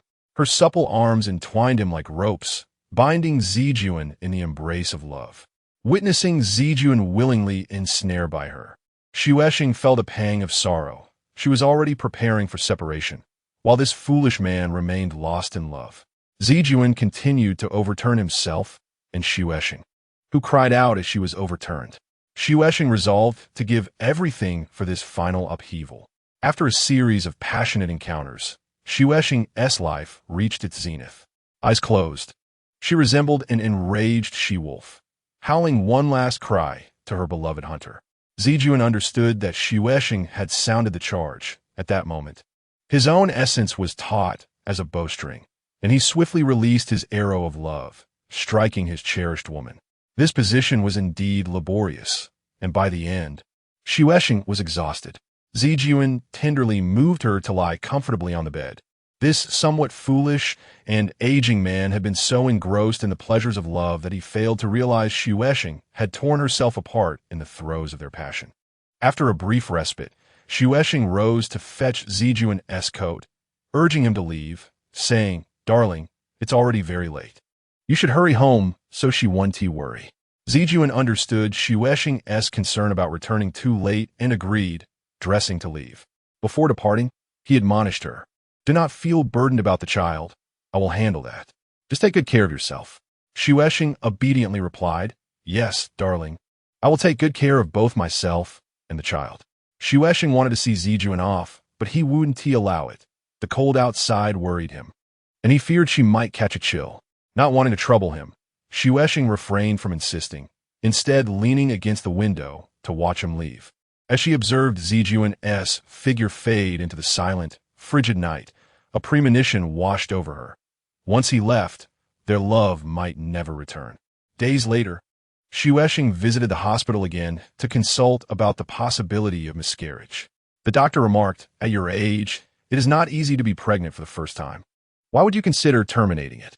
Xuexing's face showed hesitation, and the doctor, with concern, asked, Is it because the child lacks a father? Apologies for the delay. A power outage this morning has just been resolved. Chapter 4. Missing Person Notice. Xuexing hesitated before nodding. The doctor reassured her, Society has become more accepting and diverse. Many single mothers manage quite well. Exiting the hospital, Xuexing contemplated the doctor's words, feeling as though a small life was stirring within her, bringing her a flicker of joy. However, how could she overlook the child's background? In this age of advanced medicine, a single blood test could reveal the child's true lineage. Such stories have been portrayed in films and television too often. Despite being fictional, they were rooted in reality. As she pondered the implications of the child's true identity being uncovered, Xuexing's heart filled with trepidation. Faced with such a future, perhaps it was better not to allow the child to be born. Yet, how could she explain this decision to Zijuan? Just as Xuexing was caught in her dilemma, an advertisement for a missing person appeared in the newspaper of City A. Xuexing Lin, female, 35 years old, dressed in white, pure and beautiful. Xuexing, my beloved I, Xiaoyang, have traveled thousands of miles to City A in search of you. Where are you? If you see this message, please contact me. The notice was placed by Xiaoyang. Hailing from Xuexing's hometown, Zijuan was the first to see the notice. After much hesitation, he brought the newspaper home to Xuexing. The sudden appearance of the missing person notice struck Xuexing like a bolt from the blue. Gripping the newspaper, she remained at a loss for a long while. She never imagined that Xiaoyang would reappear, especially at such a time, and that he would resort to media to reach her. By the time Xuexing regained her composure, Zijuan had already left. She surmised that he must be feeling quite troubled, yet she hesitated to contact him immediately, as she was unclear on how to mention Xiaoyang. Indeed, Zijuan was in a bad mood. Although he had known Xuexing once had a desire to marry someone else, he was unaware of the specifics regarding that man. He had always remained silent and avoided discussing Xuexing's past relationship, which he perceived as a betrayal. Now, the man had made a grand declaration in the newspaper, claiming Xuexing as his beloved, undoubtedly declaring war against him. Yet, how could he compete with such a man? At his age, burdened with his own past, he could not even proclaim Xuexing as his beloved in a newspaper. Although Zijuan could not yet foresee the storm that, by Xiaoyang's appearance, would unleash, he resolved to respect Xuexing's choices. A day later, Xuexing composed an email to Zijuan, detailing her acquaintance and relationship with Xiaoyang. In the email, she expressed her love for Zijuan, explaining that some events back in her hometown had led her to a low point, causing her to momentarily lose herself and enter a relationship that should never have happened. She described this entanglement as a minor obstacle on their path of love, and now she hoped Zijuan would join her in confronting it and eliminate this barrier. After reading her email, Zijuan decided he would accompany Xuexing to meet Xiaoyang. They first contacted him using the phone number listed in the advertisement and arranged to meet the following evening at a certain CAF. The next evening, when Xuexing and Zijuan arrived at the CAF, Xiaoyang was already waiting. The moment Zijuan laid eyes on Xiaoyang, he was shaken. The man was too handsome, and it was no wonder Xuexing had strayed. To prevent Zijuan from feeling adrift, Xuexing held onto his hand tightly. Upon selecting a table and taking a seat, Xiaoyang directly confronted Zijuan, his gaze icy. May I inquire who you are? Section 5. Xiaoyang, you have gone too far. Bai Xiaoyang was fully aware that the man accompanying Xuesheng was none other than Qin Zijuan. Feeling the pressure emanating from Bai Xiaoyang, Zijuan remained silent. He could not respond. Regardless of his deep affection for Xuesheng, once exposed to scrutiny, all that remained was a profound sense of shame. Observing this, Bai Xiaoyang became increasingly arrogant, insisting, "I request that you step aside. My conversation with Xuesheng must be conducted in private, without any bystanders." Zijuan attempted to rise, but Xuesheng firmly grasped his arm, urging him to remain seated. With a calm demeanor, she addressed Bai Xiaoyang, "I believe it is necessary to introduce the person beside me. This is my beloved." She then turned to Zijuan, saying, "Darling, the gentleman across from you is my compatriot." The term darling, as uttered by Xuesheng, pierced Bai Xiaoyang's ears, prompting him to leap from his seat and stride over to seize Xuesheng, swiftly returning to his own chair while declaring to Zijuan, "What claim do you have to be Xuesheng's beloved? What right do you have to remain here?" Zijuan sat in solitary silence, exuding an air of desolation.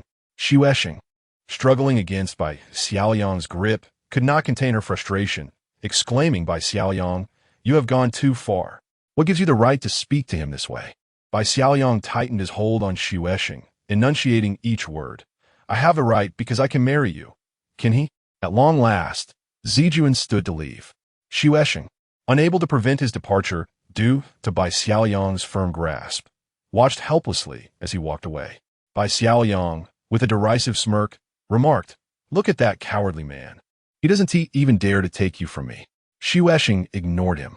Bai Xiaoyang continued, "What future do you envision with such a coward?" Xuesheng, unable to bear it any longer, furrowed her brow.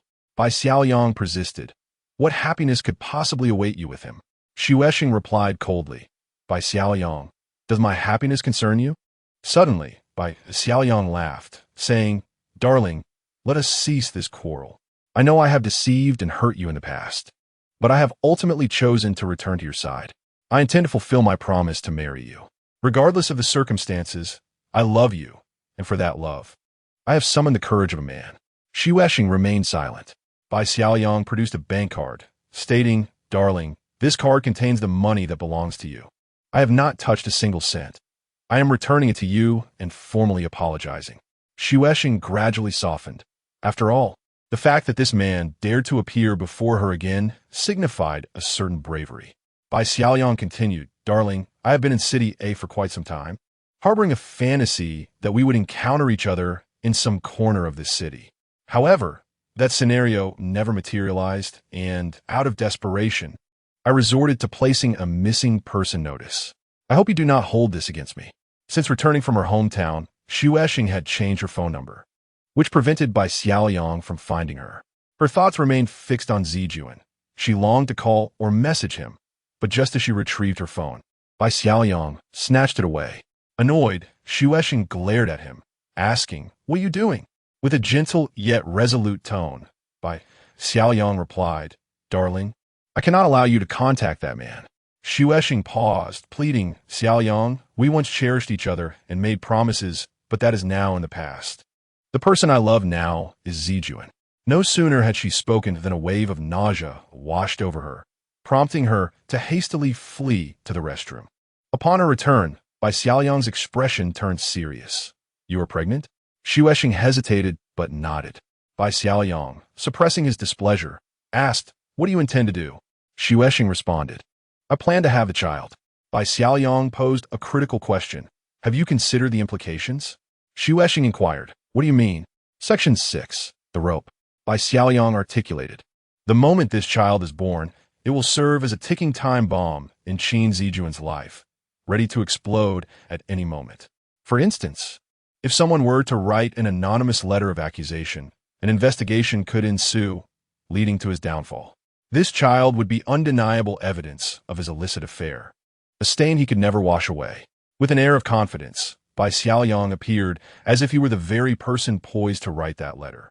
Xuesheng felt an involuntary shiver run down her spine, standing abruptly, exclaiming, "Bai Xiaoyang?" Slowly, she returned to her seat, her mind in turmoil. This concern was not new. She had considered it before, but Zijuan remained adamant about keeping the child. The matter of this child weighed heavily on Xuexing. She had contemplated calling her sister for advice, needing someone to assist her, at least to provide a different perspective. Yet, both she and Zijuan were deeply entrenched in this situation, rendering their view of the child subjective. However, fear held her back from calling her sister. After she had stealthily left her sister's home last time, Xuexing dreaded facing her again. Thus, she had refrained from reaching out. Now, confronted by Xiaoyang, a man with whom she had once shared intimacy, Xuexing found herself gradually trusting him. With a hint of desperation, she implored, "Xiaoyang, what should I do?" Xiaoyang took her hand, saying, "Return with me and marry me. Once we are wed, all issues regarding this child will be effortlessly resolved." Prior to this encounter, Xuexing had harbored the intention of severing ties with Xiaoyang entirely. Yet now the topic of the child had arisen, causing her panic. Xiaoyang reassured her, "Darling, do not be alarmed. I am serious. Marry me, and allow me to be this child's father. You know how much I adore children." Xuexing shook her head. "No, Xiaoyang. That would be too much of a sacrifice for you." Xiaoyang sincerely replied, "Darling, I would willingly endure any hardship for you. I hurt you so deeply last time. Let me make amends this time, will you?" This question struck Xuexing with unexpected force, leaving her momentarily speechless. Instinctively, she politely rejected Xiaoyang, saying, "Xiaoyang, that cannot be. You should have your own children." Xiaoyang continued to hold her hand affectionately. "Darling, I love you, and I also love your child. Let us marry and create a joyful family of 3, living in love. Do you not yearn for such a life?" A family of 3 was indeed the blissful life Xuexing had always dreamed of. Yet the thought of leaving City A with a child and marrying someone else had never crossed her mind. If she were to do so, what would become of Zijuan? As night fell, Xiaoyang suggested visiting Xuexing's home, to which she did not object, leading him back with her. After surveying the surroundings, Xiaoyang remarked, "Darling, I did not expect Qin Zijuan to be so incompetent as to allow you to reside in such poor conditions." Xuexing explained, "This is not Zijuan's fault. I enjoy living here." Xiaoyang recognized her fib. What woman would not prefer a beautiful home? He embraced her, saying, "Darling, come with me tomorrow. I will provide you with a respectable home." Xuexing remained fraught with anxiety and said nothing. After bidding Xiaoyang farewell, she sat on the couch, lost in thought. Yet soon found herself pacing restlessly around the house. Xiaoyang's heartfelt words ignited a glimmer of hope within her, resembling a lifeline thrown her way. Grasping it, she could ascend into an entirely different realm, one devoid of Zijuan and impending doom. More importantly, in that realm, she could ignore the child's true origins, allowing the painful fragments of her past to be buried forever, unknown to anyone. If only she could leave Zijuan behind, all her troubles would vanish. Yet, how could Xuexing ever voice such a departure to Zijuan? Section 7. Let us name the child. Xiaoyang resided in a guest house and had repeatedly called Xuexing, detailing the incident of taking her bank card. Xiaoyang recounted that the idea of taking Xuexing's bank card only occurred to him when he spotted it in the hotel, as he found himself utterly destitute. He imagined that possessing that money would empower him to settle his financial entanglement with his fiancée, perhaps even allowing him to negotiate their separation. After escaping from the police station, he ventured south to work, and recently, his fiancée formally severed their relationship, prompting him to rush to a city in search of Xuexing. Upon hearing Xiaoyang's words, Xuexing found it in her heart to forgive him, regardless of his circumstances. His willingness to marry her and assume the role of the child's father demonstrated his inherent kindness and reliability. The next matter at hand was how to convey to Zijuan the finality of their breakup, which was not merely a separation but a matter of life and death. As it pertained to the child, writing an email was insufficient. A face-to-face conversation between Xuexing and Zijuan was imperative. Moreover, Xuexing needed to approach this discussion with care, ensuring that Zijuan felt reassured. Otherwise, he might be left devastated. Having made her decision, Xuexing remained calm, accepting the cyclical nature of life. Had Xiaoyang not taken her bank card, she might never have returned to Zijuan's side, and without that return, how could she have conceived a child? For other couples, a child symbolizes the culmination of love. For her and Zijuan, it served as the catalyst for their separation. The heavens did not bestow this child upon her merely to experience motherhood, but rather to facilitate a definitive conclusion to her relationship with Zijuan, which had previously been one of playful discord followed by reconciliation. Life, vast as it is, has its own designs, and given that it has unfolded in this manner, it is futile to resist. Such struggles would only lead to a depletion of vitality and love, leaving both parties scarred. Bai Xiaoliang's timing was peculiar, arriving neither too early nor too late. Perhaps he was a lifeline cast to her by fate, to rescue her from the tumult of love. This thought brought forth a bittersweet smile from Xuesheng, realizing that Zijuan was destined to be a transient figure in her life. Thus, what was the point of their struggle? That afternoon, Zijuan received a text from Xuesheng, asking if they could share dinner that evening. Xuesheng seldom made such requests, being considerate of Zijuan's feelings, as she feared that her overtures might impose upon him. Typically, it was Zijuan who arranged their outings. Receiving such a message, Zijuan sensed that Xuesheng had something significant to discuss, likely concerning Bai Xiaoliang. He replied, allowing her to decide the time and place. Xuesheng suggested a restaurant, and Zijuan acquiesced without overthinking it, partly due to his busy work schedule and partly out of a willingness to honor Xuesheng's choices. Upon arriving at the restaurant, Xuesheng had already secured a table and awaited his arrival. The moment Zijuan entered, he grasped the nature of Xuesheng's choice. She intended to leave him. Her proactive decision to reserve a table was uncharacteristic. Throughout their years together, it was always Zijuan who made the arrangements and ordered the meals, with Xuesheng merely enjoying the food. The vibrant and charming Xuesheng of their past had matured into someone more resolute. As Zijuan approached the table, Xuesheng stood to greet him, her smile warm yet lacking vivacity. Once seated, the waiter began serving their meal. Xuesheng smiled and suggested they eat first to avoid any interruptions in their conversation. They dined in silence until Xuesheng finally broached the subject of naming their child. Zijuan, momentarily taken aback, responded, "Name the child?" Xuesheng placed a hand on Zijuan's knee, her voice gentle yet earnest, insisting on giving the child a beautiful name that would last a lifetime. Zijuan, caught in the moment, held her hand and suggested they take their time to consider it thoughtfully.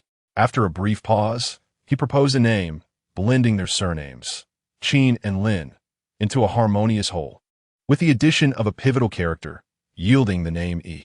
When he shared this name with Xuesheng, she praised it enthusiastically, affirming that it was indeed a delightful choice. Suddenly, Xuesheng grasped Zijuan's hand with urgency, her eyes glistening with tears. She implored him to take an oath, to listen intently to her forthcoming words, and to remember each one. Zijuan felt a weight settle in his heart, his silence urging her on. Upon seeing her tears, he realized that nothing else mattered. He was prepared to heed her. He solemnly affirmed, "I will take the oath. Please speak." Xuesheng, clutching his hand fervently, revealed her profound love for him, but lamented the suddenness of the child's arrival, which threatened to overwhelm her. Despite his reassurances of having plans, she expressed her fears of raising the child alone, the societal stigma they would face, and the daunting responsibilities that lay ahead. She articulated her dread of potential calamities befalling the child, and the thought of failing in her duty as a mother was unbearable. Zijuan, deeply pained, urged her to stop, confessing that he had been selfish and suggesting that she should marry Bai Xiaoliang and terminate the pregnancy. Xuesheng, however, insisted she would keep the child, as it was a part of him, and she was determined to raise it to be a good person. Zijuan, initially resistant, began to see the merit in her commitment to the child's well-being, realizing that Bai Xiaoliang's affection for children could provide some solace. Xuesheng reassured Zijuan, emphasizing her resolve to care for the child, but insisted he remember her next words and take another oath. Zijuan acquiesced, ready to affirm his commitment once more. Chapter 9. He is destined to fail as a man. Xuesheng said, "Firstly, our separation does not stem from a lack of love, but rather from an abundance of it. Therefore, my dear, you must take pride in our love. Such a bond is rare in this world, and we have achieved it beautifully. Secondly, after I depart, You must take good care of yourself. We have become one. If your body suffers, I will know, and I too will suffer, perhaps even more so. Thirdly, after I leave, you should invest time in nurturing your relationship with her. I know your character. Do not always wait for her to reach out to you. You must also take the initiative to connect with her. Regardless, you will still need her care in your life. Be grateful for her presence. Fourthly, after I am gone, continue to be a good official. Avoid corruption, shun bribery, and do tangible good for the people. Always remember that I am the daughter of the common folk. Treating them well is akin to honoring our parents. After a brief pause, Shueshing continued, My dear, I too must vow. I will commit to living well after I leave you. No despair, no recklessness, and I will not let you worry. Secondly, I will raise our child well, ensuring he becomes an outstanding man like you. Thirdly, I will love my husband as I love you, for only through a happy marriage can you find peace. It was unfortunate that he was so selfish, yearning solely for the child, which forced Shueshing into by Xiaoyang's arms. Had he known this would happen, he should have allowed Shueshing to terminate the pregnancy so they could be together. Now it was too late. Shueshing had made her decision. Let's bless her. Zijuan did not exhibit excessive sadness, which brought Shueshing some comfort. After 8 years of trials, both she and Zijuan had matured. They were no longer children of love. In the face of separation, they did not weep or wail. They had learned to wish each other well. Just then, the owner of Wang Yi approached to greet them. Are you here for another meal? Zijuan and Shueshing nodded and smiled. The owner, with a look of admiration, remarked, You two make a wonderful couple. The simple compliment left both Shueshing and Zijuan momentarily speechless. They had to depart from Wang Yi, but the memories lingered. Once in the car, Zijuan lit a cigarette while Shueshing leaned against him, asking, Do you still want me, my dear? Zijuan slowly shook his head. The news of her departure felt like a fierce wind extinguishing the light in his life, plunging it into darkness, devoid of desire or hope. Shueshing comforted him, saying, When Yilin grows up, I will bring him to a city to see you. Zijuan remained silent. Shueshing added, Perhaps Yilin will attend university in a city one day, and then he will live in the same city as you, allowing you to see him often. Zijuan understood that Shueshing was trying to console him, and he, in turn, sought to comfort her, saying, All right, I look forward to that day. Despite their efforts to conceal their emotions, the impending separation weighed heavily on them. They wished to converse, but struggled to find words. As Zijuan smoked, he reflected on the absurdity of their situation. Just the night before, they had shared passionate intimacy, and now she was to become another's bride. Life was indeed unpredictable. The woman who had returned to him was now leaving him, and he felt powerless to say anything. He could only accept his fate in silence. When would he be able to assert himself as a true man and voice his feelings about her decision? Yet, he knew that day would never come. In this relationship, he was destined to remain unmanly. Zijuan suddenly felt a wave of sorrow wash over him, and he hastily prepared to leave, telling Shueshing, Set a date for your departure and send me a message. I want to come to see you off. If he treats you poorly, do not hesitate to terminate the pregnancy. After all, the child is not his, and you should not endure undue hardship. After saying this, Zijuan hailed a taxi for Shueshing to return home while he drove himself to work. Chapter 10. What a beautiful mess. Before reaching his office, Zijuan could no longer drive. He slumped weakly over the steering wheel. Moments ago, he had fought to maintain composure in front of Shueshing, but now he had completely broken down. He had lost by Xiaoyang, lost a life. This love had transformed him into a despicable, ugly, and inept man.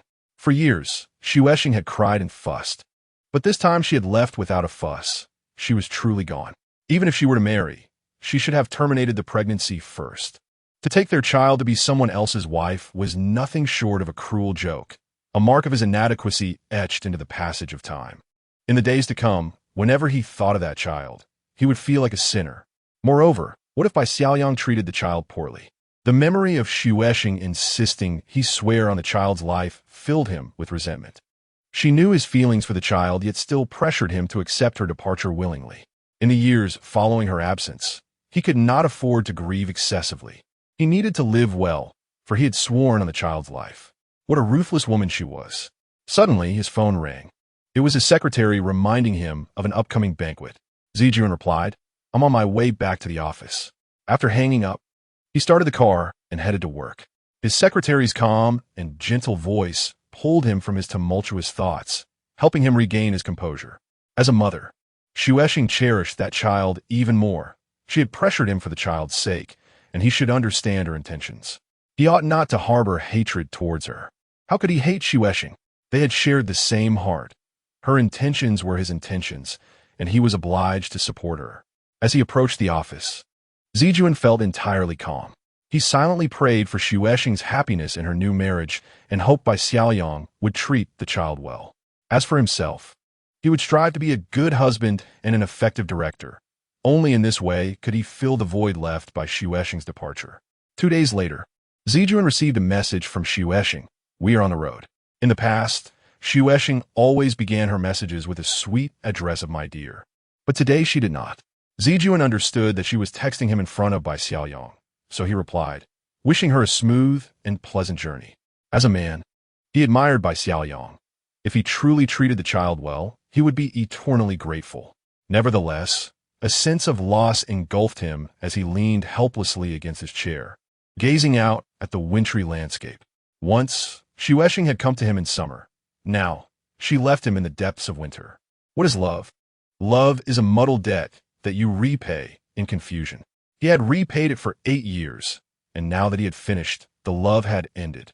Yet, this repayment had drained the vitality from his life. The secretary entered, bringing coffee and discussing a minor matter before leaving with a smile, gently closing the door behind her. The secretary was lovely, yet Zijuan had scarcely noticed her. Xuexing had exhausted his capacity to care for any other woman. Amid the endless phone calls, the last one surprised him. It was Director Gao. Zijuan quickly responded, "Director Gao, how are you?" Gao replied, "I'm well. Just wanted to check on your recent work. Have you brought me any shame?" Zijuan earnestly provided a brief report. Gao said, "Good, keep it up. Although I have stepped down, my eyes remain upon you." Zijuan sincerely replied, "Thank you, Director Gao. I will continue to work hard and live up to your expectations." After discussing work, Director Gao suddenly changed the subject. Lowering his voice, "Xiaoqin, how are things with Shaolin? Is it still sweet?" Chapter 11. Love Across Distances. Zijuan fell silent. Gao pressed on, "What is wrong? Have you two quarreled?" Finally, Zijuan spoke heavily. "She has left." Gao paused, taken aback, and said, "If we cannot provide a future for someone, it is best to let go early." After hanging up the phone, Gao Ju remained lost in thought. He contemplated Lin Xuexing, a woman whose allure was ineffable. Every man who had been close to her would reminisce about her beauty and charm. She was also a woman deserving of admiration, having accompanied Qin Zijuan for many years without complaint. Now that Qin Zijuan had ascended, she chose to depart silently. At that moment, Xuexing was in Bai Xiaoyang's embrace. Having just vomited, Bai Xiaoyang was tenderly caring for her, encouraging her to eat. "I can't eat," Xuexing frowned. Bai Xiaoyang gently insisted, "My dear, you must eat. If you react this strongly, not getting enough nutrition will affect the child's growth." With great effort, Xuexing forced herself to eat. A nearby ant clucked in admiration, "My dear, you are truly fortunate to have such a good husband." Xuexing smiled at Bai Xiaoyang, feeling grateful for his willingness to provide her and their child a home, a feat that not many men could accomplish. After consuming a small amount, Xuexing felt fatigued, and Bai Xiaoyang held her as she drifted off to sleep. In her drowsiness, she dreamt of Zijuan. He sat by the window, his face turned away, obscured from her view. Yet, she sensed his sorrow. As he smoked, the thick smoke enveloped him. Xuexing entered, calling, "Baby," but he did not respond or turn his head, remaining focused on the window as if deaf to her presence. She rushed over and reached for his shoulder, but as her hand made contact, his head fell away, severed cleanly by the smoke that had coalesced into a blade. His head rolled on the floor, and Xuexing screamed in terror. Startled awake, she first glanced at the window, realizing it was not Zijuan sitting there. Then she looked at Bai Xiaoyang beside her and understood it had merely been a dream. Thank goodness, it was just a dream. She let out a long sigh of relief. Bai Xiaoyang, also awakened, asked with concern, "What did you dream about, my dear?" Xuexing shook her head, I don't remember, just that it was a nightmare. Bai Xiaoyang reassured her, you need not fear nightmares. I am here beside you. Xu Weixing nodded and nestled back into his embrace, attempting to sleep again. However, she found it difficult. The dream felt too real, as if it had just transpired in reality. She recognized that leaving with the child was akin to wielding a knife that would wound Zijuan deeply. Though Zijuan appeared calm throughout this separation, Xu Weixing understood the pain he harbored within. He was not only losing the woman he cherished, but also their beloved child, whom he treasured so dearly. Now, separated by miles and unable to see, yet Zijuan should comprehend her intentions. How could he not realize that her difficult choice was made for him? The decision that ultimately led Xu Weixing to this point was spurred by Xiaoyang's words about a bomb. His reminder that once the child was born, her relationship with Zijuan would become irrevocable, leaving no room for concealment. To ensure both the child's birth and Zijuan's safety, the only solution was to vanish from his life, leaving no trace or vulnerability. Currently, the child was still small, and Xu Weixing had yet to experience the joy of motherhood. She could easily terminate the pregnancy and marry Bai Xiaoyang, thus starting anew. However, she was unwilling to do so, for Zijuan longed for this child. She wanted to honor him by giving birth and nurturing her child. Initially, she contemplated concealing the pregnancy from Zijuan, but she feared that such secrecy would shatter him completely. By leveraging the child's existence, she aimed to instill in Zijuan the resolve to persevere and thrive for the sake of their child, who would grow in another place. The train had ventured far from City A, and Xu Weixing felt a profound sense of distance. She silently bid farewell to her baby and City A. Upon returning to her hometown as the year drew to a close, Xu Weixing and Bai Xiaoyang busily prepared for their wedding, renting a home and decorating their space to obtain their marriage certificate. Yet life had other plans, binding her to another man, a cruel twist of fate. When she found her sister, she was in the fields harvesting radishes, preparing them for the new year. Upon seeing Xu Weixing, her sister gasped in surprise, asking Xue, where have you come from? The implication was clear. Had she just returned from City A, from Zijuan? Xu Weixing was momentarily speechless before finally saying, Sister, I'm getting married. Her sister's eyes sparkled with joy. Is it to Zijuan? Xu Weixing shook her head, and her sister's expression faltered. Then who are you marrying? It's Bai Xiaoyang, a local man. We've already obtained our marriage certificate. The mention of the marriage certificate left her sister stunned, staring at Xu Weixing in disbelief. You're married? What about Zijuan?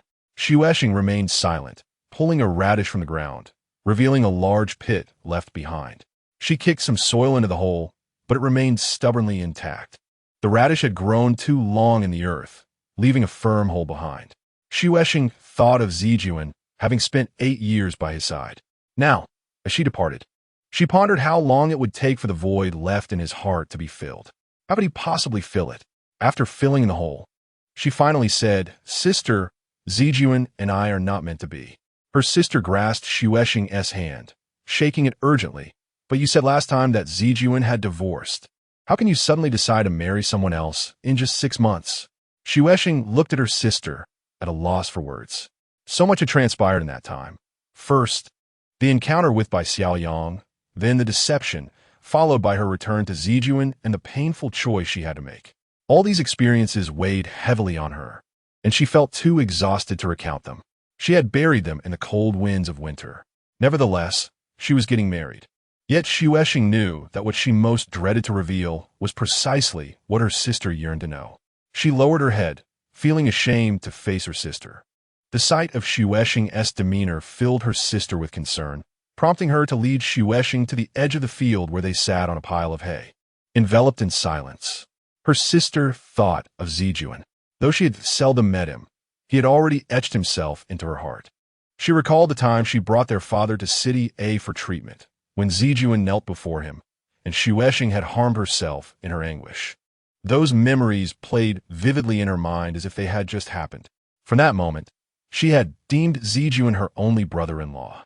However, the man Xu Weixing was destined to marry was not Zijuan.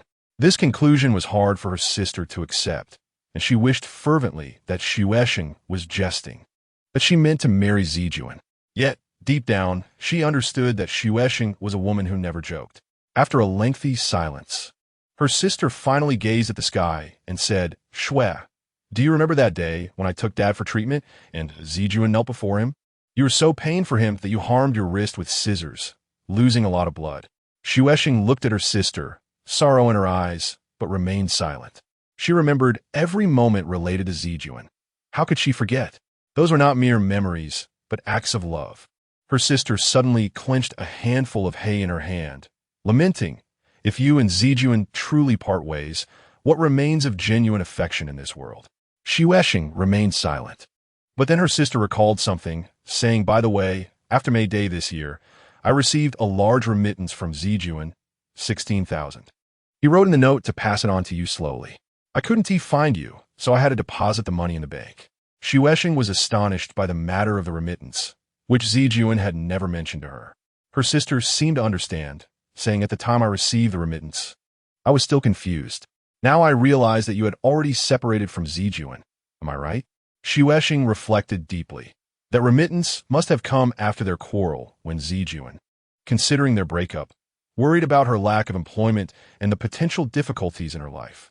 That foolish Zijuan, always silently loving her in his own way. At that moment, tears streamed down Xuesheng's face, and she felt more convinced than ever that her choice to leave Zijuan was correct. She could no longer burden him, as he was not wealthy. Seeing Xuesheng in tears, her sister refrained from further comments and advised her, "Since you have decided to marry, leave the past behind and start anew." Xuesheng was too choked up to respond. Her sister supported her as they walked home, inquiring, "What does Bai Xiaoyang do? Is he reliable?" To comfort her sister, Xuesheng spoke highly of Bai Xiaoyang, stating, "Sister, Bai Xiaoyang is very handsome and kind-hearted." Regardless, Xuesheng felt it necessary to introduce Bai Xiaoyang to her sister for her approval, considering she had been away from her hometown for many years. Xuesheng smiled wearily, assured her sister, "Sister, I will be happy." The wedding banquet was set for the evening of the 28th day of the 12th lunar month at a restaurant in the county town. There were few guests. Xuesheng's sister represented the bride's side, while Bai Xiaoyang invited a few friends, barely filling 2 tables. However, Bai Xiaoyang's friends were boorish and even vulgar, and Xuesheng was astonished to see him laughing and joking with them. How could he associate with such people? They were nothing but debauched drunks. Xuesheng's sister felt overwhelmed and unable to eat properly, which pained Xuesheng, prompting her to rise and lead her sister to a small private room for a better meal, wanting to ensure her sister enjoyed the day. Just as they entered the private room, Bai Xiaoyang's friends followed, standing in a row, leering at Xuesheng and saying, "Sister-in-law, why are you hiding from us? Do you think we are unworthy of sharing a meal with you?" Xuesheng hurriedly smiled and replied, "Not at all. You gentlemen enjoy your drinks. My sister and I won't disturb you." One of the drunken friends slurred, "Sister-in-law, I heard you've been in the big city for many years. You must have saved a lot of money, right?" Bai Xiaoyang chimed in, with another friend throwing an arm around his shoulder, saying, "Brother, you're quite the catch. Not only did you marry such a beautiful woman, but she is also a little rich." The rest of the friends chimed in, "Exactly. Xiaoyang here is enjoying both wealth and beauty." Xuesheng was unaccustomed to such gatherings. Before moving to City A, she had spent her days teaching in a kindergarten, and, after moving, she had lived in the fairy tale world that Zijuan had built for her. Surrounded by a group of drunken men spewing crude language, Xuesheng felt extremely uncomfortable. And her sister, who had always lived in the countryside, was no better off. Desperately seeking help, Xuesheng looked to Bai Xiaoyang, but he was too intoxicated to notice her distress. She grasped on his hands and pleaded, "Xiaoyang, please stop drinking."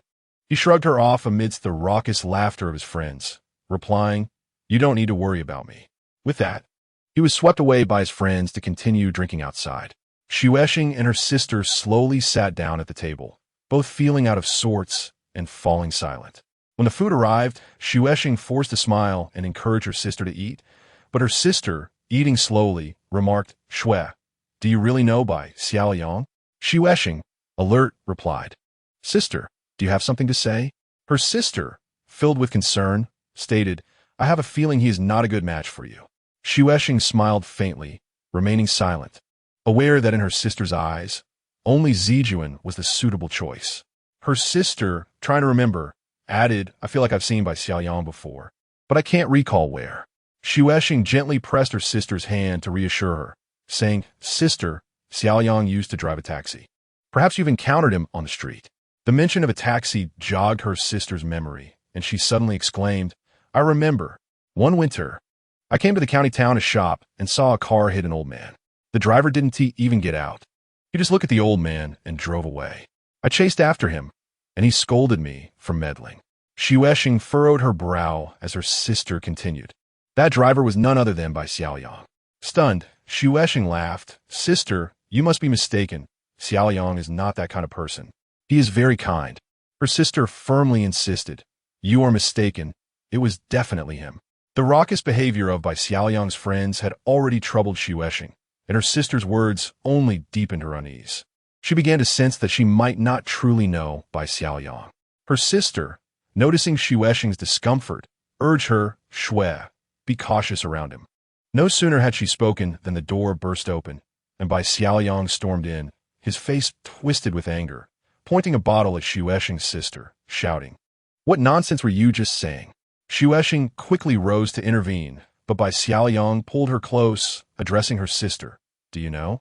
Your sister is carrying the illegitimate child of a married man. Now that I've married her, I've accepted this child. Yet you, as her sister, not only fail to express gratitude, but also incite her to be wary of me. Why should she be cautious of me, her husband? It is you, an outsider, who should be wary. Xu Weixing attempted to chase after her sister, but Bai Xiaoyang stopped her. She watched helplessly as her sister covered her face and left. Regret washed over Xu Weixing. Had she known this would happen, she would not have invited her sister to the wedding. Though her time with Bai Xiaoyang had been limited, she had seen him as a warm and considerate man. Yet now, she realized that her perceptions were flawed, at least when intoxicated. Bai Xiaoyang revealed a harsh and entirely different side of himself. After a long while, Bai Xiaoyang released Xu Weixing and returned to drink with his friends, while she quietly slipped away to the street, where her sister was nowhere to be found. Not wanting to return to the restaurant, Xu Weixing walked home alone, the cold winter streets eerily silent. As she walked, she thought of Zijuan. No matter what her sister did or said, he would never direct his anger at her, because, regardless of the circumstances, she was his kin, and he could not bear to be angry. Tears filled Xu Weixing's eyes at the thought of Zijuan. Without comparison, how could she recognize Zijuan's goodness?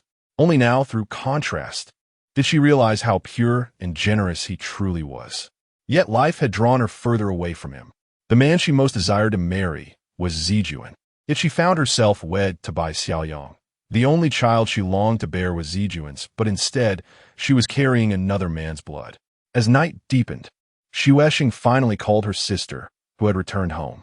Weary, her sister asked, Are you pregnant with Zijuan's child? Xu Weixing, equally drained, replied, Yes.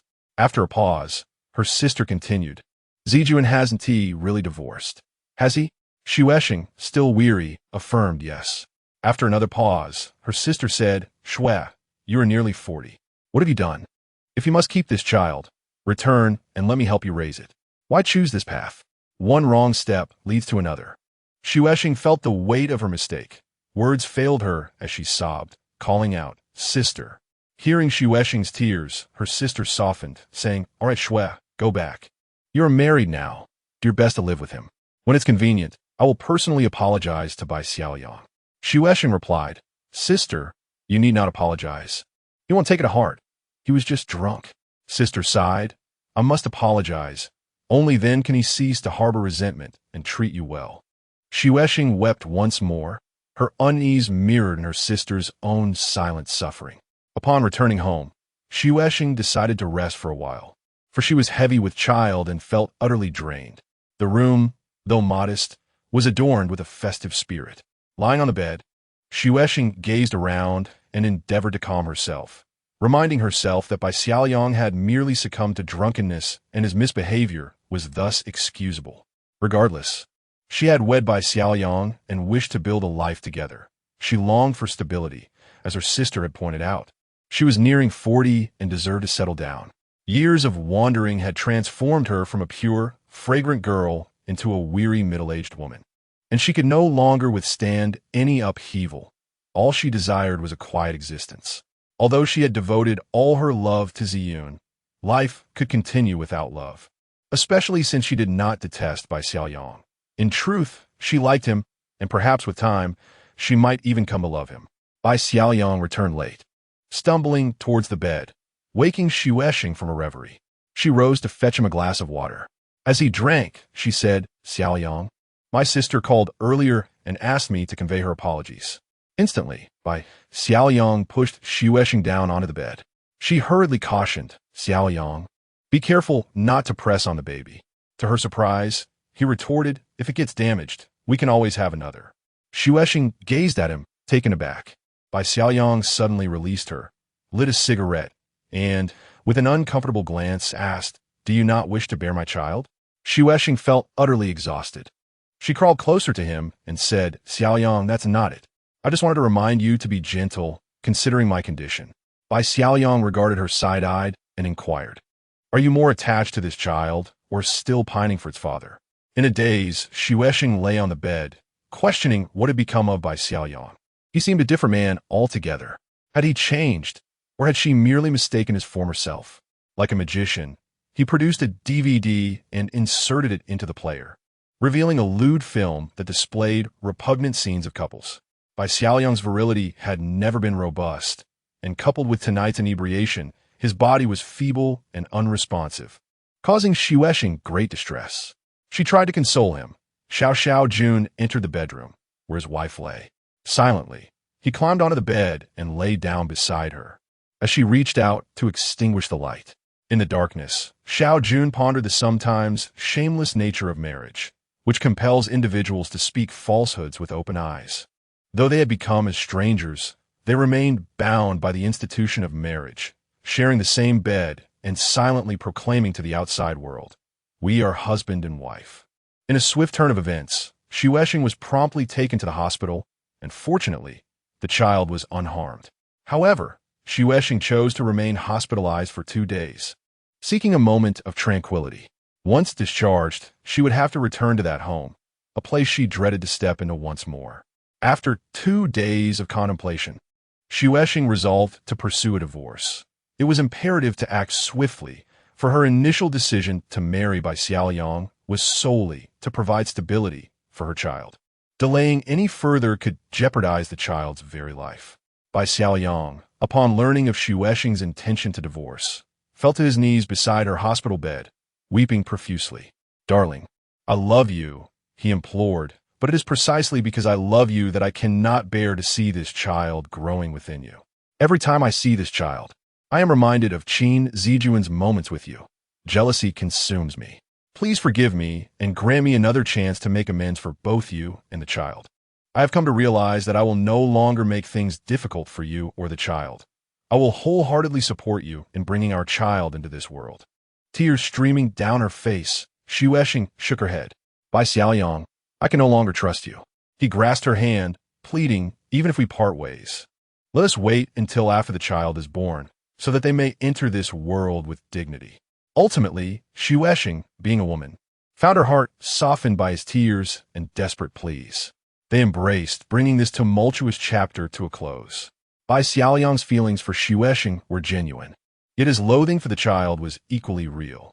After enduring great struggles to win Xuesheng's love, he was unwilling to lose her so soon. He merely wished to rid himself of the child. Since the child was nestled within Xuesheng, elimination would be challenging, so he resolved to wait until after the birth, at which point he could devise a plan to ensure the child's untimely demise. In the early summer of 2006, Xuesheng successfully gave birth to a son, and with Bai Xiaoyang's consent, named him Bai Qinlin. Chapter 8. The rogue Xuesheng, having become a mother later in life, felt an unprecedented joy with the arrival of Bai Qinlin. As he grew, all her thoughts became consumed by him, further deteriorating her relationship with Bai Xiaoyang. By incorporating the surname Qin into their child's name, she seemingly sought to eternally commemorate Qin Zijuan, simultaneously embedding a thorn in Bai Xiaoyang's heart. Consequently, the idea of eliminating Bai Qinlin had to be shelved, yet the child continued to grow under Bai Xiaoyang's very nose, intensifying the torment he felt. Gradually, Bai Xiaoyang began to avoid home, spending long nights at the bar and flirting with the waitresses. Xu Eshing remained oblivious to this. On the night of the Mid-Autumn Festival in 2006, Xu Eshing cradled Qinlin and went to the bar to celebrate the holiday with Bai Xiaoyang. Finding him absent, she was directed by the chef to a karaoke venue. Unaccustomed to such environments, she felt out of place, drawing many curious gazes. Bai Xiaoyang spotted her and rushed over. Whispering harshly, "What are you doing here?" Xu Eshing replied, "I came to find you to celebrate the festival." His dance partner joined them, slyly addressing Xu Eshing, sister-in-law. "You should go home. This is not a place for you." Disgusted, Xu Eshing retorted, "Is this where you belong?" The partner lit a cigarette and replied, "Indeed. This is a realm for lovers, while wives should be at home." After saying this, she affectionately leaned against Bai Xiaoyang, who wrapped his arms around her. Xu Eshing, stunned, quietly exited the bar, stepping out into the street with heavy feet. The full moon hung high, its silvery light pouring over her shoulders, leaving her feeling cold. Memories of past mid-autumn festivals flooded her mind, when Zijuan would buy her mooncakes each year. Now, she was left with a shattered heart. Meanwhile, Zijuan was in his study, practicing calligraphy. Yang Wei, after finishing her makeup, walked past the study, casually saying, "Old Qin, I'm going out." Zijuan looked up, calling after her, "Xiao Wei, it's late. Do you have social engagements?" She replied nonchalantly, "Yes, I have a husband, but I'm just as independent. I must pave my own way." Having established her own company, Yang Wei was busy with engagements, which only heightened Zijuan's unease. He understood that she was a fierce woman who had now taken flight, posing a threat. He approached her, saying, "Xiao Wei, I know you have many engagements, and I don't oppose them, but please remember to uphold your principles and avoid breaking the law." Yang Wei, impatient, retorted, "Don't worry, I won't tarnish your reputation. Even if I do, I will bear the consequences myself." Zijuan fell silent, returning to his calligraphy. Yang Wei did not head out for socializing, but rather to meet her lover. Over the past year, their frequent arguments had strained their marriage, while Zijuan, suffering from Xu Eshing's departure, had become increasingly despondent. He devoted all his energy to work, neglecting Yang Wei, who, as her social circle expanded, found herself unable to resist the allure of another man and ultimately became his lover. Zijuan had an inkling of Yang Wei's transformation, but chose to overlook it. As a woman, she needed love. If he, as her husband, could not provide it, she was free to seek it elsewhere. He had once loved Xu Eshing, so he felt Yang Wei bore him no ill will. They were equals. Nevertheless, he hoped she would not overstep, for he was still a director and needed to maintain some dignity. As Xu Eshing walked, she reflected on the punishment life had dealt her. Years spent intruding upon another family had now resulted in her own family suffering a similar fate. Life is indeed fair. One reaps what one sows. Having sown seeds of harm, she now reaped the consequences. Lost in her thoughts, Xu Eshing was suddenly approached by a car, from which emerged a woman in her 50s, exuding a certain elegance. "You must be Lin Xu Eshing," she stated. Xu Eshing, confused, nodded in response. The woman continued, "I know you, but you do not know me." Xu Eshing's confusion deepened as she gazed at the woman, who then glanced at the child in Xu Eshing's arms and said, "I have seen your photo with Bai Xiaoyang." Instinctively, Xu Eshing shivered, realizing the woman was Bai Xiaoyang's former fiancée. Yet, she was taken aback by the woman's age. She appeared nearly an old lady, a stark contrast to the youthful and handsome Bai Xiaoyang. Xu Eshing remained silent, and the woman spoke gently, "Let us find a place to talk. I wish to have a word with you." Xu Eshing, still bewildered, nodded, and the woman led her into a CAF where they sat across from each other. Xu Eshing felt a pang of guilt and said, "I'm sorry. It was because of me that you and Bai Xiaoyang separated." The woman calmly shook her head. "I am grateful to you. You helped me completely distance myself from that rogue." Chapter 9. Lin Xu Eshing, "You are too devious." Xu Eshing gasped, "Rogue?" The woman took a sip of her coffee and said, "You are unaware that Bai Xiaoyang spent over a decade in prison, correct?" Xu Eshing, still in shock, replied, "But he said he had been in the army for over a decade." The woman continued, "He has a history of seducing women, particularly successful ones, to secure a favorable living situation. I was one of them." Xuesheng was rendered speechless, staring blankly at the woman as she explained. It was only after cohabiting with him that I learned the truth. Before me, 5 successful women had been deceived, stripped of their wealth, and discarded. That is why I hesitated to marry him. I once possessed a blissful family, with my husband being a prominent figure in our county. However, after being captivated by the handsome visage and warm demeanor of Bai Xiaoyang, I recklessly chose to divorce, leading to my university daughter severing ties with me. Yet, for years later, Bai Xiaoyang heartlessly abandoned me for a younger woman. Undoubtedly, he was earnest in his affections for you, as he would not have hastily ended our relationship otherwise. Nevertheless, a wolf is a wolf, and following him will lead to no favorable outcome. Thus, as a woman, I wish to kindly admonish you to prepare yourself and depart from him at the earliest opportunity. Xuesheng sat there, numbly gazing at the sleeping Qin Lin in her arms. Having finished her words, the woman prepared to leave, gently patting Xuesheng's hand and saying with affection, "Child, you are still young. There is no need to be tethered to a wolf. Trust me, I do not intend to sow discord between you. If you observe closely, his predatory ambitions will gradually reveal themselves." Upon exiting the CF, Xuesheng wandered aimlessly down the street, illuminated by the bright moonlight. She recalled telling Bai Xiaoyang that his upright posture betrayed his military background. Now, she found this notion ludicrous. Realizing that his straight-back demeanor was not honed through years of service, but rather forged during his long imprisonment. She also remembered him holding her hand, pointing to a building, claiming to have worked there. This man was so adept at lying without a hint of emotion. Though Xuesheng had experienced her parents' divorce from a young age, her upbringing was not excessively fraught with thorns, especially since she had led a simple life in City A over the years. Learning of Bai Xiaoyang's sordid past made her feel like an innocent lamb cast into a thicket of brambles. However, within 2 days, Xuesheng had found a measure of calm. Regardless of Bai Xiaoyang's troubling history, it belonged to the past. She wanted to give him a chance, as well as a chance for herself and for life itself.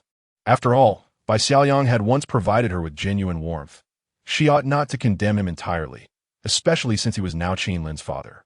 With her heart now softened towards Bai Xiaoyang, Xuesheng pondered the indelible marks left on his heart by his decade-long incarceration. He must have endured great sorrow. Days later, Bai Xiaoyang received a call from his former fiancée, Yi, who informed him, "I have met Lin Xuesheng. She is a virtuous woman. I hope you will release her soon," allowing her to live a tranquil life. After hanging up, Bai Xiaoyang trudged home, feeling discontent. He harbored feelings for Xuesheng and wished to build a happy life with her. Yet he loathed Qin Lin. The sight of Qin Lin reminded him of the image of Xuesheng being pinned down by Qin Zijuan, although he had not witnessed it. The thought was easy to conjure. Upon entering the house, he was met by Xuesheng, who cradled Qin Lin and cheerfully mimicked him, saying, "Oh, Daddy-s home." Unbeknownst to Xuesheng, the very sight of Qin Lin was what Bai Xiaoyang despised most. With a swift motion, he pushed them aside and strode directly toward the bedroom.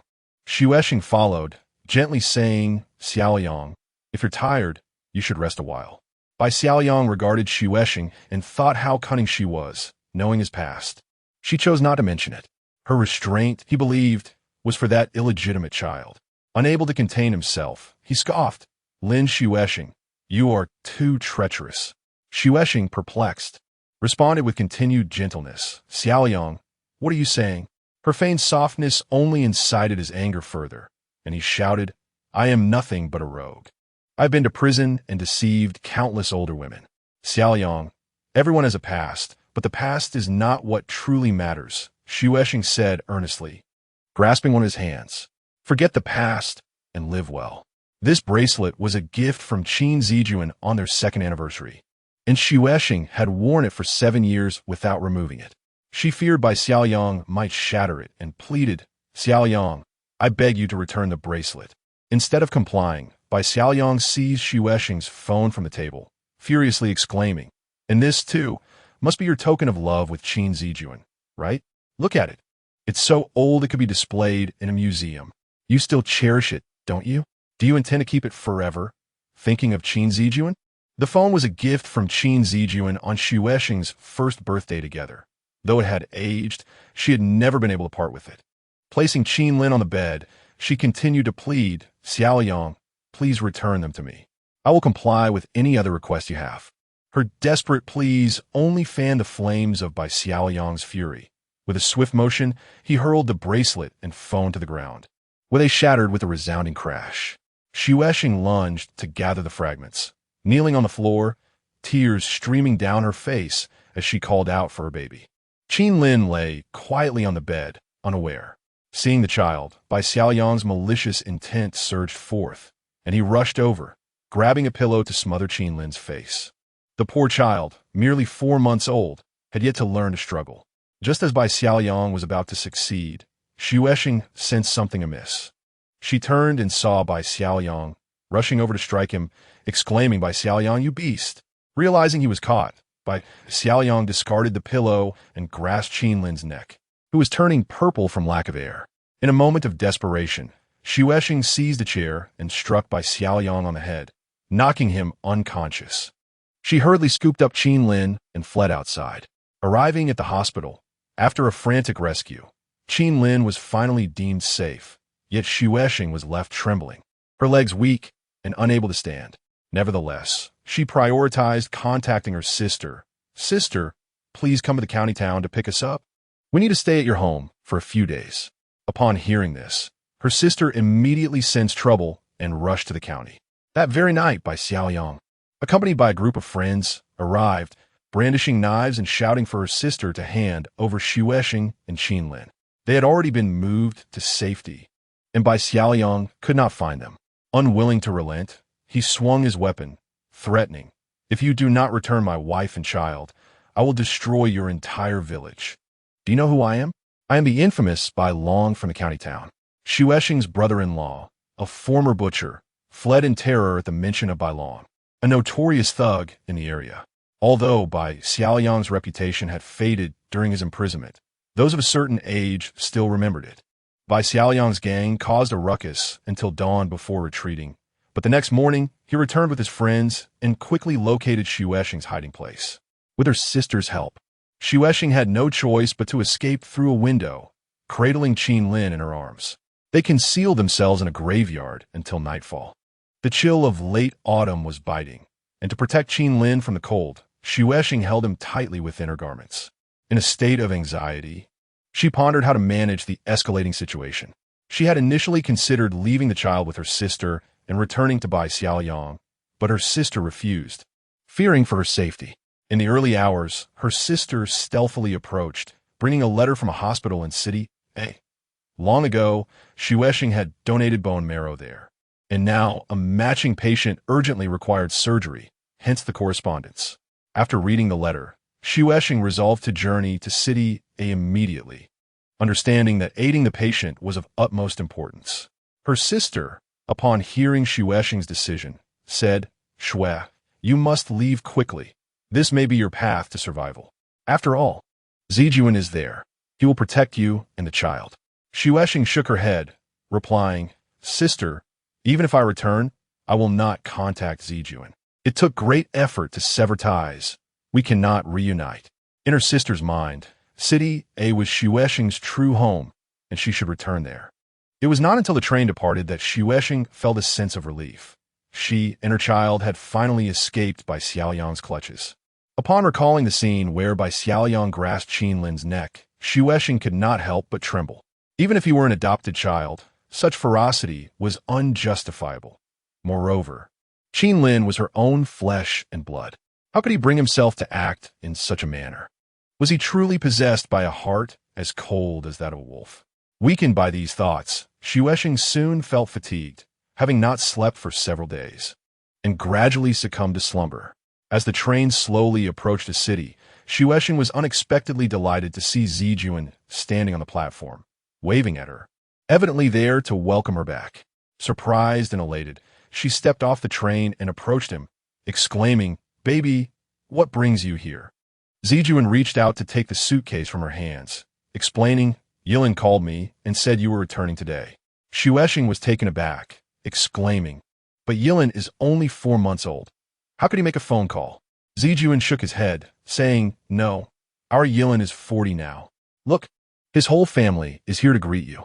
At this, Shueshing turned around and indeed saw Yilin along with his wife and children behind her. As they noticed her, they called out Mom and Grandma. Confusion washed over Shueshing. When had Yilin grown so large, gotten married, and had children? When she turned back, she was startled to find Zijuan had aged considerably, his hair now entirely gray. Alarmed, she asked, "Baby, how did you become like this?"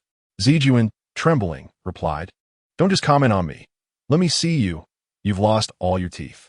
It was then that Shueshing realized she too had aged, her teeth gone. She murmured, "Ah, Yilin must indeed have grown up. We are both old now." Zijuan took Shueshing's hand and hurried off, prompting her to ask where they were going. He whispered, "Let's find a private place to make love." Shueshing laughed. "Are we still capable of that at our age?" Zijuan sounded somewhat aggrieved, insisting, we can. Who says we can't?" Seeing his dismay, Shueshing felt a pang of sympathy and quickly reassured him. All right, I will join you. We can still manage." Zijuan grasped her hand tightly, saying, "It's been 40 years since we parted. I've missed you terribly." Shueshing felt even more tenderness for him, caressing his aged face, promising, "Wait for me. I will take good care of you." However, the bustling train station made it challenging for them to find a suitable spot, and they anxiously wandered about. As they walked, Shueshing suddenly awoke, realizing it had all been a dream. She pressed her face against Yilin's, contemplating the dream's absurdity yet sweetness, particularly the scene of Zijuan searching for a place to make love, which made her chuckle softly. It had been nearly a year since she and Zijuan had parted, and she wondered how he was doing now. Once she arrived in a city, she longed to find a corner to observe him discreetly, to see if he had lost weight. Their separation had been so prolonged, surely he must have missed her body. Thus, the dream was not merely a dream, but rather a love letter from Zijuan. Their love, while fraught with helplessness, was simultaneously beautiful and proud. They were not husband and wife, yet their bond surpassed that of many who were. Though separated, their love remained intact, enduring within their hearts alongside the passage of time. Gazing at the child in her arms, Qin Lin, Shueshing resolved to restore his name to what it once was, Qin Yilin. At that moment, Zijuan was attending a memorial service for Director Gao, who had passed away suddenly from cerebral hemorrhage. After the service, Zijuan drove back to work, but suddenly felt utterly exhausted and pulled over to rest. Director Gao was the only person who truly understood Zijuan's heart. Although he had been stern with him, he had also provided warmth, bearing much of the burden for years, and Zijuan was grateful for that. With Gao's passing and Shueshing gone, Zijuan felt utterly alone, as if his life had turned desolate. He leaned against the steering wheel and gradually fell asleep. In his dream, he found himself driving when suddenly a small boy blocked his path, shivering in tattered clothes. Zijuan stopped the car and asked, "Little friend, where is your mother?" The boy, with tears in his eyes, replied, "My mother has died." Zijuan inquired, "What about your father?" The boy shook his head, saying, "I have no father." Zijuan paused and asked, "What is your name?" The boy responded, "My name is Qin Yilin." At that moment, Zijuan's heart ached, tears welling in his eyes. This name was one he had kept hidden in his heart for countless days and nights. The boy was none other than his and Shueshing's son. Yilin noticed his tears and reached out with his dirty little hands to wipe them away, asking, "Are you my father?" Then, he threw his arms around Zijuan's neck, crying out, "Daddy." Zijuan held Yilin close, tears streaming down his face. Suddenly, the phone rang, jolting Zijuan awake. It was his daughter, Yang, who asked, "Dad, can you come home early tonight?" Zijuan inquired, "What is the matter?" Yang replied, "Kong and I are waiting for you to have dinner together." Exhausted, Zijuan consented, "All right." After hanging up, he wiped his eyes. Noticing his fingers were damp, he realized he had indeed cried. Though dreams are often unreliable, this one left Zijuan feeling profoundly sorrowful. It had been nearly a year since Shueshing left. If all had gone normally, Yilin would have been born by now. He wondered how they were faring, if Bai Xiaoyang treated them well. Throughout the past year, Zijuan had not once called Shueshing. He did not wish to intrude upon her life. Yet she remained constantly on his mind, as did Yilin. Zijuan had often imagined what their Yilin would look like. Would he be a boy or a girl? The suddenness of the dream made him ponder whether Xuesheng had experienced any complications. Yet, why did she not contact him? She refrained from reaching out, and he felt awkward doing so. Another source of fatigue weighed heavily upon him. His healthy daughter, Yang Wei, had suddenly been diagnosed with leukemia. Despite her age, the doctors recommended attempting a bone marrow transplant, and a matching donor had been found. Yet Yang Wei steadfastly refused the procedure, driving away anyone who tried to persuade her. That evening, upon returning home, Zijuan found Yang Yang and Kong waiting at the door. After graduating, Yang Yang had joined a newspaper as a reporter where she met Kong, also a journalist, and they had become lovers. Zijuan, weary, smiled faintly at them, saying, "I'm going to rest in the study for a bit." Yang Yang replied, "All right, Dad. We'll call you when dinner is ready." Silently, Zijuan entered the study, sitting in solitude. This was his home, spacious and luxurious, yet devoid of warmth because Xuesheng was not there. While he did not place great importance on his living environment, Yang Wei cared deeply about it. She had meticulously decorated it in a lavish manner that drew admiration. What he truly valued was love and affection, much like the humble house where he and Xuesheng had once lived, which, despite its simplicity, was illuminated by their love, leaving him with lasting memories. Today, Zijuan felt exceptionally drained. Yang Wei's illness, compounded by the myriad of work-related pressures, weighed heavily upon him. The dream he had just experienced intensified his worries for Xuesheng, making it difficult to shake off the unease. Leaning back in his chair, he closed his eyes and silently prayed, "Xuesheng, you must not encounter any problems as well." After a while, Zijuan emerged to the dining room, where his daughter and Kong were assisting the housekeeper in preparing dinner. Their pairing stirred feelings of nostalgia within him. Love is a silent, long song that compels people to sing along, with parents no longer able to carry the tune, leaving it to their children to continue. Each person's love story is but a small segment of this long song, yet his and Xuesheng's tale is a sorrowful one that brings tears. Observing the youthful faces of his daughter and her boyfriend, Zijuan wished for the ability to turn back time, shedding 30 years, allowing him to be a clean young man, no longer a married man, so he could openly love Xuesheng and bring her home. He understood that Yang Yang and Kong had returned specifically to share dinner with him, as he had scarcely eaten properly since Yang Wei's hospitalization. Although he and Yang Wei were not a loving couple, she remained his wife and Yang Yang's mother. Her serious illness weighed heavily on his heart. After dinner, Zijuan, along with his daughter and Kong, headed to the hospital to visit Yang Wei.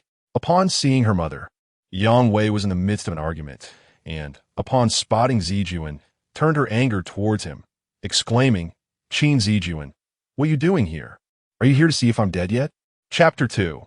My love endures faced with the formidable presence of his wife, Yang Wei. Zijuan found himself at a loss for words. However, he did not hold her behavior against her, for it was only natural that she felt distressed given her illness. Yang Wei exclaimed, "Zijuan, have you ever truly cared for me over these years? Now that I am on the brink of death, you come here pretending to be the good guy. Let me tell you, I do not need your pity." It was not that he wished to neglect her or that she did not desire his care. Rather, they both lacked the capacity to tend to one another, as love had long since fled from their relationship. Yang Wei's mother intervened, advising her, "Xiao Wei, do not act this way. Your illness is not caused by Zijuan." With a vehement shove, Yang Wei pushed her mother aside and pointed an accusatory finger at Zijuan, declaring, "Since our marriage, I have never truly been happy. Especially in this past year, while I have been tirelessly seeking support from my company, you, a high-ranking official, have stood idly by. Ask yourself, what have you done for me and this family?" Silently, Zijuan turned and walked towards the hospital exit. Noticing her father's departure, Yang Yang reproached her mother, saying, "Mom, what are you doing? Dad came here with good intentions to see you." Zijuan entered the doctor's office, where the physician, with evident delight, informed him, "The donor has called and will be arriving in a city soon." A flicker of worry crossed Zijuan's face. After all, Yang Wei was older than many younger patients, and the transplantation posed inherent risks. The doctor reassured him, as the attending physician, "My urgency exceeds yours. Without attempting, how can there be miracles? Moreover, Your wife's physical condition is commendable, and I believe there will be a favorable outcome. Nodding in acknowledgement, Jun exited the doctor's office and sat in his car. When Yang Yang suddenly approached and knocked on the window, he opened the door, allowing her to enter. Yang Yang leaned against her father and said, "Dad, once Mom is well, you should get a divorce." Jun, taken aback, looked at his daughter as she continued, "Since I understood what love is after having Kong, I see the truth about your relationship with Mom. There has never been love between you two. A loving family is not like this. You sacrificed decades for me, and now that I am grown, you both deserve a new life." Yang Yang felt a pang of sympathy for her father, a respected official outside, yet diminished within the confines of their home. Jun gently stroked his daughter's head, speechless, while his daughter had matured and learned to cherish him. The shadow of Sheng had extinguished his life's light, rendering him incapable of fighting for anything further. Given Yang Wei's current state, what more could he hope to achieve? Yang Yang encouraged him, "Dad, don't worry about Mom. Once she is discharged, I will talk to her. She is also pitiful. A divorce might not be a bad thing for her." Jun sighed. "Yang Yang, let us not discuss this now. Our priority is to convince your mother to undergo the surgery promptly." Yang Yang reassured him, "Dad, you can trust me. Mom will agree to the surgery. Her business has just begun to stabilize, and she wouldn't want to relinquish that." At the moment Sheng set foot in a city, she could not suppress the thought, "Baby, I am back." Indeed, she had returned, her life having come full circle, leading her back to a city and, in a sense, to Jun. Though their paths would not cross again, they remained in the same city, perhaps shopping in the same market or riding the same subway. This was enough for her. Standing in the square, memories of her time with Jun flooded her mind. Each moment, even those tinged with tears and disputes, now seemed imbued with sweetness and warmth. Sheng realized that after nearly a year of separation, she had not been severed from the city nor from love. She remained a part of it. Loving Yun deeply, she cherished the child in her arms. Though not his biological mother, he was undoubtedly her and Jun's child, the fruit of their love. Sheng resolved to remain in a city after donating her bone marrow, seeking employment to support Elin. As she stepped out of the square and onto the street, she unexpectedly encountered someone. Chapter 3. Bone marrow transplant. However, it was not Jun but Wei Min. Upon hearing his voice, Sheng smiled wearily. "Brother." It was curious. Women of Sheng's age seldom dared to let their hair flow long. If they did, it was usually styled or pinned up. Yet Sheng's hair cascaded freely to her waist, swaying gracefully as she walked, captivating the eyes of men.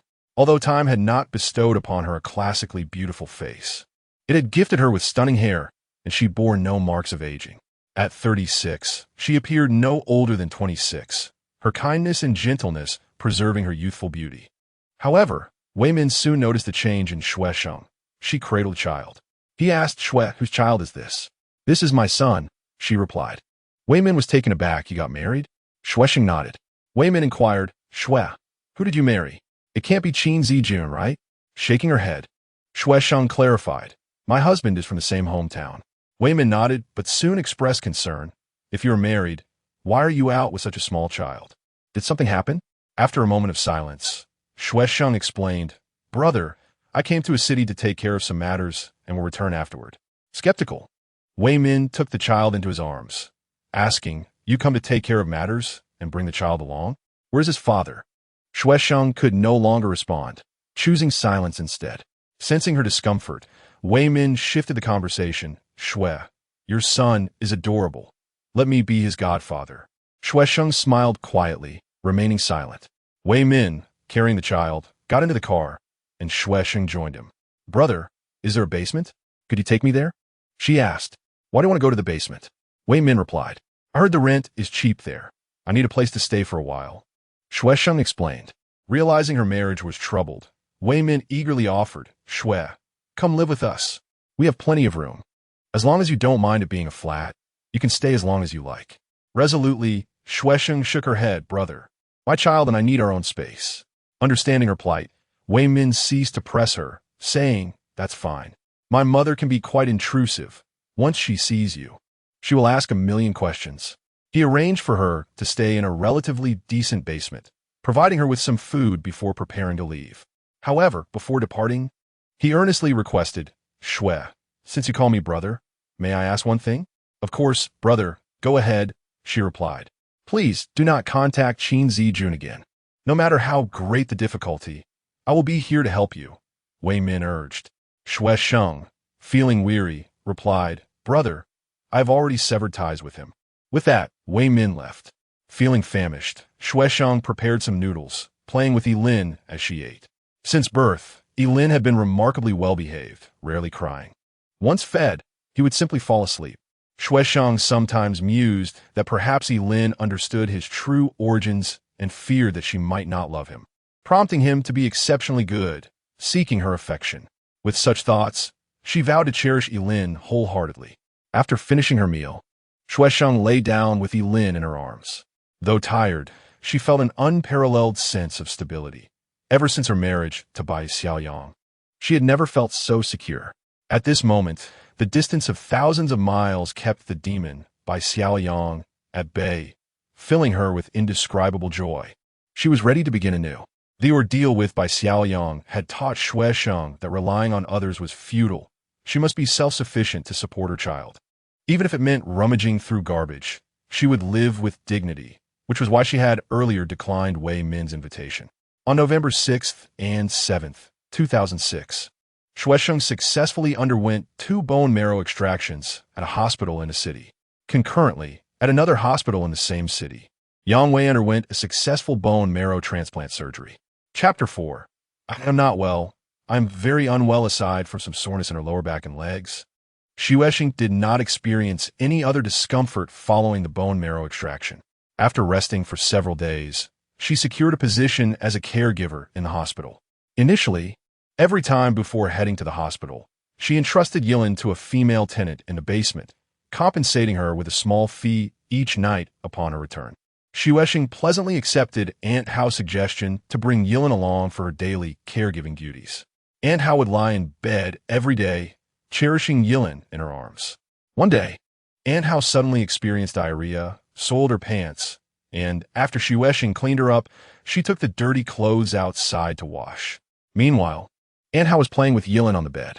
Just as Shui Sheng left, Zijing walked in. With a joyful expression, Aunt Hao exclaimed, "Xiaojun, what brings you here?" Zijing approached the bedside and inquired, "Mom, how have you been feeling these days?" Aunt Hao smiled and replied, "I am much better, thanks to a wonderful caregiver." Zijing sat beside her mother and glanced at the child in her arms, asking, "Mom, where did this little one come from?" Aunt Hao beamed. "He is the son of my excellent caregiver. Just look at how handsome he is." Zijing looked at the child again. Indeed, he was quite charming, prompting her to gently touch his cheek. Aunt Hao continued, "Xiaojun, you have no idea how wonderful his mother is, kind, gentle, and tirelessly devoted to her patients, surpassing even that of family." Zijing listened with keen interest as her mother spoke. Suddenly, Aunt Hao sighed, "Alas, good people endure hardship, though this child's mother says nothing. I can only guess she must have an unhappy marriage to be out working with such a small child." Just as she finished speaking, Shui Sheng appeared at the door with a basin in hand. Upon seeing Zijing inside, she froze, and Zijing was equally taken aback, unable to utter a word. They both stared at one another in silence. Aunt Hao hurriedly introduced, "Xiaojun, this is the child's mother, my wonderful caregiver." Shui Sheng was the first to regain her composure, smiling as she walked into the room, saying, "Aunt, is your son here to see you?" Aunt Hao nodded with a smile. "Yes, he is my precious son, Xiaojun." At that moment, Zijing stood up from beside the bed and gravely said to Shui Sheng, "Come outside with me." Shui Sheng glanced at Zijing, unable to refuse, and set down the basin to follow her into the corridor. The two stood facing each other in silence, gazing deeply. Zijing, looking at Shui Sheng's familiar face, yearned to call her Xiaoguai and embrace her, inquiring about the trial she had faced over the past year and what they had endured together with Yilin. Yet, he refrained from doing so. Shui Sheng, too, had been labeled. She was now a married woman, and he could no longer address her as before. Zijing also longed to ask, "Shui Sheng, how have you been?" But the words caught in his throat. He knew full well that she was not well. If she were, she would not be out working with Yilin. Shui Sheng silently observed Zijing, noticing the streaks of white at his temples, which pierced her heart like silver needles. Memories of Zijing tirelessly filling the void in his heart flashed through her mind. Indeed, in the nearly year since she had left, Zijing had been consumed by this task, leaving him weary and graying. Xuesheng finally broke the silence, calling softly, "Baby." This utterance brought a rush of emotion to Zijing's nose. In this world, only this woman would call him so tenderly. No matter how long they had been apart, her words flowed as naturally as if they had never separated, as though she had only slept beside him the night before. Xuesheng understood Zijing's helplessness and silence, and she could not suppress the warmth that welled in her eyes, threatening to spill over. Last year, she had been Zijing's Xiaoguai, but now, upon their reunion, she was a married woman, and Zijing was a married man. These two labels stood like walls, pushing them further apart. Xuesheng felt a profound ache in her heart, yet she forced a smile, looking at Zijing and asking, "Baby, how have you been?" A warmth surged through Zijing's heart. This woman still gazed at him with such deep affection, her tenderness reminiscent of a loving mother. He longed to fall into her soft embrace and whimsically confess, "I'm not well. I'm very unwell, for you left and took my heart with you." However, Zijing could do nothing and say nothing. He remained himself, yet this woman was no longer the same. She was now another's wife. After a long pause, Zijing finally spoke. "Where are you living now?" Chapter 5. We must thank Uncle Xuesheng panicked for a moment, saying, "Baby, I am currently sharing a place with someone else. It's not convenient to tell you the address." Yilin gazed at Zijing with bright eyes, as if asking, "Are you my father?" Xuesheng stood in the corridor, while Zijing walked past her without looking. She did not call out to him, watching his solitary figure hurry away, unable to hold back her tears. Life often pushes them together and apart, leaving them in a state of helplessness. Once she regained her composure, Xuesheng returned to the ward, where Aunt Hao looked at her with some suspicion, asking Xiaolin, "Do you know my son?" Xuesheng quickly shook her head. "We do not know each other." Aunt Hao looked at Yilin with confusion, saying, "It felt a bit strange. Xiaojun seemed quite familiar holding Yilin just now." Xuesheng changed the subject. "Aunt, what would you like to eat tonight?" Days later, one night, Xuesheng held Yilin as she exited the hospital when Zijing suddenly appeared in front of her in his car. He opened the car door and said, "Get in." Xuesheng hesitated, replying, "Baby, I can't go home yet. I have some things to take care of." Zijing insisted, keeping the door open, "Just get in first." Reluctantly, Xuesheng entered the car with Yilin in her arms. Zijing asked, "Where do you need to go?" Xuesheng leaned back at her seat, exhausted, and replied, "Let us just go home for now." This unexpected reunion with Zijing left Xuesheng unprepared. Since their last encounter in the hospital, she had entertained thoughts of quitting her caregiving job for Aunt Hao. But realizing that Aunt Hao would struggle to find a suitable replacement, she stayed on. Xuesheng was aware that Zijing had never ventured into a place like the basement. Just a mention of basement would evoke feelings of sorrow and discomfort for him, especially after he had entered. As expected, the moment they stepped into the basement, Zijing felt a wave of sadness wash over him. Though the basement was well-furnished, resembling a small hotel room, it still had an oppressive, dim atmosphere. Xuesheng opened a room for Zijing and invited him inside. Upon entering, he first noticed 3 paper cranes hanging in the corner, 2 larger ones and a smaller one in between.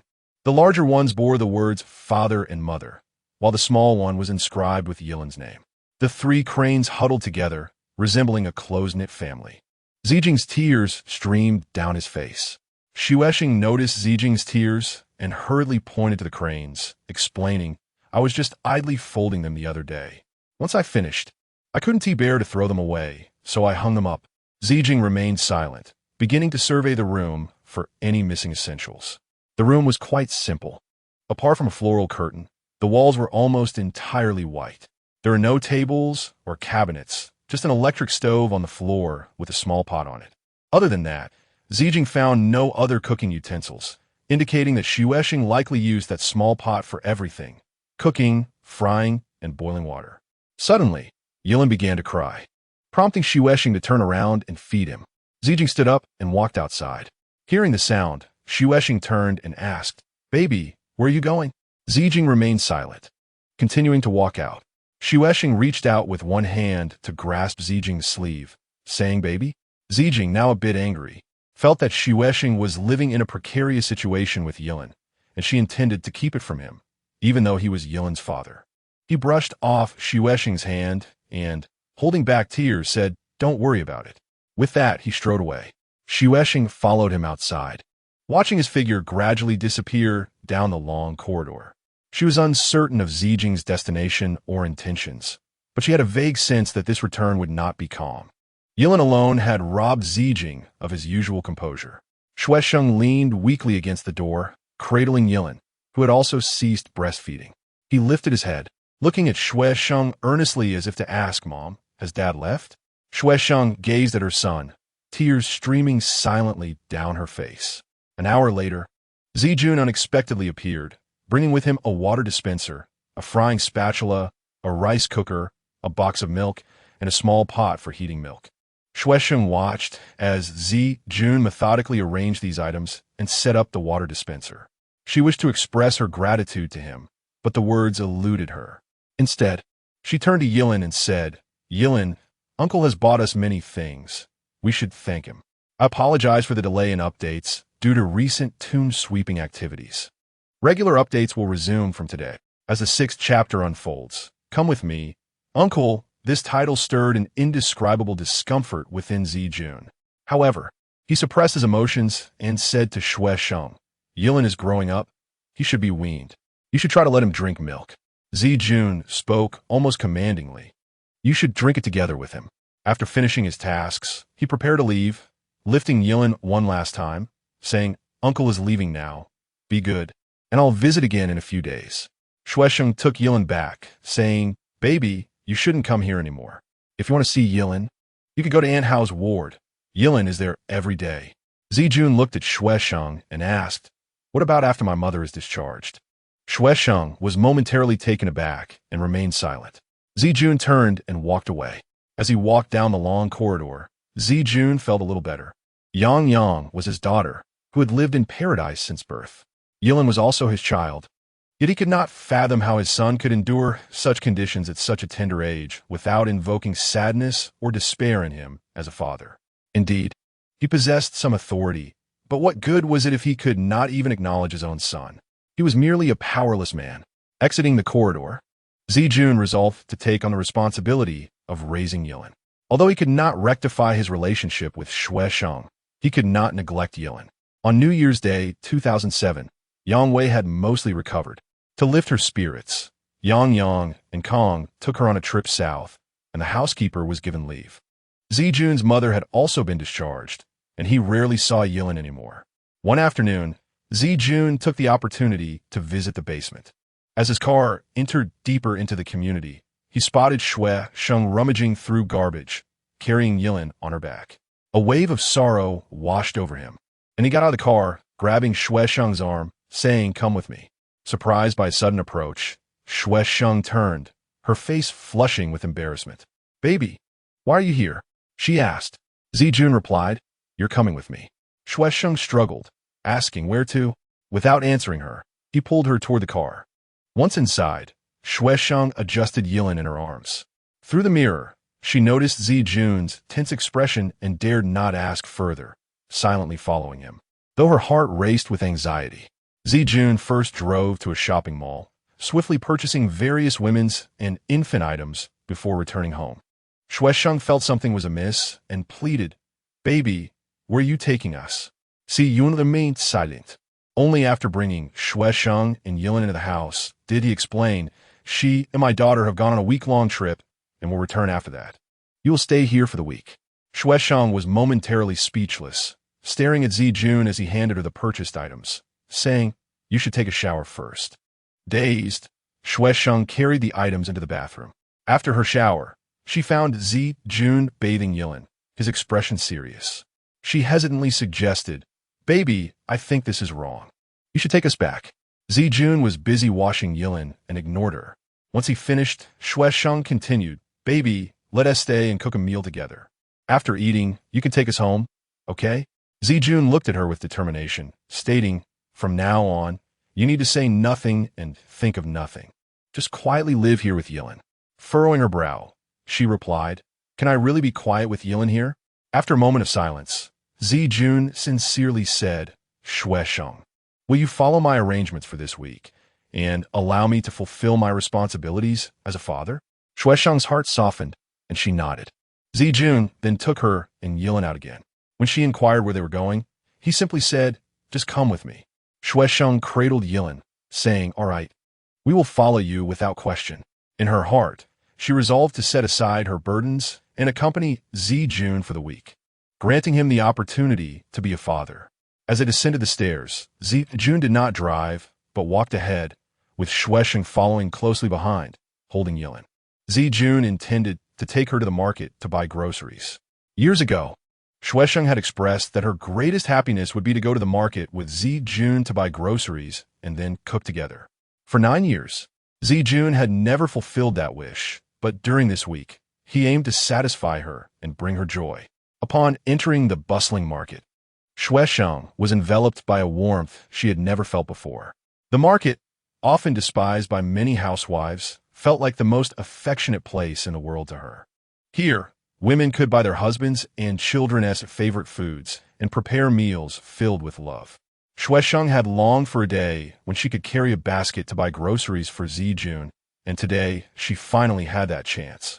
Overjoyed, she wandered the market with Yilin in her arms, eagerly observing her surroundings. Zijun purchased a plethora of items, including vegetables, side dishes, and fruits. As they passed the fish market, he recalled that Shuesheng rarely cooked fish, so he asked her, do you want to eat fish? Chapter 7. Be good. Do you want more? Shuesheng thought to herself that since Zijun had asked, it meant he wanted to buy it for her, so she smiled and nodded. Zijun then proceeded to select a fish. With both hands full of groceries, they appeared as a young couple. After ordering lamb skewers, Zijun stood aside, waiting for Shuesheng, who had moved far away with Yilin. Being close to Zijun's home, she worried he might encounter acquaintances. She contemplated that if they did meet one of his friends, she would simply say she was his new housekeeper. After collecting the lamb skewers, they headed home. Once inside, Zijun hurriedly went to prepare the fish while Shuesheng watched with Yilin beside her. Eventually, Yilin fell asleep, and she placed him in bed. Returning to the kitchen, she observed Zijun cooking. He was meticulous and earnest, which struck her as endearing. She longed to embrace him from behind, but refrained from doing so. Finally, the fish was ready, and Zijun had also prepared a cucumber dish and rice. They began to eat. Unconsciously, Shuesheng finished an entire fish, which delighted Zijun. After the meal, she suddenly remarked, the fish is high in calories. I might gain weight. Zijun reassured her, it's fine. Eating it occasionally one tea make you gain weight. After dinner, Shuesheng washed the dishes while Zijun tidied up the table. By the time they finished, it was evening. After taking a shower, Zijun said to Shuesheng, I'm going to rest now.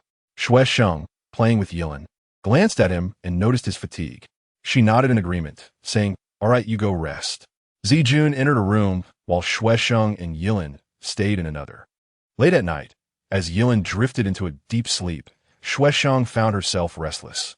For years, she had yearned for the day when she could go to the market with Zijun, buy groceries, and prepare meals together, living a simple life like any ordinary couple. Yet, at that moment, she and Zijun were unable to experience the authentic closeness of a couple, separated by two walls. After a long time, Shuesheng approached Zijun's room, finding him not yet in bed. He leaned against the headboard, asleep with his hand on his forehead, the television still on. At that moment, Zijun appeared not only weary but also aged, evoking a deep sense of compassion in Shuesheng. She suddenly felt a desire to engage intimately with him, knowing he only came alive in those moments. She longed to witness him in that vibrant state once more. Shuesheng leaned down to caress Zijun's chest, awakening him. He quickly opened his eyes and asked, what is wrong? Shuesheng gazed at him, shaking her head softly. It's nothing. From Shuesheng's tenderness, Zijun sensed something. Sitting up, he said, Shuesheng, don't do this. You are a married woman. I cannot touch you anymore. Shuesheng understood that Zijun was restraining himself, as his body was already stirred. His restraint pained her, so she pressed her face against his chest and pleaded, darling, love me. Want tea you? I haven't felt such joy in a year. I long for happiness. Shueshing's heartfelt plea rendered Zijuan unable to hold back any longer. He too yearned to love this woman. Since their reunion, he had longed to embrace her, to love her. For 2 months, he had been suppressing his desires, and it had been a torturous endeavor. At that moment, he decided to surrender to passion, even if it meant descending into hell the next moment. Zijuan pulled Shueshing into his arms, calling out in a mix of pain and fervor, "Be good." His fiery embrace ignited Shueshing's spirit, and she instinctively kissed him fiercely. Her kisses were urgent and heavy, like a torrential downpour, overwhelming Zijuan, who surrendered to her completely. Once she had quenched her thirst for his lips, Zijuan pressed her down and asked, "How do you want me to love you? Quickly or slowly?" Shueshing wrapped her arms around his neck and replied quickly. Understanding her unspoken desire, Zijuan channeled all his passion and strength into her, striking deep into her essence. Shueshing felt as if she had been thrown to the peak of a mountain, crying out in ecstasy.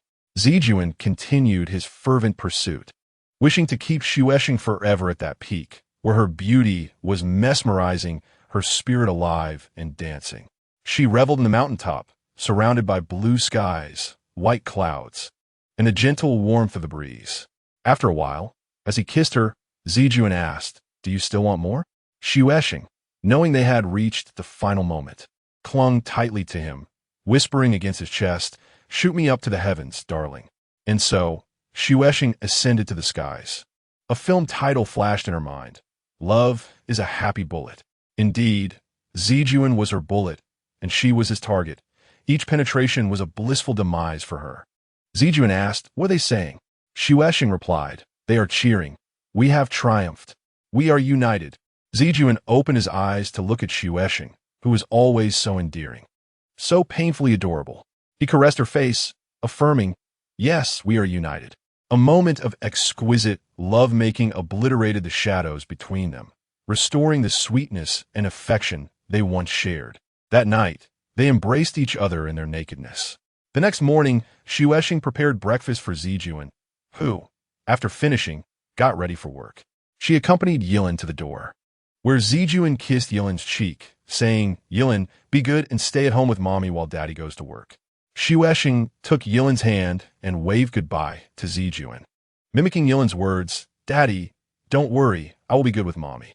Just as Zijuan was about to leave, Shueshing called him back, kissing him deeply and saying, "Darling, come home early. I will be waiting for you." The tenderness in her words made it hard for Zijuan to leave. He caressed her cheek, saying, "I will be back right after work. Think of what you want for lunch." Shueshing nodded, reluctantly watching him depart. As he descended the stairs, Zijuan pondered Shueshing's words. Understanding that she was telling him she would be waiting for his love that evening, he resolved to return home early, eager to shower her with affection. That evening, Zijuan indeed came home early, but Shueshing had not yet finished cooking. As he entered, he pulled something from his pocket, and Shueshing, holding Yilin, rushed to him, asking, "What goodies do you have for us?" To her delight, he revealed 2 yellow discs, making her burst into laughter. Zijuan, feigning disappointment, asked, "Don't you like them?" Shueshing quickly took the discs, kissing them and exclaiming, "I adore them." With that, Zijuan's expression softened. Shueshing realized that tonight would be an unforgettable night for them. A long-awaited reunion after a year of separation. They both craved each other and were eager to indulge in their love. She handed Yilin to Zijuan, saying, "Darling, watch Yilin while I prepare dinner, so we can enjoy a delightful meal together." Zijuan nodded in agreement. After dinner, he helped Shueshing take a bath. Though she had borne a child, her body remained beautiful, her curves even more pronounced than before, enticing him. Unable to resist, he leaned down to kiss her, causing a rush of sweetness to envelop her. She instinctively called out, and his body responded with fervor. Shueshing wanted to take it slow, saying, "Let us wait until after the bath to love each other properly." But she could not hold back, and soon they were entwined in passion once again. Zijuan leaned against the slippery wall, surrendering to her whims. Shueshing moved like a mermaid amidst the waves, both of them lost in their joy. Afterward, Zijuan helped her finish the bath and wrapped her in a robe, carrying her to bed. They lay together, watching the discs. Xuesheng, sensitive by nature, soon felt herself becoming aroused. As Zijun caressed her soft body, he felt as if he were in paradise. Suddenly, he noticed a change in her. Where once there was a smooth hill, grass had begun to sprout. He exclaimed with delight, "Darling, you've grown grass. It's the result of my nurturing over the years." Xuesheng looked at him in surprise, unable to believe such words came from his mouth. Zijun, feeling slightly embarrassed, buried his face in her hair and murmured, "Darling, may I be a little naughty?" To which Xuesheng sweetly replied, "Let your naughtiness run free." Zijun, hearing this, embraced her and began to love her fervently. Xuesheng, eyes closed, teased, "Darling, is your naughtiness never enough?" Zijun tenderly replied, "No matter how naughty you are, it's never enough." Xuesheng encouraged him, "Then indulge in your desires." As Yilin awoke and crawled between them, Xuesheng wondered, will Yilin think poorly of us for watching a movie while making love? Exhausted from their passionate escapades, they dozed off, waking to see the couple on the screen, still entwined.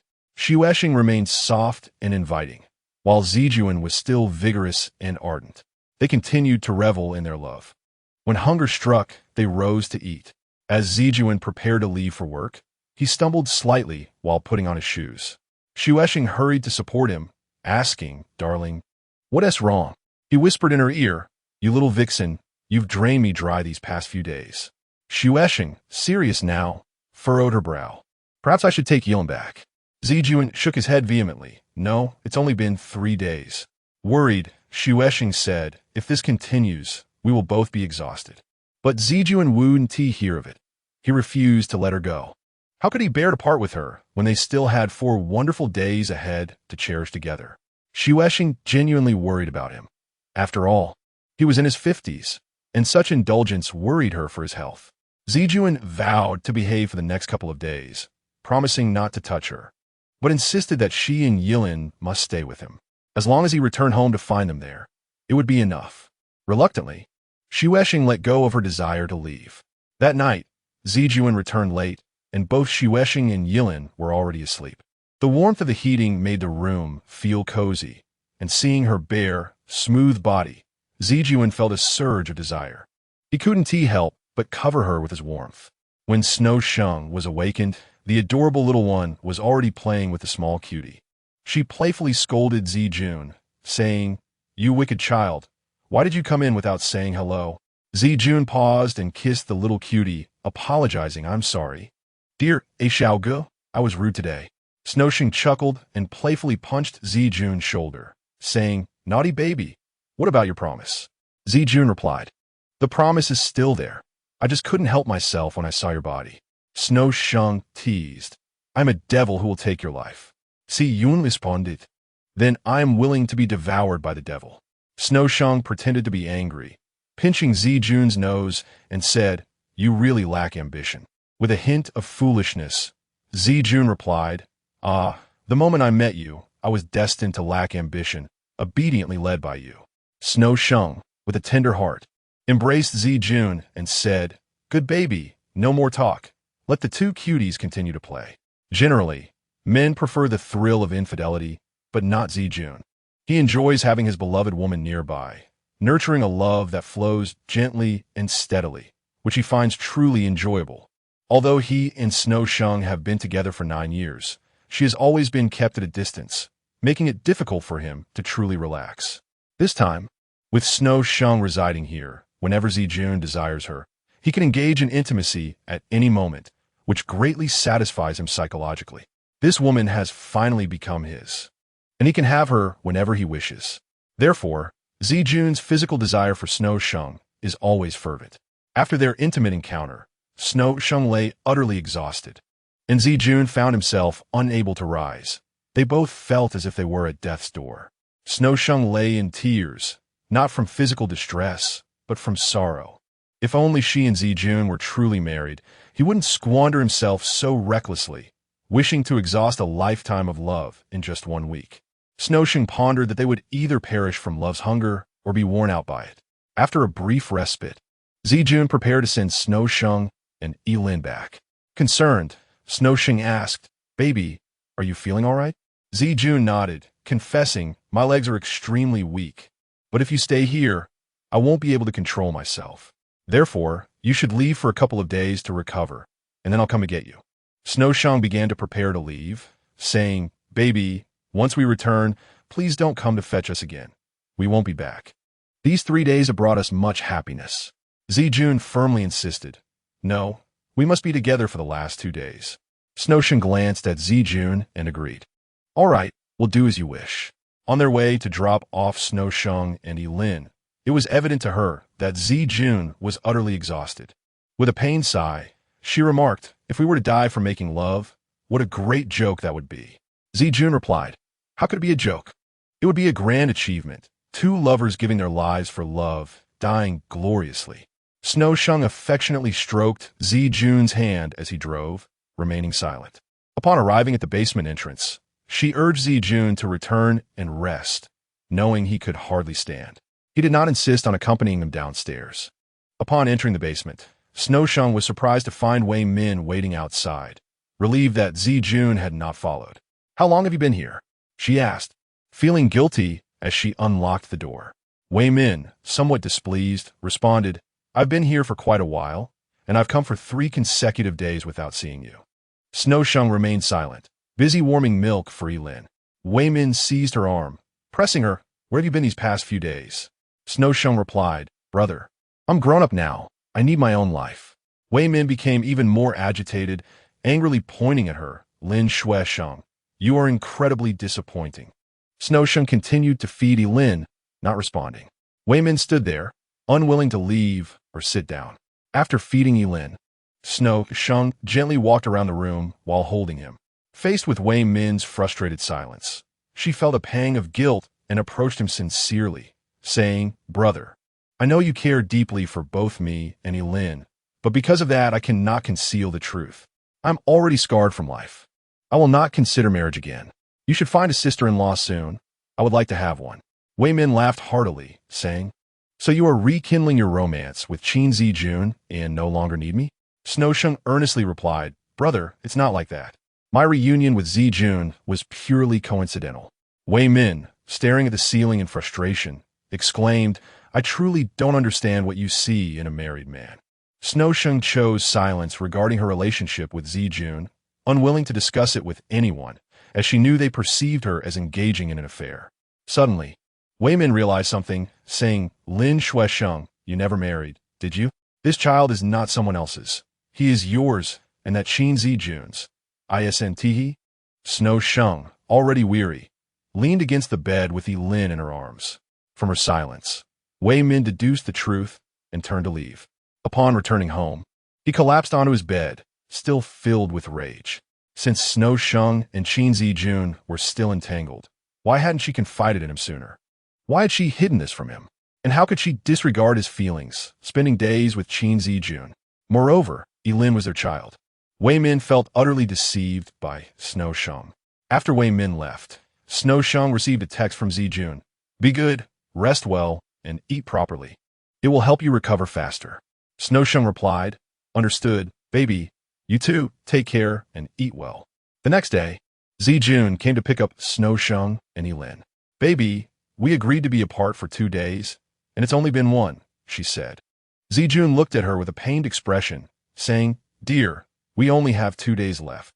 He couldn't finish his sentence. Snow Shung understood the unspoken words. They could not be apart any longer. Joyfully, she began to organize their belongings in preparation for leaving. Once inside Zijun's home, Snow Shung placed Yilin in his arms, saying, Baby, for these last 2 days, I'll cook. You take care of the baby.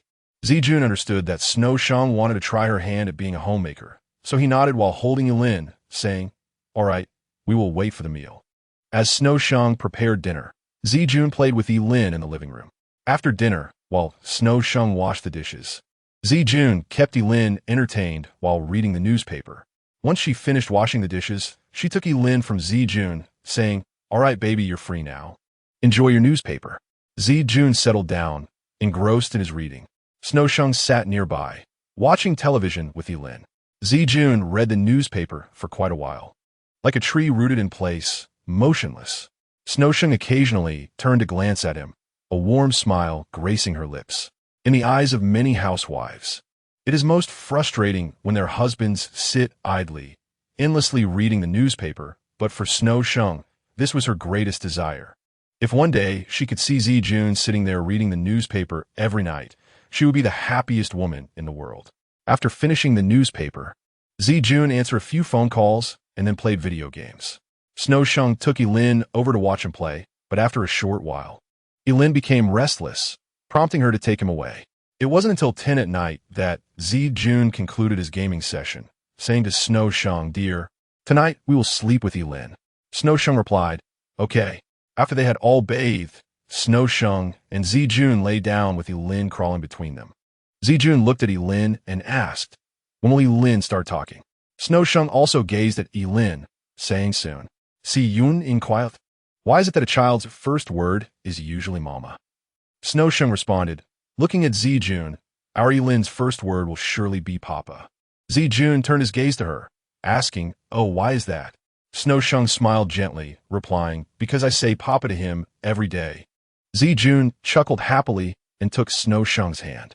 After lying there for a while, Elin grew increasingly restless, prompting Snow Shung to take out a toy to soothe him to sleep.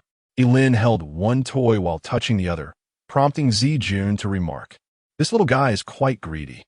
Elin played for a while in his mother's embrace, and soon he quieted down, gradually succumbing to sleepiness.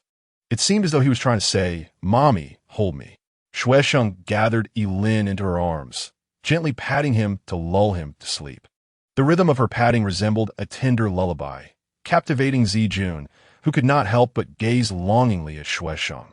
It is often said that a woman becomes a true woman only upon becoming a mother, and, at this moment, Shuai Shung holding Elin was a picturesque scene that enchanted all who beheld it.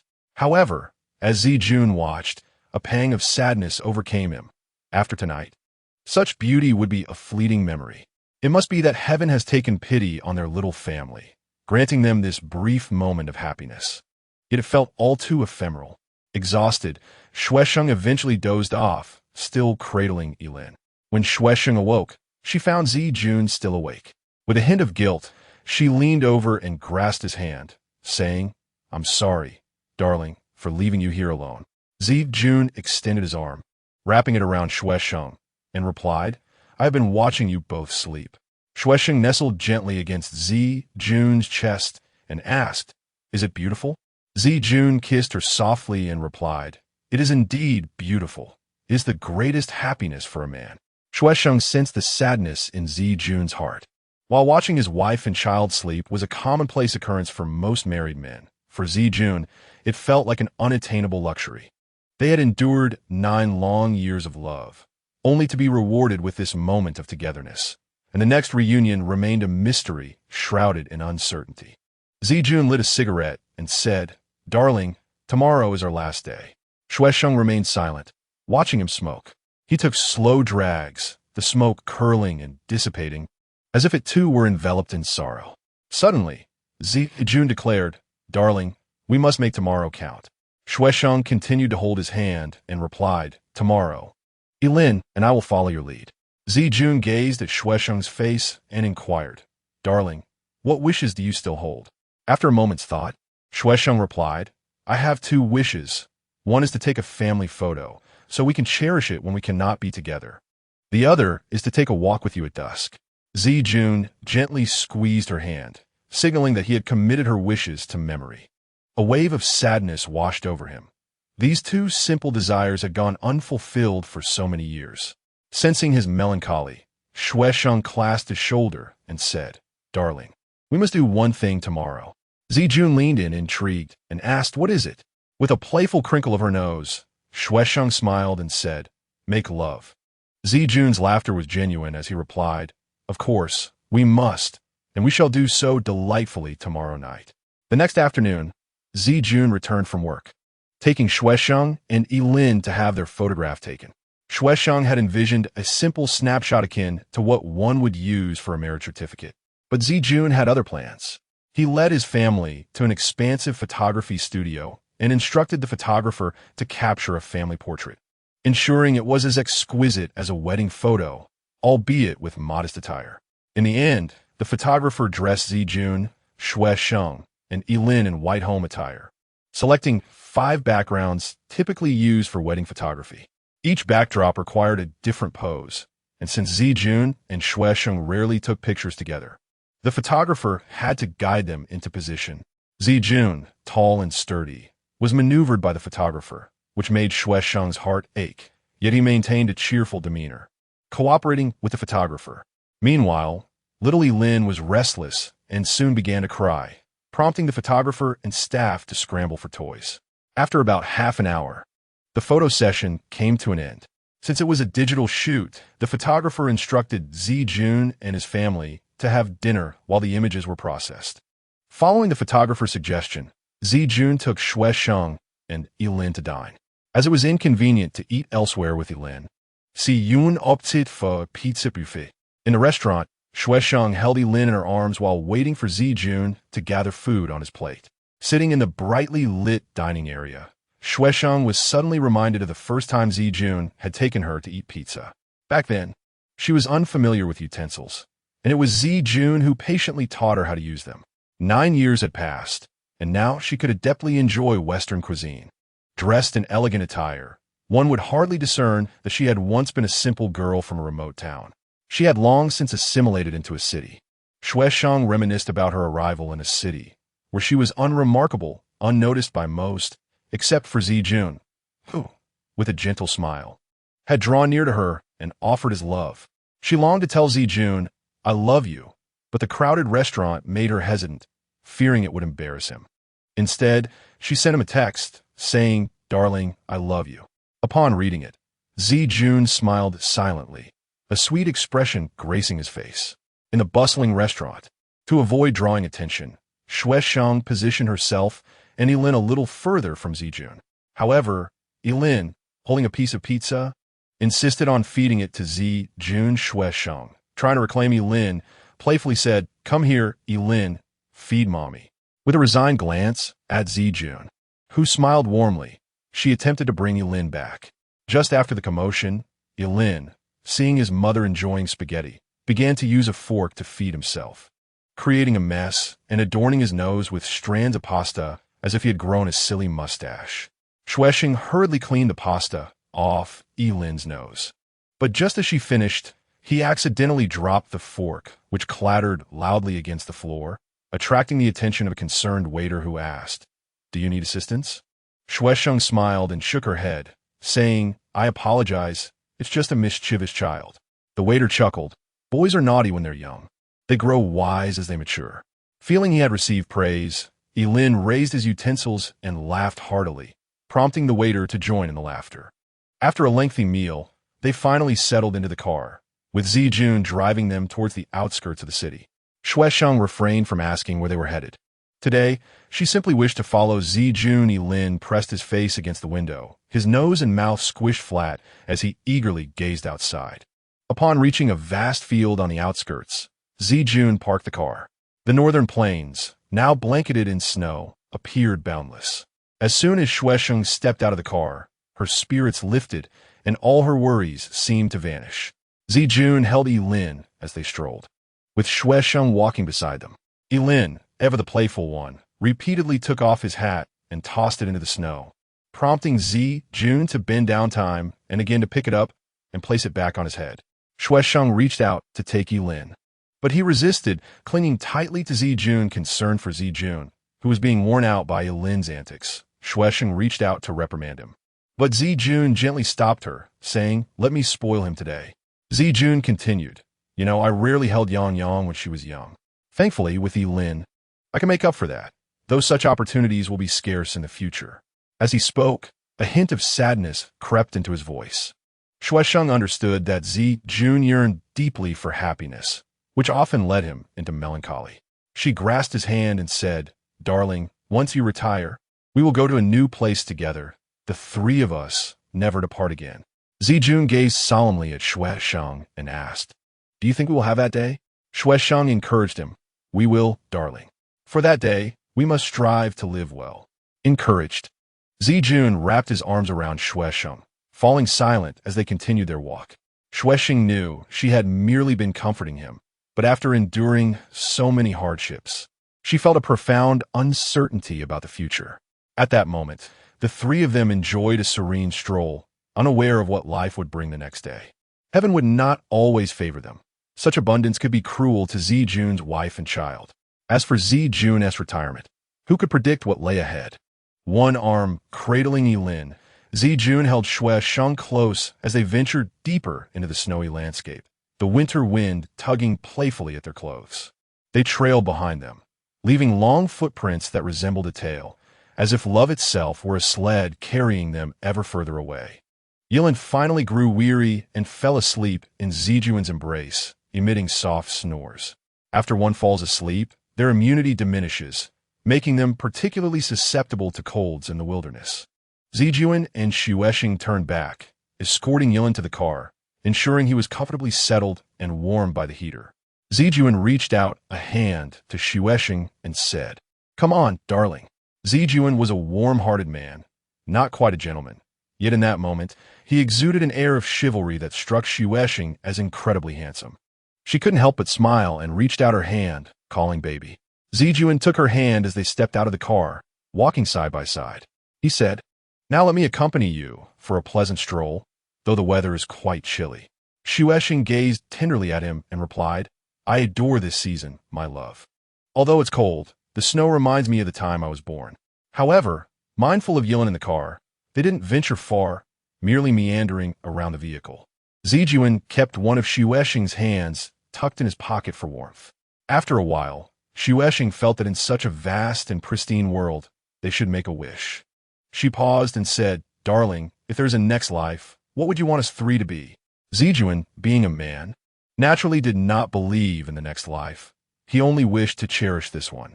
Thus, he replied, "I only want to be with you and Yilin in this life, never to be separated." Sheng gazed at the immaculate expanse of white and said, "But I long for a next life." Zijun asked, "What is your wish for the next life?" Sheng replied, "In the next life, I want the three of us to be a tree growing together from birth, never to be parted." Zijun embraced her tightly, wrapping her in his coat, and Sheng gently caressed his chest, saying, "In the next life, our family will be three loving trees." On their way home, Zijun noticed a flower shop still open and suggested, "Darling, shall I buy you a bouquet?" Sheng beamed and replied, "Yes, baby." Once home, they looked through photographs on the bed, all beautiful, but one captured Sheng's heart. It showed her cradling Yilin, with Zijun naturally standing beside her. This was also Yilin at his most serene, motionless in Sheng's embrace. Sheng gazed longingly at the photo and said to Zijun, "I love this one most. Can we consider it our wedding photo?" Zijun agreed. He chose another picture of Sheng holding Yilin while seated, leaning slightly forward with his hands resting on the chair's back. This photo was much more relaxed, with all three of them smiling, especially Yilin, whose laughter sent his feet into the air. Zijun began to tuck the photo in his pocket, but Sheng stopped him, saying, "Baby, let me keep all the photos." "You shouldn't keep any." Zijun stubbornly insisted, "I must keep one." Sheng countered, "That's not safe." Zijun replied, "I'll lock it in my desk at work and only take it out when no one is around." Sheng sighed, "Just be extra careful." Suddenly, Yilin woke up and crawled over, as if to say, "Mommy, Daddy, I want to see the pictures too." Zijun lifted Yilin, showing him the photos. Yilin disregarded all the others and insisted on seeing the one Zijun had tucked away, compelling Zijun to retrieve it for him. As Yilin examined the picture, he joyfully made sounds, as if to say, "I like this one too." Sheng understood her son's expression and smiled at Zijun, saying, "It seems you two are of one mind." Zijun chuckled. Due to Yilin, Sheng and Zijun could not bathe together and had to take turns. Sheng went first, emerging from the bathroom with her long hair cascading over her chest, wrapped in a soft nightgown that accentuated her graceful figure. Zijun, unable to resist, approached with Yilin in his arms and held one of Sheng's hands, saying, "Darling." Sheng pressed her cheek against Zijun's, saying, "Baby, I feel so happy today." "Thank you." Zijun replied with affection. True happiness has yet to begin. Sheng understood he was referring to intimacy and responded tenderly, "The best is always saved for last." When Yilin noticed Zijuan holding Shueshing's hand, he began to fuss, as if to say, "That's mine. No one else can touch it." Shueshing quickly offered her other hand to Yilin, saying, "Here, you can have this one." Still, Yilin looked at Zijuan with defiance, and Shueshing affectionately stroked his head, saying, "All right. Yilin, be good. You and Daddy can each have one. Daddy is also Mommy's child." Yilin seemed to understand and finally played with his mother's hand. Shueshing smiled at Zijuan. She recalled reading somewhere that women, after marriage, have two children. One is the child, and the other is the husband.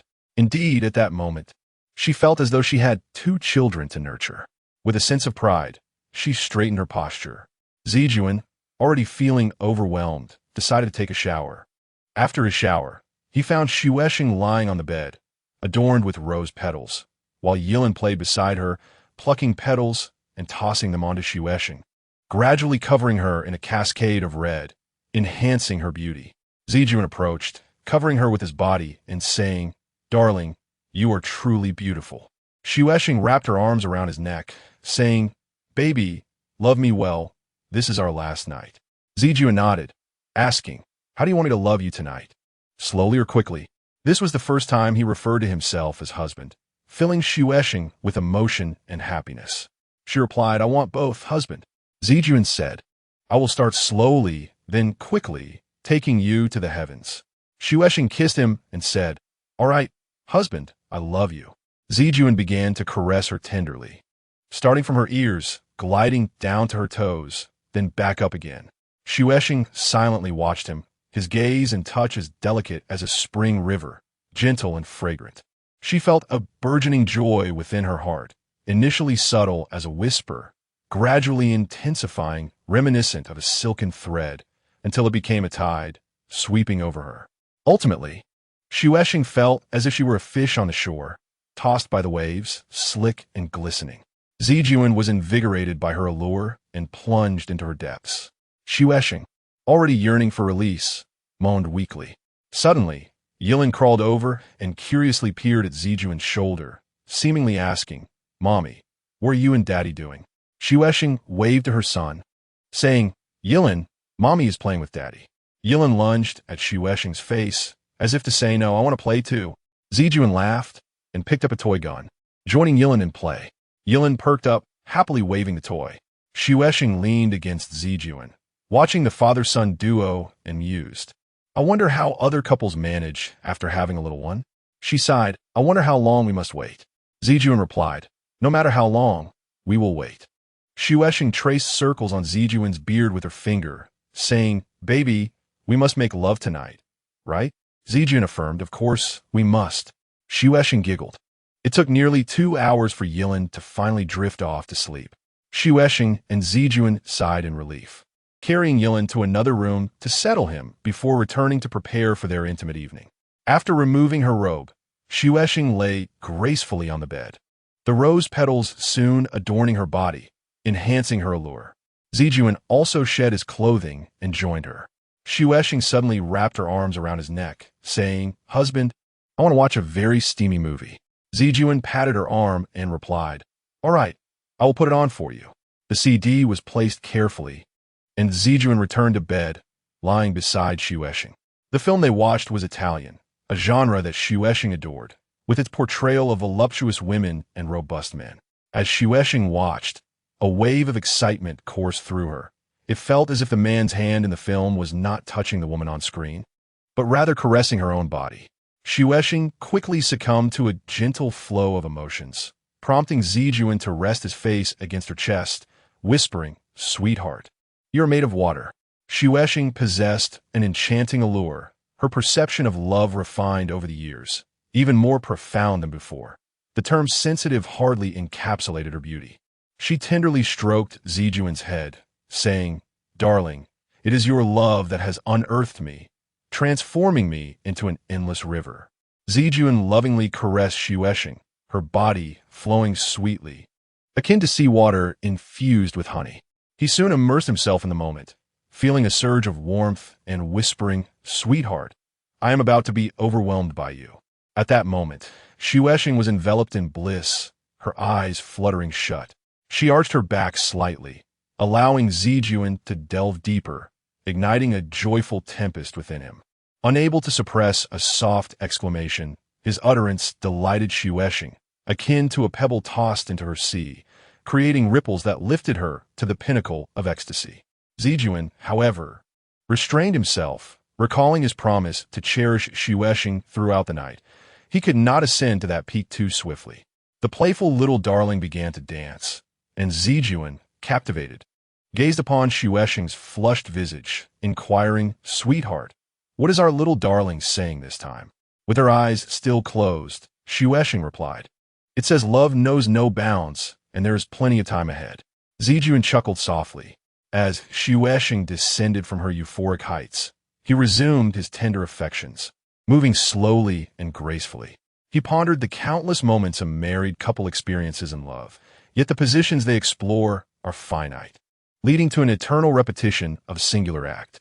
Xuexing, intrigued, remarked, "Darling, why do people not tire of making love?" Zijuan recalled a saying, "There's always more to eat and endless love to make." Xuexing laughed, "Darling, you know this saying too?" Zijuan, with a hint of innocence, replied, "Sweetheart, here with you, I am but a simple rugged man." With a knowing smile, Xuexing reached out to caress the little darling. Suddenly, Zijuan asked, "Sweetheart, what is your favorite position?" She replied, "The most primal, yet the most beautiful." Understanding her, Zijuan added, "I also enjoy placing your legs upon my shoulders."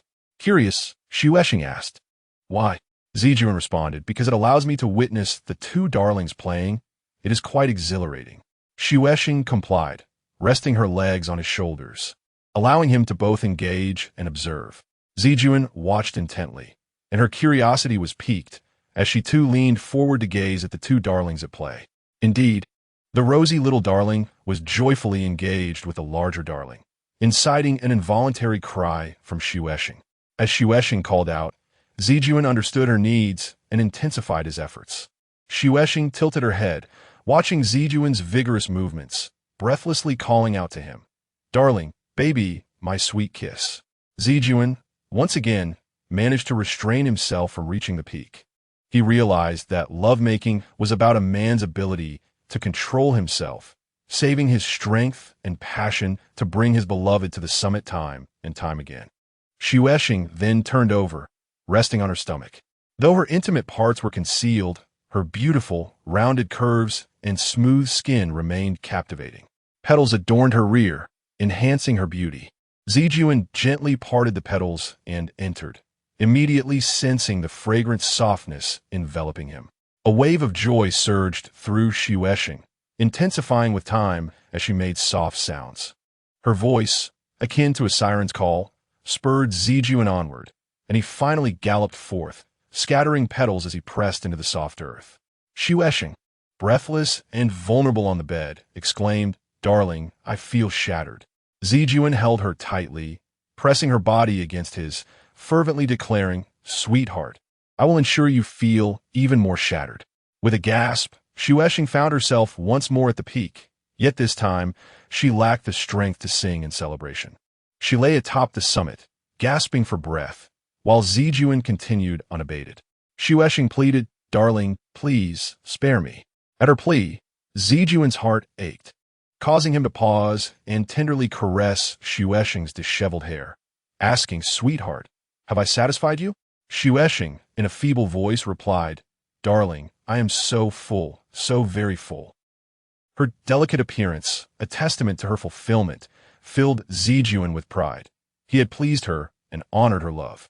Yet, he still yearned for his own satisfaction after a night spent devoted to Xuexing. Whispering in her ear, he urged, "Sweetheart, just a little longer. Allow me to reach the summit and find you, okay?" Xuexing weakly nodded, "Yes, darling, come find me. I will be waiting for you." With renewed vigor, Zijuan pressed onward, his movements causing petals to scatter like rain upon the ground. Xuexing murmured encouragement, "Darling, I feel you penetrating me. I want you to fill me completely." Though her voice was frail, the intensity of her words ignited a fire within Zijuan.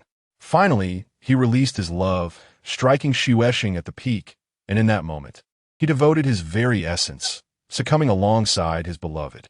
Hours later, As dawn broke, Zijuan and Xuexing concluded their night of passion. Xuexing urged Zijuan to seize a moment of rest, and he complied, drifting off to sleep. She, however, remained awake, intent on preparing breakfast for him. Observing his weary form, she felt a pang of sympathy as she gently stroked his face. Moments later, Zijuan awoke, arms outstretched in search of Xuexing, calling sweetheart. Eagerly, she nestled into his embrace, reassuring him, "Baby, I am here." Zijuan held her tightly, confessing, "Darling, I dreamed you had left, and I felt so empty." Xuexing tenderly stroked his face, saying, "Baby, I have not gone. I have always been by your side." Zijuan, with a sense of gratitude, caressed her, saying, "Sweetheart, do you know what a man's greatest happiness is?" Xuexing inquired, "What is it, darling?" Zijuan replied, "To awaken every morning and find his lover beside him." Xuexing wrapped her arms around his neck, speechless. Such simple joy seemed distant to Zijuan, separated by layers of complexity. As dawn approached, the time for parting drew near, and both Xuexing and Zijuan fell into silence. After a moment, Xuexing grasped Zijuan's hand, saying, "Baby, I have something to share." She continued, "This past week has been a divine gift to us. We have experienced immense happiness and should be grateful. From today onwards, we must each live well. You focus on your work, and I will nurture Yilin. In the days to come, do not overly fret for Yilin.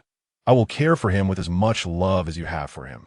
Gently caressing Zijuan's face, she added, "Darling, be good." Then, she stated, "Additionally, I will take Yilin with me today. You need not see us off." Zijuan expressed concern. "You wouldn't want to take a taxi. It would be burdensome to squeeze onto a bus with a child." Xuexing replied, "Darling, Yilin and I must adapt to our own lives."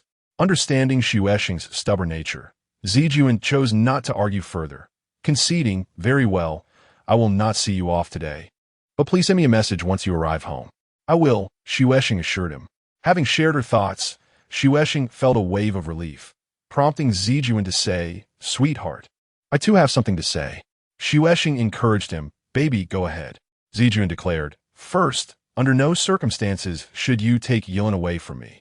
You know that since Yilin's arrival, our relationship has transformed. We are no longer just lovers but connected as husband and wife. If you and Yilin were to leave me, I would be utterly devastated." After a moment's contemplation, Xuexing promised, "All right, baby, I vow never to leave you." Zijuan expressed, "In a few days, I will open a small bookstore or a gift shop for you, so you can find stability. I hope you can settle down soon. You cannot fathom how pained I felt when I saw you collecting garbage with Yilin last time. Regardless of my position as a director, it breaks my heart to witness my beloved woman and dear child living such a life, making me feel utterly powerless." At that moment, I wanted nothing more than to crash into a car. Xuexing gently embraced Zijuan, stroking his face. "All right, my dear, let us not dwell on that. It was my mistake, and I promise to open a bookstore in a few days, and we will stabilize our lives with Yilin." However, the impending separation cast a shadow over Zijuan, who buried his face in Xuexing's embrace, remaining silent.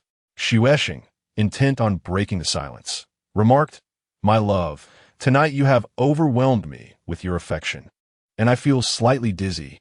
Zijuan chuckled, "What is indulgence? This is it." Xuexing sighed, "Alas, it seems we cannot be together, lest we both perish." Zijuan replied, "If we are together every day, the intensity will surely diminish." Xuexing, feeling melancholic, declared, "Then I would prefer eternal separation, with only occasional meetings, filled with passionate love." Zijuan pouted, "But I prefer a steady flow. It is so sweet. Strong liquor may intoxicate, but it also inflicts pain afterward." Zijuan added, "Being together every day allows us to love freely, without the anguish of longing." With a playful demeanor, Zijuan coaxed Xuexing, "All right, once you retire, we shall be together every day, and I will love you to the point of weariness." Zijuan insisted, "We will never tire of loving each other." As dawn broke, Xuexing rose to prepare breakfast. "Stay put. I will make breakfast," Zijuan said. Yet, Xuexing gently insisted, "No, my dear, let me make breakfast one last time." As Xuexing busied himself in the kitchen, Zijuan could not remain still. He rose to check on Yilin, who was sound asleep. Unconsciously, Zijun lifted the covers and lay beside Yilin. Since learning of Xuexing's pregnancy, his affection for the child had grown beyond what he felt for Yangyang. After breakfast, Xuexing helped Zijun with his tie, carefully putting on his outerwear. Zijun stood still like a well-behaved child, allowing Xuexing to dress him. Xuexing moved slowly, enviously thinking of the happiness of married women who could dress their husbands daily. Suddenly overwhelmed, Xuexing embraced Zijun tightly. Zijun, attempting to maintain a smile to comfort Xuexing, found himself at a loss for words and merely repeated, "Be good." In this moment, Xuexing clung to Zijun, reluctant to let go. This week had been blissful, yet the looming prospect of separation filled Xuexing with an underlying fear. Tears streamed down her face. Zijun, wishing to prevent the mourning from turning into a sea of sorrow, gently reminded Xuexing, "Dear, I will be late for work." Xuexing, unable to articulate her sorrow, merely nodded in response. As Zijun descended the stairs, his heart sank with each step, feeling the weight of Xuexing's tears. He realized that the deeper Xuexing's love for him, the more she felt wronged, and he stood powerless, watching his beloved woman weep. After Zijun left, Xuexing took advantage of Yilin's slumber to tidy up the room, ensuring no trace of their stay remained. While organizing the study, she discovered a photograph in a corner, an image of Zijun with a woman who stood taller than 1.7 meters, with cascading waves of hair framing a strikingly beautiful face. Xuexing deduced that the woman was Zijun's wife, Yang Wei. She could not help but examine the photograph closely. Yang Wei's beauty was almost intimidating, evoking a sense of fear in Xuexing, which was compounded by her perception of Yang Wei as a thief of love. The photograph, likely taken during an outdoor excursion, captured a sunlit moment where Zijun naturally rested his arm around Yang Wei's shoulders, both wearing gracious smiles. This image stirred an indescribable sorrow within Xuexing. Yang Wei was radiant, yet she remained forever in the shadows, unseen by the sun. While gazing at the photograph, Yang Wei suddenly raised an eyebrow, questioning, "Who are you, and how did you end up in my home?" Startled, Xuexing hastily set down the photograph and fled to stand at the entrance of Yilin's sleeping quarters. Her heart raced as she experienced the unsettling sensation of being a thief caught in the act. This was the first time in 9 years that Xuexing had seen a picture of Yang Wei. Though she had heard of Yang Wei's name from Zijun, it had merely been a symbol until now. The reality of Yang Wei's existence struck Xuexing like a nail driven into her heart. Jealousy surged within her.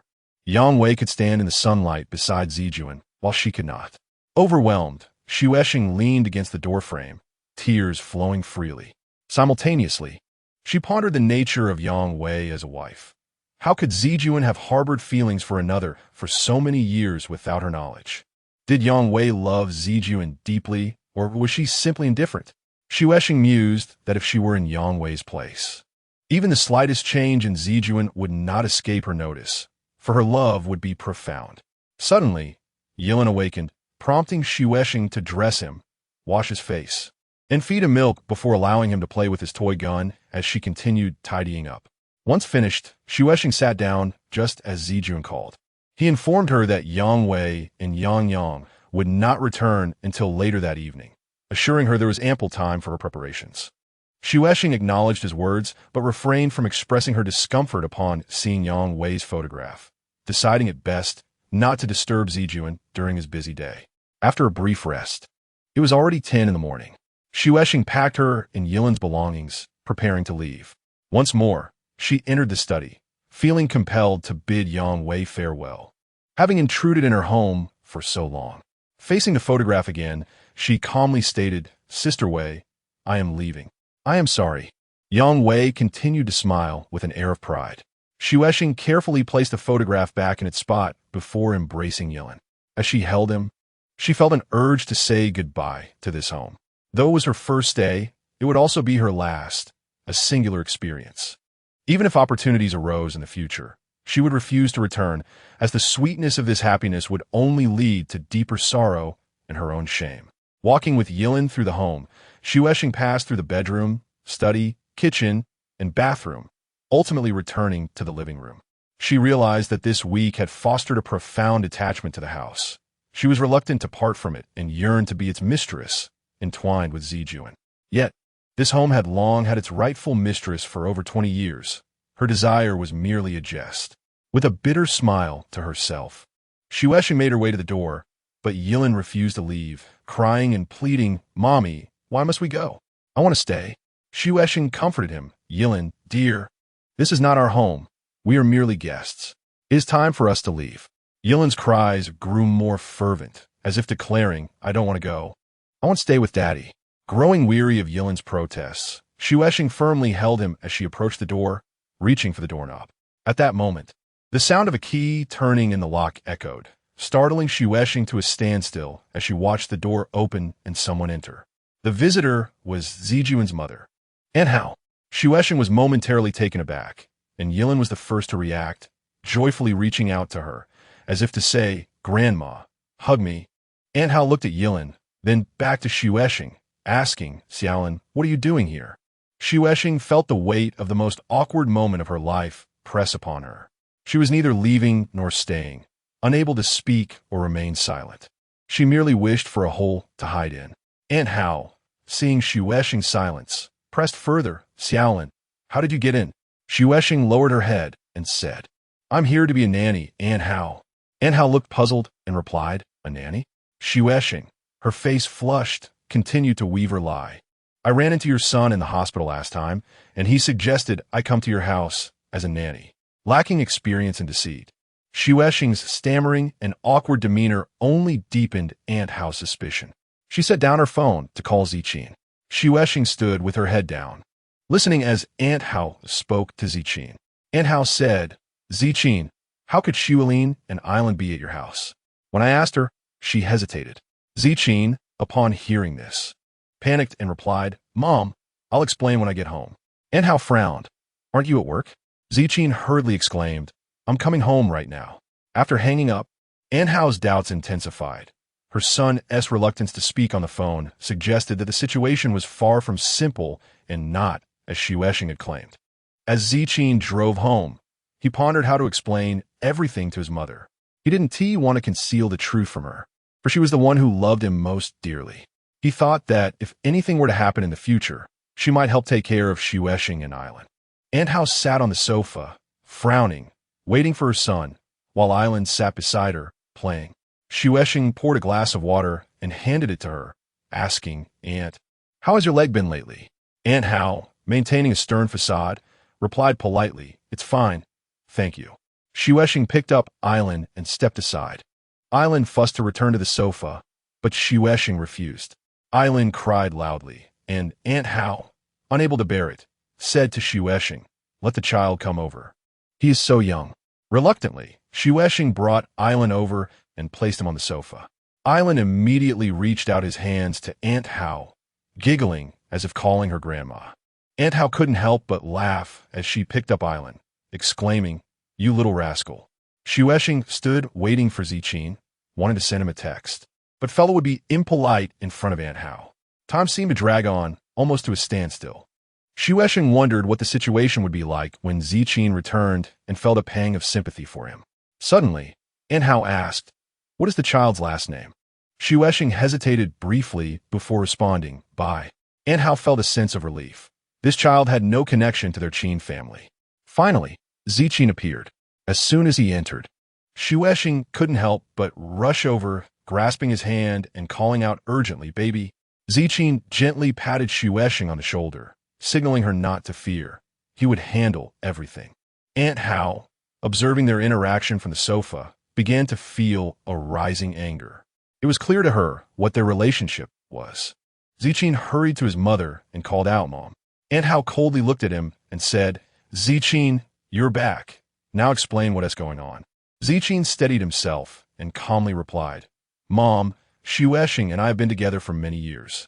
Before Ziqin could finish, Aunt Hao slapped him across the face. Shueshing rushed forward and knelt at Aunt Hao's feet, pleading, "Mom, it's all my fault." Aunt Hao glared at Shueshing on the ground, saying, "Who is your mother?" Shueshing, tears streaming down her face, begged, "Mom, please don't hit Ziqin. He has suffered enough."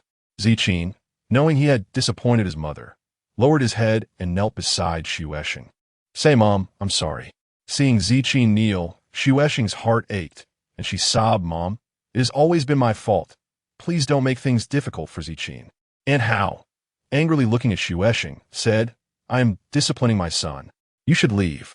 Meanwhile, Ailen, witnessing the commotion, seemed to grow upset as he tugged at Aunt Hao's clothing, as if to say, Grandma is bad. Startled by Aunt Hao's reaction, Ailen cried and crawled towards Xuesheng and Ziqin. Xuesheng quickly picked him up, and Ailen clung to her neck, crying out as if to say, Mom, let us go. Let us leave here. Tears streamed down Xuesheng's face as she held her son. Their love, fostered over 9 years, had endured pain and silence. Her grievances ran deep and heavy, known only to a few. Now, her child was also subjected to this hardship. Whose fault was it all? At that moment, Xuesheng broke down, clutching Ailen and weeping uncontrollably. Ailen joined her in wailing. Ziqin, tears in his eyes, approached Xuesheng and said, Sweetheart, take Ailen home first. Xuesheng looked at Ziqin and shook her head mournfully. Ziqin took out a handkerchief to wipe Ailen's tears, saying, Ailen, you and Mom leave first. I'll come to you once I sort this out. Xuesheng continued to shake her head. How could she abandon Ziqin to face the repercussions alone? She wanted to stand by him, to protect him. Love encompasses both joy and suffering. Ziqin understood Xuesheng's stubbornness, but feared that the return of Yang Wei and Yang Yang drew ever closer, and when Yang Wei appeared in their home, the situation would worsen. Suddenly, Ailen leaped into Ziqin's arms, crying as if to say, Dad, take me and Mom away from here. Ziqin looked at his son, heartbroken. He desperately wished to escape with both Xuesheng and Ailen from this house, this city, but he could not. He was not only Xuesheng's lover, Ailen's father, but also a son to his mother, a father to Yang Yang, and a husband to Yang Wei. He was shackled by too many labels, which had become chains binding him. Holding Ailen tightly, Ziqin embraced Xuesheng, and the three of them wept together. Aunt Hao slowly turned around to look at her son. What had happened to him? He had grown up in a honey jar, yet now his hair was turning white, and he wept as if life had become a quagmire, leaving him in profound distress. The situation had unfolded too suddenly for Aunt Hao to grasp. She felt an overwhelming surge of anger in her chest. After a moment, she felt the pressure ease and slowly approach the sofa. Given the current state of affairs, tears and kneeling would not resolve anything. The priority was to send Xuesheng and her child away before Yang Wei returned, which would lead to chaos. Sitting on the sofa, Aunt Hao said, Ziqin, you need to take the child and leave. Xuesheng remained steadfast, refusing to depart. Aunt Hao insisted, Ziqin is my son. I won't harm him. You can leave in peace. Only then did Xuesheng take Ailen and leave. Ziqin walked them to the door, where Ailen clung to his clothes as if to say, Dad, why aren't you coming with us? Ziqin gently touched his son's face at a loss for words. Xuesheng, with a heavy heart, pried Ailen's grip away and stepped outside. As they descended the stairs, Ailen kept turning back to wave at Ziqin, calling out, Dad, Dad. Ziqin, filled with sorrow, turned away. Once Xuesheng and her son departed, the house fell into silence, easing Aunt Hao's agitation. Yet, she was drained from the sudden turn of events and leaned wearily against the sofa. Ziqin approached, anxious, and called out, Mom. Aunt Hao, eyes closed, ignored him. The previous encounter between Ziqin and Xuesheng in the hospital had felt odd to Aunt Hao, but she hadn't thought much of it then. In retrospect, she couldn't help but feel regret. Such matters should have been addressed sooner. Ziqin silently stood before his mother. With Xuesheng and Ailen gone, Ziqin felt a weight lift. As long as they weren't there, he could endure any punishment from his mother. He needed to discuss this matter with her privately. However, Aunt Hao was not inclined to listen. What was there to discuss? It was merely a case of a man indulging in infidelity. Though her son was a good child, he was still a man, and such misdeeds were inevitable. Yet, Ailen, that child, puzzled Aunt Hao. Xuesheng claimed he bore the surname Bai, indicating he was not Ziqin's. Yet Ziqin's attitude towards him was not so simple. The child's affection for her also left her in deep contemplation. After a long while, Aunt Hao slowly lowered her hand from her forehead and looked at her son, asking, What about that child? Ziqin replied, He is my son. Chapter 9. The child is a mark of your infidelity, madam. Howe suddenly sat up on the sand, gazing at her son. She raised her right hand once more, yearning to slap him again, yet upon noticing the gray at his temples, she hesitated. Her son had grown up. Indeed, a mother's influence wanes as her child matures. Despair enveloped her as she stood and walked towards the door, wishing to escape from the hurtful presence of her son. In his heart, Zijuan held deep admiration for his mother. Observing her forlorn demeanor, he felt a wave of anguish wash over him. He approached her and grasped the sleeve of her garment, pleading, "Mother, please don't leave." Madame Hao turned, tears brimming in her eyes, and weakly replied, "Xiao Jun, you are over 50 years old, a bureau chief. You must handle your own affairs. I am too old now." With that, she resolutely walked away.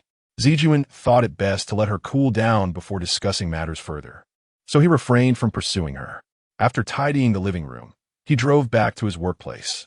As Madame Hao walked, tears streamed down her face. She felt that in Zijuan's heart, she no longer held any significance. If she did, how could he commit such a frightful act?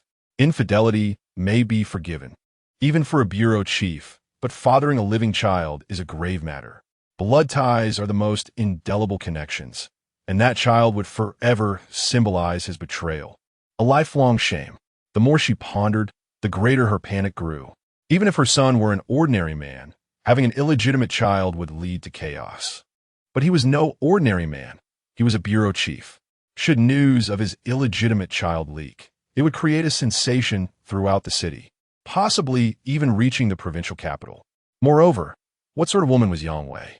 Once she discovered the truth, would she let it go? She might even seek revenge on Zijuan. Xu Eshing emerged from Zijuan's home, feeling dazed as she squeezed onto a bus. Soon, Yilin fell asleep on her shoulder, making her feel as though he were a heavy stone threatening to topple her. Upon exiting the bus, Xu Eshing carried Yilin to the basement, her heart still racing with anxiety. She regretted staying out so late. Had she left earlier, she could have avoided Madame Hao altogether. Just a minute's difference could have spared her this encounter. Perhaps her and Zijuan's affection had angered the heavens, leading to this lesson. Yet, she felt grateful that it was Zijuan's mother who appeared, rather than Yang Wei. If it had been Yang Wei, the consequences would have been unthinkable. Nevertheless, recalling the scene of Zijuan being struck filled her with sorrow. They were united as one, and his suffering was hers. In that moment, panic overshadowed all other feelings, leaving her unable to contemplate the next steps. All she could do was wait for the situation on Zijuan's end to unfold. Upon returning to the basement, fatigue washed over Xu Eshing, and she longed for rest. However, Yilin woke, fussing to go out. Understanding his desire to return to Zijuan's home, she heated some milk, but he refused to drink. Xu Eshing then took out toys to distract him, to no avail. Finally, she spread out their family photos on the bed, and Yilin gradually ceased his cries. Holding up a picture, he smiled and exclaimed, "Mom, look! Dad is in this one." Xu Eshing gently stroked his head, saying, "Yes, Dad is in there," along with Mom and Yilin. Yilin played joyfully, and Xu Eshing stepped outside to fetch water. Just as she left, Wei Min arrived.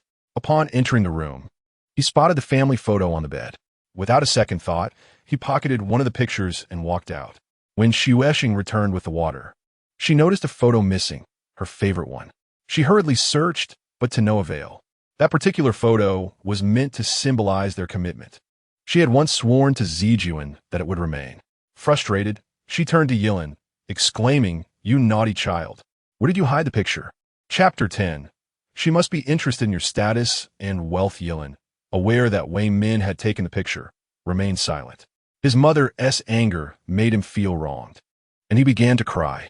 The loss of the photo unsettled Xu Eshing, as it captured their family's happiness, and she felt foolish for being manipulated. Wei Min, furious over the photo, was interrupted by his mother's entrance. "What is the matter, son?" she inquired. Despite the turmoil surrounding Xu Eshing's recent visit, Wei Min had kept it from his mother, but now he felt compelled to share, burdened by feelings of distress. After hearing Wei Min's account, his mother replied indignantly, "We cannot let that Qin Zijuan off too easily." Furrowing his brow, Wei Min retorted, But what can we do? I tried approaching his superiors back then, but it was all suppressed. His mother pointed a finger at him, saying, "You foolish boy." Zijuan's Achilles heel, isn't his career. As long as he maintains financial stability, he could keep 10 or 8 mistresses without facing repercussions. His true vulnerability lies within his family. If his wife discovers the truth, it would lead to chaos. Wayman rose from the bed, gazing at his mother. How much trouble could a woman cause?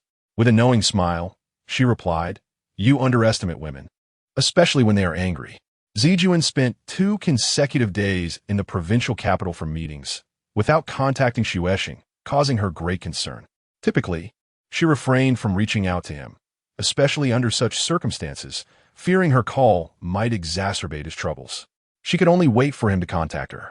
During those 2 days, Shueshing found it difficult to find peace, worrying about Zijuan's situation and whether his mother had berated him again. She wondered if Yang Wei had returned and if she would sense any hints of the truth. Finally, on the afternoon of the 3rd day, she received a call from Zijuan. "Baby, how have you been these past 2 days?" She asked immediately. Zijuan, struggling to maintain composure, replied, "I'm fine, dear." Shueshing pressed on. "Did your mother strike you again?" Zijuan chuckled. "No, she didn't."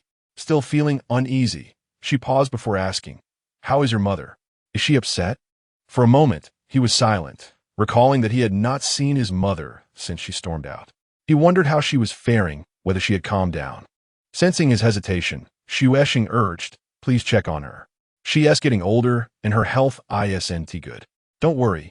I just finished a meeting, and I'm on my way back to a city. I'll visit her tonight," he assured her. Unable to resist, Shueshing inquired again. "Has Yang Wei returned? Has anything happened to home?" "She and Yang Yang are back. Everything is fine," he replied.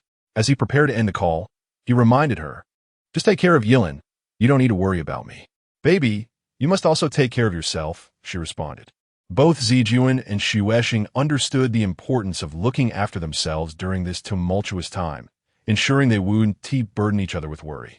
After ending the call with Shueshing, Zijuan reached out to his mother, saying, "Mom, I'm coming home tonight."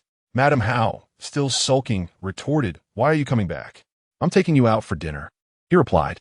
After a moment, she conceded, "All right." Having calmed down over the past 2 days, Madame Hao was awaiting her son's visit. Despite her anger, he remained her son, and she felt compelled to help him resolve his troubles. That evening, Zijuan took her to a casual dining establishment. As he busied himself with ordering for her, Madame Hao felt an overwhelming sense of tenderness. Her son was a good child, merely ensnared by Lin Shueshing's allure. Even the finest of men can falter in the face of temptation. As the saying goes, even heroes falter before the charms of a beauty. As a mother, she bears the responsibility to bring her son back. After a moment of silence, June finally spoke, saying, "Mom, regarding my relationship with Shueshing." Aunt Hao interrupted her son. "Xiao Jun, I do not wish to pry into your past with her. You're grown now, and you have the right to protect your own secrets. I do not want to blame you further. I simply wish to know how you plan to handle this matter."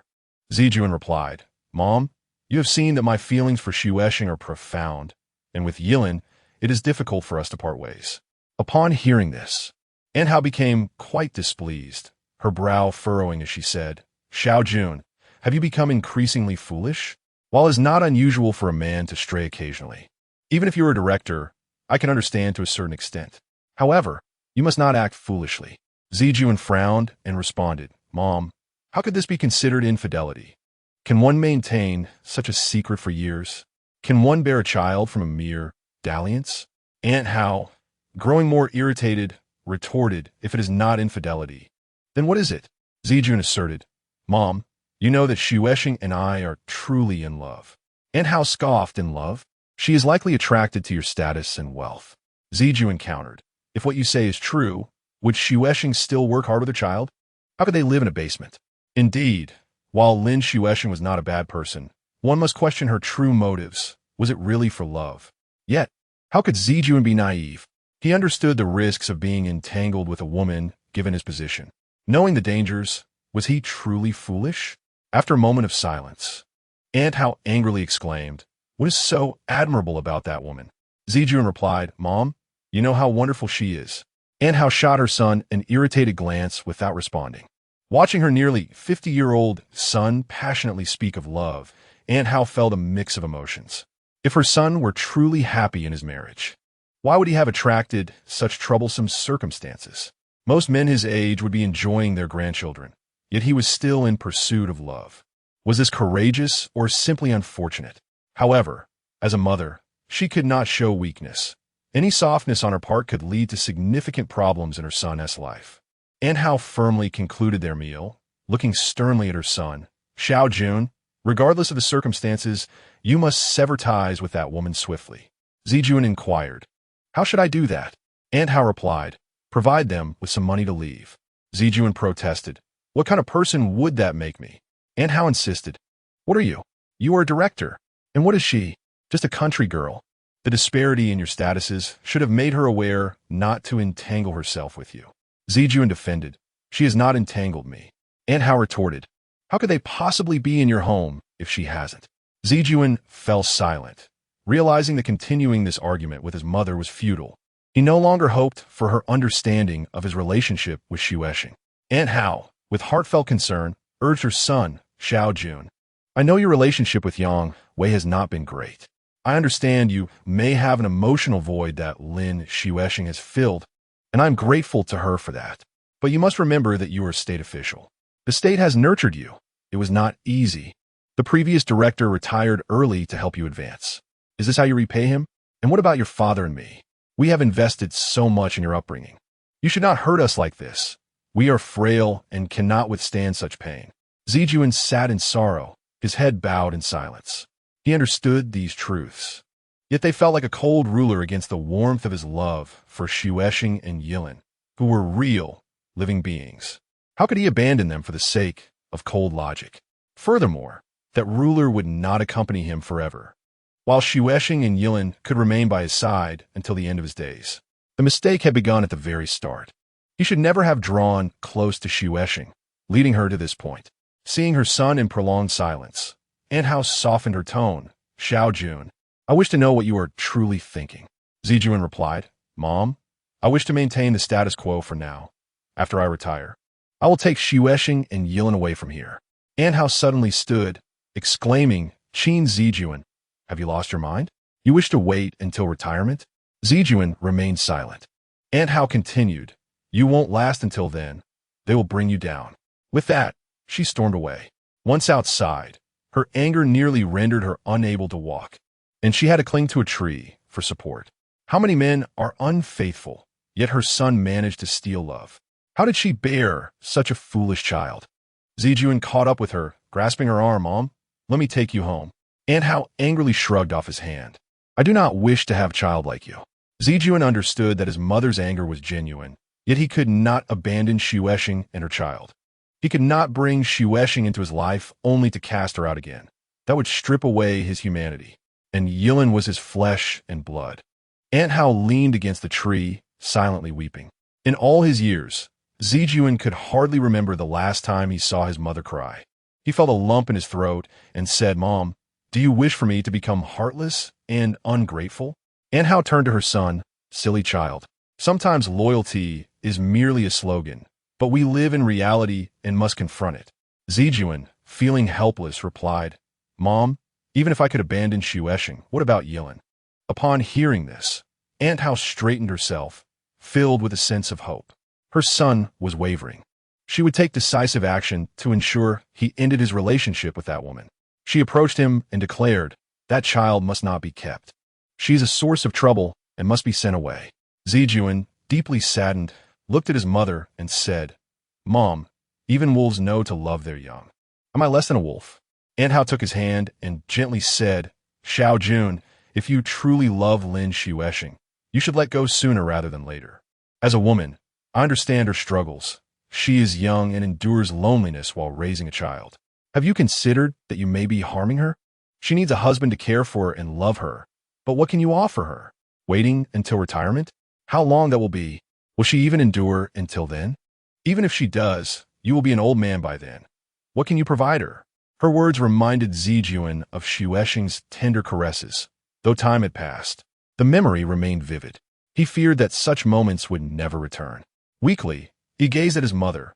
Mom, can we consider adopting Yilin? Antal firmly responded, no. Can we afford to provoke Yangwei? At this point in their conversation, Zijuan felt powerless to drive his mother home, and she took a taxi on her own. He sat in the car, smoking. He had hoped for understanding and support from his mother, but instead, she had brought him tears and pressure. Had he known this would be the outcome, he would have preferred silence. In 3 years, he would be 55 and eligible for early retirement. At that time, he could take Xuexing and Yilin away to live the life they had longed for. If fate had favored them for 9 years, surely it would allow them to weather the final 3 years without upheaval. Zijuan now regretted his previous naivety. He had underestimated the complexity of the situation. There was something he had not said to his mother. Mom, for you, I could abandon Xuexing and Yilin, but in doing so, your son would cease to exist. After finishing his cigarette, Zijuan drove home. As he ascended the stairs to his apartment, he noticed a shadow trailing behind him. It was not until he opened the door that the figure slipped away. The shadow belonged to Wayman. Having spoken to her son, Aunt Hao felt a sense of relief. Her son was dutiful and heeded her words. Even if Lin Xuexing were a temptress, she would compel her son to act decisively. However, to be safe, Aunt Hao felt it necessary to meet Lin Xuexing in person to exert some pressure. If Lin Xuexing could voluntarily withdraw, that would be ideal. On that morning, Xuexing was in the basement doing laundry when Aunt Hao suddenly appeared at the door. Startled, Xuexing set down the clothes and slowly rose from the floor, greeting her aunt. Aunt Hao walked into the room, inquiring, "Why aren't you calling me Mom today?" Xuexing wiped her hands with a towel, arranged a stool. But Aunt Hao chose not to sit on it. Instead, she walked straight to the bed and sat down beside it. Xuexing poured a glass of water and brought it to the bedside, extending it with her hand, saying, "Ever since I fell in love with Zijuan, I have always called you Mom in my heart." Aunt Hao regarded Xuexing with a hint of affection. She accepted the glass, turning to glance at Yilin, who was sleeping in bed. His rosy cheeks appeared exceedingly adorable. Aunt Hao thought to herself that not only was this woman charming, but she had also given birth to a lovely son. Xuexing quietly sat on the stool, waiting for Aunt Hao to settle down. Aunt Hao surveyed the room, reflecting that she would never have ventured into such a dismal place if it weren't for Zijuan. It was a pity that Yilin, regardless of the circumstances, was Zijuan's child and should not have to live in such squalor. Compared to Yang Yang, he truly deserved better. But who could be blamed? It was merely his unfortunate fate to be born in such a place. Aunt Hao placed the glass on the bedside table and looked at Xuexing, asking, "I want to know what your feelings for Zijuan truly are." Xuexing gazed calmly at Aunt Hao and replied, "I love Zijuan." In that instant, Aunt Hao was rendered speechless. Despite the brevity of Xuexing's words, they conveyed a resolute message. She loved Zijuan. Her love was not merely verbal. It was etched into her very existence. When she spoke Zijuan's name, it was as if she cherished not just the name, but the essence of Zijuan himself. This depth of emotion was something Aunt Hao had never witnessed in Yangwei. At this moment, Aunt Hao understood why Zijuan was so reluctant to let go of this woman. Any other man, faced with such a devoted woman, might find it challenging to remain composed. Unfortunately, this woman had arrived too late, and it was regrettable that Zijuan bore such heavy burdens. If only Zijuan were an ordinary man, he could simply confront his wife and divorce her to be with this woman. But Zijuan was not an ordinary man. He was relatively successful. For men like him, when ambition and love come into conflict, it is the beauty that is often sacrificed. Reflecting on this, Aunt Hao felt a twinge of sympathy for the naive Xuexing. Did she not realize that this day would eventually come? Part 2. Mom, can you give me a little time? Aunt Hao suddenly recalled something and said to Xuexing, "Was it Zijuan who arranged for you to care for me last time?" Aunt Hao thought that if that were indeed the case, it would signify a strong connection between her and this woman. During that time, she had genuinely liked her and her son. They had spent so much time together, almost like family. After feeling that she had sat for too long, Aunt Hao began to speak earnestly. "Xiaolin, recently, Zijuan and I had a long conversation, and I have come to understand the true story of your feelings for each other. To be honest, I am moved, yet at the same time, I feel helpless. As a mother, Knowing there is a woman who loves her son unconditionally is immensely comforting. Therefore, I am grateful to you. However, Xiaolin, your arrival is too late. If time could be reversed to 30 years ago, when Zijuan was 22 and you were merely a 6 or 7-year-old child, you would not have crossed paths normally. The age difference between you destined your relationship to have a poor outcome. Moreover, Zijuan's current status does not permit him to continue this relationship with you. You understand that a man's career is akin to his fine attire. Our affection for him is tied to the brilliance that this attire brings. You know that Zijuan is a kind-hearted person, and out of compassion for the years you have selflessly supported him, he cannot bear to propose a separation. Furthermore, there is Yilin to consider. But, Xiaolin, as someone who deeply loves him, we all hope his path widens, do we not? We wish for his future to shine brilliantly. Thus, Xiaolin, as a mother, I implore you to leave here swiftly, lest Zijuan's path becomes increasingly narrow. While you and Zijuan have enjoyed a peaceful existence for so many years, it has been mere luck, and such good fortune cannot last forever. Once trouble arises, the impact on Zijuan is easily imagined. Xiaolin, you have called me mom in your heart for so many years. Will you not respect a mother's wishes? These words were the result of Aunt Hao's careful contemplation. From the love between Xuexing and Zijuan, Aunt Hao discerned Xuexing's character. She was a woman not swayed by wealth or power. Her greatest flaw was her excessive sentimentality. The only way to persuade her to leave Zijuan would be through emotional appeal. Indeed, after hearing Aunt Hao's heartfelt discourse, Xuexing's eyes brimmed with tears. She looked at Aunt Hao, saying, "Mom, I understand your feelings. I truly do." Aunt Hao clasped Xuexing's hand, saying, "Good child, I know you're a person of great integrity. Please prepare yourself quickly. I will give you and the child some money to start anew in a different place."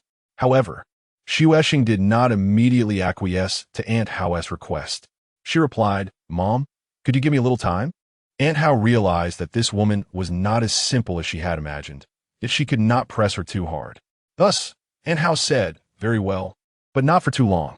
The longer this drags on, the greater the danger to Zijuan. You have no idea how formidable Yang Wei is. Once she discovers the truth, she will not spare Zijuan." After seeing Aunt Hao off, Xuexing resumed her laundry, though mechanically, as Aunt Hao's earlier words echoed in her mind.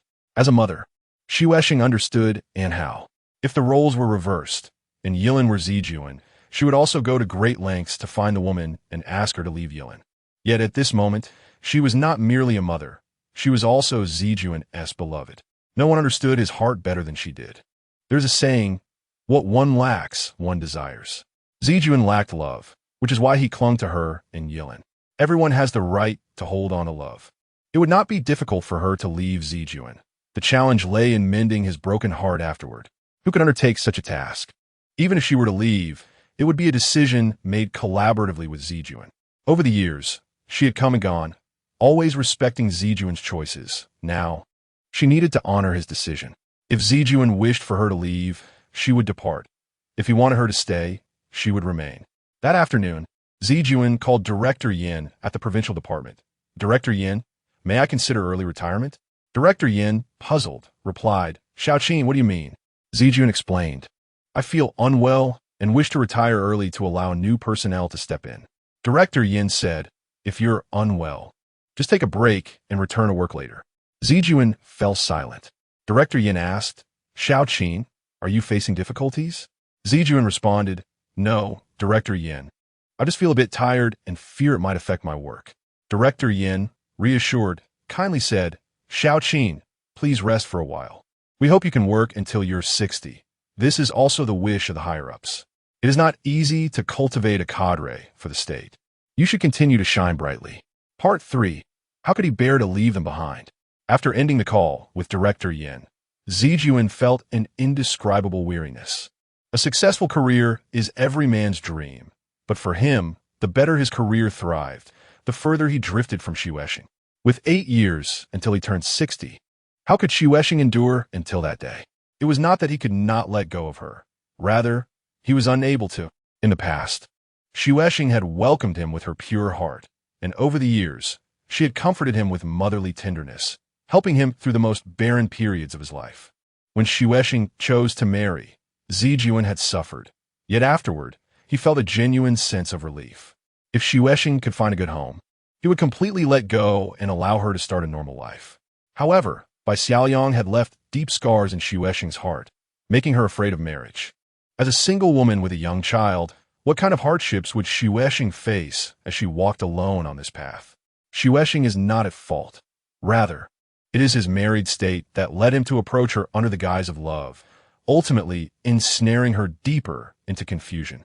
The one deserving of punishment is not Xuexing, but him, along with Yilin. Even if his parents share in the blame, he remains innocent, having endured a life of wandering since birth. In this moment, Zichuan is at a loss, ever since confiding in his mother about his relationship with Xuexing. She has incessantly called, urging him to make a decision. His mother even visited his workplace, tearfully pleading with him.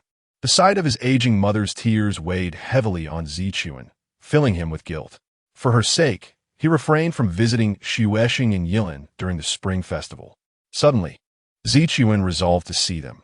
It had been nearly a month since he last laid eyes on them, and he missed them dearly. Upon arriving in the basement, Zhu Sheng was cooking, while Yilin clung to her leg, causing a ruckus.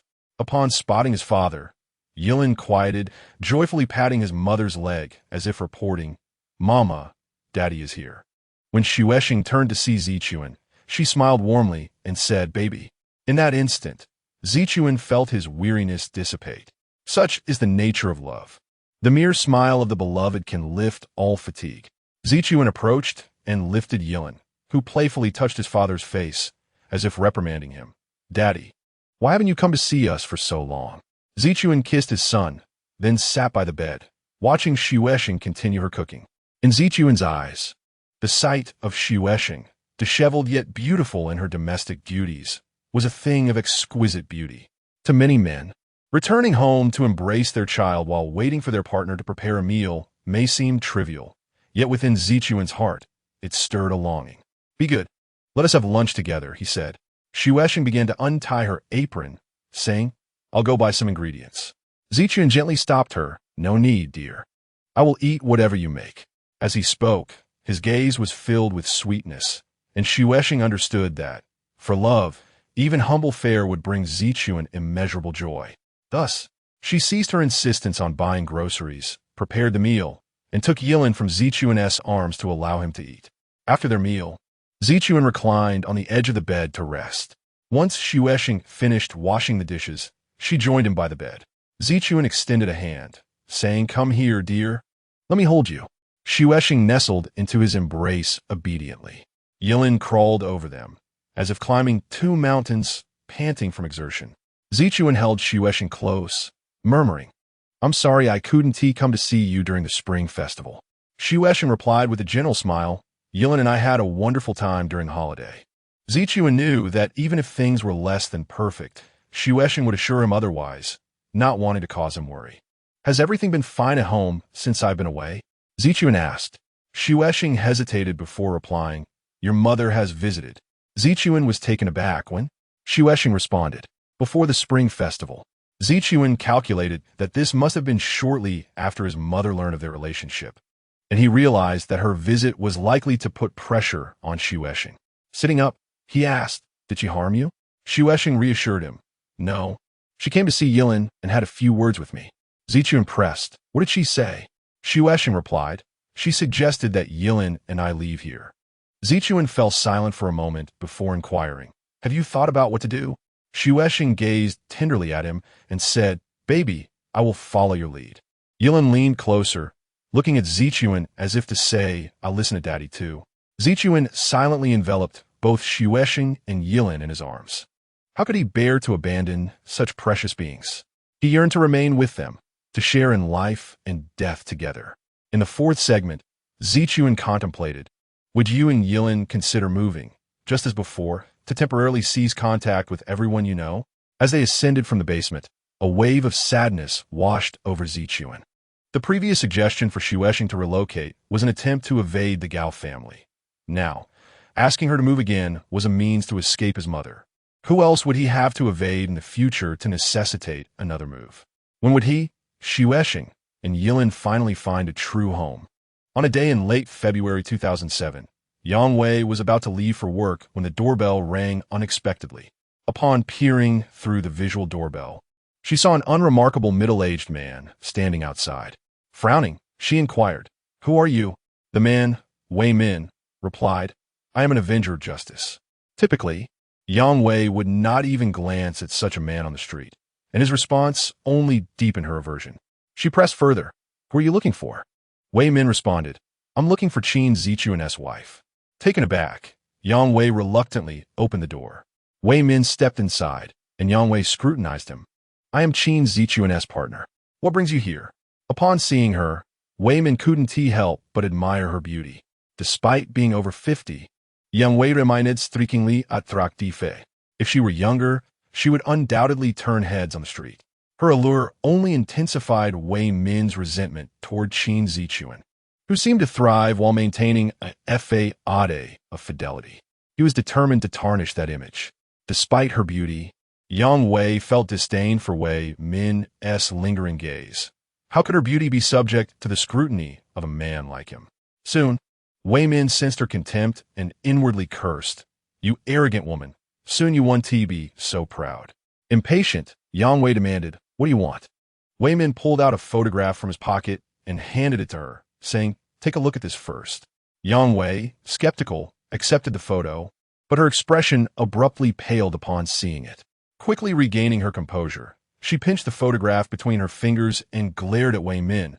"What do you mean by this?" Wei Min, hands stuffed in his pockets, stated, "Your husband, Qin Zichuan, has been keeping a mistress for 9 years. Yang Wei's face turned pale again. She lit a cigarette, taking a couple of harsh puffs before smiling elegantly. "That's impossible. My husband is a respected director." Wei Min replied, "If he weren't a director, I wouldn't bother with this matter." Yang Wei inhaled deeply from her cigarette. Wei Min continued, "A hypocrite like him deserves society's scorn." Yang Wei suddenly felt revulsion for the man standing before her, perceiving him as a clown. Coldly, she retorted, "Don't you think you're being ridiculous? Bringing a photograph here and lamenting? A mere photograph doesn't prove anything." Wei Min suddenly understood why Qin Zichuan had been unwilling to relinquish Xuesheng all these years. At first glance, Xuesheng may not have been captivating, but the more one looked, the more beautiful she became. In contrast, this woman, though beautiful, could not withstand scrutiny. To her, everyone was merely a pebble beneath her feet. Her arrogance was off-putting. Wei Min retrieved a cigarette and lit it, taking a couple of puffs before saying, "Qin, madam, do you think I have nothing better to do?" Yang Wei coldly laughed, feigning indifference as she examined the photo. "Who is that child in the picture?" Wei Min smirked. "What do you think, Qin, madam?" Hearing the derision in his tone, Yang Wei extinguished her cigarette and forcefully tossed it into the ashtray, declaring, "In that case, give me the address of that woman." Wei Min fell silent. Despite his feelings for Xuesheng, he did not wish to hurt her. His goal was to disgrace Qin Zichuan and sever his ties with Xuesheng. Naturally, he refused to divulge Xuesheng's address to this woman, coldly stating that it's unnecessary. Yang Wei pressed, "You must not like that woman, do you?" Wei Min admitted, "Indeed, I do like her, but your husband Qin Zichuan has monopolized her." Yang Wei burst into laughter, exclaiming, "Oh, I see." Wei Min looked at her with disdain. "Is this amusing, Qin, madam?" The meaning of Wei Min is, as the wife of Qin Zichuan, who has long been unaware of her husband's extramarital affair with Yang Wei, rendering her role as a spouse rather absurd. Yang Wei immediately changed her demeanor, pointing to the door and saying, "Sir, you may leave." Upon seeing this, it nearly took her life away. Wei Min walked away with a satisfied smile. Once outside, he chuckled to himself. After his departure, Yang Wei collapsed onto the sofa, obsessively scrutinizing the photograph. After all these years, she had never seen him smile in such a manner. The woman in the photo shared a similarly knowing smile, and Yang Wei understood well the essence of that expression. It depicted a woman who, both physically and emotionally fulfilled, radiated happiness, a true reflection of a blooming flower. As for the child in the photograph, he was still young, and it was difficult to discern any resemblance to Qin Zichuan. However, from Wei Min's tone, Yang Wei clearly sensed that this child was the product of an affair between Qin Zijuan and that woman. How could Qin Zijuan, who had supposedly lost his virility long ago, be maintaining a mistress and fathering a child? What on earth was happening? Was the universe playing a cruel joke on her? Overwhelmed with these thoughts, Yang Wei felt like she might explode. She yearned to rush to Qin Zijuan's workplace, thrust the photograph before him, and demand an explanation. Yet, she refrained from such an impulsive act. Without solid evidence, any man would deny the allegations, and Qin Zijuan would be no exception. Such a confrontation would only alert him. She needed incontrovertible proof before she could bring him to his knees. After examining the photograph countless times, Yang Wei paced her home, smoking a cigarette. Despite Weiman's unreliability, she couldn't dismiss the notion that a rumor must have roots. There was certainly something amiss with Qin Zijuan, even if he was being falsely accused. He had left himself vulnerable to such allegations. As she paced, Yang Wei abruptly dashed into the study, searching fervently for any signs of Qin Zijuan's infidelity. After a frantic search, she realized the futility of her efforts. How could a man as cautious as Qin Zijuan leave evidence of his indiscretions at home? Given his monotonous lifestyle, alternating between home and work, the only remaining place for such evidence would be his office. Thus, Yang Wei began to contemplate how to gain access to Qin Zijuan's office, to open his drawers and procure evidence of his affair. After several days of effort, she hired a thief at great expense. The following day, she successfully obtained a photograph and 7 handmade greeting cards. The photograph featured Qin Zijuan, the woman, and the child, yet their expressions contrasted starkly with those in the previous image. In this one, Qin Zijuan and a mother-child duo were laughing heartily, their joy proclaiming, "Look how happy we are as a family." Particularly striking was Qin Zijuan, who leaned over the back of the woman's chair, his face nearly touching her shoulder, laughing so exuberantly that his teeth were visible, a stark departure from his usual reserved demeanor. As she held the photograph, Yang Wei, while smoking, felt an urge to scorch Qin Zijuan's eyes with her cigarette. However, as the smoke hovered near his eyes, she hesitated and slowly withdrew the cigarette. This evidence, obtained at such a cost, was not to be destroyed. Next, she examined the greeting cards. The sight of them nearly took her breath away. The cards documented Qin Zijuan's affair, 1 for each year, totaling 7. The sweet nicknames like Baby and Little Darling made Yang Wei's blood boil. She wished to shred the cards and flush them down the toilet. Suppressing her rage, she continued to read the syrupy sentiments inscribed within, filled with intimate phrases that could melt hearts, including crude expressions of love. One card even had the woman referring to herself as Qin Zijuan's little mommy. After finishing the cards, Yang Wei realized her cigarette had burned down to the end, scorching her fingers. She shook off the ashes and began to pace the room. Yang Wei had never imagined that Qin Zijuan could maintain a mistress. To her, he had always been a man of little substance. Not only was he cowardly, but he had also seemed physically weak, having lost his virility long ago. Yet, it appeared he had not lost it at all. Rather, he had devoted his vitality to the woman in the photograph, bringing her ecstasy time and again, resulting in the birth of a child. Contemplating the image of that woman crying out in bliss beneath Qin Zijuan, Yang Wei felt a surge of anger, wishing to find the woman and exact revenge. Yet, she was left perplexed. How could a man whose body was supposedly inadequate perform so heroically with another woman? Was there some kind of drug involved? That night in bed, Yang Wei feigned tenderness, asking her husband, "Darling, shall we try once more?" Qin Zijuan declined, stating, "I cannot." Yang Wei persisted, caressing him, yet despite her efforts, he remained unresponsive. Frustrated, he finally said, "Enough, I'm tired and need to rest." Yang Wei felt a pang of humiliation. Abruptly, she released him and retreated to another room. However, sleep eluded her. She longed to confront Qin Zijuan with the evidence, to expose him. Yet, she knew she could not act recklessly without a solid plan. She sat wide awake in bed until dawn. The following evening, Yang Wei called her lover, "Old man, come quickly." He, with a hint of mischief in his voice, replied, "Did you miss me?" Yang Wei, lacking interest in banter, replied earnestly, "I need you urgently, old man." Sensing the gravity of the situation, he rushed to her home. Upon arrival, Yang Wei threw herself into his arms, weeping. This was a sight the old man had never witnessed before, prompting him to ask, "What is wrong, darling?" Yang Wei recounted the tale of Qin Zijuan's affair. The old man dismissed her concerns lightly, saying, "Ah, so that's what had me worried." With tears streaming down her face, Yang Wei implored, "You cannot abandon me." The old man wrapped his arms around her, saying, "Wei Wei, I never expected such a proud woman to be so distraught over this." Irritated, Yang Wei retorted, "Of course. Every woman would react the same way in such circumstances." The old man pulled her closer, asking, "Wei Wei, I must know, do you still want your husband?" To which she replied, "Of course I do. Otherwise, why would I seek you out?" The old man inquired, "Do you still have feelings for him?" Yang Wei responded, "My career is just beginning. I need his status, and he is also Yang Yang's father." After a moment's contemplation, the old man advised, "Then pretend to know nothing and maintain your previous lifestyle." Yang Wei raised her voice, "How can I pretend? He has been with that woman for at least 7 years and has a child. How can I possibly keep up such a facade?" Seething with emotion, Yang Wei declared, "Qin Zijuan has been with that woman for at least 7 years. I could not endure even 7 days."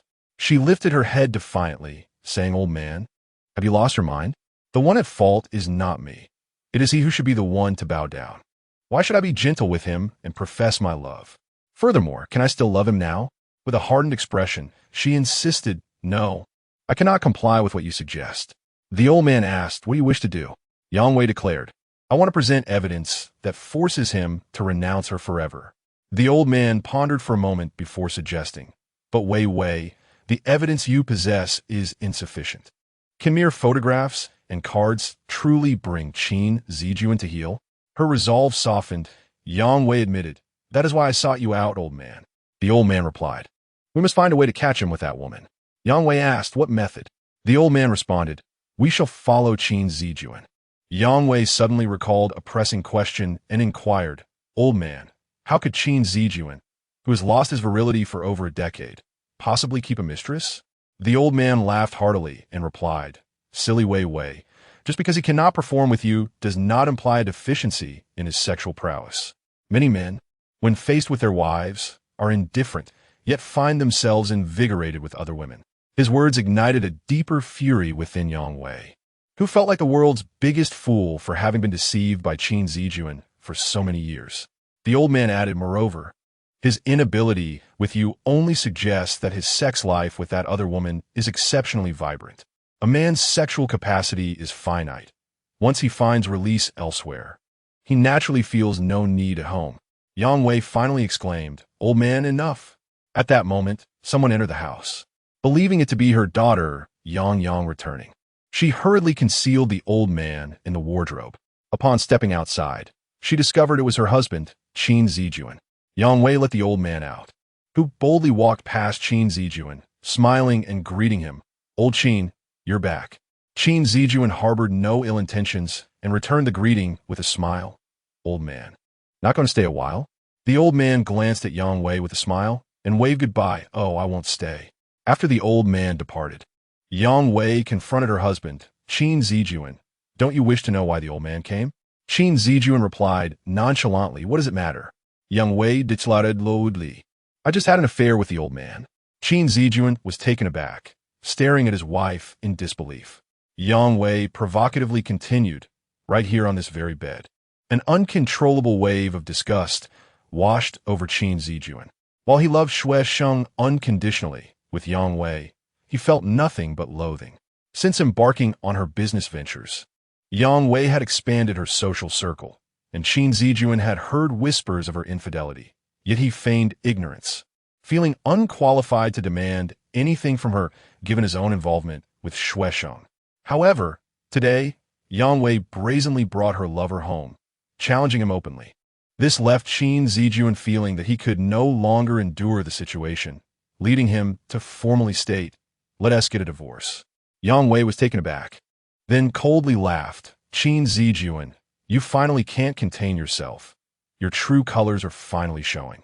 Qin Zijuan, confused by her words, chose not to engage further and retreated to the study to draft the divorce agreement. Once completed, he presented it to Yang Wei, who tore it to shreds and tossed it at his face, proclaiming divorce. Not a chance. I will drag you down with me. Anticipating her reaction, Qin Zijuan calmly replied, if you refuse to agree, we'll take it to court. Yang Wei's patience, which she had maintained for several days, finally shattered at that moment. Frantically, she rummaged through her bag, producing evidence and throwing it in front of Qin Zijuan, exclaiming, go to court? Fine, let us go right now. I'm ready for a fight. The evidence left Qin Zijuan stunned. He lit a cigarette, pondering how such items had fallen into Yang Wei's hands. One photograph featured Shui Sheng. How could it have gotten to Yang Wei? Standing before him with her arms crossed, Yang Wei taunted Qin Zijuan. You must be puzzled about how I obtained these. Let me enlighten you. One photo was delivered to me by an anonymous informant, while another, along with those greeting cards, was stolen from your office by someone I hired. Do you understand now? Qin Zijuan lowered his head, taking a drag from his cigarette, muttering, Yang Wei, you are despicable. Yang Wei retorted fierce, despicable. I haven't even placed a miniature listening device in your shoes. I Haven T followed your phone. Despicable? And yet you still sit comfortably in your position as director? Finally, Qin Zijuan raised his gaze, coldly regarding his wife. What do you want? Yang Wei shot back. What do you want?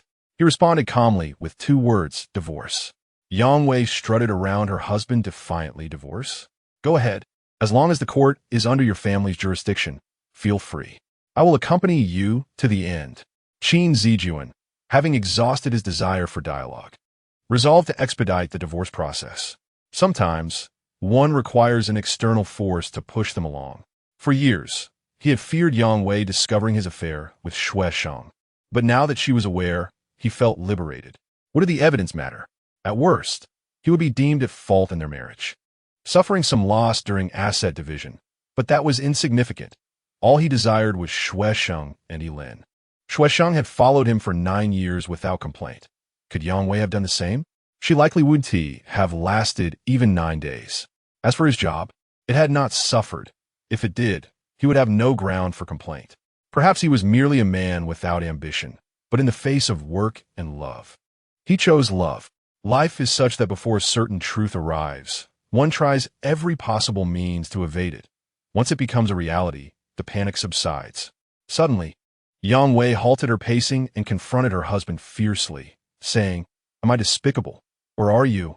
For over a decade, you have hidden your incompetence behind a facade, while all along you have been giving your essence to that little mistress. Qin Zijuan turned his face away, refusing to meet her gaze or respond. Just then, their daughter Yang Yang appeared at the doorway. She looked at her mother and asked, Mom, why are you arguing with Dad again? Yang Wei could not tolerate her daughter siding with her husband. She shouted at Yang Yang, Go away. This is adult business. You shouldn't interfere. Yang Yang, however, stood her ground, saying seriously, Mom, I'm an adult now. I have a responsibility to manage your affairs with Dad. Qin Zijuan rose from his chair to intervene. Yang Yang, could you please step aside for a moment? Yang Yang looked at her father, asking, Dad, is there something going on? In a fit of rage, Yang Wei pulled out the evidence from her bag and threw it at Yang Yang, saying, Fine, you want to manage? Then do it. Let us see how you can make your unfaithful father keep his trousers up. Qin Zijuan turned and walked into another room. Yang Wei's aggressive demeanor only strengthened his resolve to divorce. Even if the sky fell, he was determined to end this marriage. In the other room, Yang Yang soon followed her father and asked, Dad, is it true? Qin Zijuan wearily nodded. Yang Yang continued to examine the photographs, saying, She looks so delicate. She needs someone to take care of her. Qin Zijuan shook his head, replying, On the contrary, she has been taking care of me all these years. Yang Yang, who's let? Asked the child she is holding is. After a moment of silence, Qin Zijuan replied, That is our son. Yang Yang stared at her father in shock. Qin Zijuan added, Yang Yang, I know I have hurt you and this family, but you are an adult now, and you understand love.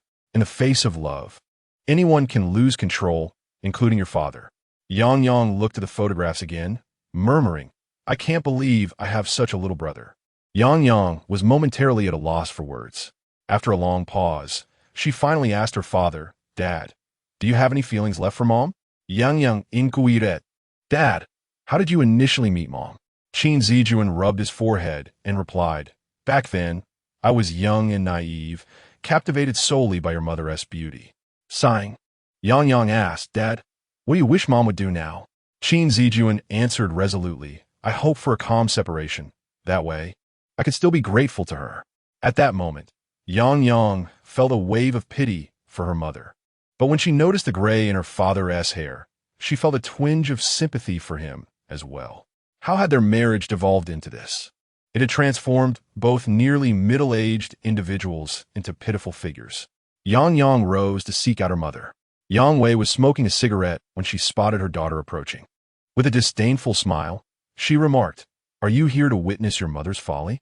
Yang reached out, took the cigarette from her mother, and extinguished it.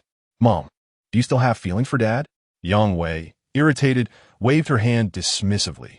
Now is not the time for such discussions. What has your father told you? In a different tone, Yang suggested, Mom, just divorce him. Dad is too pitiful. He's turned gray. Yang Wei pushed her daughter away forcefully. What is there to pity? For over a decade, he has been accompanied by another woman, and now he has even fathered a son. He is quite pleased with himself. The one to be pitied is me. I have been deceived for so many years. If he has turned gray, it is from toiling day and night for that woman. Yang gazed at her mother in anguish. Mom, please stop tormenting Dad and yourself. You just had surgery. Upon hearing her daughter mention the surgery, Yang Wei suddenly found strength and shouted at her daughter, Indeed, look at how respectable your father is. His wife is gravely ill, yet he is busy creating the next generation with another woman. He is truly admirable. You should write him an ode. Yang continued to plead with her mother. Mom, just get a divorce. Yang Wei, still brimming with anger, retorted, I will not divorce. I would rather die. Don't they want to be a happy family? I will make sure that doesn't happen, unless I am dead. Yang clutched one of her mother's shoulders and implored, Mom, for my sake. Let Dad be happy, please. Yang Wei replied, Let him be happy? Who will ensure my happiness? So many men pursued me, yet I chose him. He seemed gentle and refined, but in the end, he has treated me like a fool for so many years. A barking dog does not bite. Exhausted from her attempts to reason with her mother, Yang left the room and entered her father's room instead. Qin Zijuan, also smoking, extinguished his cigarette upon seeing his daughter and asked, How is your mother? Yang squatted down and rested her head on her father's knee, weary. Dad, what should we do? Mom is very adamant. Qin Zijuan, equally weary, replied, Yang, prepare yourself. Your mother and I may very well end up in court. Yang looked up at her father. Is there truly no way to reconcile? Qin Zijuan raised his forehead, revealing numerous wrinkles that made him appear significantly older. He gazed at his daughter and asked, Do you wish for your father to abandon both you and your mother? Unable to bear the sight of her father's wrinkles, Yang lowered her head again, falling silent. At 10 o'clock that evening, Yang's fiancé, Kong, came to pick her up. They departed the house and entered his car. Yang shared her parents' situation with Kong. After listening, Kong advised, during such a time, do not pressure either party. Let them resolve their issues themselves. Furrowing her brow, Yang replied, But Dad is the director. If this escalates to court, what kind of scene will that create? Kong explained, given his position, for your father to still insist on a divorce only indicates that the rift between him and your mother is irreparable, or that your mother has pushed him to his limits. After their daughter left, Yang Wei drank and smoked in her room, while Qin Zijuan sat in another room, anxious about Xue Sheng and Yilin, wondering if they were safe. However, he refrained from calling or texting Xue Sheng, opting for caution in case Yang Wei was tracking his phone. This woman was truly terrifying and could not be underestimated. Days later, Qin Zijuan submitted a divorce application to the court. Shortly after, the court arranged for a mediation session for the couple. The outcome was that their relationship had not yet been irreparably damaged, and therefore, no divorce was granted. Qin Zijuan protested vehemently, declaring, Our relationship is indeed shattered. Yang Wei countered, He is speaking nonsense. We recently had intimate relations. Section 6. The passage of time, what tormented Xue Sheng the most was the recollection of her parents' divorce, which compelled her and her sister to beseech their father for the meager child support every quarter. The process felt akin to extracting flesh from him and his new wife. To mitigate the humiliation and beatings they endured, Xuexing and her sister ultimately decided to request the funds once a quarter. Yet each encounter still subjected them to even harsher insults and violence. Nonetheless, Xuexing could not shed tears before that ungrateful man. She merely wished to harden herself into stone. Each year, the sisters faced 4 instances of reproach from their biological father, and with each encounter, they aged a little more. The scorn from a blood relative cut deeply, like a sharp blade carving pain into the fabric of their existence. Astonishingly, that man had the audacity to seek their help for his illness. What Xuexing found most unfathomable was her sister's ability to forgive him and address him as father. Had her sister truly forgotten the anguish? Yet Xuexing could not dismiss that suffering, which had become interwoven with her very being. The profound sorrow Xuexing experienced throughout her life stemmed from the lengthy and profound pain inflicted by her father over the years, a scenario of familial conflict that still caused her heart to bleed. Strangely, her sister's phone calls seemed to disrupt Xuexing's tranquility late at night. She could not help but recall the man her sister called father. He must have aged and fallen ill. What must he look like now? According to her sister, he was now alone, with his wife deceased, and his son settled far away, nearly out of touch. Her sister even suggested that if Xuexing had the means, she should help him. Xuexing blurted out that even with the ability, she would not assist, prompting a sigh from her sister on the other end of the line. After several days of internal conflict, Xuexing confided in Zijuan, seeking her perspective. After a moment of contemplation, Zijuan advised, "Dear, consider your sister's suggestion and bring your father here for treatment. After all, he is your father, and we now possess the means to care for the elderly." Convinced by Zijuan's counsel, Xuexing agreed to invite her father, though she wept profusely in Zijuan's embrace. Zijuan transferred 30,000 yuan into Xuexing's account to facilitate the rental of a new apartment for when her father and sister arrived. In an effort to save money, Xuexing resolved to vacate her current residence and rent a larger place for their cohabitation. After days of searching, she finally secured a spacious apartment, a standard 3-bedroom, 1 living room dwelling exceeding 100 square meters. The landlord was a newlywed couple whose husband had to relocate for work, unwilling to part with his bride. She opted to accompany him, thus necessitating the rental of their home. This arrangement would provide them with a handsome rental income while ensuring someone looked after their property. The apartment was pristine, furnished with upscale amenities, clearly a love nest for the newlyweds. This was the place Xuexing had painstakingly secured during her last visit home. She had proclaimed her establishment in City A. With her father and sister coming, she wished to avoid any doubts about her relationship with Zijuan. At the very least, her sister was her beloved kin, and Xuexing could not bear to disappoint her. The wedding photographs had been tucked away by the landlord, and when her father and sister arrived, Xuexing would simply assert that this was her home with Zijuan. "Brothers, please support and collect. If anyone needs assistance with collections, kindly inform Chinemo." Chapter 7. Deception. Xuexing patiently awaited the arrival of her sister and father at home, her heart filled with a sense of fulfillment brought on by her busy preparations. Although she often turned to online chats during moments of solitude, such exchanges merely scratched the surface of her deeper loneliness. In this moment, Xuexing realized that human connection is indeed essential. While the love of family is undeniably beautiful, it can also evoke profound feelings of isolation. Xuexing understood that permitting her father to come for treatment marked a significant turning point in her life, a rebirth of her spirit. Perhaps from this day forward, she would be able to call him father, signifying the turning of a page on one of the most sorrowful and painful chapters of her existence. This transformation was made possible by Zijuan and his love, which had renewed her spirit and allowed her to embrace a more forgiving nature. Consequently, she felt immense gratitude and affection for Zijuan.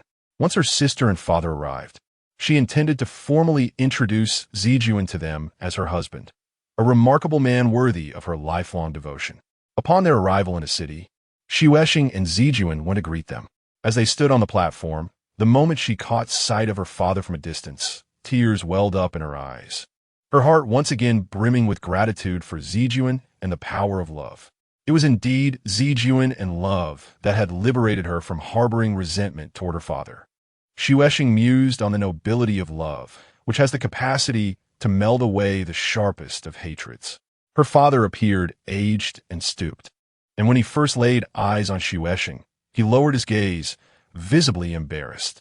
Although she did not verbally acknowledge him as father, she had silently accepted him in her heart, and he sensed this acceptance, gradually becoming more cheerful.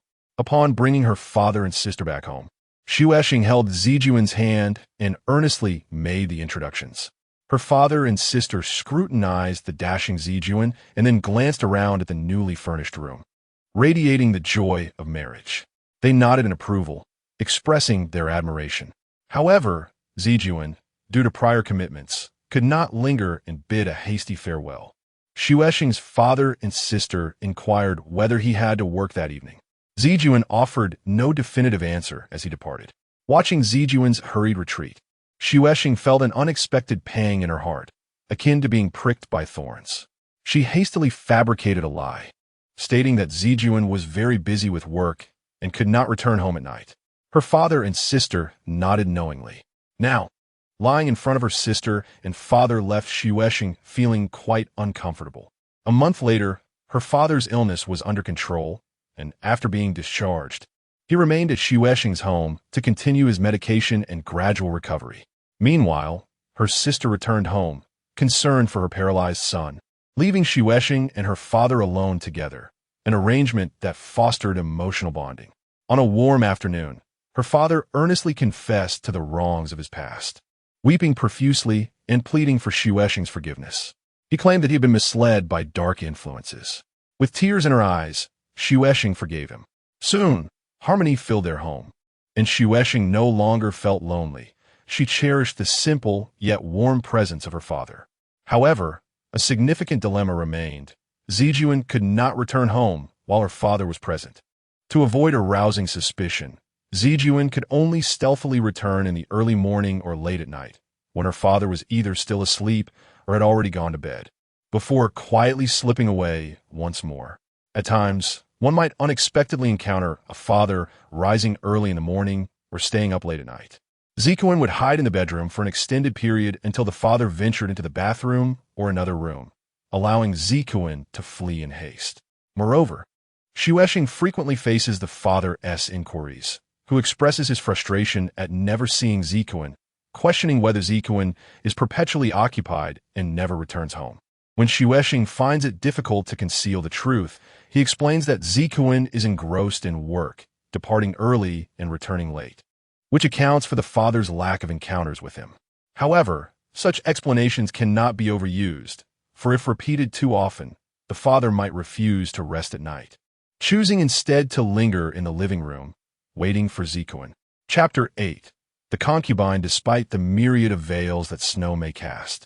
It ultimately allowed father to discern the truth. One day, he inquired of Xuesheng, "Are you not Zijuan's concubine?" That night, Xuesheng refrained from speaking, and father refused to sleep. He sat in the living room for what felt like an eternity, as immovable as a boulder. Xuesheng lingered in her bedroom, repeatedly opening her door, yearning to approach her father, yet she realized she could hardly traverse that formidable stone. Father gruffly declared, "I shall not rest." Xuesheng understood that father needed to grasp the reality of the situation. Otherwise, he would remain awake throughout the night.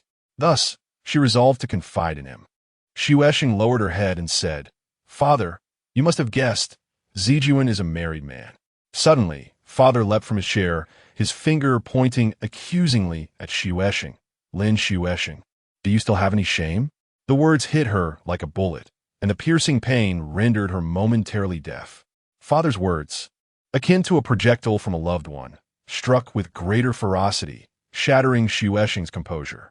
As he paced the room in agitation, he finally uttered, "Call him here by tomorrow morning." With that, he stormed into his bedroom. Xuesheng remained in the living room for an extended period, gradually regaining her senses. Father's final words echoed in her mind. He wished to see Zijuan. What could be the purpose of this encounter? if not to torment him. Xuexing felt compelled to prevent her father from meeting Zijuan. It would be best for him not to appear at such a time.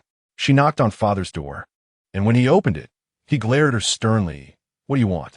Xuexing replied, "Father, it has nothing to do with Zijuan. He cannot see you." Father retorted, "Then whose fault is it?" Xuexing answered, "If there is to be punishment, let it fall upon me." Father paused for a moment before slamming the door shut, leaving Xuexing outside. Slowly, she retreated to her bedroom, collapsing on her bed fully clothed. At dawn, Xuexing sent Zijuan a message, urging him not to respond immediately, as she had matters to attend to. Zijuan promptly called, inquiring about the situation. Xuexing assured him it was a minor issue she could resolve on her own. She urged him to focus on his work and promised to reach out once she had dealt with her affairs. Zijuan, sensing the gravity of the matter, suspected that Xuexing's father had uncovered something. After the call, Xuexing approached her father's door, but he remained unyielding. She called for him repeatedly, yet he would not open. Resolving to prepare breakfast, she returned to summon him again, but he remained obstinate.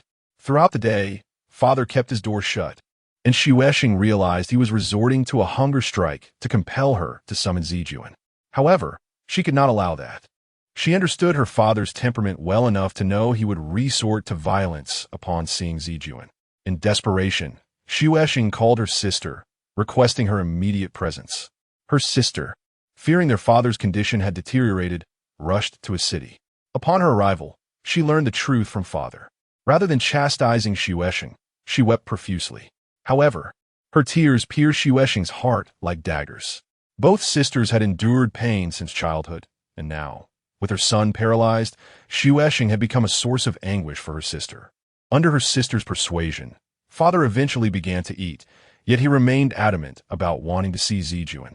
Xuexing, resolute in her refusal, found herself at an impasse, leading her sister to prepare to take father away. However, before departing, the elder sister made a request to Xuexing, asking him to arrange a meeting with Zijuan, as she felt unable to leave in peace otherwise. After pondering for a moment, Xuexing agreed. Since childhood, Xuexing and her sister had been inseparable, sharing a bond akin to that of one soul. Xuexing firmly believed that her sister would understand her feelings for Zijuan and would not put him in a difficult position. Chapter 9. Love that makes one kneel. Zijuan arranged to meet in a secluded tea house. He recalled Xuexing mentioning that aside from her mother, her sister was the most significant person in her life. Thus, when faced with Xuexing's sister, Zijuan did not feel apprehensive. Instead, he experienced a sense of warmth and shame. However, the mere fact that he was a married man overshadowed all his virtues. Nevertheless, since Xuexing had fiercely protected him, what more could her sister say? Any words would come too late. Xuexing's sister was filled with conflicting emotions. To be fair, she felt gratitude towards Zijuan. Xuexing had grown up stubbornly, and after enduring a long and hopeless, unrequited love, she had become profoundly pessimistic and rejected marriage. Those who knew her had long been concerned, but in recent years, Xuexing had changed. She had become more talkative and joyful, all thanks to Zijuan. Yet, Zijuan was a married man. How long could he truly love Xuexing? Would there come a day when she might be abandoned? If that were to happen, how shattered would Xuexing's life become? After a long pause, Xuexing's sister finally spoke, asking, "Zijuan, can you really manage running between both sides?" Tears welled up in Zijuan's eyes. Like her sister, Xuexing's sister was kind-hearted. At this moment, instead of reproaching him, she was worried for his well-being. For the sake of such a wonderful sister, he ought to provide Xuexing with a promising future. With a forced smile, Zijuan replied, "Sister, I'm fine. You needn't worry." Xuexing's sister managed a strained smile as, at that moment, Xuexing's father suddenly appeared, calling out Zijuan's name and charging towards him. Upon hearing the voice, Zijuan stood up.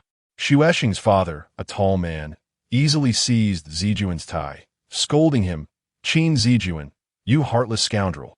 Zijuan had never experienced such an encounter. He was utterly taken aback, bewilderedly pushed back and forth by Xuexing's father. The other patrons in the tea house stood up to observe the commotion. Xuexing's sister, too, was startled into a daze, but fortunately, Xuesheng hurried over, and together with her sister, they managed to coax their father into the car and take him home. Once home, Xuesheng urged Zijuan to leave, but he refused. Frowning, Xuesheng asked, "Why would you want to stay?" Zijuan replied, "I can't leave." "What will you do if I go?" Xuesheng relented and entered the house with him. Her father stood angrily in the center of the living room while her sister busied herself trying to calm him down. Zijuan attempted to approach, offering a chair to Xuesheng's father, saying, "Dad, please sit down and rest. Your health is important." Xuesheng's father kicked the chair away, exclaiming, "I have no son like you." Zijuan silently moved to right the chair. Watching this, Xuesheng's heart ached for him. Zijuan was a mid-level officer at work and had never endured such humiliation. Xuesheng rushed over, tugging at Zijuan's sleeve, signaling him to leave quickly. It seemed that Zijuan did not grasp Xuesheng's intention. He walked again towards her father, with Xuesheng closely following. Xuesheng's sister intercepted him, signaling for him to leave first. But Zijuan shook his head and approached Xuesheng's father directly, stating, "Dad, I understand that I bear significant responsibility in this matter. It is my fault." Xuesheng's father angrily pointed at Zijuan and demanded, "Kneel before me." Both Xuesheng and her sister were taken aback, instinctively pulling Zijuan back. Yet, Zijuan pushed him aside and knelt before Xuesheng's father. Chapter 10. A deluge of blood. Upon witnessing the scene, Xuesheng hurriedly turned away, covering her face as tears streamed down her fingers. Xuesheng's sister was acutely aware of her sister's anguish for Zijuan, and in turn, felt a profound sorrow for Xuesheng. She attempted to assist Zijuan in rising, but he refused to budge. Unable to contain her emotions any longer, Xuesheng rushed toward her father, exclaiming loudly, "What right do you have to admonish others? Do not forget that you were once a government official yourself, and you abandoned my mother just the same." Xuesheng's father paused, momentarily taken aback, and retorted, "I may have abandoned your mother, but at least I took responsibility." But does he? In his past, Xuesheng's father had been a local government official whose reputation was tarnished due to an extramarital affair. Xuesheng dashed into the inner room, retrieving a pair of scissors, which she pressed against her wrist as she declared, "Father, if you continue this endless torment, I will show you what it means to die for you." With a defiant stance, her father replied, "Go ahead, die. Your death would merely rid society of a burden." In a moment of desperation, Xuesheng plunged the scissors into her flesh, blood gushing forth immediately, causing her father to pale in fear. Oblivious to her own bleeding, Xuesheng shouted at her father, "I intend to be with Qin Zijuan for all my days. In life, I am his. In death, I am but a ghost in his service. No one can alter this undeniable truth." Her father's lips trembled in rage, rendering him speechless. Xuesheng's impulsive act caught both Zijuan and Xuesheng's sister off guard, leaving them momentarily stunned as they witnessed her self-inflicted wound. It was only upon seeing the blood pour from her wrist that they snapped back to reality and rushed toward her. Zijuan snatched the scissors from Xuesheng's grasp, insisting on taking her to the hospital, but Xuesheng resisted.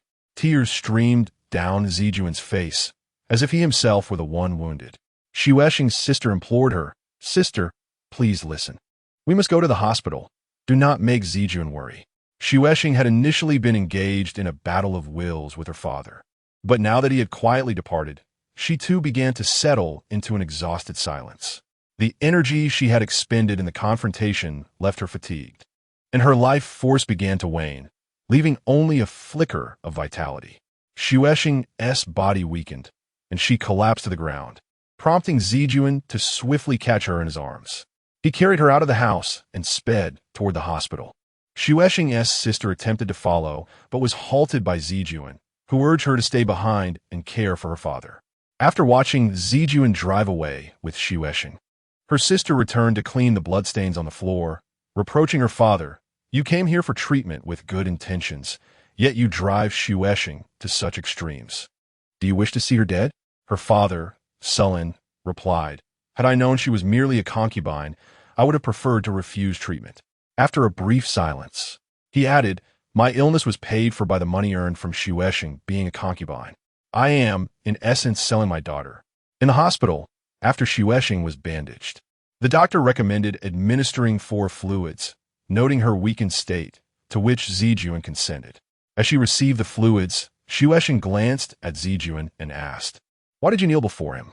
Zijuan smiled bitterly and replied, "It matters not. He is your father." Xuexing remarked, "I abhor the sight of men kneeling. A man should always stand tall." Zijuan replied gently, "Oh dear, do not think so. Even if I kneel, it is for love, and there is no shame in that." As he spoke, tears brimmed in Zijuan's eyes. Never had he knelt before anyone, yet for Xuexing and for love, he willingly humbled himself. Xuexing cradled Zijuan's head with one hand and said, "My dear, it pains me to see you kneel." With tears in his eyes, Zijuan smiled and nodded. He tenderly caressed Xuexing's injured wrist and said, "Please, you must not do this again." Xuexing continued, "His relentless words trouble me. I can no longer bear it, and only wish to put a stop to his torment." Chapter 11. Indulgence. Xuexing discerned the fear in Zijuan's eyes, realizing her actions had indeed startled him. After so many years together, Zijuan had never witnessed her in such a sharp and intense manner. Yet, it was this very fervor that stemmed from her desire to protect him.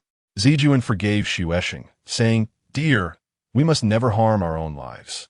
He understood that he had truly caused her distress. Upon returning home after receiving treatment, Xuexing found her father already comforted by her sister, who was resting peacefully. She urged Zijuan to return to work promptly. Although Zijuan intended to check on Xuexing's father, her sister forbade him, leading him to depart. Xuexing's sister accompanied him outside, remarking, "Zijuan, I apologize for the distress you've endured today." Zijuan replied, "Sister, it is Xuexing who has truly suffered. Please take good care of her and prevent her from making foolish decisions again." Xuexing's sister nodded in acknowledgement. After 2 days had passed, Xuexing's sister and father prepared to leave. The family of 3 shared a meal together. Post-repast, her father addressed Xuexing, saying, "Xuexing, I bear no ill will towards you. I wish for your happiness. But tell me, is this state truly happiness? Can you find joy in this? Why don't you let him divorce? He must take responsibility for his actions. By not allowing him to divorce, you are enabling him to hurt you and his wife. Xuexing, this is not a kind act. Do you not realize this?" Xuexing was left speechless. Once back in her room, her sister leaned against the bed, appearing utterly exhausted. Xuexing said, "Sister, please scold me." Her sister gently took one of Xuexing's hands and replied, "Dear sister, I do not wish to chastise you or blame you. I am merely reminded of our mother. She too was a victim of a third party's interference in our family. Now, you are unwittingly disrupting another woman's home. I wonder what her mother would think from above." Xuexing, feeling powerless, leaned on her sister's shoulder, confessing, "I know, mother has scolded me countless times already." The following day, as Xuexing accompanied her sister to the station, her sister finally mustered the courage to utter the words she had been holding back. "Xuexing, you currently have 2 paths before you. Either leave Zijuan swiftly or compel him to divorce." Xuexing offered no reply. After their departure, the house felt starkly empty, and Xuexing's heart echoed that void. She fell gravely ill. Once she recovered, she sensed that her vitality had been depleted. She felt utterly drained and found herself incapable of love. For the first time, Xuexing entertained the notion of leaving, despite having promised that after 8 years, when Zijuan retired, they would embark on a new journey together, filled with love and happiness. That vow now felt distant. Though the promise lingered, the path leading to it seemed interminably long, perhaps even longer than Xuexing's own life. Consequently, she felt the promise slipping away from her grasp. After 5 long years, Xuexing formally requested a separation. She chose not to vanish without a trace, aware that doing so would inflict great pain upon Zijuan. Instead, she resolved to compose a letter to him, intending to part amicably. With her decision made, Xuexing composed a thoughtful email to Zijuan, articulating her intentions with calm and unwavering clarity. During this time, Xuexing expresses her heartfelt gratitude and profound blessings to Zijuan, appreciating the beautiful and vibrant emotional support Zijuan has offered over the years. She wishes Zijuan peace and contentment in the days to come. Indeed, Xuexing is not a celestial being. She is merely an ordinary woman. The turmoil surrounding her father has largely cast a shadow over her, leading her to contemplate an end to her suffering. Her father is correct. Xuexing's deep and self-sacrificing love for Zijuan does not signify her kindness, but rather, it enables Zijuan to inflict harm upon his wife, their marriage, and society at large. In the first section, Zijuan was suddenly engulfed in sorrow. The following day, he called, inquiring about when Xuexing planned to depart from City A, stating he would arrange her train tickets. Xuexing felt momentarily lost and replied that she intended to leave in 2 days. Zijuan agreed, promising to book the tickets for her journey. He remarked that they would discuss further once the tickets were secured. After hanging up, Xuexing wept silently, overwhelmed by the unusual calmness of Zijuan, which left her feeling inexplicably despondent. How could he remain so composed after nearly 5 years of love? Particularly when she expressed her desire to part ways. Did he not feel a shred of sadness as he urged her to leave and hastily arranged for her tickets? Despite her sorrow, Xuexing's resolve to leave hardened. If Zijuan also yearned for liberation and an end, then she would depart resolutely. On the evening of the next day, Zijuan arrived to deliver the tickets, his eyes slightly reddened, possibly from tears. Xuexing tucked the tickets away and asked him to take her out for dinner. When he inquired about the restaurant, she suggested Wang Yi, and he led her there. Upon arrival, Xuexing ordered barbecue. Although Zijuan enjoyed it, Xuexing preferred Sichuan cuisine, which he had consistently ordered during their meals over the years. However, this time, she made a special effort to order barbecue for him. Besides his reddened eyes, Zijuan exhibited no other visible change. He remained silent, waiting for the food to arrive. As they waited, Xuexing placed a hand on his knee, to which he neither objected nor expressed delight. After finishing the barbecue, Zijuan escorted Xuexing home, the two of them exchanging no words. Upon arriving, as he attempted to leave, she grasped his hand and led him towards the bedroom. Sie understood her intentions. She longed for his affection. He struggled, saying, "This may not be appropriate." His implication was that since they were ending their relationship, they should not engage in intimacy. Suddenly, Xuexing embraced his waist, gazing up at him, asking, "Darling, could you love me one last time?" At this, Zijuan found himself unable to resist. Her tender, affectionate eyes captivated him completely. He remained silent, allowing her to guide him into the bedroom. This time, Zijuan refrained from excessive caresses. As he entered, Xuexing let out a cry, and he approached this final act of love with a sense of tragic solemnity. Zijuan found himself perplexed by Xuexing's emotions. If they were to end things, why seek intimacy? If she loved him, why was she so resolutely ending it? Frustration simmered within him, especially after having knelt before her father not long ago, and now she was choosing to part ways. He yearned to consummate this final love, yet he struggled, often causing her pain. Perhaps, he thought, it was better for her to feel pain, for only then could she remember. Zijuan was uncertain whether Xuexing would retain memories of him. Nonetheless, he knew that he would find it nearly impossible to forget her. Xuexing, too, approached this parting love with a sense of tragic gravity, wishing to conclude their romance on a perfect note. She longed to remember this man, who was most enchanting when he loved her. She wished to preserve the memory of him in his most captivating state. Despite her desire to harmonize with Zijuan, she found herself distracted, her mind drifting to memories of their time together. When Xuexing realized that Zijuan was unable to fulfill his role, she surmised that Zijuan truly no longer harbored feelings for her. He could not even muster the last remnants of love. He was merely going through the motions, feigning affection. A wave of sadness washed over Xuexing as she turned her face away. Upon seeing her averted gaze, Zijuan felt a sudden pang of anguish. The woman he once vowed to devote his life to had indeed ceased to love him. She was unwilling even to look at him. Truly, she was a heartless woman.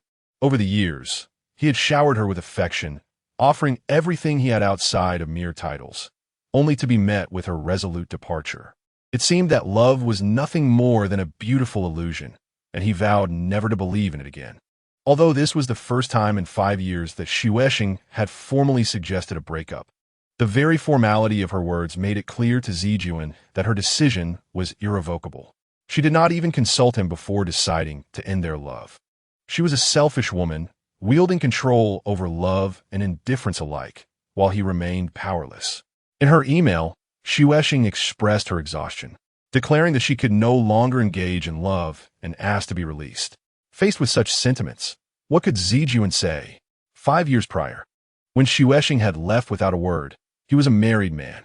5 years later, when she sought an end, he remained unchanged, still bearing the label of a husband. Devoid of the right to plead with his beloved, Xuexing, please don't go. A profound sadness enveloped him, and tears streamed down his face as he lamented, to others. It seems we are engaged in an affair, but that is not the reality. Zijuan wished to say more, yet his throat tightened, rendering him speechless. He could only retreat to a corner of the bed, weeping silently. Chapter 2. Love that hurts. As tears fell from Zikian's eyes, Xuexing softened, crawling over to bury herself against Zikian, weeping uncontrollably. Amidst her sorrow, Xuexing lamented, "Darling, what shall we do?" With tearful eyes, she implored, "But darling, what will happen to you if I leave? What about the dear one?" Zikian managed a strained smile, responding, "I will be fine, and so will the dear one." Xuexing, pouting and playfully punching Zikian's chest, protested, "If you're fine, then why are you crying?" Her words only drew forth more tears from Zikian, cascading down his cheeks. Indeed, Xuexing understood that without her, Zikian's life would be barren, and the dear one would meet another demise. Clinging to Zikian's neck, Xuexing wept, confessing, "Darling, it's not that I no longer love you, but rather that I am weary from loving. I can no longer bear it. I wish to be a deserter." Zikian, with great difficulty, managed another smile, saying, "My dear, I know these years have forced you to endure alone, and I regret the anguish it has caused you."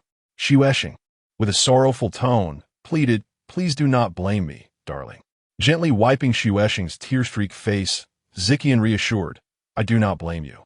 Go with peace of mind, and just let me know you are safe once you reach home." Moments ago, Zikian had harbored resentment towards Xuexing for her heartless departure. Yet now, that anger had dissipated. Xuexing's tears revealed her love. She simply could not endure any longer and felt compelled to leave. It was evident that Xuexing had suffered greatly by being left alone for so long. It was time to let her go. In the past, Zikian had been selfish, desiring to keep her by his side. Now, he needed to consider her well-being. Despite this resolution, Zikian felt his heart wrenched. After all these years with Xuexing by his side, how could he continue without her sudden absence? He contemplated the reality of their separation, knowing they would be worlds apart, their lives forever incomplete. The pain within Zikian was profound, a suffering so deep that even the heavens could not fathom the extent of his anguish. For him, love had become a source of excruciating torment, leaving behind scars that could never be healed.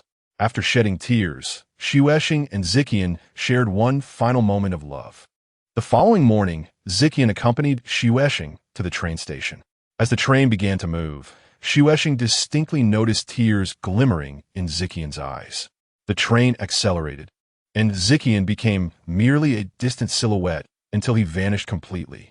Once Xuexing could no longer see him, her tears flowed freely, her heart aching intensely, the pain intensifying to a point where she struggled to breathe, prompting her to crouch down, embracing herself. Upon barely enduring until the next station, Xuexing exited the train and called Zikian, "Darling, come quickly. I don't want to die. I want to live." Zikian rushed to her side, taking her to the hospital, where the doctor diagnosed her with mild myocardial ischemia. He prescribed no medication, but advised her to maintain a calm demeanor and avoid extreme emotional fluctuations. Thus, Xuexing remained at the hospital, unaware of when she had succumbed to this condition, perhaps as a consequence of the sin she had committed. Chapter 3. Shaozheng on the autumn day of 2002, coinciding with the 5th anniversary of Xuexing and Zijuan. Zijuan received 2 tickets to a symphonic concert as a gift from someone. Zijuan asked Xuexing to dress formally for the evening, as he would pick her up after work to attend the concert. Around 6 o'clock in the evening, Xuexing and Zijuan appeared together in the park near the concert venue, strolling side by side and whispering sweet nothings. Both were clad in elegant suits, resembling a devoted middle-aged couple. Upon hearing his affectionate words, Zijuan silently leaned down to Xuexing, inviting him to kiss her. This gesture of silent intimacy made Xuexing feel that she was adorable and endearing. Taking her hand, Xuexing said, "Darling, do you realize how wonderfully sweet you are?" Zijuan gently squeezed Xuexing's palm, responding, "How could I not be sweet when you've devoted your prime years to me?" Xuexing felt a pang of discomfort upon hearing such words, laden with too much guilt. This sentiment pained her. She squeezed Zijuan's palm in return, urging him to cease his words. "Darling, you have given yourself to me as well. We are gifts to each other, and there exists no guilt between us." At 7 o'clock, the concert commenced. This was Xuexing's first experience of a symphonic concert, and the music, at times stirring and at times melodious, captivated her. She felt her very essence sway with the rhythm of the music, as if her life danced in joyous abandon. For the first time, Xuexing realized she belonged to the world of symphonic music. Its dual nature mirrored her own life, gentle in the presence of Zijuan, yet lonely and sharp when he turned away. Although Xuexing often played symphonic music at home, it paled in comparison to the live experience. Listening at home merely intoxicated her spirit, while being present at the concert enlivened her very soul. Xuexing was grateful to Zijuan for granting her such a vibrant experience, instinctively grasping his hand, sensing the warmth of his palm, damp with perspiration. Afterward, Xuexing remained immersed in the concert's afterglow, often gazing at the setting sun in a trance. The stirring and poignant melodies would rise within her heart, gradually merging into a torrent, allowing her life to flow freely. This river represented her love for Zijuan. Though it occasionally bore pain, it was precisely this pain that fueled their song of life. Xuexing often pondered the essence of love. Love is akin to a celestial melody, compelling one to sing with abandon. Even if it rasps the throat and aches the heart, such sacrifices are deemed worthwhile. Xuexing had a close male online friend named Xiaozheng, who shared that his name was indeed his real name, given by his parents in hopes that he would grow to be a virtuous person. Xuexing found Xiaozheng's name unique and kept it in her QQ contacts, occasionally chatting with him. Coincidentally, Xiaozheng was the same age as Xuexing, and his wife was of the same age as well. A marathon enthusiast, Xiaozheng dedicated himself to long-distance running and maintained a webpage titled Marathon Club, featuring family photos. Xuexing often visited the page to admire the family portrait, where Xiaozheng embraced his wife, who cradled their young son. The trio radiated joy, evoking admiration from all who beheld them. Xuexing often found herself staring at Xiaozheng's wife, a woman radiating happiness. The corners of her eyes and the arch of her brows were imbued with joy. Observing this blissful woman, Xuexing couldn't help but feel a pang of envy. They were of the same age. She had a husband and a child, while Xuexing possessed naught but a companion, Zijuan, whose presence often deepened her solitude. Xuexing mused that had she not crossed paths with the married Zijuan, and instead shared her life with another man, she could have enjoyed the same blessings as Xiaozheng's wife, a husband and children, thus embodying the essence of a normal and joyous woman. Chapter 4. Possession. At this moment, Xuexing often reflects on her profound desire to lead a life as a normal woman, to be a devoted wife and a nurturing mother, enjoying the simple joys of a harmonious family of 3. Yet, she has never expressed this yearning to Zijuan, nor has she confronted her own heart until the arrival of her online acquaintance, Xiaozheng, who illuminated her longing. She finds herself envious of all the ordinary women who possess husbands and children, who lead lives of abundance. Xuexing does not wish to burden Zijuan, for he is the kindest person in her life, and she yearns for his happiness. She strives to suppress this desire, attempting to ignore it. Xiaozheng, being an optimistic soul, brings her a sense of relief through their conversations, though he can still sense her underlying discontent. Xuexing's online moniker, Weeping Blood, Joyous Song, reveals her inner warmth's absence. She exists in pain. One of Xiaozheng's remarks brings tears to her eyes. while Xuexing has other online friends. Her exchanges with them are merely artistic, devoid of any personal revelations.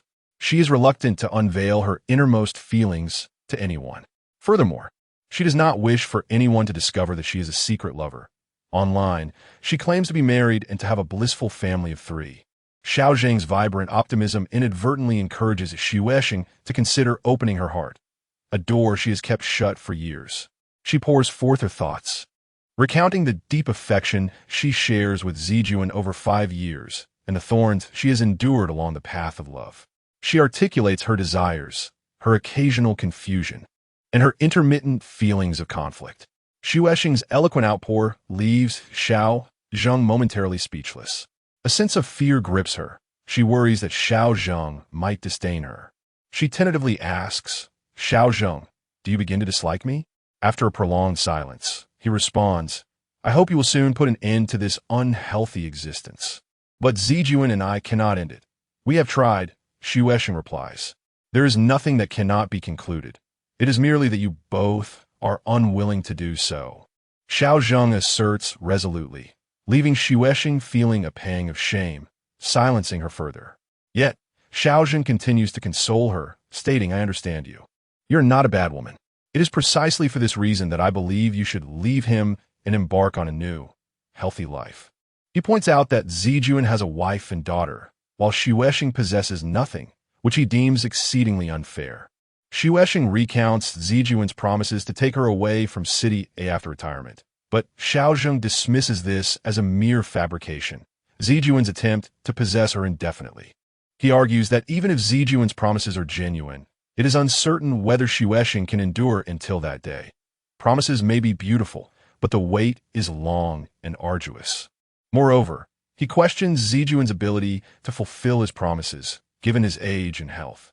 Xuexing insists that she knows Zijuan loves her, to which Xiao Zheng retorts, "What Zijuan feels is not love, it is possession. If he truly loved you, he would have chosen to divorce and live with you long ago." Xiao Zheng remarked that Zijuan may not necessarily possess inferior qualities, yet he is undeniably an irresponsible individual. Under the guise of love, he derives joy from the life of Xuexing, thereby enhancing his own existence. Xiao Zheng further stated that while Zijuan's life appears complete, he paradoxically contributes to the incompleteness of others, particularly that of Xuexing. Section 5. The scandalous one. Xuexing was overwhelmed by Xiao Zheng's words, which struck her like a thunderbolt, causing tears to stream down her face. The repeated mention of possession by Xiao Zheng left Xuexing deeply distressed. In that moment, she suddenly realized her longing for Zijuan to divorce, allowing them to live together officially and perhaps even have a beautiful child. Yet, how could Xuexing utter such a request for Zijuan's divorce? Even if she found the courage to speak it, and if Zijuan truly sacrificed everything for her, choosing to divorce, would she find happiness? No, that would merely be a happiness extorted from Zijuan, not a genuine one. Moreover, the very notion of asking Zijuan for a divorce was something Xuexing found nearly impossible to articulate. Love is a pure and noble sentiment. It should not demand one to kneel and beg. Love should never reduce someone to a state of begging. However, Xiao Zheng's blunt words lingered in Xuexing's mind, leaving her feeling suffocated. At that moment, she received an invitation from Xiao Zheng, who was participating in a marathon in the city. He urged her to come and cheer for him, expressing his concern for her well-being. Although they had never met in person, Xiao Zheng sensed through their online interactions that Xuexing was a profoundly pure individual who should not be confined to such an unhealthy love. He hoped to encourage her to engage with more positive experiences, helping her to summon the courage and capacity to bid farewell to her current distorted existence. Despite her hesitation, Xuexing eventually agreed to go, especially after Xiao Zheng mentioned that his wife and child would be there. She did not inform Zijuan of her plans and made her way to the marathon, where she successfully met Xiao Zheng and his family. Their interactions were pleasant, and it was Xuexing's first experience witnessing the grandeur of a marathon, where the entire city was enveloped in a fervent atmosphere. She felt a surge of happiness. Although Xiao Zheng's performance in the race was not particularly remarkable, his wife and child were overjoyed, surrounding him with laughter and admiration. a sight that evoked envy in Xuexing. After the event, when Xuexing intended to leave, Xiaojing urged her to stay for dinner, and she found it difficult to refuse. After ordering, Xiaojing's wife went to the restroom, while Xiaojing's son played at the table. Accidentally, he knocked a pair of chopsticks to the floor, prompting both Xuexing and Xiaojing to instinctively bend down to pick them up. Their hands brushed against each other, and they exchanged a smile. Xiaojing was the only person who understood the turmoil within Xuexing, which naturally drew her closer to him, making her smile more tender. Unfortunately, this very smile caught the attention of Xiaojing's wife, who had previously heard about Xuexing's situation and harbored no fondness for her. There is little affection for a woman who plays the role of a mistress. Xiaojing's wife, fueled by jealousy, rushed over, grabbing her son and declaring, "We're leaving." "I'm not eating here." Xiaojing stood up, bewildered, asking what's wrong. Xuexing also rose, equally perplexed, gazing at Xiaojing's wife. Just as Xuexing was about to address her as sister-in-law, Xiaojing's wife unexpectedly hurled insults at her. "Shameless harlot. Are you addicted to seducing other women's husbands? Now you want to lure mine?" Xuexing's face flushed crimson, then turned pale. Xiaojing was well aware of his wife's temperament and understood that the meal could not possibly take place. He hurriedly left with his wife and child, disregarding Xuexing. Before departing, Xiaojing's wife cast a glance back at Xuexing, a fleeting look imbued with boundless disdain and contempt. Xuexing remained, feeling her heart falter once more, as she struggled with labored breaths, ultimately compelled to pause and gasp for air. In the sixth section, after a prolonged period of emotional turmoil, Xuexing gradually began to feel somewhat better. Just as she was about to leave, the waiter arrived with the dishes. Throughout her life, apart from her father's remarried wife, Xuexing had never harbored hatred toward any woman. Yet, moments ago, she had incurred the disdain of Xiaojing's wife. That final glance from Xiaojing's spouse made Xuexing feel less than human, as if she were a piece of refuse unworthy of dining at such a table. She should rather have lain in the filthiest corner, surrendered to the winds. All this stemmed from her entanglement with a married man. Xuexing indulged in an abundance of food, feeling as though her stomach might burst, and she secretly wished that if it were to burst, she could simply cease to exist. She also consumed a considerable amount of alcohol, despite typically abstaining. Today, however, she yearned to become intoxicated to the point of oblivion. Stumbling onto the street, she raised her hand to hail a taxi, while deliriously proclaiming, "I am a promiscuous woman. I'm a promiscuous woman." No taxi would heed the call of a drunken fool. Ultimately, she was left with no choice but to call Zijing. At that moment, Zijing was embroiled in a heated argument with his wife, Yang Wei, who insisted on starting a business and sought a document approval from him, only to be met with his refusal. In the midst of their quarrel, Xuexing's call came through. Zijing reluctantly answered, and Xuexing, in a drunken stupor, shouted, "Baby." Fearing that Yang Wei would overhear, he coldly replied, "Sorry, you've dialed the wrong number," and abruptly hung up, turning off his phone. With her phone vibrating incessantly in hand, tears streamed down Xuexing's face. Zijing's frigid voice struck her like a blunt instrument, inflicting both physical and emotional pain. This was the consequence of loving a married man. Even if she were to perish in her inebriation, he would not come to her aid. Overwhelmed, Xuexing returned home and impulsively left a message for Zijing on QQ. She wrote, "Baby, we are not truly in love.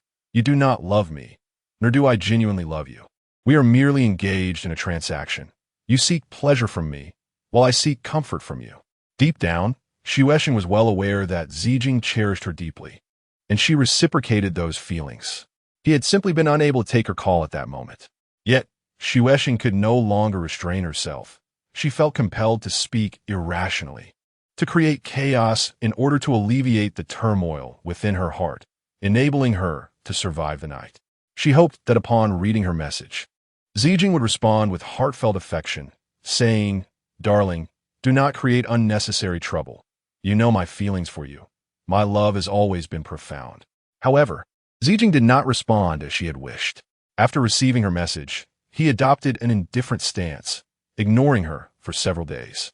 Frustrated by his apathy, Xuexing sent him text messages, but he remained unresponsive. Finally, the weekend arrived, marking Zijing's return. Yet, he arrived later than expected. When Xuexing spotted him from the window, her heart leapt with joy. However, when he finally entered their home, she deliberately averted her gaze and maintained a stern expression.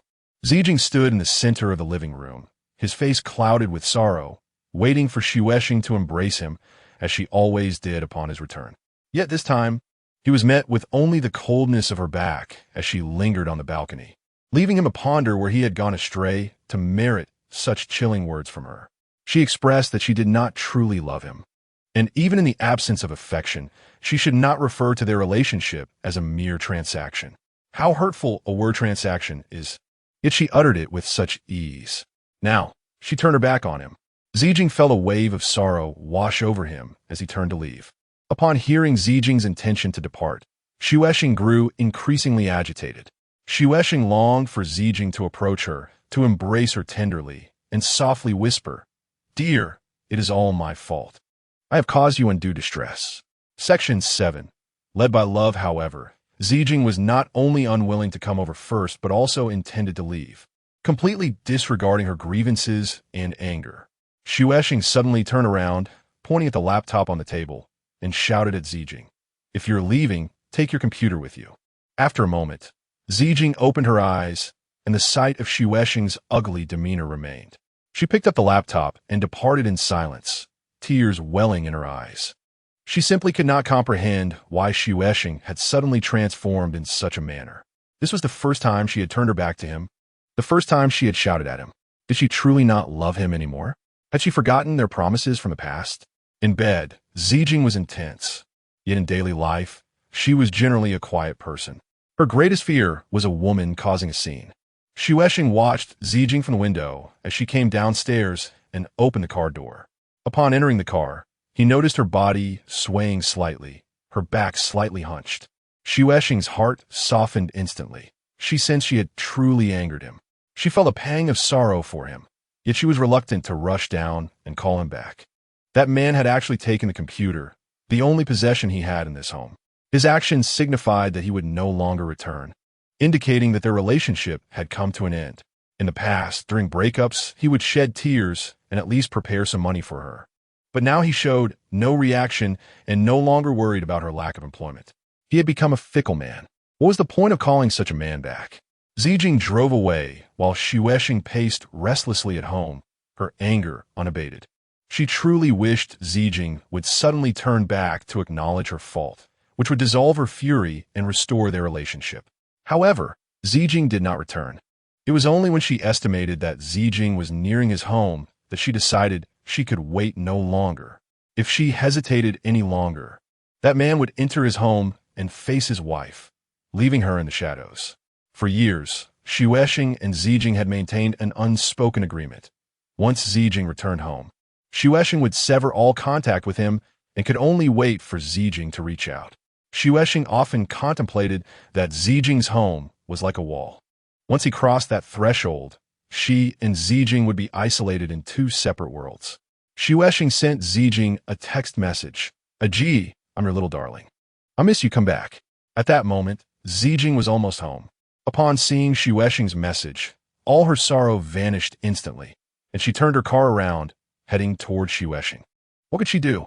Ever since falling in love with that woman, no matter how much she angered or hurt him, he would surrender at the slightest display of her affection. What could he do? At his age, he was still obediently led by love. Little did Xuexing know that Zijing had quarreled with his wife the previous night. Yang Wei wanted to start a company and asked Zijing to secretly approve a document, but he refused, leading to a heated argument. When Xuexing called, Zijing was in the midst of a fierce dispute with Yang Wei, making it inconvenient for him to talk or leave. He could only let Xuexing take a taxi home. Zijing was exhausted that day and yearned for some comfort from Xuexing, yet she treated him so harshly. However, in the midst of the quarrel with his wife, Zijing was reluctant to divulge the unseemly matters unrelated to Xuexing. He wished to shield Xuexing from unnecessary worries, believing that knowing would only exacerbate her distress. Before long, Zijing appeared in Xuexing's line of sight, laptop in hand, looking disheveled, clearly having just experienced sorrow. All of Xuexing's irritation dissipated in an instant as she rushed forward to embrace Zijuan. Though Zijuan turned his head away, his eyes were already glistening with unshed tears from Xuexing's tender embrace. Gazing up at him, Xuexing softly called out, "Baby." Chapter 8. Willing to be possessed by him in a moment of vulnerability, Zijuan finally softened. One arm wrapped around Xuexing while the other held a computer as he strode into the room. Xuexing tenderly brushed away the tears pooling in Zijuan's eyes, saying, "My dear, I acknowledge my mistakes." Yet, Zijuan sensed that Xuexing's temperament was not as favorable as he had once imagined. Indeed, she seemed somewhat neurotic. Nevertheless, it was this slightly neurotic woman who had firmly captured his heart, leaving him in a state of turmoil. Subsequently, Xuexing formally apologized to Zijuan and requested the retraction of her impulsive words expressed on QQ. Zijuan forgave her, erasing those remarks from their conversation. However, he embarked on a profound contemplation regarding what had transpired between them. What had gone awry, and whether it was Xuexing's condition or his own that had led to this predicament. Xuexing's distressing words were the first of their kind that Zijuan had encountered in 5 years. It was not merely Xuexing's capriciousness. There were deeper reasons beneath it all. After much reflection, Zijuan concluded that Xuexing's anguish stemmed from profound loneliness. He recognized that he could not always be by her side, and thus decided to secure her a job, allowing her to engage with life, to achieve something meaningful, and to have a sense of purpose. This way, she would be less inclined to confine herself at home, consumed by anxious thoughts. However, with her vocational education and limited computer skills, alongside the reality of being over 30, finding a satisfactory job for her proved to be a formidable challenge. Aside from office work, the only available options lay within the service industry, such as restaurants or insurance. Yet these were arduous roles that Zijuan was reluctant to let Xuexing undertake. After unsuccessful job searches, Zijuan resolved to introduce a pet into Xuexing's life. It was said that many individuals now treat their pets as children, fostering deep emotional bonds and companionship. Why not let Xuexing experience this? It could yield beneficial results. Zijuan inquired about her preferred pet, either a kitten or a puppy. Xuexing opted for a kitten, reasoning that while a puppy would require daily walks, which could raise suspicions about her character, a kitten could be nurtured freely within the confines of their home. A few days later, Xuexing encountered Xiaojing online, where he apologized to her. In turn, she expressed her own regrets, stating, "Xiaojing, I'm sorry for disappointing you. I cannot be without Zijuan. I love him and wish to be with him. I am willing to endure any hardship, even if it means being possessed by him." Xiaojing was left speechless, and after a long silence, he resignedly replied, "Very well, take care of yourself." Thus, Xuexing lost her only friend, Xiaojing. Soon, Zijuan presented Xuexing with a small white kitten, not yet a month old, cradled in his palm. At that moment, Xuexing was on the balcony engrossed in her book. Zijuan called out, urging her to come and see what he had brought. When she approached, she beheld the fluffy little creature nestled in his hand, its fur as white as snow. Unable to resist, she gently stroked its body, marveling at its softness and warmth. The kitten's delicate mouth opened and closed adorably, and in an instant, Xuexing was enamored with it. Zijuan had also prepared a feeding bottle, having warmed milk for the kitten, which eagerly lapped it up in Zijuan's palm, its little cheeks puffing adorably with each sip. The winter afternoon sun gently streams through the window, casting a serene and affectionate glow upon Zijuan and the little cat, enveloping them both in a warm embrace of crimson hues, rendering them exceptionally radiant. Xue, observing from the side, suddenly finds Zijuan irresistibly enchanting.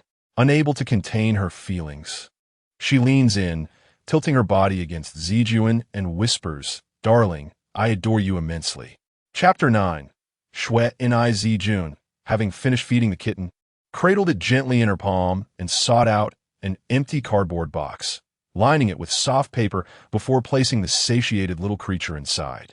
Xuexing sat nearby, smiling as she observed Zijuan's tender ministrations, her heart brimming with affection, akin to a newly minted mother cat watching the father cat tend to their offspring. Xuexing nodded in agreement, speculating that should they have children, Jun would undoubtedly make a devoted father. When Shui Sheng inquired about how Jun presented himself at work, whether he exhibited the same meticulousness, he shook his head. In other realms, Jun was a reticent and composed individual.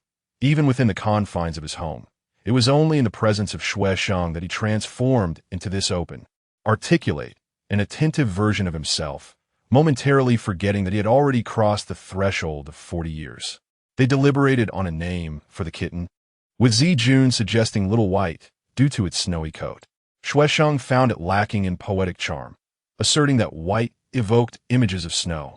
And since the kitten was female, she proposed Shui and I.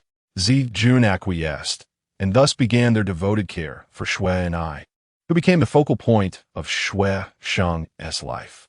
Each morning, she eagerly rushed to see Shui and I, assisting in washing the kitten's face. As Shui and I was being cleaned, she clumsily clambered out of the box, tottering on unsteady legs.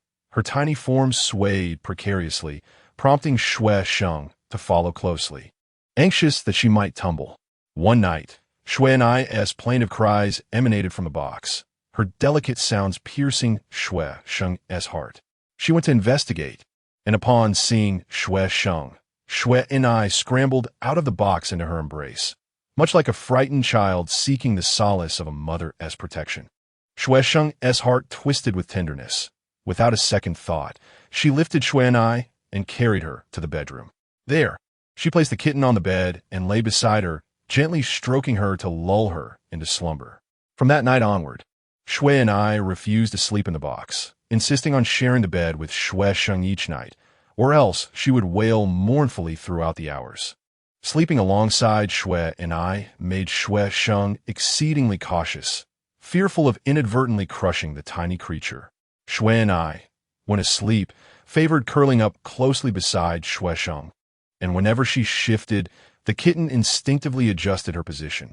Occasionally, when Shui Sheng ventured to the bathroom, Shui and I would crawl after her, calling out incessantly as if to say mother. Shui and I filled Shui Sheng's heart to overflowing. The long solitude she once endured faded into oblivion.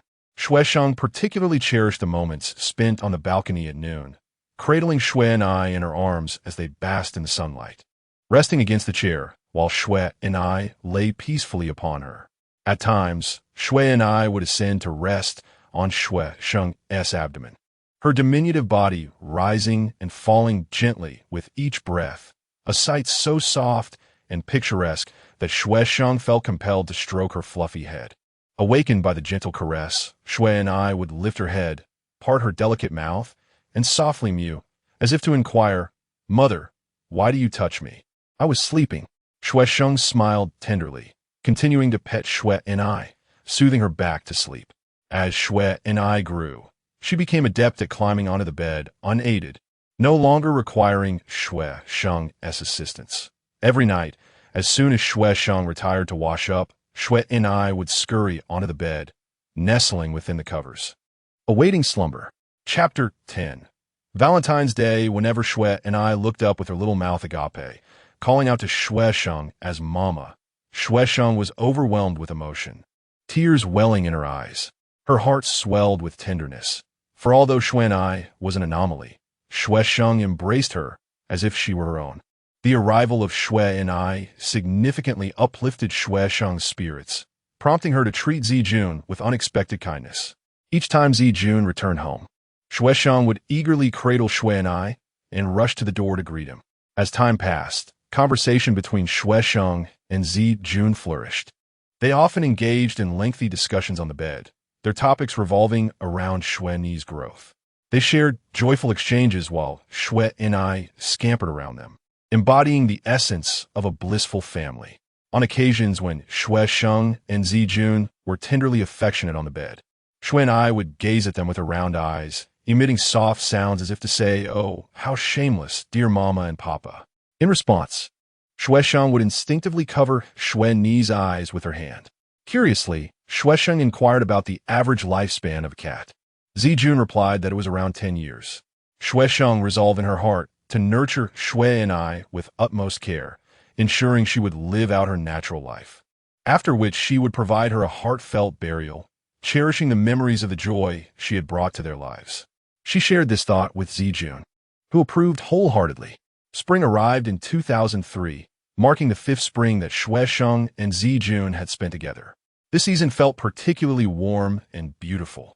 Enriched by the presence of Shui and I, they decided to celebrate Valentine's Day together, a foreign holiday that had gained popularity among the young couples in a city in recent years. Zijun asked Shuesheng in advance what gift she desired, to which she requested a toy for Shui and I, considering it a gift for herself. Si Yun et Kvisit. On the evening of Valentine's Day, Zijun took Shuesheng to Wangyi for dinner, but regrettably, they could not bring Shui and I inside and had to leave her locked in the car. As they sat at Wangyi, Shuesheng felt uneasy, constantly preoccupied with thoughts of Shui and I. After hastily finishing their meal, she could hardly contain her eagerness to check on her.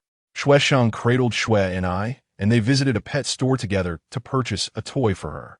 They chose a small ball and several bells.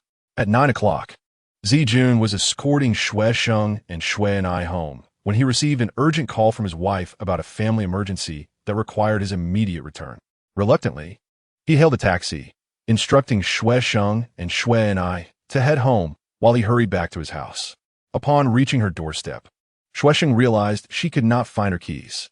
After a moment's reflection, she surmised that they were likely left in Zijun's pocket. Although she suspected that Zijun might already be at home and it was inconvenient to contact him, she felt compelled to call him given the urgency of the situation. When the call connected, Zijun hesitated to answer, sounding as if he were in hiding. He remained silent, merely uttering a timid hello. Shuesheng quickly explained the predicament regarding the keys.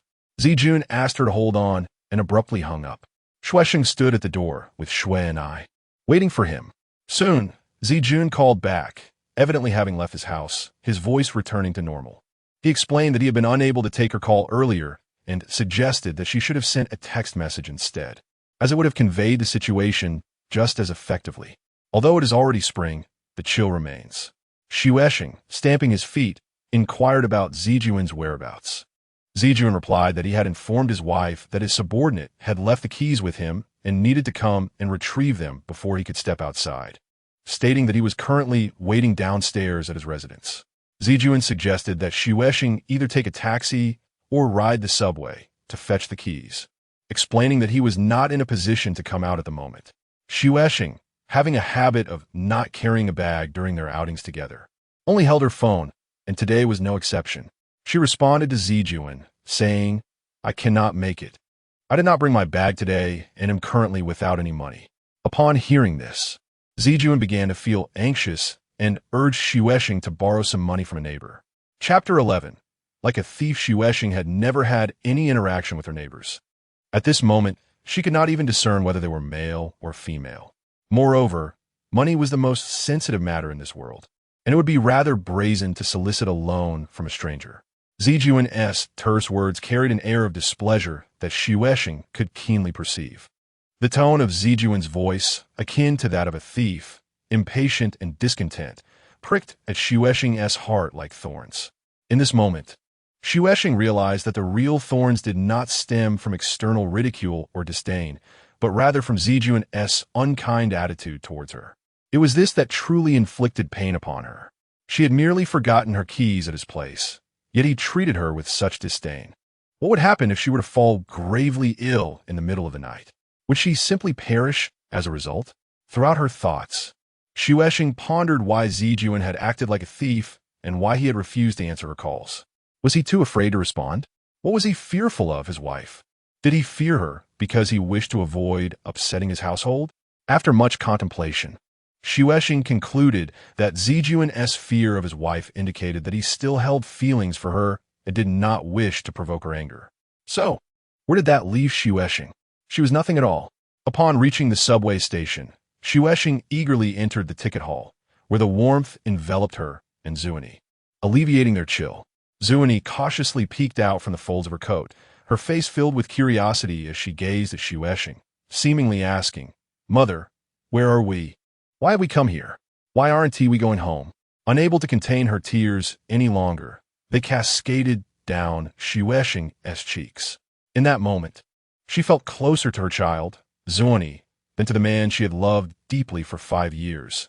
Zuoni exhibited more warmth towards her than Zijuan ever did.